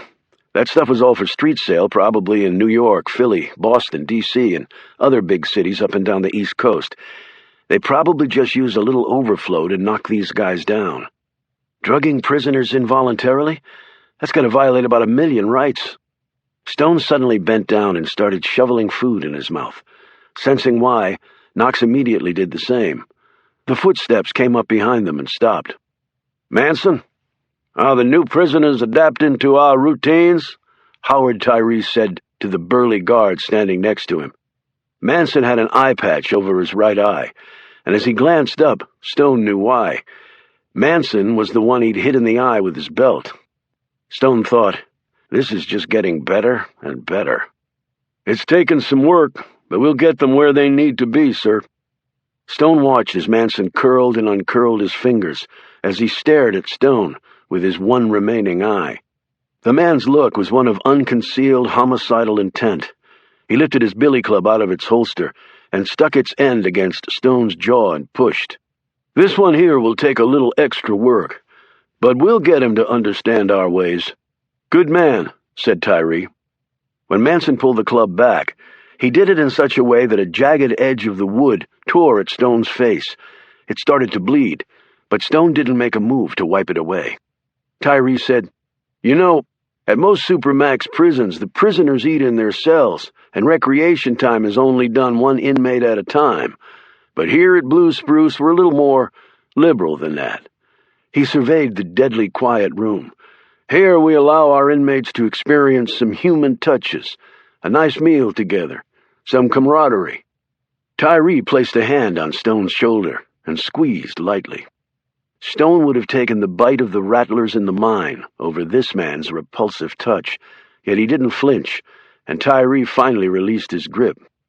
"And because of our compassion and understanding on points like that," Tyree continued, "sooner or later they all learn our ways. But I'd be the first to admit that the route can get bumpy at times." As he walked along with the wall of guards, every inmate stared down at his plate, as though it was the most wonderful cooking they'd ever seen. These guys are not only drugged, they're terrified, thought Stone, because they know this guy will kill them, and there's nothing they can do about it. He can kill me, too, and probably will, unless Manson gets to me first. Only when Manson and Tyree had left the room did he wipe the blood off with his napkin. Chapter 66. After the meal, they were allowed 30 minutes outside. Outside being a floor of concrete in the middle of the prison courtyard, with a sheet of razor wire as a roof, and a lone and netless basketball hoop and patched ball as apparently the sole recreation.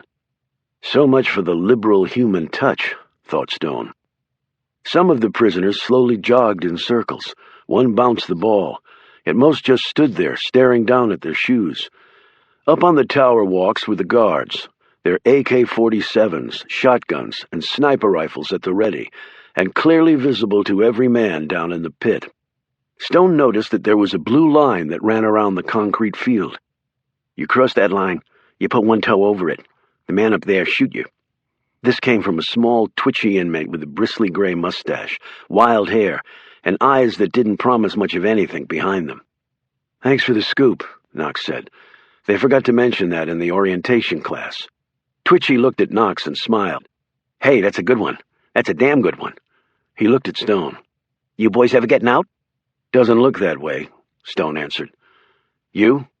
"Life, life, life," Twitchy said in a sing-song voice. 3 life sentences to run consecutively instead of concurrently. That's a big-ass difference. Oh, yeah, I found that out. Both begin with the letter C, but that's where the similar shit stops, man. "I can see that." Stone methodically eyed the position of each tower walk and the shooting angles available to the guards up there. He came away impressed with the design of the place. It wouldn't take great skill to kill any man down here before he even had a chance to piss on the concrete, much less make a break for freedom. "Is that what most people are here? Lifers?" Knox asked. Everybody I know is, and I've been here 11 years. At least I think it's been 11. Used to keep a calendar, but I ran out of wall space. It ain't matter. No parole for old Donny Boy." "What did you do, old Donny Boy?"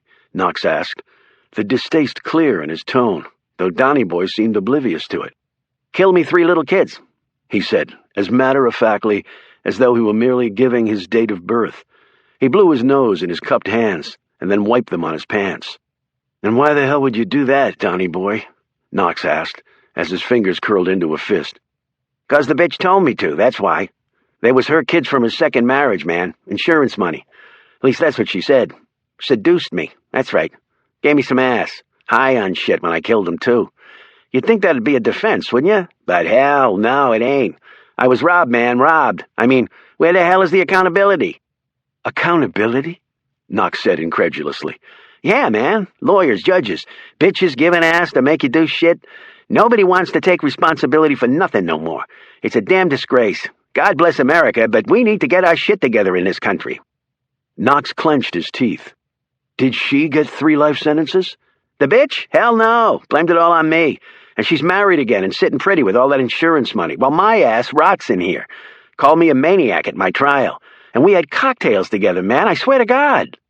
"Sounds like you needed a better lawyer. But then again, I think you're right where you need to be, Donny. Now why don't you go find another corner to hang out on?" Knox said, taking a menacing step toward the man. Before Donny could move, Stone hooked him by the arm, even as one of the tower guards stared down at them, his hands perched on the trigger guard of the AK. "Hey, Donny, you been in many prisons?" Stone asked. "Me? Hell yeah. This here's my 4th one, and my 2nd Supermax," he added with pride. "Why'd you get sent to Dead Rock?" "Hit a guard. They ain't like it when you hit them, but they sure as hell don't mind busting our asses, do they?" "Yep, life's real unfair," Knox exclaimed. "I bet you're a guy notices stuff. Notice anything weird around here?" Stone said. "Notice stuff? Man, we only get 1 hour out a day. Half for breakfast, half for this recreation shit. 23 hours and 2 meals in the old 8x12 after that. Ain't much time to notice stuff." While they were talking, the man bouncing the ball let it get away from him. It rolled past the blue line. He went to get it. "Oh, hell," said Knox, who had just noticed this. "Hey, buddy." The man either didn't hear him or didn't care. He crossed the line, and the bullet hit him right in the back. He went down face first. Stone and Knox started to run toward him, but other shots were fired as they pulled up. As they watched, 2 guards sauntered over and picked the man up. There was no blood, Stone noted. Donny said, "They use those damn dummy bullets if it's your first time. Hurt like hell, knock your ass out. But it ain't kill you. Now if it's your 2nd time, well, you ain't gonna be around for a 3rd time. Get my drift?" They returned to their corner as the unconscious man was carried away. Stone continued their previous conversation. "What about the prison library, classes, workshop? You notice anything there?" Danny snorted.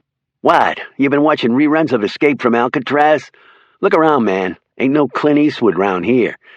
They've been promising a library the whole time my ass has been here, and I ain't seen one damn book yet. Supposed to have GED classes on TV, too, but they say it keeps breaking down. Ain't no workshops, ain't no nothing. Get a shower 3 times a week for 5 minutes, and they stick a damn poker up your butt every time they do that. Like you're gonna pull a bazooka out of your ass somehow and blow 'em away. I'd rather stay dirty. Ain't like I got nowhere to go." He popped a piece of gum in his mouth and chewed it hard with the few teeth he had. "Visitors? Phone calls home? Lawyers?" Donny chuckled. "At Dead Rock, you gotta earn your visits. Get a max of 2 a month. You screw up the least little thing, guess what? You ain't getting no visitors. And guess what else? From what I hear, ain't been nobody earn a visit at this place in the last 5 years. I sure as hell ain't. Not like there's many folks lining up to come see me, but still. And you gotta call collect if you even get near the damn phone. And not even my damn mama is gonna pay for a collect call from me. And ain't no lawyers coming up here. Ain't no more appeals for these boys. Everybody's forgotten us. We ain't anybody no more. We Dead Rock. Gonna die here. Just the way it is. Better get used to it." He swallowed his gum and hacked up some phlegm. Stone looked around at the other prisoners. "People seem a little mellow here." He eyed Donnie, a little too mellow. Donnie cracked a smile and drew closer. You notice that, too. Most of these boys ain't never caught on to that crap. So what drug do they use? Ain't no, but it's pretty strong. Do they put it in the chow? Donnie nodded. Which meal? Lunch or dinner, but that's the thing. You never know which one. Why do you seem so chipper? Donnie's eyes twinkled. I could let you in on my little secret, but what you gonna give me for it? Now that's the $64 zillion question. Stone started to say something, but Knox broke in. Tell us, and if I ever get out of here, I'll take you away from old Dead Rock. Right, shit you will. And besides, you ain't never getting out of here. I'm a Fed, Donnie, assigned to look into corrupt prisons. You think this place is corrupt? Sure as hell is. But if you were Fed, why would you be getting me out of here? Feds can do anything, Donnie. You help me, Uncle Sam helps you. Stone added, and it's not like you have a lot to lose by doing it. Donnie considered this. Okay, not that I believe you're a Fed, but what the hell? His voice sank lower. Any meal you get, don't eat the damn carrots. Just flush them down the toilet. And then practice your dumb shit look for the boys with the billy clubs. A guard started to move their way, and Donnie skittered off. Knox said, Well, that was informative, but not particularly helpful, except for the carrots. You believe him? Maybe. He gazed once more up at the walls. They designed this place well, Knox. I don't see many weaknesses. Day gets better and better. A horn sounded, and the prisoners started shuffling in. Stone said, The only way I see... The shot hit the cement right next to him. Shards of concrete splattered up and slicing Stone and Knox in the lower legs. Both men grabbed at their calves even as another shot hit close to them. These were clearly no dummy bullets. Get your hands up, screamed a tower guard through a bullhorn as the shooter stood next to him, his scope crosshairs dead on Stone's brain. They both whipped their hands in the air as the blood trickled down their pants and into their shoes. What the hell? Said Knox. Ain't walking fast enough, boys, Donnie cackled over his shoulder. What the hell happened to the dummy bullet for first offense rule? Knox snapped as they hustled after the group. Apparently that doesn't apply to us. Yeah, Knox snarled. A female nurse came to their cell later. They were stripped, searched, and then shackled while she stood and watched, surrounded by guards. Through the open door and into the hallway outside, Stone could see a video camera bolted to the wall. He gauged that whenever a cell extraction was done, the camera was perfectly positioned to, at best, capture a nice shot of the guards' backs while they pounded the shit out of the unseen inmate. Invisible for sure, he thought.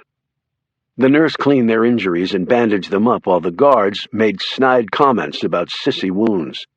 Neither Stone nor Knox said a word. However, when the nurse was finished, Stone did say, Thank you, ma'am. He was instantly hit in the mouth with a toweled billy club, the blow felling him. You don't talk to the lady, asshole, screamed Manson, the one-eyed guard, as he leaned down into Stone's bleeding face. The nurse smiled graciously at her defender as they headed out. Knox helped him to his feet. We've got to get out of here, Oliver, or we're dead. I know, said Stone, as he wiped fresh blood off his face. And then he froze. The guard was looking in at him, his hand curled around the cell door as he was closing it. He wasn't a young punk one-striper. He was older, and gray hair peeked out from under his cap as he stared at Stone. Right before the door clanged shut, the guard gave one brief nod at Stone. Chapter 67. When Reuben and Caleb hooked back up with Annabelle later that day at the campground, the big man didn't have much to report, yet he did have one observation. We've been to all these little towns up here, but Divine is different. Different? How? Asked Caleb. There's money here, answered Reuben. Thriving shops, new cars, renovated buildings, a courthouse and a jail. Went to the church, even did a little praying. I talked to the padre. He said it was all done in the last few years. What cover are you using? Annabelle asked. Said I was a writer, looking to set a novel in a small mountain town. Everybody seemed to accept it okay. I guess I look like a writer, he added smugly.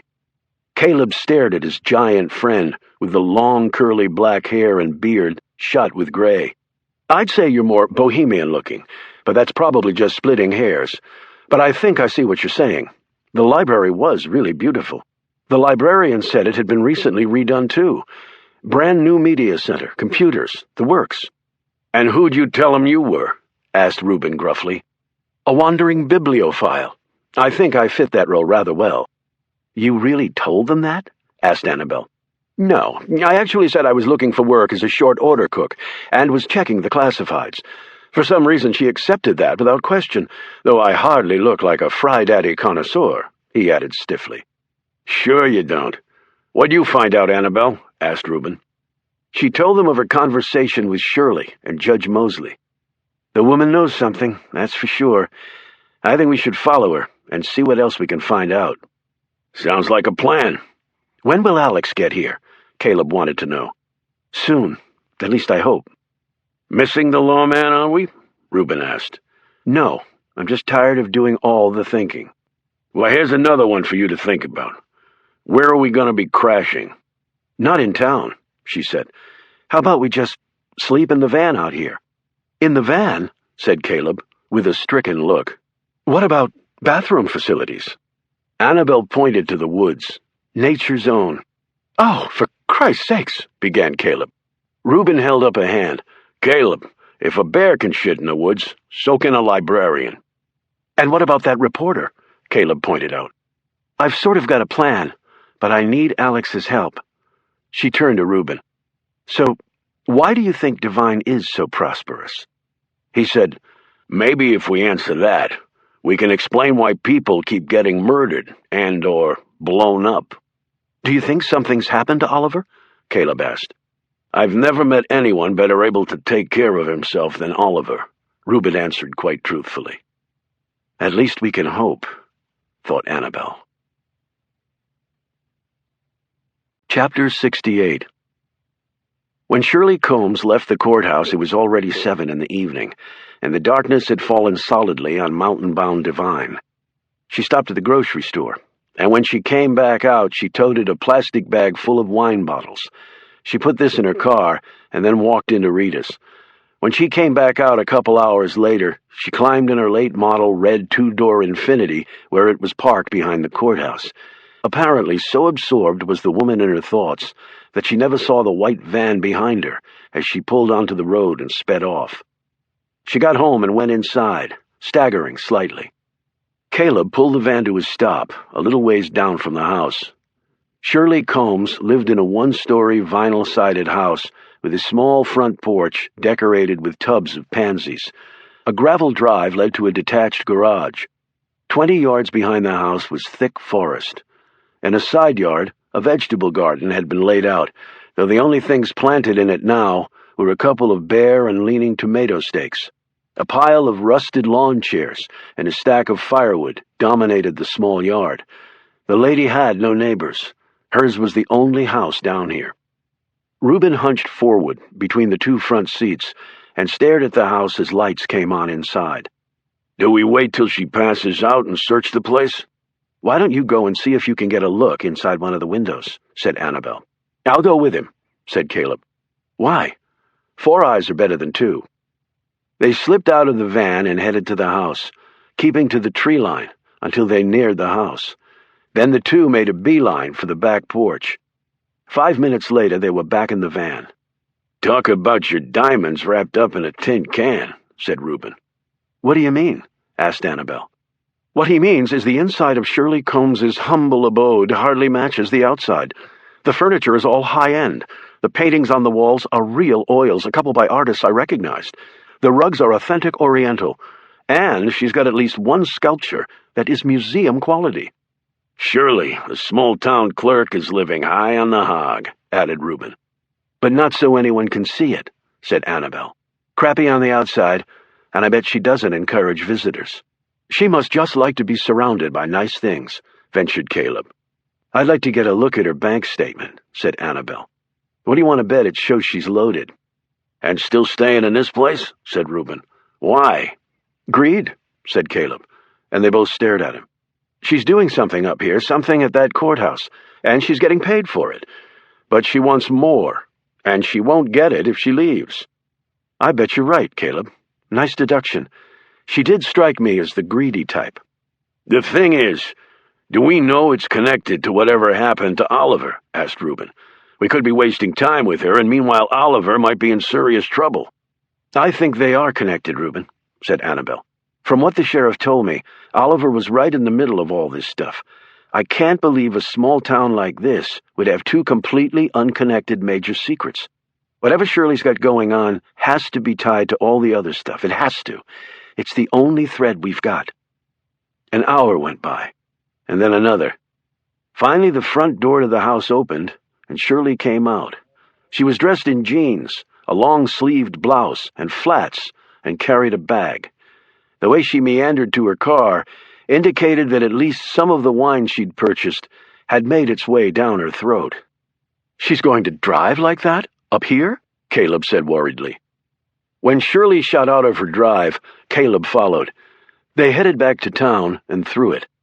Shirley finally turned off and drove up a dirt road, pulling the car to a stop in front of the demolished trailer.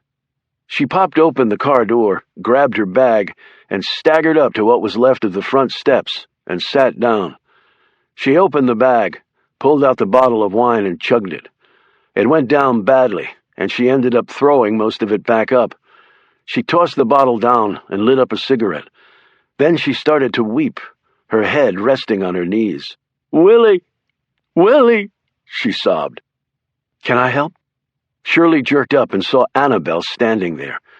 She wiped her face with her sleeve, stared at her suspiciously for a moment, and then shook her head wearily. "Nobody can help me. Not now." She indicated the destroyed mess behind her. "Was this where your son—" Shirley nodded and dragged on her cigarette. "What the hell are you doing here?" she slurred. "Just driving around looking for my dad, and heard someone crying. I'm sorry, Shirley, I really am. I know how you feel, the loss and everything." Annabelle sat down on the steps next to her. "Why come here?" "The sheriff told me my dad had helped Willie. I don't know. I thought there might be some clue here. At this point, I'm basically grasping at straws." With this earnest explanation, Shirley's suspicious look faded. She flicked her cigarette away and rubbed at her eyes. "He was curious about what happened to Willie," she said slowly. "Came to see me about it." "He did?" Annabelle said quickly. "I thought you two hadn't spoken." "I lied to you," Shirley said bluntly. "I didn't know who you were and all," she added vaguely. "Sure, I understand that." Shirley's hands nervously slid back and forth over her thighs. She pointed straight ahead. "Lot of things out there in the dark. Can't see 'em till it's too late." "Right. What did he talk to you about?" "Said somebody had tried to kill Willie. Said they'd put stuff in his Tylenol. I think he thought I did it. But I never would have done that to Willie.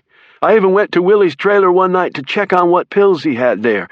I was thinking somebody was trying to get some crap in Willie's system that shouldn't be there. Your daddy thought that too.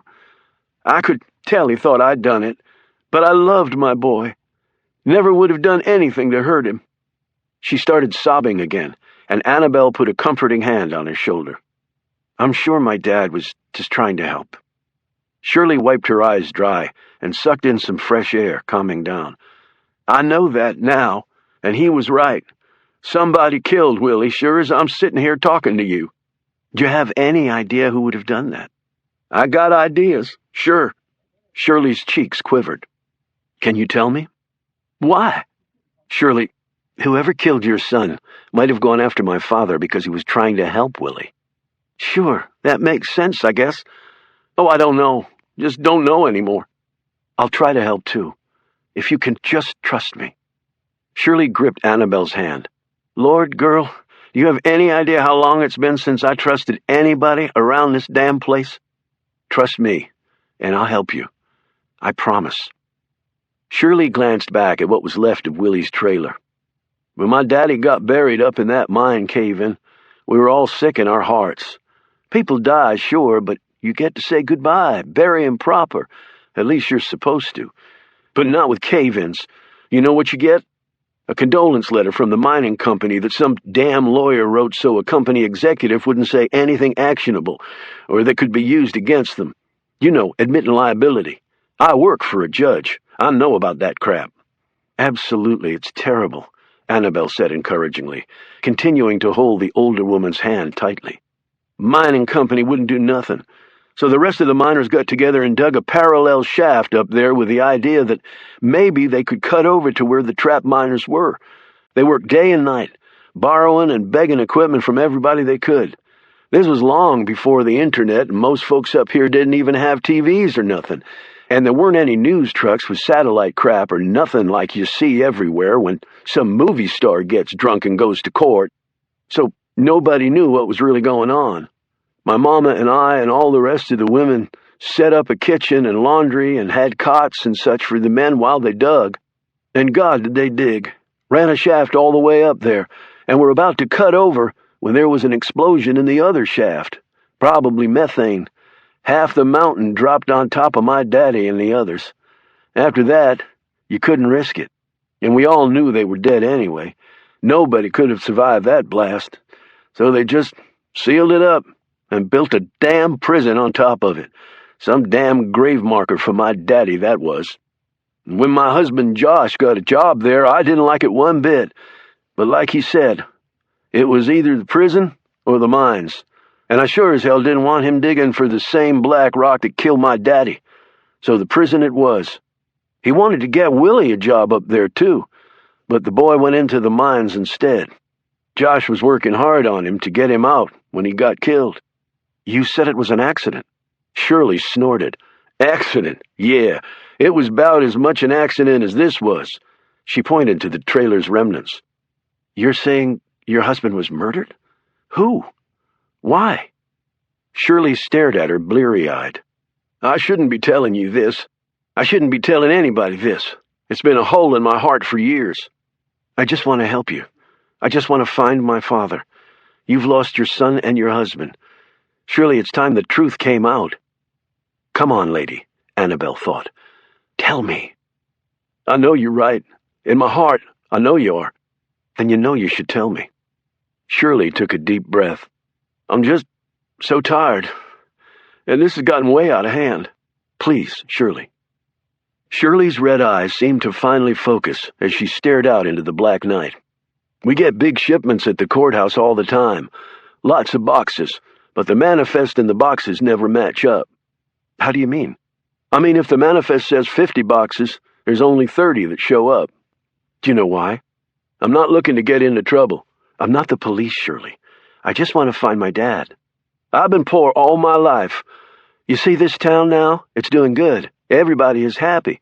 Why shouldn't I get my piece, you know? I know. It's only fair. Damn right it is. I wanted to go to college.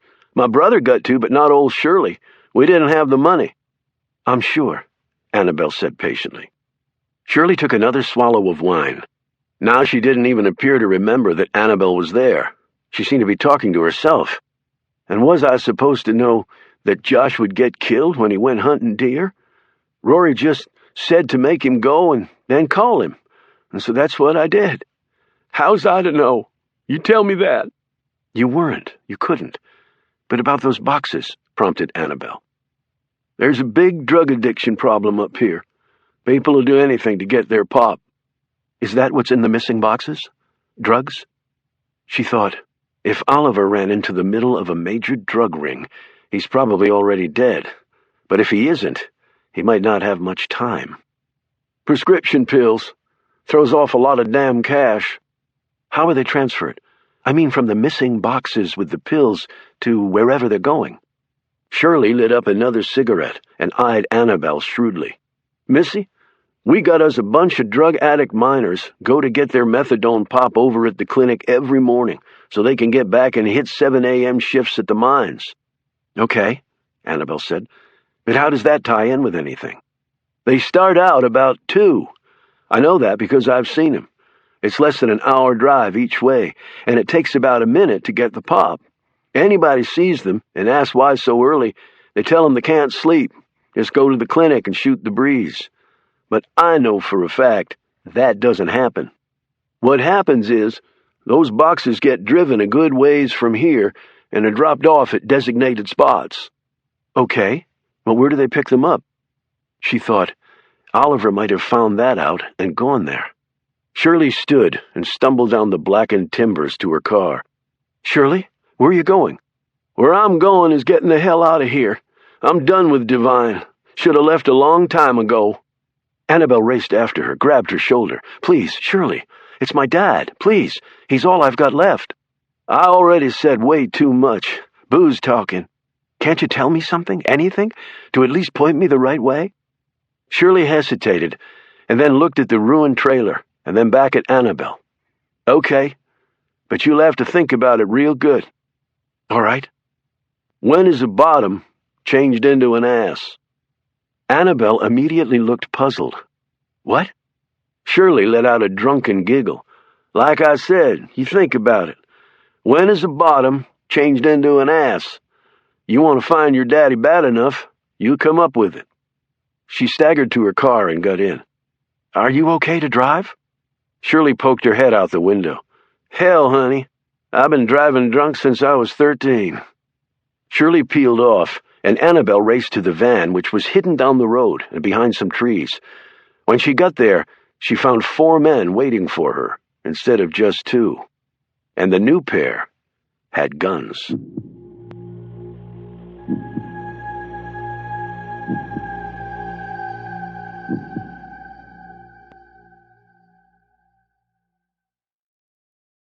Chapter 69. Dinner came right at 6:30. 2 trays pushed through the slots. Knox and Stone took them, sat down on their cots, and started to eat. Knox pointed at the carrots on the plate. A few moments later, the toilet flushed, and the vegetables spun down the metal bowl and out of sight. Stone was cutting his meat, which was a little difficult considering he only had a flimsy spoon to work with, when his eye caught on the edge of white poking out from under his plate. He nudged Knox with his elbow as he slid the piece of paper out. He unfolded it and began to read, while Knox looked anxiously over his shoulder. The note read, "I was the guard at the door when the nurse finished with you. I was a friend of Josh Combs. Tomorrow, in the rec yard, just follow my lead. Flush this note." Knox and Stone glanced at each other. Knox took the note, read it once more, then sent it sailing down into the prison sewer to join the drug-laced carrots. "What do you think?" Knox said in a low voice as they resumed eating. They both tapped their feet against the floor to cover their conversation. "I saw him glance at me when he was at the door, and he nodded. Didn't know exactly what was going on, but I was hoping." "Follow his lead?" "He'll have to cover himself, and we'll do exactly as he says when the time comes." 20 minutes later, something hit their door. "Trays!" bellowed a voice. They pushed them through and sat back on their cots. "Why do you think they're even keeping us alive?" Knox said. "They don't know that folks won't show up for me. Anybody comes near this place, they'll know long in advance. Then they either kill us or hide us. Plenty of places to do that here. So why not kill us now? Not that I'm glad they're not," he added hastily. Stone thought about being left in the mine with the snakes. He was certain now that had been Tyree's handiwork. "Killing is fast, a second of pain and then it's over. We're free of this place. That's apparently not good enough for Howard Tyree. He wants to control us, every second of our lives. I'm sure he'll kill us at some point, but in the meantime, he's looking forward to making our lives as miserable as they can possibly be." "Guy sounds like a serial killer." "He is, only on the wrong side of the bars." Knox stretched out on his steel cot. "So, now we wait?" "I don't see another option right now, do you?" Their door was hit with a hard object. "Hands through the cuff door!" yelled a voice. "Oh, shit, what now?" moaned Knox. Stone whispered, "Just remember that we've been drugged, so act punchy." "I'm so tired I won't have to act." They were cuffed, stripped, searched, and probed. This had quickly become almost as natural as taking a piss. Both men hung their heads and acted as listless as possible without overdoing it. They were herded down the hall, guards and tasers on either side, while they shuffled along. They climbed stairs until there were no more stairs to climb.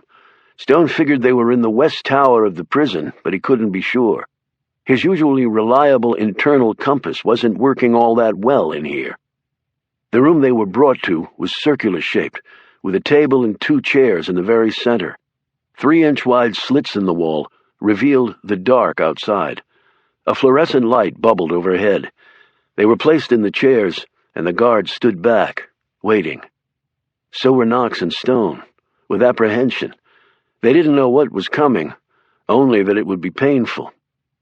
The door opened and Tyree walked in, followed by 4 more guards, including the one striper who'd grabbed Stone by the balls, and Manson, the one-eye. "Gentlemen," said Tyree, "we need to talk." Stone stared up at him with a dull expression. Knox kept his gaze on the table, as though he hadn't understood the man. One guard whispered into Tyree's ear. He nodded. "Right, of course. Give them a pop then, because I need their undivided attention." A guard pulled a syringe from a black bag he carried. Stone was swabbed and injected in the upper arm. The needle was cleaned with alcohol, and Knox was hit next. Whatever they'd been given, the effect was immediate. Stone could feel his heart racing, and every nerve he possessed was on overdrive. He glanced over at Knox and saw he was having the very same reaction. "Good," said Tyree. "Now get 'em hooked up." A duffel bag was opened, and out of it came 2 thick leather belts with black wires attached. They were placed around each man's middle and padlocked down. Tyree was handed a black box with buttons on it. He depressed one of the buttons, and the green light came on. He stood in front of the men and turned his attention to Knox. "All right, Mr. CIA. Does anyone know that you came to the town of Devine?" "Yes." Tyree depressed the button, and Knox stood straight up, screaming as the voltage entered him. Tyree released the button, and like a marionette that had lost its handler, Knox slumped back down in the chair, panting and swaying. Tyree looked at Stone. "What is your real name?" "Oliver Stone." A second later, Stone was involuntarily on his tiptoes, feeling like both his brain and his heart were going to explode. Tyree removed his finger, and Stone dropped back down, missed the chair, and hit the floor. The guards grabbed him and slammed him back in his seat. Tyree turned back to Knox. "Does anyone know that you came to the town of Devine?" "No." The blast hit him again. After he was slumped back in his chair, he barked, "What the hell answer do you want?" "The truth." "Well, one of those answers had to be the truth, you dickhead." Tyree held the button down so long that Stone feared Knox would not come back. But he did, sweating and swearing. Tyree turned to Stone. "Oliver Stone?" "Okay, buddy," Stone thought. "Let's see if you can take it as well as you can dish it out." Speaking as steadily as was possible after having his organs fried, he said, "My real name is John Carr. I used to be a government assassin decades ago, tasked to a special division of the CIA so classified not even the president knew about it. I had a falling out with my superior. I've been on the run ever since. Agent Knox is one of the best men the intelligence community has. He was assigned by the President of the United States himself to hunt me down, because they believed that I murdered Senator Roger Simpson and Carter Gray. I'm sure you heard about that. Well, Knox is as good as his rep because he found me. Now we're here at Dead Rock, being beaten and tortured by a bunch of drug dealers masquerading as prison officials." He glanced around at the guards. "But I'm sure you have nothing to worry about. The President will probably just forget the matter and do no follow-up. I doubt they care what happens to me, or one of their best agents." Stone could now see just the reaction he was hoping for. Sweat and nervous glances, particularly from the one striper and Manson, who looked ready to piss all over their Gestapo boots. The next instant, Stone was on his feet, the current thundering through him. When Tyree released the button, Stone took a little while to recover, panting and gasping for air, his muscles twitching uncontrollably. He gasped, "You can do a polygraph. I'm sure you're set up to do that with all the electronic gizmos you guys seem to enjoy so much. I can tell you enjoy the pain thing, but it's not getting you what you want. So be smart about it, Warden. Ask me the question again. Who am I, while I'm strapped to the meter? Then you'll see what the truth really is. But again, I wouldn't worry. I don't see how 16 intelligence agencies, plus the Department of Homeland Security, with thousands of highly trained agents and collective budgets of about $100 billion, will ever find us here. Now, finally, Stone could see the twitch in the warden's eyes, too. Tyree fingered the box, but did not push the button again. He also did not meet Stone's gaze. Later that night, after their hearts and other organs had settled down from the pounding, they were both hooked to polygraphs. Questions were asked and answered, and results were read.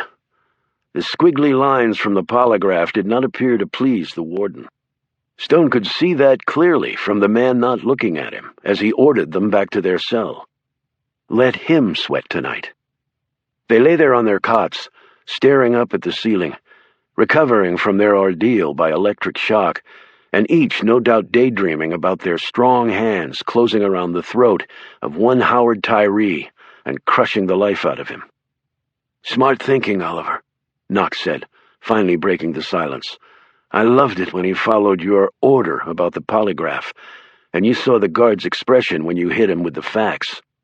"I saw. What do you think they'll do now?" "Snoop around and see if anything might be coming their way. That gives us the one thing we really need." "Time," answered Knox. "Time," agreed Stone. They heard a sound at the door, and both men braced for another painful extraction. Yet the only thing coming in was a slip of paper. It drifted down to the floor. Knox snagged it and passed the note to Stone. Stone read it. "Next chow. Watch out for Manson." Stone glanced up at Knox. "You thinking what I'm thinking?" he said. "Absolutely. But they could kill us. Or at least mess up our chance with this guard. Not if we do it the right way." Chapter 70. "Harry, what are you doing here?"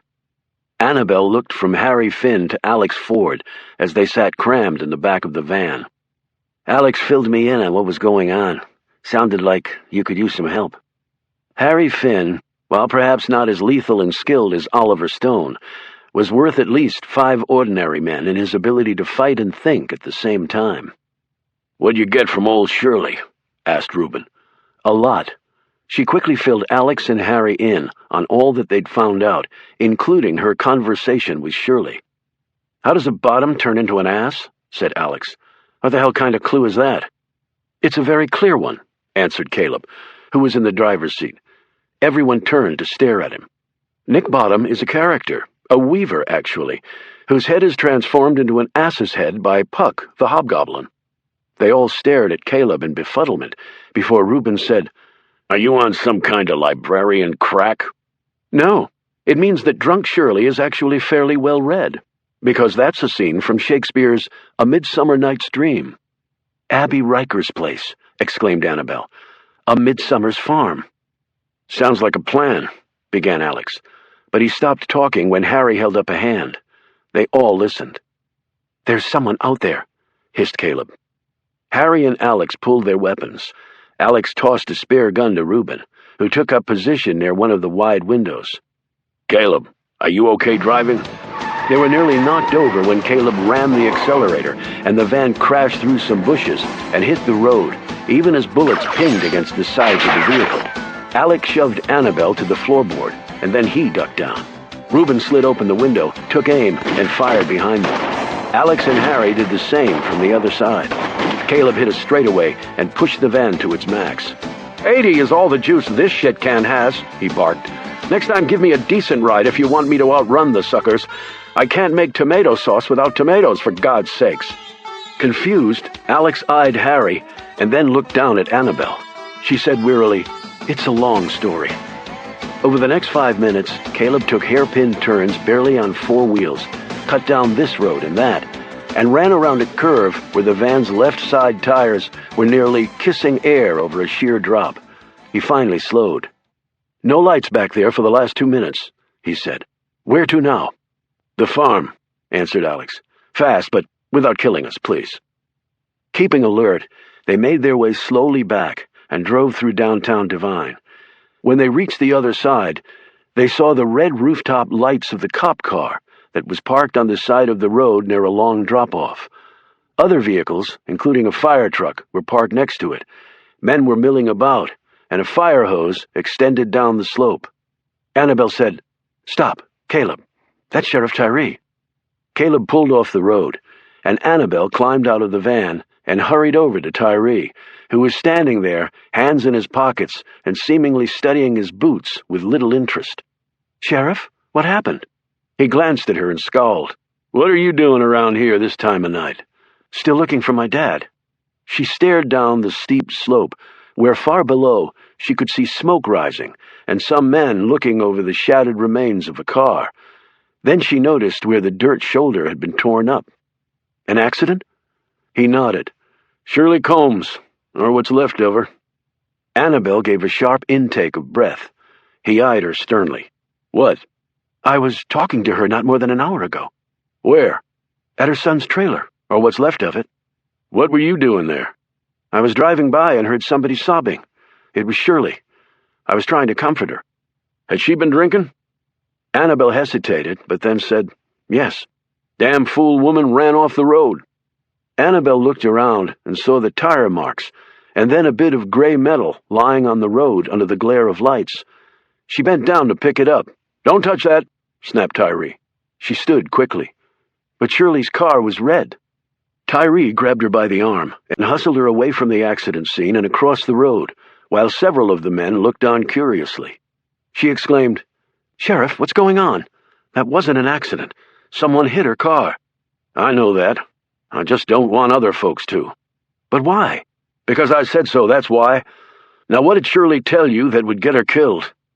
Annabelle nervously licked her lips. Shirley had made it clear that she trusted no one in this place. So how could Annabelle? "Ma'am, I want to get to the bottom of this whole thing. It's my town, and I need to make things right." Annabelle had a great BS meter, and it was making no noise. "Come over here." She led him to the van and opened the back door, revealing the others inside. She introduced them one by one and said, "Sheriff, you got some time to hear what we know? It's going to take a while." "Let's get on over to my office, then. Too many ears round here." An hour later, sitting in Tyree's office, the lawman rubbed his face, stood, and glumly stared out the window. "So he's not your father, but he did work for the government, and has been underground for years. And you and your friends are FBI agents, tasked with bringing him safely back." "That's right," said Annabelle. She'd of course made no mention of Joe Knox being after Stone for the murders of Simpson and Gray, yet she had told the lawman as much of the truth as she could, which for Annabelle was a new way to operate. "You lied to me once, and now I'm just supposed to believe you? How about I call the FBI in D.C.? Will they know who you are?" Alex stood and held out his ID. "I'm not FBI. This is a joint task force. So how about you call my headquarters in D.C. and verify I am who I say I am? We'll wait here while you do. But if you're going to do it now. We need to find him, fast." Tyree eyed Alex's creds, and then shook his head. "I believe you." He stepped back to his desk and perched on the edge, while Annabelle shot Alex a grateful look. "And you think it has something to do with Abby Riker's farm?" "The clue clearly referred to her place," said Caleb. "But you're not saying Abby has anything to do with it. That's crazy." Annabelle said, "I'm not accusing anyone of anything, but her son is missing." "A drug ring operating out of Divine," said Tyree. "And if Shirley said the boxes were coming to the courthouse with some missing, the judge must be in on it too. Pretty slick, because who's going to check legal documents going to a courthouse, and using the minors going to get their methadone? Who the hell thought of that?" There was a knock on the door, and a man came in. Charlie Trimble was dressed in khaki pants and a striped button-down shirt. "I saw your light on, Sheriff." He broke off when he saw the other people with him. "I'm sort of busy, Charlie." Trimble looked keenly at Annabelle. "Ah, the daughter. Still looking for her father?" Annabelle did not like the emphasis the man put on the last word. "No, he's actually not my father." She turned to Alex. "He's the man I was telling you about. The reporter looking to make a fast scoop." "I see. At the expense of national security, I don't think so." "National security?" said Trimble, taken aback. He glanced at Tyree. "What are they talking about?" "Apparently Ben isn't who we thought he was." "I know that," said Trimble excitedly. "But I think I do know who he is. I've got the story all ready to go. But He shut up as Annabelle shoved her ID in his face. Alex did the same. "Trimble," she began, "you're not going to print one syllable of anything having to do with this matter." Trimble said in a defiant tone, "Don't think you can intimidate me." "We're not trying to intimidate you. Just give you a fair warning," said Alex. "Warning? About what?" "If you print one word about this, and something happens to our guy, your butt will end up at the castle." "The castle? What castle?" "Leavenworth." "Leavenworth? That's for military crimes. I'm not in the military." "Actually," said Alex, barely able to conceal a smile, "it's also for national security crimes.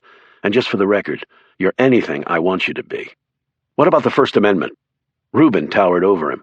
"What about the Second Amendment?" he said menacingly, the pistol in his belt clip clearly visible. I mean, nothing. Annabelle hooked him by the arm. "Trimble?" "Yes," he said shakily. "Go home. Now. Before you get hurt." The journalist nearly shot out of the room. She turned to Tyree. "I think it's time we go to see where a bottom turns into an ass." Chapter 71. Tyree led the way in his patrol car, with the van behind. About a quarter-mile from the farm, he pulled off, and the van slid in behind him. Getting out of the car, he said, "We'll make the rest of the way on foot. Don't want to spook anybody. We got time before the miners come." They threaded their way through the woods until they came to the outskirts of the farm and set up an observation post near the house, which was dark. Abby's pickup truck and the Mini Cooper were parked out front. Tyree said in a near whisper, "There's another back road into the farm that leads to an old barn. We should probably post some folks there, too, just in case." Reuben, Harry, and Caleb headed that way, following directions Tyree gave them. Both groups hunkered down and waited some more. Finally, Alex checked his watch. 4 a.m. I don't think it's happening. Maybe they don't transport every night. Tyree stretched his limbs. They killed, surely, so maybe they postponed the shipment. At that moment, Harry came hurrying up to them. "Did you see anything?" Alex asked excitedly. "Not a person, but we did see something. Come on." They hurried after him. When they reached the spot where Caleb and Reuben were waiting, Harry pointed to the woods at a spot right across from the entrance to the barn. "You can see somebody's gone crashing through there, brush and low tree limbs all busted up." "Let's follow it," said Tyree, taking the lead. He pulled out a flashlight and slipped another off his belt and handed it to Alex. "Never worked with a Fed before." "It's sort of a first time for me too, Sheriff," Alex said wryly. They came to a dirt road in the woods. "Look," said Annabelle. It was Joe Knox's truck. They ran to it and looked inside. "No rental docs," said Tyree. "Any idea who it belongs to?" Annabelle glanced at the others, her thoughts moving rapidly. Does this have nothing to do with the drug dealers? Has Knox gotten to Oliver, killed him already? But why would Knox's truck be here then? Has Oliver killed Knox? "No," she said. Tyree saw the bloodstains in the woods a bit later. There, and over there," he said, making stabbing motions with his light. "That's not good," Caleb said quite unnecessarily. Annabelle's spirits sank further. It seemed like one of the men had been hurt or killed, but which one? They followed the trail across the road and up the slope. There were more bloodstains here. They moved across some more ground and then stopped. There were lots of footprints in the soft mud, and more dark stains. Annabelle's gloomy expression changed now, and she became more alert. As they followed the marks, they came to a spot where it appeared as though the people had marched in lockstep. Or carrying something. Or somebody, Alex deduced. They followed the trail back down to the road, but at another spot. There were more dark stains here, and also what looked to be a slick of oil. "It looks like someone was put in a car or truck," said Harry. "A truck," noted Tyree. He flashed his light on the asphalt. "Tire ran over some of that oil and left a mark. That's a tire tread from a truck. Maybe we can track it that way." As the edges of the night began to lift around them, They hustled down the road, desperately looking for more clues. Reuben was the first to see it. "The truck cut across here." He pointed to the smear of oil on the road. "And went into that field." They rushed in the open space. It was quite easy to see the ruts the truck had made in the soft earth here. As they got to the middle of the field, Alex swept his light in a wide swath. Harry said, "Stop. Hold it right there." Alex did so, and Harry knelt down and grazed his hand along the top of a long depression in the dirt. He looked up. "That's a mark from a chopper's skids." He eyed Tyree. "Who has a chopper around here?" Tyree's light was square on this mark. His features held nothing but disbelief. "Tyree, does anybody you know up here have a chopper?" Alex said, tugging at the lawman's arm. "Yeah," he said slowly. "My damn brother." There was a buzzing sound. Tyree reached in his pocket and pulled out a phone. "Yeah?" The tall lawman's legs buckled. "What? When?" Annabelle said, "What is it?" "I'll be right there." He clicked off and looked at the others. "What is it?" Annabelle demanded again. "That was a fellow I deputized to look after Abby Riker. He just came to." "Just came to?" Alex said uneasily. Tyree was already rushing back to the road. "They've got Abby!" he yelled. Chapter 72. Knox and Stone ate their breakfast in silence, doing their best to act as lethargic as the rest of the prison population actually was from their daily drug dose. Both men's gazes were in fact sweeping the cafeteria. Near the end of the meal, Knox, who was sitting across from Stone so they could watch both sides of the room and not be surprised from the rear, gave a little rehearsed cough, and his gaze darted to 9 o'clock. An instant before the blow struck, Stone had lifted his tray up and used it as a shield. The shiv glanced off the hard plastic. In the next motion, Stone had hooked Manson's leg with his own, and the big guard's momentum caused him to slide across the table. He crashed through plates and plastic cups until he toppled to the floor on the other side, taking 2 prisoners next to Knox down with him. In the commotion that followed, Knox edged his plate off the table with his elbow, and his uneaten grits plopped directly on Manson's head.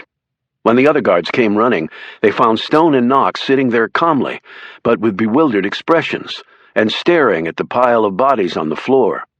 When the guards pulled Manson to his feet, he was still holding the shiv.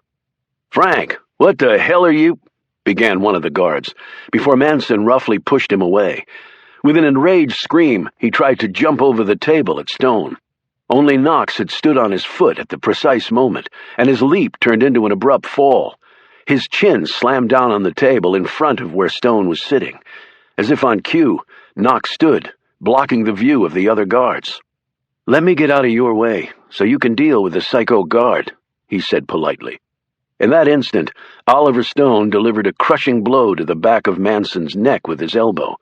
When the guards finally got around Knox, Stone had slipped to the other end of the table and seemed to be innocently watching the events.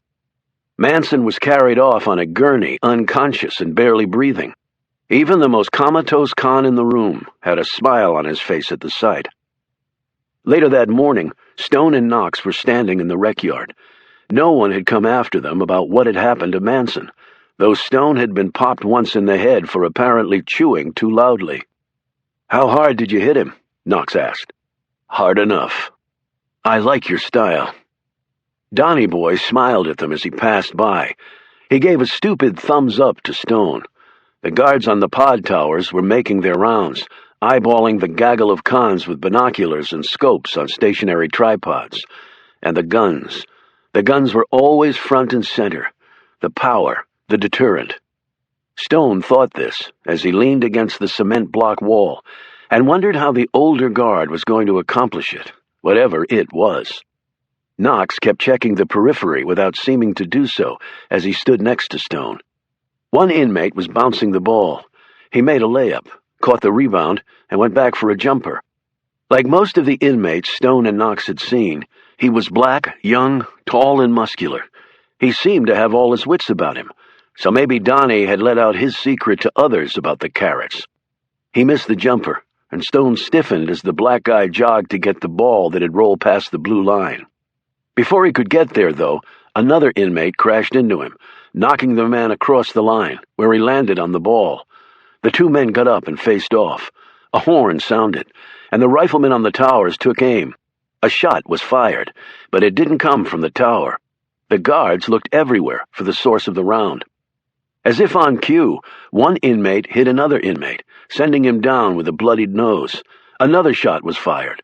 Whistles erupted, horns blared, and a cluster of cons in the middle of the concrete playground bolted, screaming. Two guards who ran up to stop this human stampede were run over, their caps and billy clubs disappearing beneath the tidal wave of fleeing prisoners. Hands closed around Stone and Knox's wrists, and they were pulled forward. "Back to your cells, now!" barked a voice. Stone's gaze fell on the older guard, the one who'd nodded at him. He was pushing Knox and Stone toward one of the entrances into the prison. As they passed a throng of prisoners standing there watching the melee, Knox spotted Donnie, who was smiling and cheering on the fighters. Knox sucker-punched him, and old Donnie boy, the killer of 3 kids, slid unconscious to the cold concrete lawn of Dead Rock. "Now that's what I call accountability," Knox muttered, as he followed behind Stone. Inside the building, the guard herded them up a set of stairs and into a small room, where he closed the door. "Turn around." They did so, a little hesitantly. He quickly cuffed and shackled them, then spun them back around to face him. "We don't have much time. I was Josh Combs' best friend. I heard you help Willie." "I did. He's dead now, I guess you heard. Bob, too. Blown up." The guard nodded. "Any idea what's going on?" "Drugs." Stone gave him the 30-second version and ended with, "And Josh was murdered because he'd found out." "I kind of figured something like that. I've heard things, seen some weird stuff, but nothing I could prove. But I sure as hell know you two weren't prison transfers." "How many guards think like you?" "No more than 2 or 3. The rest are in Tyree's pocket." Knox said, "I'm with the CIA. My name is Joe Knox. I need you to contact a guy named Marshall Saunders and tell him where I am. His phone number is—" He broke off and stared at Stone. "You can tell him I'm alone." Knox finished. "I'm not going to let you do that," said Stone. "You don't have a choice. That's why I'm calling my buddy Marsh, and not Hayes. We both know Hayes. If he finds out you screwed him, your next stop will be a torture center in Afghanistan, and you won't be the one doing the interrogating. So go back to your family, and finish your life on your terms, not his." "Oliver, do you know what he's—" Stone broke in. "I've always known. Some things never change." "Guys," the guard said nervously, "hurry the hell up." Knox gazed for another moment at Stone, and then gave the phone number to the guard, and the fact that he had a man named John Carr with him. "Call Sanders as soon as you can, and tell him where we are." They were hustled back to their cells as the entire prison was put in lockdown. As the pair sat shackled in their cell, Knox said, "I'll do all I can to ensure you get a fair shake. I'm not going to let Hayes make you disappear." "I've already disappeared. I've been invisible for the last 30 years, in fact." A few moments of silence passed. "Why didn't Hayes let you have that damn medal?"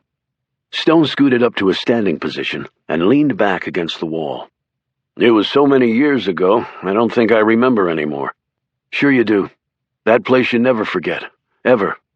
Stone glanced at him. "When were you in Nam?" "Last 18 months of the war." "I was more on the front end." Stone gazed down at the floor as he spoke. He had never really told anyone about this before, but he also knew it really didn't matter anymore. They would either die in this place, or Stone would die in another prison if he wasn't executed. He looked up at Knox. Macklin Hayes had one way of fighting. Throw as many grunts into the meat grinder as he could find and see where the chips fell. But regardless of the outcome, he saw to it that the reports that went up the line all detailed his brilliance on the battlefield. Although I believe the closest he ever got to actual combat was the occasional dust-up in the officers' mess. I had some brass just like that. Talked a great game, but never wanted to come up to bat. Hayes believed that I cost him a fast promotion to lieutenant colonel. And maybe I did. How? There were 3 villages on a patch of dirt that the higher-ups suddenly decided we had to own. I guess so they could make it seem like we were winning the war back home. They gave the assignment to Hayes, a nice little carrot for his next bump up the line to the 1-star. He ordered 3 companies forward, One company to hit each village. The night before we were going in, Hayes called a meeting of all the sergeants. What about the captains? They were all dead. We ran through captains and second lieutenants like you wouldn't believe. Anyway, he ordered us to flatten the places. Nobody left. No soldiers, you mean? I mean, nobody, Knox. Men, women, and children. Nobody. Then we would have put a torch to the place and say that the Viet Cong had done it. It was some disinformation bullshit campaign that Hayes had come up with. He was constantly pulling that crap. Guy was like Machiavelli reincarnated. I think he saw it as a career enhancer. What happened? 2 of the 3 companies followed orders. 1 didn't. And Hayes came after you. He tried, but I told him if he did, I'd tell everybody the truth. It wasn't like he could say I disobeyed orders, because the orders he gave should have landed him right in front of a court-martial. See, I knew how he played the game. The brass upstairs might look the other way if the mission went off, but any hiccup that the journalists could get hold of, and they'd eat him alive. Anyway, with 1 village left, the command chain wasn't pleased, so it took old Hayes a little longer to get his cluster of oak leaves. But he found another way to hurt you, the metal. I really didn't give a shit at that point. I'd been fighting a war that had no end. Every friend I'd ever had over there was dead. I was tired. I was sick of Southeast Asia. The rain, the heat, every minute of every day of my life spent taking and giving up 100 yards worth of dirt and jungle. And for what? For what, Knox? Is that when you joined 666?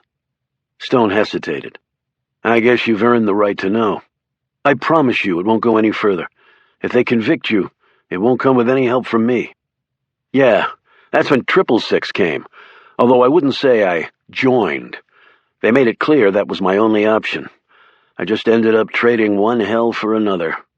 I was always lucky that way. I'm assuming you were great at your job, so why did the CIA turn on you? The years went by, and I married Claire, and we had our little girl. Best thing that ever happened to me. Without getting too sappy about it, it was like a whole new world of possibilities opened up for me. And I decided I didn't want to play the game anymore. I just couldn't pull the trigger, Knox. I couldn't stand my own stench. I couldn't fly halfway around the world, pop someone in the brain, and come home and hold my little girl and kiss my wife. I couldn't do it anymore. And they didn't appreciate that. Men like that think they own you forever, and maybe they do. Stone slid back down to the floor, tipped his head back, and closed his eyes. I'll help you, Oliver. I swear it. You just help yourself, Knox. It's too late for me. And all I'll be getting is exactly what I deserve. Chapter 73. They'd all caught a few hours' sleep at Tyree's home, about 2 miles from downtown Devine. It was a modest-sized plank house on a nice piece of land set on a hill with a long meadow behind. Tyree made a big pot of coffee and put together some breakfast. The big sheriff's eyes were red and puffy. I apologize for the sorry state of our victuals. I'm not used to having this much company. This is all the victuals I need, said Reuben, gulping from a large mug of straight Java. They'd gotten to Abby Riker's place, and the scene there had easily told them what had occurred. Front door busted in, furniture overturned, and the deputy sitting in the middle of the floor with blood running down his face. Besides that, there was no clue who had taken Abby or where they'd gone. Tyree had put out an APB, but they'd heard nothing yet, and every hour that slipped by did not bode well for the woman's safe return. I can't believe I didn't think of that, said Tyree guiltily. You had a man posted to guard her, Sheriff, Annabelle pointed out.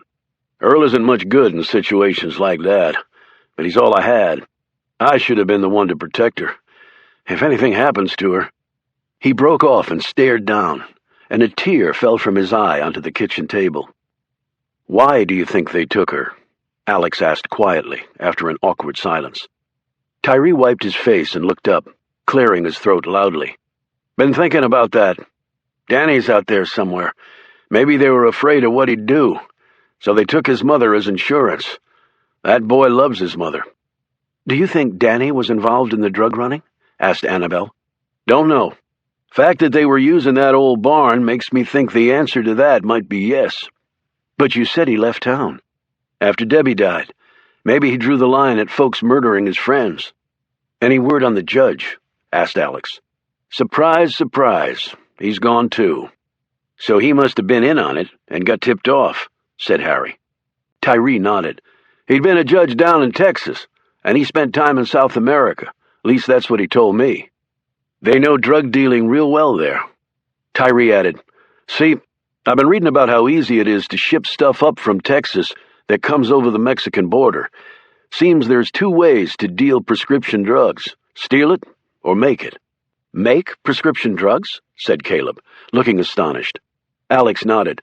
Drug labs in Colombia in particular have been producing oxycodone knockoffs by the ton and smuggling them in here. The stuff isn't pure, of course. It's not like a filthy drug lab has the same quality control as a legit pharmaceutical manufacturer, and that's why it's so dangerous. So maybe our friend the judge had connections down there, and maybe the place was too hot to hold him, and when he stumbled across Old Divine, he thought he'd found a good place to lie low for a while. So the judge has the pipeline connections. Would your brother have big city connections for distribution purposes? 80% of the prisoners up there are from big cities, and most of them were in the drug business and killed somebody. That's what got them to Dead Rock. So yeah, he might have distribution contacts. But if your brother is involved in this, how did they get together? Were they friends? Mosley went up to the prison once a month to mediate. I thought that was right funny when I first heard about it. Why? My brother's not much into compromise. It was always his way or the highway. Annabelle said, You don't seem all that surprised to learn that your brother might be a criminal. Tyree gave a weak smile. I was the son who won all the sports awards, and Howard was the one who got all the academic scholarships, the dumb jock and the smart older brother. But he had another side to him. Cruel, I guess you'd call it. Before I got bigger than him, he would put the hurt on me if I did something he didn't like. That's why him and me have never been that close, and he always liked to live well. And while he's the top dog up there, it's not like wardens make a ton of money, even at a supermax. Peterson was an accountant. Maybe he was doing the books for the ring. Maybe he was skimming and they found out, Alex suggested. Tyree rubbed his hand along his chin. There might actually be more to it than that. What do you mean? We have a town fund here, an investment fund that Peterson was doing the books on. A town fund, said Annabelle. Yeah, people and businesses pool some money. Abby kicked in quite a bit. She had more than anybody else. It's done real well over the last few years, paid quite a dividend. Which is why Divine is a lot more prosperous than other towns like it, added Reuben. But it might not be because of great investments, ventured Harry. No, said Alex. It might be for another reason. They're using the town fund to launder the drug proceeds. Annabelle said, And it's a perfect way to do it. Lots of little checks cut. A town in the boonies. Who'd suspect? The cash comes out pure white. Tyree said, What if your guy is up at that prison? How do we get him out? It's not like we have enough to get a search warrant. Annabelle snapped, Screw the search warrant. What we need to do is just get up to that prison and get him out fast if he's there. They all stared at her, Tyree looking the most nervous. I'm not sure that's such a good idea, ma'am. My brother is a pretty smart guy, and if he is involved in all this, you can bet he won't let us waltz into the place and look around. That's okay, Sheriff. I rarely go in the front door. Shirley told me about those miners getting killed, and that's why they call the prison Dead Rock. She mentioned a parallel shaft.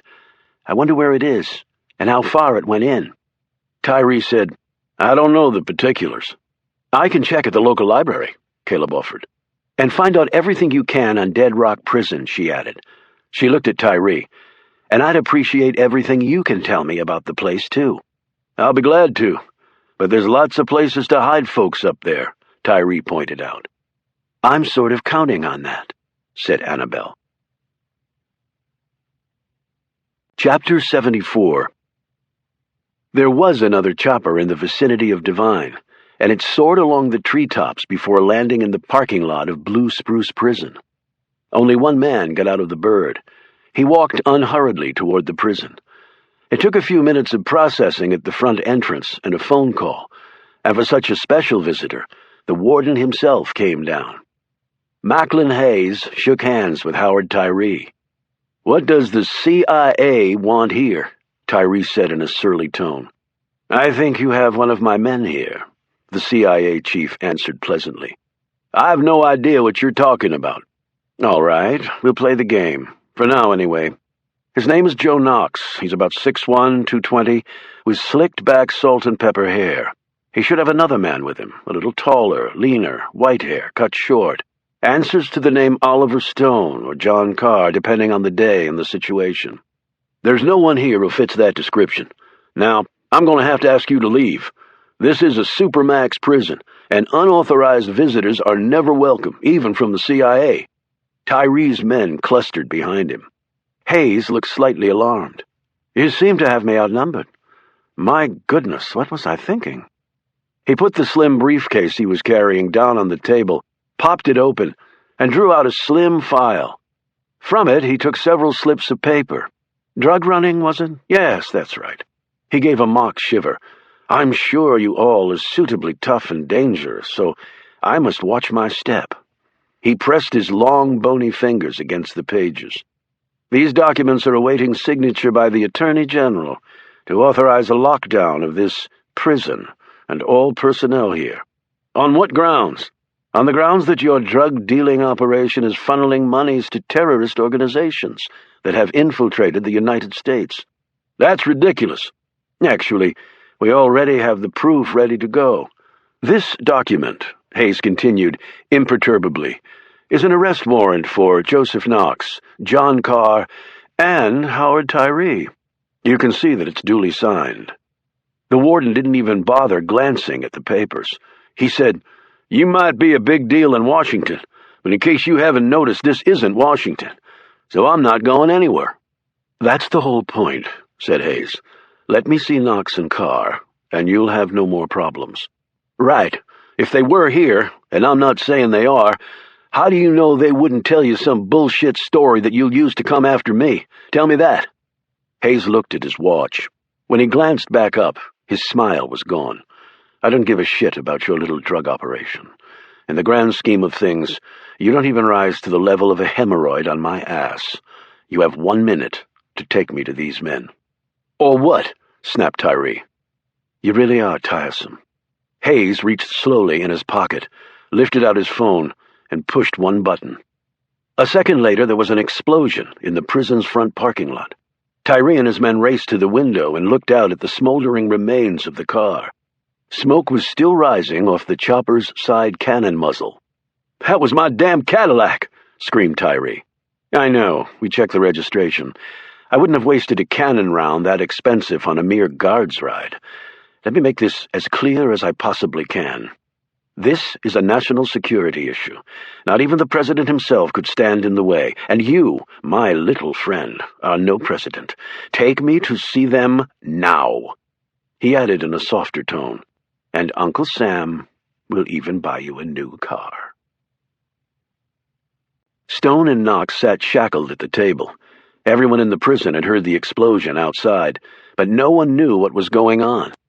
When the door opened and he saw the man, Knox cried out, "Oh, shit!" "It's nice to see you too, Knox." Hayes smiled at them both and sat down. "What the hell are you doing here?" "I had anyone you might contact on a surveillance list. When Marsh got the call, I was ready. And don't waste time wondering if he'll come to your aid. He's already been transferred out of the country. You shouldn't have played me for an idiot, Knox. You really shouldn't have." He gazed imperturbably at a stunned Knox for a moment longer, and then turned to Stone. "It's been a long time, John. I can't say the years have been kind to you." "They've been better to me than they have been to you, Mac. Tell me, how did it feel to kill Gray and Simpson? Did your chest puff with pride when you finished them off?" "That's right. You wouldn't know how it felt to kill somebody. You always got other people to do it for you." Hayes opened his briefcase and took out a single piece of paper. He held it up for Knox to see. It was the order signed by Hayes, cutting off further discussion of John Carr receiving the Medal of Honor. "When you called and told me that the country folks around this filthy hole in the ground might rally around the persecuted Vietnam vet, I wondered what you might have meant by that. and how you found out about it. I went to the military archives. They were very helpful in showing me what you'd looked at. Unfortunately, the boxes weren't inventoried, but this page had left a bit of the print on the inside of the box wall. It was enough to have my people search your house, and they found this. I thought it had been destroyed a long time ago. Just goes to show that no one is truly omniscient. He glanced over at Stone. And I'm sure John here has told you all about our little disagreement in the jungle. I've told him nothing. He was working for you. You think I'd trust his ass? Stone snapped. Hayes sat back and rested his hands on his lap. John, you're a much better killer than you are a liar. Prevarication is my bailiwick, and I could always sense it in others. You could never let it go, could you? Why should I? You hurt me a long time ago. Where's the justice in that? Justice, bellowed Knox. You kept him from getting the Medal of Honor, and he kept me from the promotion that was rightfully mine. You're comparing what this guy did on the battlefield to making you wait a couple extra months to get your crappy pair of oak clusters? He was a grunt. We had millions of them. But there weren't that many officers of my caliber. I'm certain he hurt the war effort by doing it. You really think we would have won the Vietnam War if you'd been made lieutenant colonel sooner? Knox said in disbelief. I admit, I have an ego. That's not an ego. That's freaking psychotic. Hayes pulled out a lighter, clicked it against an edge of the old paper, and in a few seconds it crumpled to ash. Now, let me get this straight. He pointed at Knox. You're an armed robber and murderer. Nasty business. If I'd only known. He turned to Stone. And you're Anthony Butcher. At least that idiot warden has a sense of humor, if not style. Triple murderer. How perfect. Though that tally hardly does you justice. He rose and clicked his briefcase shut. I believe that's all. I'll leave you two to serve out your debt to society. I've told the warden to be especially attentive to you both. I'm sure you appreciate the significance of that. Hayes! Knox screamed as he strained against the shackles. There is no way in hell you can pull this off, not even you. Hayes stopped at the door. Well, the fact is, I just did. Oh, and one more detail. The guard who contacted Marsh on your behalf, I wouldn't wait around for his help again. You see, we traced the call to his home phone. I've shared that information with the good warden. I'm certain he'll follow up in an appropriate manner. He closed the door softly behind him. Chapter 75. The Human Rights Watch people, and Amnesty International among others, have been trying to get into Blue Spruce for years, Caleb said, after he'd informed them of many particulars of how the prison was run. They were all back at Tyree's house, which they were now using as a base. The list of alleged human rights violations there is very lengthy, Caleb continued, but the prison has refused all requests for visits by Amnesty and other organizations. God, even Russia has allowed those folks to visit its prisons. And when several inmates had stun guns used on them at Blue Spruce, lapsed into comas and died, additional requests were made to enter the prison, but they were denied. Alex looked at Tyree. I know he's your brother, but all that going on right next door and you never did anything about it? That's another reason Howard and me aren't close. Who do you think turned Amnesty International onto the place? You, said Caleb.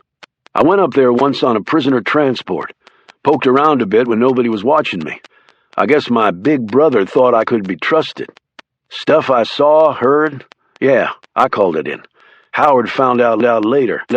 Official end of our brotherly love, and I haven't been invited back to Blue Spruce since. Let's just call the place by its real name, okay? Said Annabelle sternly. Dead Rock. With all that stuff, how come the Justice Department or the Civil Rights Division hasn't opened an investigation then? Said Harry Finn. Or at least the Virginia Department of Corrections. Caleb looked at his notes. Apparently, the current state and federal administrations don't have the rights of prisoners as a priority.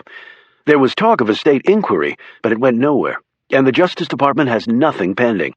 And for the last 2 years, the prison has been more or less shut down to all visitors.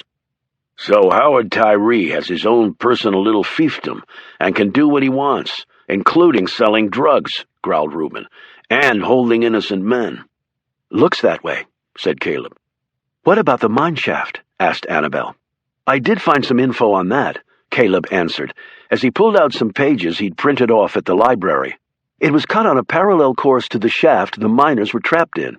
I read a couple newspaper articles about it and then compared it to records I was able to access about the prison construction. I can't be certain, mind you, because it's not like they published the blueprints for Supermax prisons online, but it seemed to me that that rescue shaft ran all the way up that ridge because that's where the miners were trapped. When the explosion happened, it collapsed the tunnel the trapped miners were in, but the rescue tunnel survived. I know that because the other miners were able to get out okay. It says that the mine was sealed up at the entrance, but it doesn't say anything about the rescue shaft entrance. Reuben said, "But if you build a Supermax on top of a mine, and you know there's a shaft running underneath, you sure as hell are going to plug it up." "Plug it up, sure, but maybe in a way that allows you to unplug it," replied Annabelle, as she paced the room in front of them. "Howard was involved in the construction planning, that I know," said Tyree. "It would be just like him to allow himself some flexibility." "But why would anybody do that?" asked Alex. "Prisoners could escape that way." Annabelle turned around to face him. "From what Caleb has been telling us about Blue Spruce, there's no way that escape is that serious of an issue. Every prisoner is kept segregated, shackled, and searched when they need to take a leak. There are almost as many guards as cons, and they only get 1 hour out of their cells a day. The setup is perfect for a drug-dealing operation that requires some of his men to routinely leave the prison in the middle of the night every night." "But if some of the guards are involved, why wouldn't they just leave from their houses?" asked Caleb. "Howard Tyree sounds like a real control freak to me. He'd want every man right under his thumb." "You're right about that," agreed Tyree. "If these shipments come in routinely to the courthouse with some of the boxes diverted, where do you think those boxes are going?" asked Alex. "To the prison," answered Tyree simply. "It's easy enough. Prisons get deliveries every day of food, supplies." Alex added, "And the courthouse records filings are a great way to ship the drugs. DEA or ICE agents would just let it right on by." "So they make the switch somewhere en route," reasoned Annabelle, "and the diverted boxes go to the prison until they're ready to be shipped out using addicted miners as couriers. Which brings me back to my point. You're not going to have a bunch of guards walk out the front door every night with boxes of illegal pills. And you can't fly the chopper out every night, because people will start wondering." Harry said, "So you go out the back door." "You go out the back door," echoed Annabelle, "which I believe is that mine shaft." Alex looked at her incredulously. "So we're going to find this mine shaft entrance, get in somehow, even though it's been sealed, and then somehow make it through there alive, and then break into a Supermax prison where there are guards armed to the teeth and who also happen to be drug dealers." "Sounds like a plan," said Reuben eagerly. "It sounds like suicide," shot back Alex. "Actually," said Annabelle, "you're both wrong." Chapter 76. "I swear if it's the last thing I ever do, I'm going to kill Macklin Hayes," Knox muttered to Stone. The two men were back in their cell, and many hours had passed since Hayes had come to put the proverbial nail in their coffins. "But that would be against the law, and people will come and hunt you down and put you away," said Stone, as he peered out the slit the prison called a window. It overlooked the front parking lot, but it was very difficult to see through because of the opaqueness of the window covering. "Yeah, I realize the irony, trust me, but I'm still going to do it. If we get out of here. Yeah, I also realize the impossibility of that at the moment. I think you might be wrong about that." Knox sat up. "Really? Don't get your hopes up. It's for a bad reason, not a good one." "What are you saying?" "Have you noticed that ever since Hayes left, they haven't bothered to feed us, or let us out of the cell?" "Yeah, my stomach is reminding me of that pretty much every second. So that tells me that our stay here is coming to an end. Don't waste food on corpses? How unlike our esteemed warden. There's no reason to keep us here any longer. There's always a chance that someone might show up and search the place. Why risk it? Where do you think they'll take us? I know from first-hand experience that there are abandoned mines around here. A drop down an old shaft, seal it back up. Apparently people up here are used to dead men being inside these mountains. That's how this place got its name, in fact. Stone pressed his face against the wall, trying to wedge it between the edges of the slit so he could see out better. He squinted and could make out the outline of the mountains in the distance. They might as well have been on Mars. 3 feet of concrete, 100 yards of open space, killer wire, and a battalion of snipers with aggressive trigger fingers was all that stood between them and freedom. No way out, Stone thought. Knox said, "You get into this business, you know any day your number could come up, and you deal with that. But you keep going because it's your job, a job you swore to do to the best of your ability. Serve your country to the end. Or until your country screws you," amended Stone. "When I was assigned to come after you, I really didn't know what to expect. I knew you were a dangerous guy, but figured you'd just gone bad like some do. But the more I found out, well, if anyone ever deserved an apology from his country, you sure as hell do."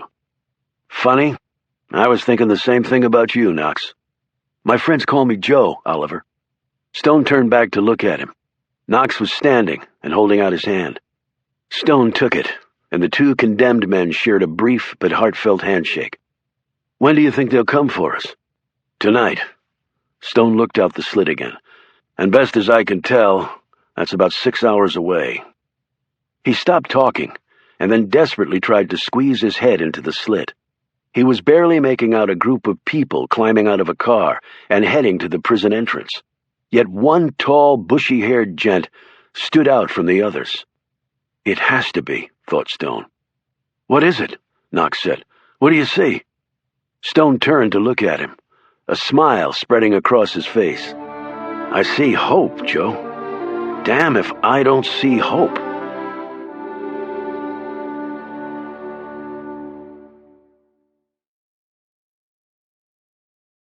Chapter 77. "Mr. Tyree, I think you better come down here, sir," the guard said into the phone. "What is it?" barked Tyree, as he sat behind his large desk with a bird's-eye view of his little kingdom. "I'm busy." The guard turned to the group facing him. "He said he's busy." Alex Ford yanked the phone out of the man's hand. "This is Alex Ford, United States Secret Service. I'm here with the Joint Federal Agency Task Force, and we have some questions for you, Warden. And if you don't get your butt down here, the next person you'll be talking to is a U.S. attorney as he reads the charges against your ass." In his office, Tyree nearly dropped the phone. "I have no idea. Get down here now."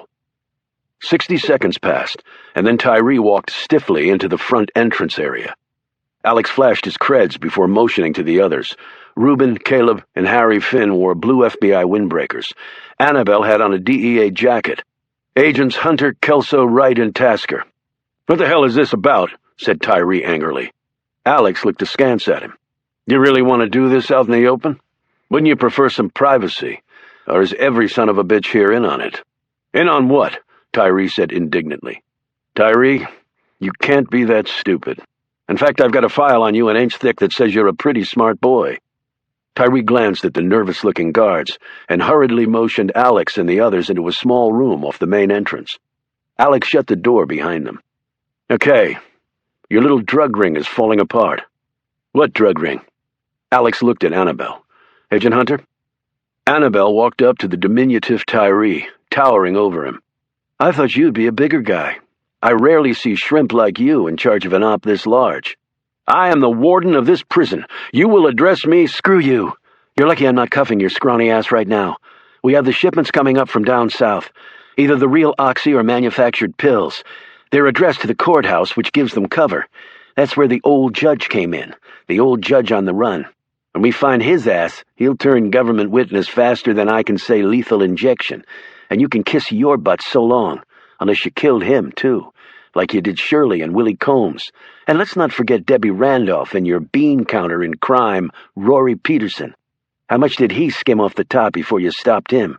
"You're a lunatic." "I'm just getting warmed up.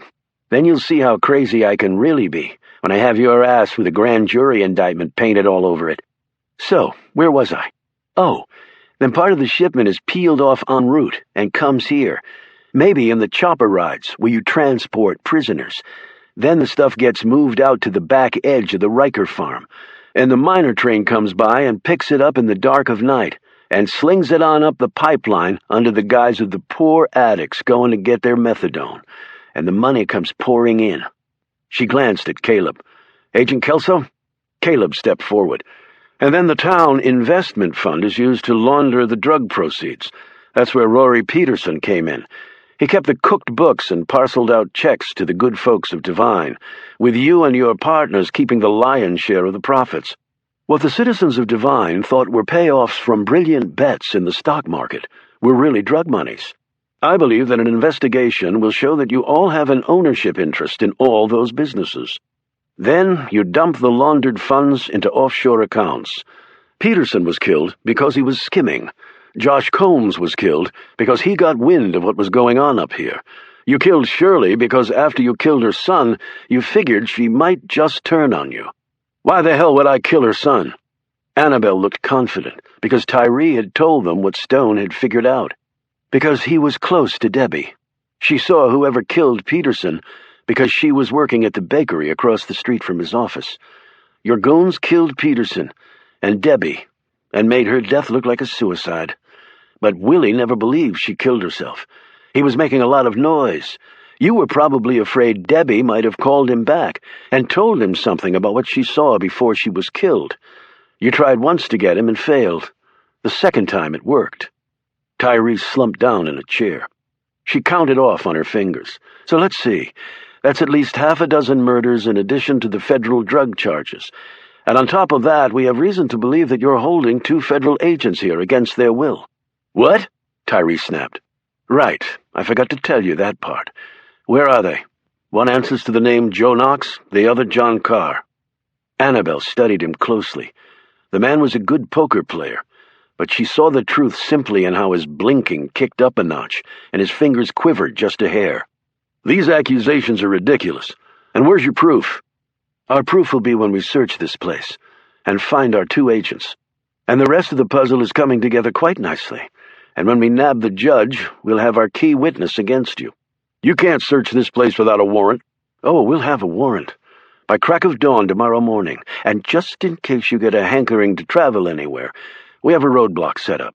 So don't even think of trying to slip them out that way. And leave the chopper grounded, because we've got 2 of our own waiting to lift off the moment yours does. Annabelle leaned down close into the man's sweating face. By the way, we're well aware of your rep as being an asshole to every con that's ever walked through these doors. You like dishing out the pain, little man? Well, after your conviction, our strong recommendation to the correctional folks will be that wherever you go, you're to be placed in the general prison population. Might save the Commonwealth the cost of an execution.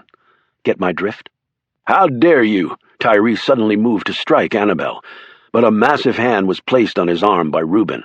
I would not advise that, the big man said, because then they'll have to shoot you. Tyree looked around to see Harry and Alex pointing their pistols at his head. Annabelle said, We'll see you bright and early tomorrow morning, Howie. Oh, and if I were you, I'd definitely get my affairs in order. Chapter 78. They're coming, Stone said. He and Knox stood and backed against the wall as the pounding of the approaching boots echoed down the hall.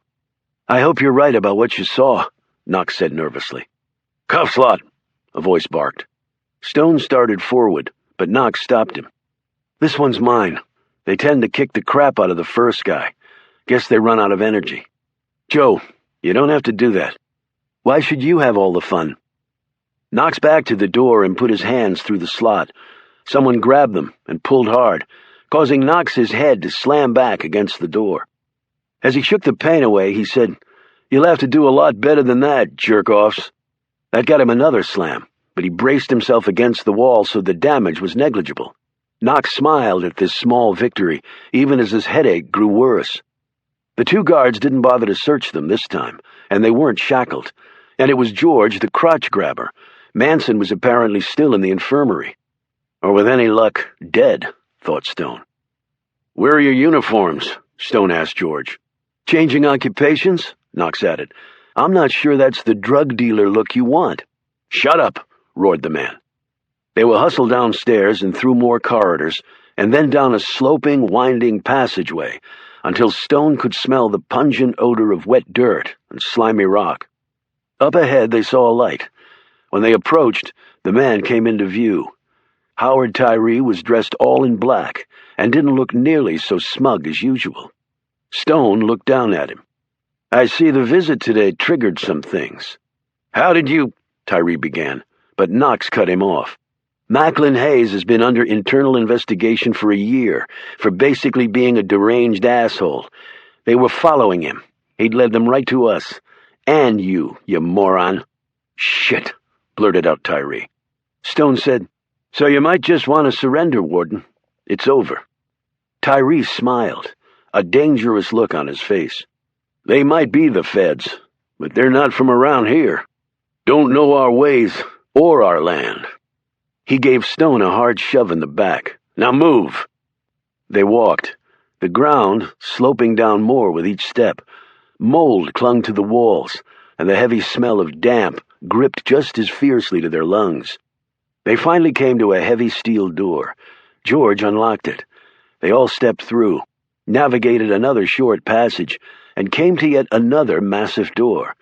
This was unlocked, and they stepped into what had to be a mine shaft. Stone and Knox were told to wait as the other man headed off down a side corridor. Stone looked around at the long tunnel and brace posts in the dirt floor and beams and thick wire across the ceiling holding back the rock. It reminded him of the place with the snakes. And there were rattlers with him tonight, too, just of the human variety. Low ceiling, dirt and rock, massive beams holding back the mountain along with the tonnage of the prison. It was claustrophobic, all of it.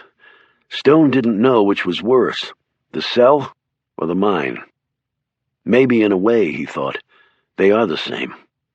His philosophizing stopped when he saw the guard coming back and leading another person with him. "Abby!" As she grew closer, Stone's rage swelled.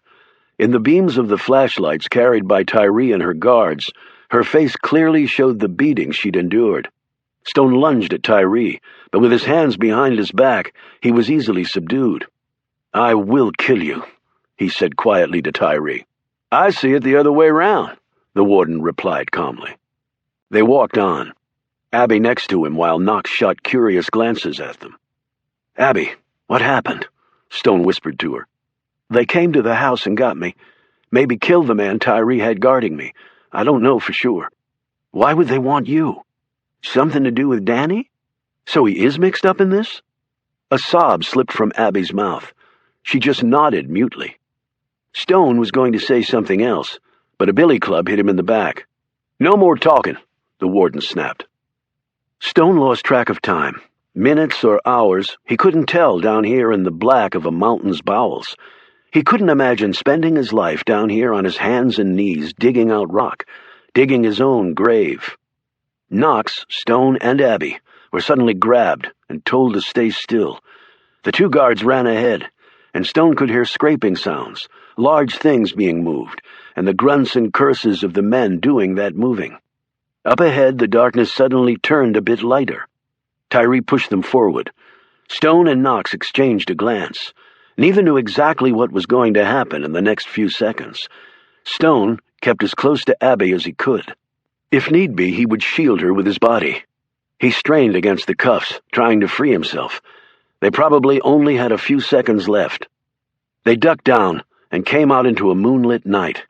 Freedom at last from dead rock, except for the cuffs and the men with guns surrounding them. And except for the fact that their lives were about to end.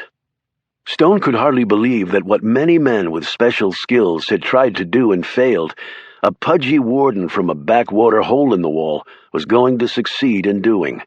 Kill him. And yet as he glanced over at Abby, he felt far worse for her. The truth was he should have been dead long ago. He had done things that he deserved to die for. But not Abby. It shouldn't end this way for her.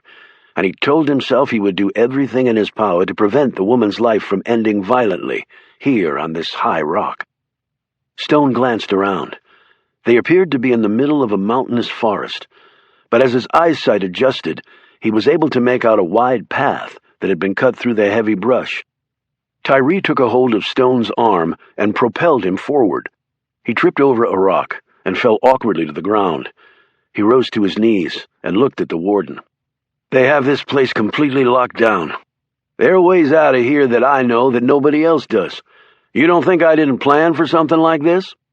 Knox looked at the guards. "Must have been more guys than this involved. You just gonna leave the others for the feds? What do you care? You'll be dead," Tyree sneered. "Would it sound really stupid if I said you'll never get away with it?" said Stone. "Yeah, it would." "How about if I said it?" Tyree and the others whirled around to see Alex Ford step from the shadows of the trees, his gun aimed at the warden's head. When the guards pulled their weapons, a bullet sailed over their heads and the men froze. A wisp of smoke floating from his gun's muzzle, Harry Finn moved forward, while Reuben leveled a shotgun at the men. Annabelle and Caleb stepped out of the woods and stood next to Reuben. Tyree suddenly pulled Abby toward him and leveled his pistol at her head.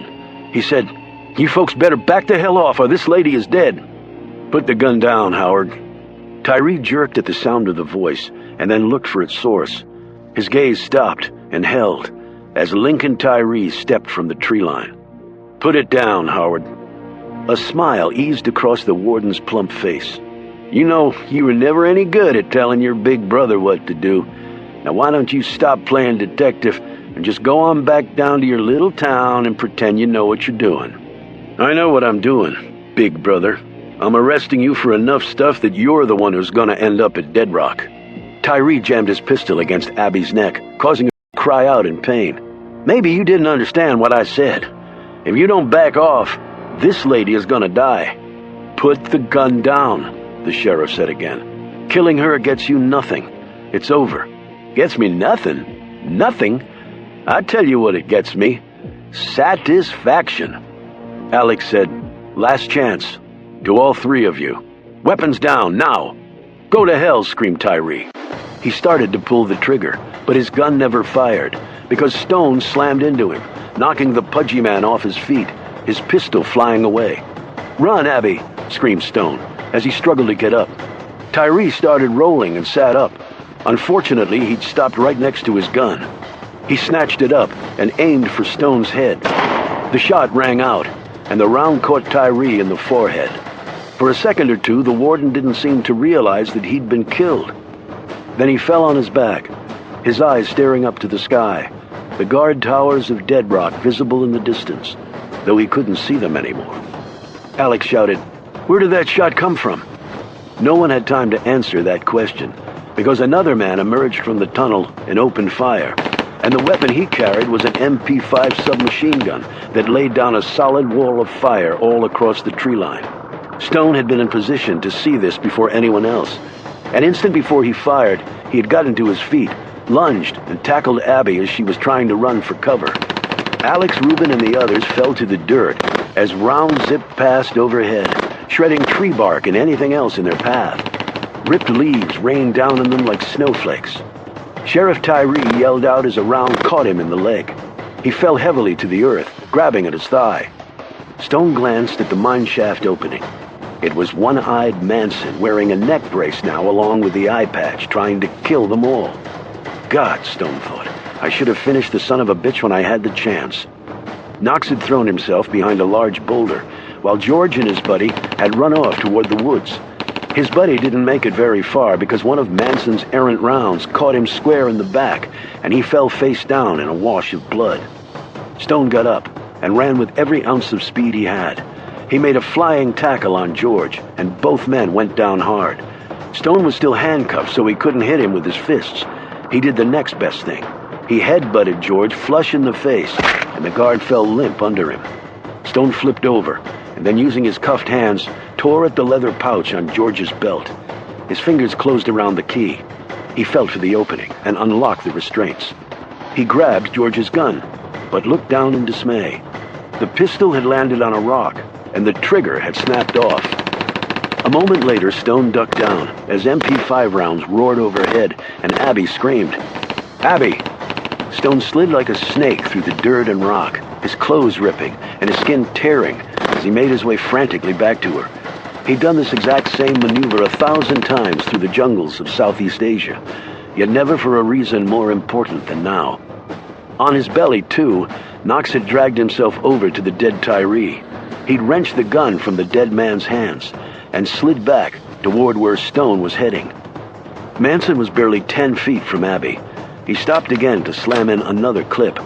Alex, Harry, and Tyree opened fire, but Manson had wisely taken up cover behind a large rock outcrop. When he came back out with a fresh clip, his firepower would overwhelm them at the shortened distance. But clearly, Abby would be the first to die. "Oliver!" Stone looked up at Knox's shout. Still cuffed, Knox held up the gun between his feet and Stone nodded. Using his feet like a catapult, Knox tossed and Stone caught. He had bare seconds. "Stay down, Abby," he warned. She frantically dug into the earth with bleeding fingers, trying to get as low as possible. A second later, Manson stepped out, the muzzle of the MP5 searching for and finding her lying feet from him. Alex and the others had no line of fire because of the chunk of mountain lying between Manson and them. Stone had no direct line of fire from where he was either. The first rule of the sniper was that any unintended movement of gun and shooter would spoil the shot. Steady hand, breath exhaled, heartbeat in the 60s, and weapon locked in position against a stable surface. That's how one killed successfully. And Stone had mostly followed those rules in his career as the best assassin the U.S. ever had. Mostly, but not always. Because sometimes what looked good in planning went to shit in the field. When that happened, the merely good and competent failed 9 times out of 10. The best cut those odds down to 50-50. The very best improvised and upped the percentage of success by 20 points. And then there was John Carr. John Carr, who had come back from the dead at least one more time to save a good woman who did not deserve to die at the hands of a maniac wielding a weapon of mass destruction. Stone leapt, his pistol arrayed out at the sharpest angle he could hold it and still get a shot off. Manson's finger closed on the trigger. Stone fired.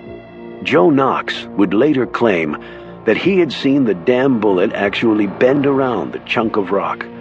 No one argued with him. Manson pulled the trigger, and the MP5 roared, but all the rounds went straight up into the air, because there was a massive hole in the side of Manson's neck. The shredded arteries released their rich blood supply high into the air, and for several horrifying moments, a red rain poured down on the dead Manson. Then he hit the dirt, his one eye open and unseeing. Chapter 80. Stone raced to Abby and helped her up. She was scared, but okay. Alex and Harry Finn were putting a tourniquet on Tyree's leg, using a stick and a piece of Finn's jacket. The tall sheriff was sitting up now, grimacing with pain. Stone and Abby came over to him, and she knelt down next to him, took his hand. "Tyree, are you okay?" He tried hard not to show the pain. "Hell, take more than this to get me all worked up." The shout made them all turn toward the woods. Caleb was running back to them. "Hurry! Hurry!" They raced after him, Stone and Reuben in the lead. They plowed through the brush and vines. When Stone saw what Caleb was pointing to, he felt like he had just died. He rushed to the fallen man's side. "Danny! Danny!" Danny Riker was lying on his back, a scoped deer rifle in the brush next to him. Stone wasn't focusing on the weapon, but rather on the large splotch of red on Danny's chest. Danny's eyes focused on him. He managed to smile. "Don't think I ducked in time," he said weakly. Stone looked back over his shoulder toward where Manson lay. That first blast from the MP5 had hit right here.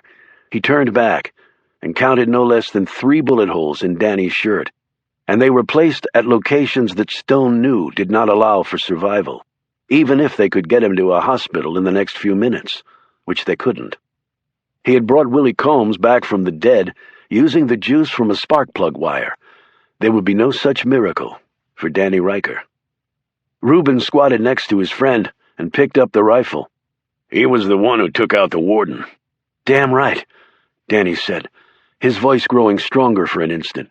"He killed Willie. Told the little son of a bitch what I'd do if he did that." His hardened features softened.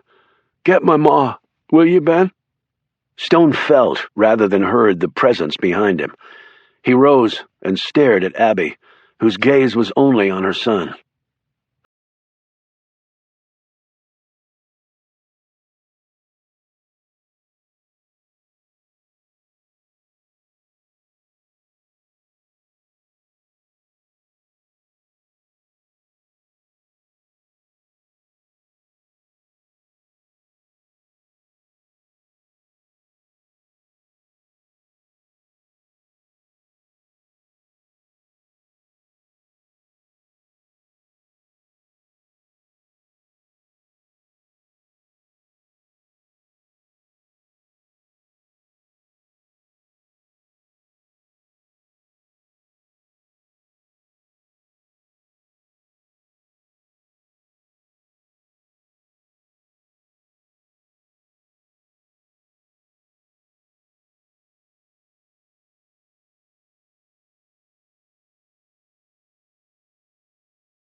Chapter 81. The Camel Club sat at Rita's restaurant. The place was not open for business today, but Abby had insisted that they use it and her home for as long as necessary. Sheriff Tyree was expected to make a full recovery.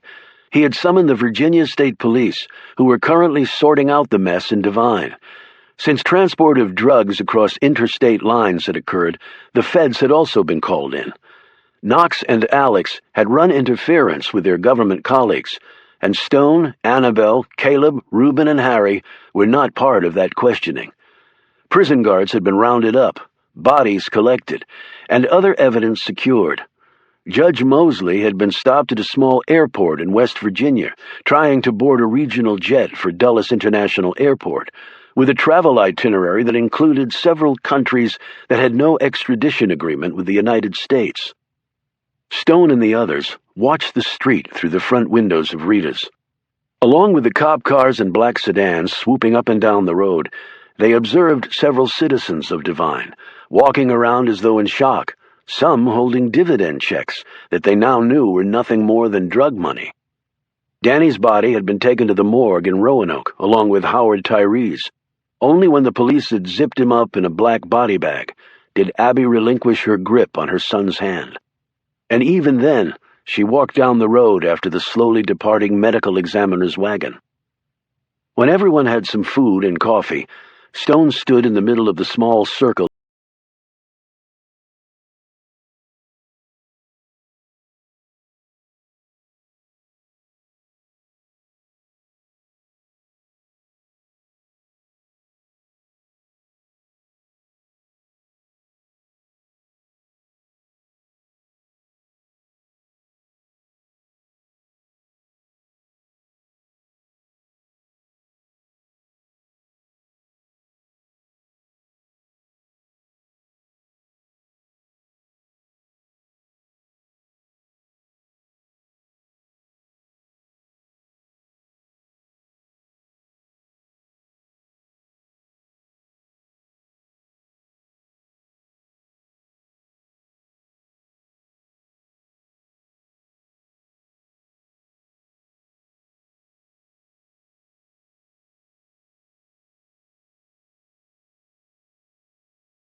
Said she was your daughter.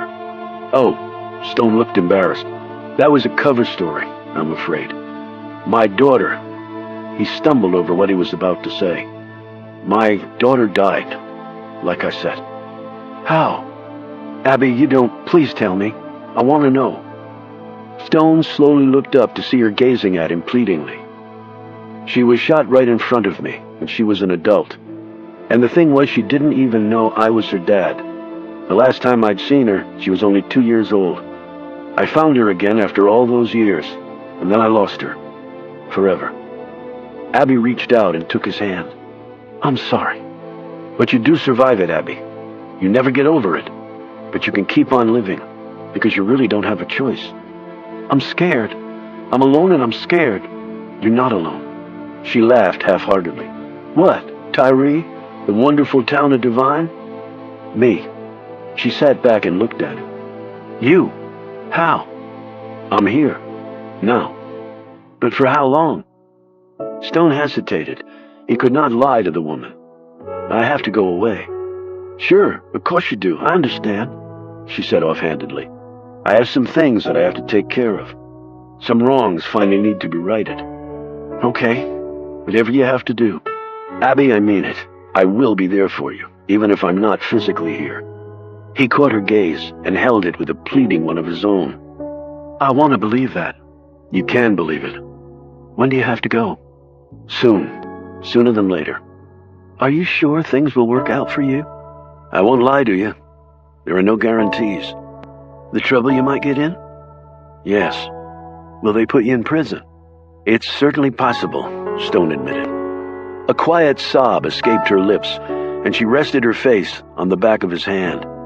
Will you promise me one thing? I'll try my best. If you can't come back here, will you never forget me? Abby. She sat up and put a hand against his lips. Will you never forget me? I will never forget you, he said truthfully. She leaned across the table and kissed him on the cheek. Because I'll never forget you. A few minutes later, Joe Knox came in. Stone looked over at him. You ready? He asked Stone. We need to get this done. Stone gave Abby's hand one final squeeze and rose. I'm ready. Chapter 82. The front door to Macklin Hayes' stately brownstone in Georgetown was thrown open so hard it smacked the wall hard enough to make a dent in the plaster. What the hell?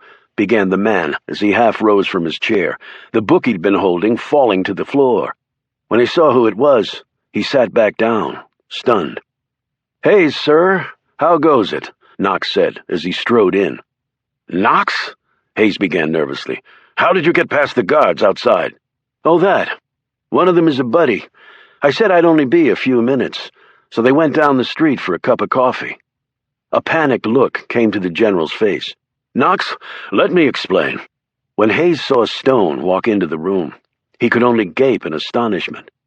When he observed that Stone's hands were manacled together, he started to breathe again. Mac, Stone said, nice place you have here. A lot nicer than the one Joe and I were in. But then you know that, don't you? Hayes finally wrenched his gaze from Stone. Knox, this will earn you that promotion you've been after, plus anything else in my power. Anything. I swear it. Thank you, sir. Obviously encouraged by this, Hayes rose and put a bony arm around Knox's burly shoulders, drawing him aside. You really shouldn't have brought him here, though, particularly since you sent my guards off. He is a dangerous man, handcuffed or not. There was really no other place to take him. And after you left my ass in that hellhole, well, there weren't a whole lot of options once we broke out. So you broke out? The police are looking for you? He said nervously. I would think they are. I mean, we killed 5 or 6 guards along the way. He turned to Stone. Was it 6? Stone said with an impassive expression, 8. I got 2 more while you were strangling the warden. Knox turned back to a stunned Hayes. Okay, so it was 8. I gotta tell you, we weren't in there all that long, but that place just drives you insane. Friggin' out of your mind. I would have killed my own mother. Hayes took his arm away, his hands visibly shaking. When he spoke, his voice shook as much as his hands. Listen, Knox, I know what happened was unfortunate, but it was necessary until I could get a handle on what to do with Carr. As you can imagine, it was a highly delicate situation. In fact, I was about to send my men up there to do an extraction. Rest assured, I was not going to let one of my best men rot in that place 1 second longer than necessary. I swear to God. Knox shook his head sadly. I appreciate that, sir, I really do. But it would have helped to know that before I killed all those people to get out of the place. Hayes's face was paper white now. I'll talk to someone for you. We'll figure something out. This is a national security issue. I doubt that's possible now. In fact, that's why I brought Carr along with me. Hayes glanced nervously over at Stone. I don't quite understand. Well, I might forgive you, but he sure as hell isn't about to. So since we're both wanted for murder, What the hell are you saying, Knox? Stone answered. What he's saying is we've already done 8. Who the hell cares about one more? Especially if it's you. Hayes staggered back against the wall, his hand to his chest. Knox, you can't allow this. I am your superior. You were my superior, at least in rank. In reality, I've always considered you quite inferior. How dare you? Knox uncuffed Stone, and then slipped a knife from his pocket and handed it to him. Stone automatically gripped it in his favorite killing position. Knox! Hayes screamed. Stone advanced. Do you know how many times I've done this on behalf of the United States government? Knox! For God's sakes! You should have given him his medal, Knox said. Hayes screamed. I'll give you your damn medal, Carr. It's yours! Knox sat in the chair and said, You were a piece of crap for pulling the plug on it just because he wouldn't follow your order to slaughter an innocent village in Nam. I know that now. I'm sorry. I should never have given that order. Stone stopped next to the quaking Hayes and looked him up and down, apparently deciding on the best place to deliver the lethal blow. Knox added, And you shouldn't have come up to the prison and made a deal with that warden to keep me there because I'd found out the truth. Stone was now holding the knife against Hayes's throat. I've dreamed about this for nearly 40 years, Mac, said Stone. Knox, wailed Hayes, I'm begging you. I'm sorry for what I did at the prison. I never should have left you there. I'm sorry. For God's sakes, make him stop. Okay, Knox said. Oliver, go ahead and stop. Stone stepped back and flipped the knife to Knox, who pulled out a walkie-talkie and said into it, Okay, come on in. 5 men came rushing through the door seconds later and strode up to the still cowering but confused-looking Hayes. One of the men said, Macklin Hayes, you're under arrest for obstruction of justice, false imprisonment, war crimes, covering up a drug ring, conspiracy to commit same, and for using government property to blow up a civilian car in a public place, resulting in reckless endangerment. The man then gave him his Miranda warning. Knox pulled out a DVD from his pocket and tossed it to Hayes. You can share that with your lawyers. Hayes looked down at it. What the hell is it? The place where you met with us at the prison and told us everything because you figured we'd never get out. It was an interrogation room, you dumb shit. Warden up there was real keen on surveillance. There was a hidden camera, and it recorded every syllable you said. He looked at the men. Take his ass away. I'm sick of looking at him. As they pulled Hayes from the room in cuffs, he screamed, That man is John Carr! He killed Carter Gray and Roger Simpson! Arrest him! Arrest him right now! One of the men said, Shut up, and then pushed Hayes out the door. After they were gone, Knox and Stone left the house and walked down the dark, quiet, lamplit streets of Georgetown as a chill wind blew in off the nearby Potomac.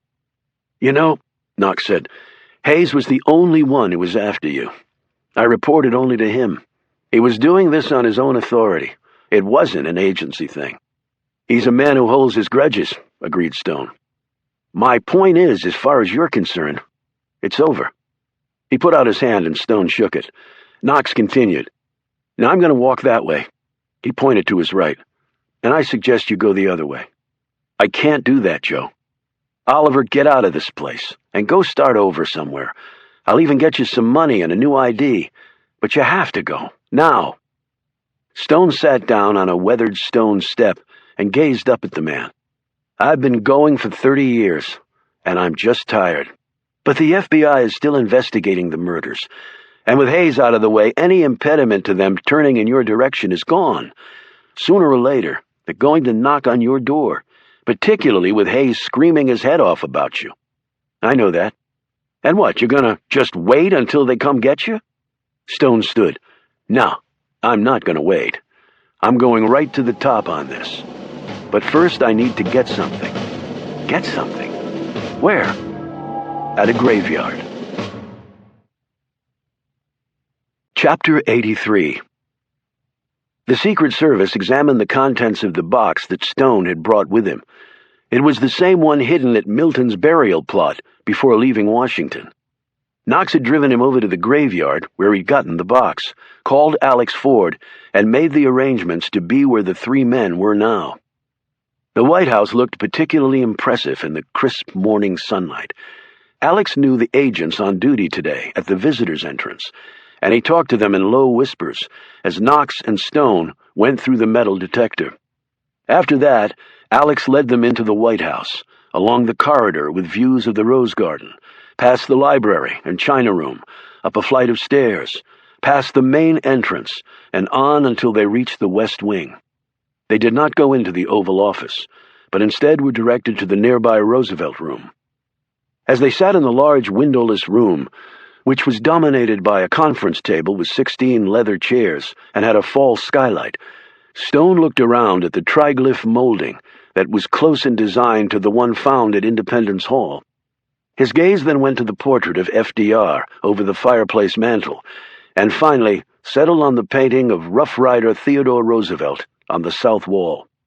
"Impressive," said Knox nervously, as he paced the room, shooting glances here and there. All three men were dressed in suits. Alex and Knox had chipped in to buy Stone some appropriate clothes, and he looked distinguished, if uncomfortable, in his jacket and tie. "You sure he's going to see us?" Knox asked Alex. "We're on the schedule, so unless war is declared or a hurricane hits somewhere, we're going to see the man." Knox let out a deep breath and slumped in a chair. Jesus, Joseph, Mary. As soon as he said the last name, the door opened, and a woman said, "The President will see you now, gentlemen." President Brennan rose from behind the resolute desk and shook hands with all three, lingering over Alex, who'd taken a bullet while trying to prevent the president from being kidnapped in Brennan's hometown in western Pennsylvania. "Great to see you, Alex. You all recovered, I trust?" "Yes, sir. Thank you, sir." "I can never express how grateful I am for what you did for me back then." "Well, Mr. President, that's partly why we're here." Brennan looked confused. "The schedule said you wanted me to meet some friends of yours." He looked at Knox and Stone. "These gentlemen, I'm assuming." "It's a bit more complicated than that, sir, if you could spare us a few minutes." The president motioned them to sit down in chairs set in front of the fireplace. Alex started speaking, and didn't stop for over 20 minutes. Nor did Brennan, known for being an inveterate questioner, ever interrupt him. He just sat in his chair, absorbing what Alex was telling him about the events in Pennsylvania and up to what had happened at Murder Mountain, and then onto the confrontation at the Visitor Center underneath the U.S. Capitol, where Milton Farb had been killed and Harry Finn's son rescued. Knox took up the tale from there, and though clearly nervous in the presence of the Commander-in-Chief, his voice was strong and his details meticulous as he took Brennan through his part of the story, including Stone being denied the Medal of Honor, their time in prison, and ending with Macklin Hayes' arrest. Brennan sat back. "My God, this is incredible. Truly incredible. I can't believe this about Carter Gray. He was one of my most trusted advisors." He glanced over at Stone. "And you are John Carr?" Stone nodded. "I am. With this entity called the 666? "Yes, sir. It's amazing to me that we engaged in that sort of thing." "It wasn't amazing to me. I was just following orders. It was only later that my conscience got the better of me. But to kill your family, to come after you like that, I'm sorry, Alex, it just doesn't sound like the people I knew." Stone held up the box. "Do you mind, Mr. President? I have something here that might convince you." Brennan hesitated, but then nodded. Stone opened the box and took out the small recorder. He hit the play button, and a voice came on loud and clear. It was Carter Gray. at Murder Mountain. "I thought you had to give that recording back to Gray," said Alex, as he hit the stop button. "And Finn said they had a device there that could tell if it had been duplicated, and it hadn't. Before I gave the phone with the recording on it to Gray, I just held this recorder up to it and copied it. Sometimes people forget all about the low-tech ways." He hit the play button, and as they listened, they came to the part that Stone had particularly wanted the president to hear. When it was over, Brennan stared at them, his face flushed. He was going to kill me. Carter Gray was going to kill me so he could start an all-out war with the Muslims. "Yes, sir," said Stone. "He was. And you were the one who saved me," he said to Stone.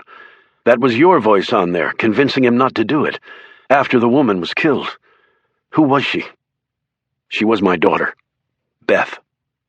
Alex quickly explained to the president how Roger Simpson and his wife had come to adopt Stone's daughter. Brennan sat back in his chair, his mind obviously whirling. "They killed your wife and took your daughter? The man who had your wife murdered and tried to have you killed took your daughter and raised her as his own? And Gray, what he did to you, what he almost did to me, it's beyond horrible, John. I'm really at a loss for words, but I don't know what to say. There's something else I need to tell you, sir." Knox and Alex both took deep breaths and then held them, their bodies tense as boards. "What's that?" "Carter Gray and Roger Simpson were both murdered, Mr. President." "Yes, I know that, but—" He broke off and locked gazes with Stone. "I see," he said. "I see." He sat back and looked over at the fireplace. Nearly a minute went by, and no one broke the silence. Finally Stone said, "Thank you for your time, sir. I plan to turn myself in to the authorities. But I wanted you to hear the story from me first. After 30 years of lies, I thought it was finally time for the truth." As Stone and the other two rose to leave, Brennan looked up at him. "Listen to me, Carr.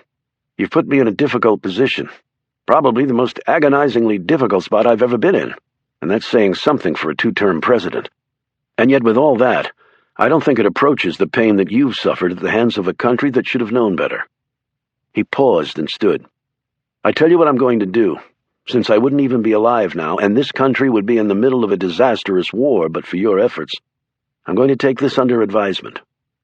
I don't want you to mention this to anyone, much less turning yourself in. Do you understand me?" Stone looked at Alex, and then Knox, and then back at the president. "Are you sure, sir?" "No, I'm not sure," he snapped. "But that's the way it's going to be. I don't condone vigilantism. Never have and never will. But I also have a heart and a soul, and a sense of honor and decency, despite what some of my political opponents claim. So until you hear from me, you are to do nothing except carry on with your life. Understood? I know you are no longer technically in the military, but I am still the leader of this country, and you will obey that order." "Yes, sir," said an obviously surprised Stone. As they turned to leave, Brennan added, "Oh, and it'll be a long term of taking it under advisement. So long, in fact, that with all the other issues I'm confronted with as president, it is highly likely that I may completely forget all about it. Goodbye, Carr, and good luck." As they closed the door behind them, both Knox and Alex exhaled in relief. "Holy shit, do I need a drink," said Knox. "Come on, I'm buying." Chapter 84. Oliver Stone opened the gates to Mount Zion Cemetery and walked up to his cottage. The front door was unlocked, and when he went in, he saw that the changes Annabelle had made were no longer there. Everything was just as he had left it. He sat down behind his desk and ran his hand over the old wood, squeaked back in the chair, and gazed over at his wall of beloved books. He made a cup of coffee and carried a mug with him as he explored the grounds of the cemetery, noting where work needed to be done that he would get to the next day. He was once more the official caretaker of hallowed ground. It was where he belonged. That evening, the others came by to see him. He hugged Reuben, Caleb, and Annabelle, thanking each in turn again for what they had done for him. Reuben brought a few six-packs, while Caleb had a nice bottle of red wine. Later, Alex, Finn, and Knox joined them. As Knox and Stone sat in front of the fireplace, Alex and Annabelle were engaged in animated conversation in one corner of the room. She held a glass of wine, and he had a beer. "Why did you really come to help us?" she said suddenly. "Friends don't let friends die by stupidity." "Gee, thanks." He drew closer to her. "Well, actually I did it because it occurred to me that we had left things on the wrong foot. And I wanted to tell you that despite all the mean, nasty things you said about me, I'd still like to hang out with you on occasion." "Oh, is that right?" "That's pretty right, yeah. Is that the best please come back to me line Secret Service agents are taught? We're more the strong and silent types." Annabelle hooked her arm through his. "What you did was pretty wonderful," she said into his ear. "And I am sorry for the things I said." She glanced over at Reuben. "He really set me right on things. Let's just start over and see where it goes." Reuben, who was watching all this from the other side of the room along with Caleb, said, "Oh, man, I'm gonna puke." Caleb replied, "Don't be jealous, Reuben. He's younger and much better looking than you are. And besides, I don't have anyone either. I'm as big a loser in the female department as you are. I hope that makes you feel better."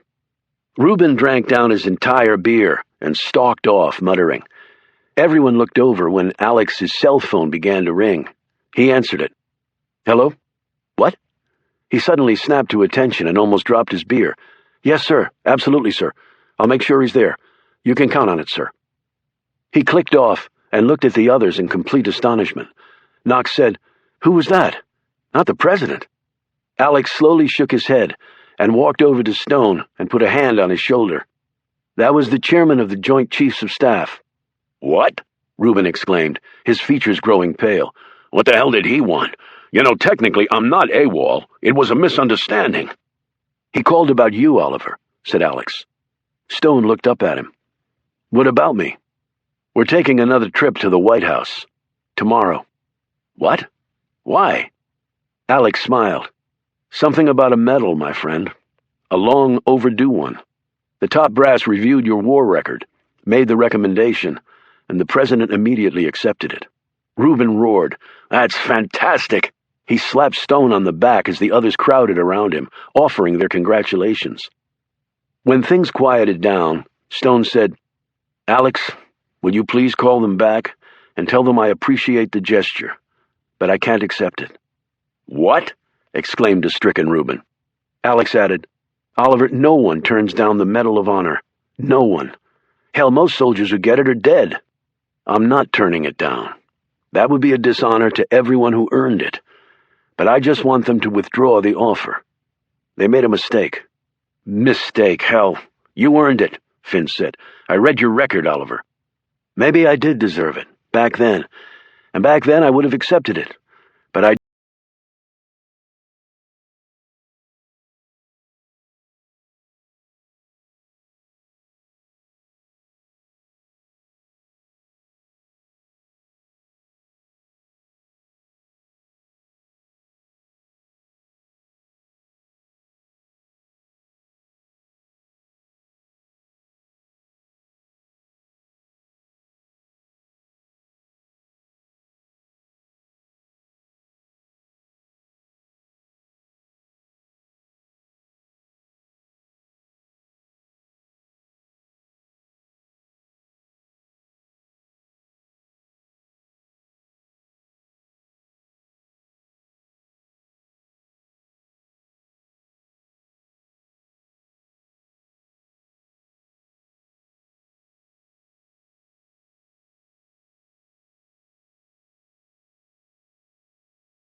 In his mind, every day it was Claire Carr who kept him going. In that prison while Tyree and his men were brutalizing him, it had been her memory to which he'd clung. He could never part with that image because in a visceral way, it was the only shred of identity he had left. It was the one memory that kept alive the spirit of a young soldier, husband, and father named John Carr. Not the assassin, not the killer, just him, or who he used to be. With his fingers he touched her hair, her face, skated along the line of her mouth. She and his daughter had been the only good things in a life that otherwise had been filled with scars and hurt and violence. And yet memories of them were enough to take away all of it, gone like the cleansing force of the purest water. He sat in the chair holding his wife and daughter, and at least for a few moments, everything again was all right. After he put the box away, he pulled out the new cell phone Annabelle had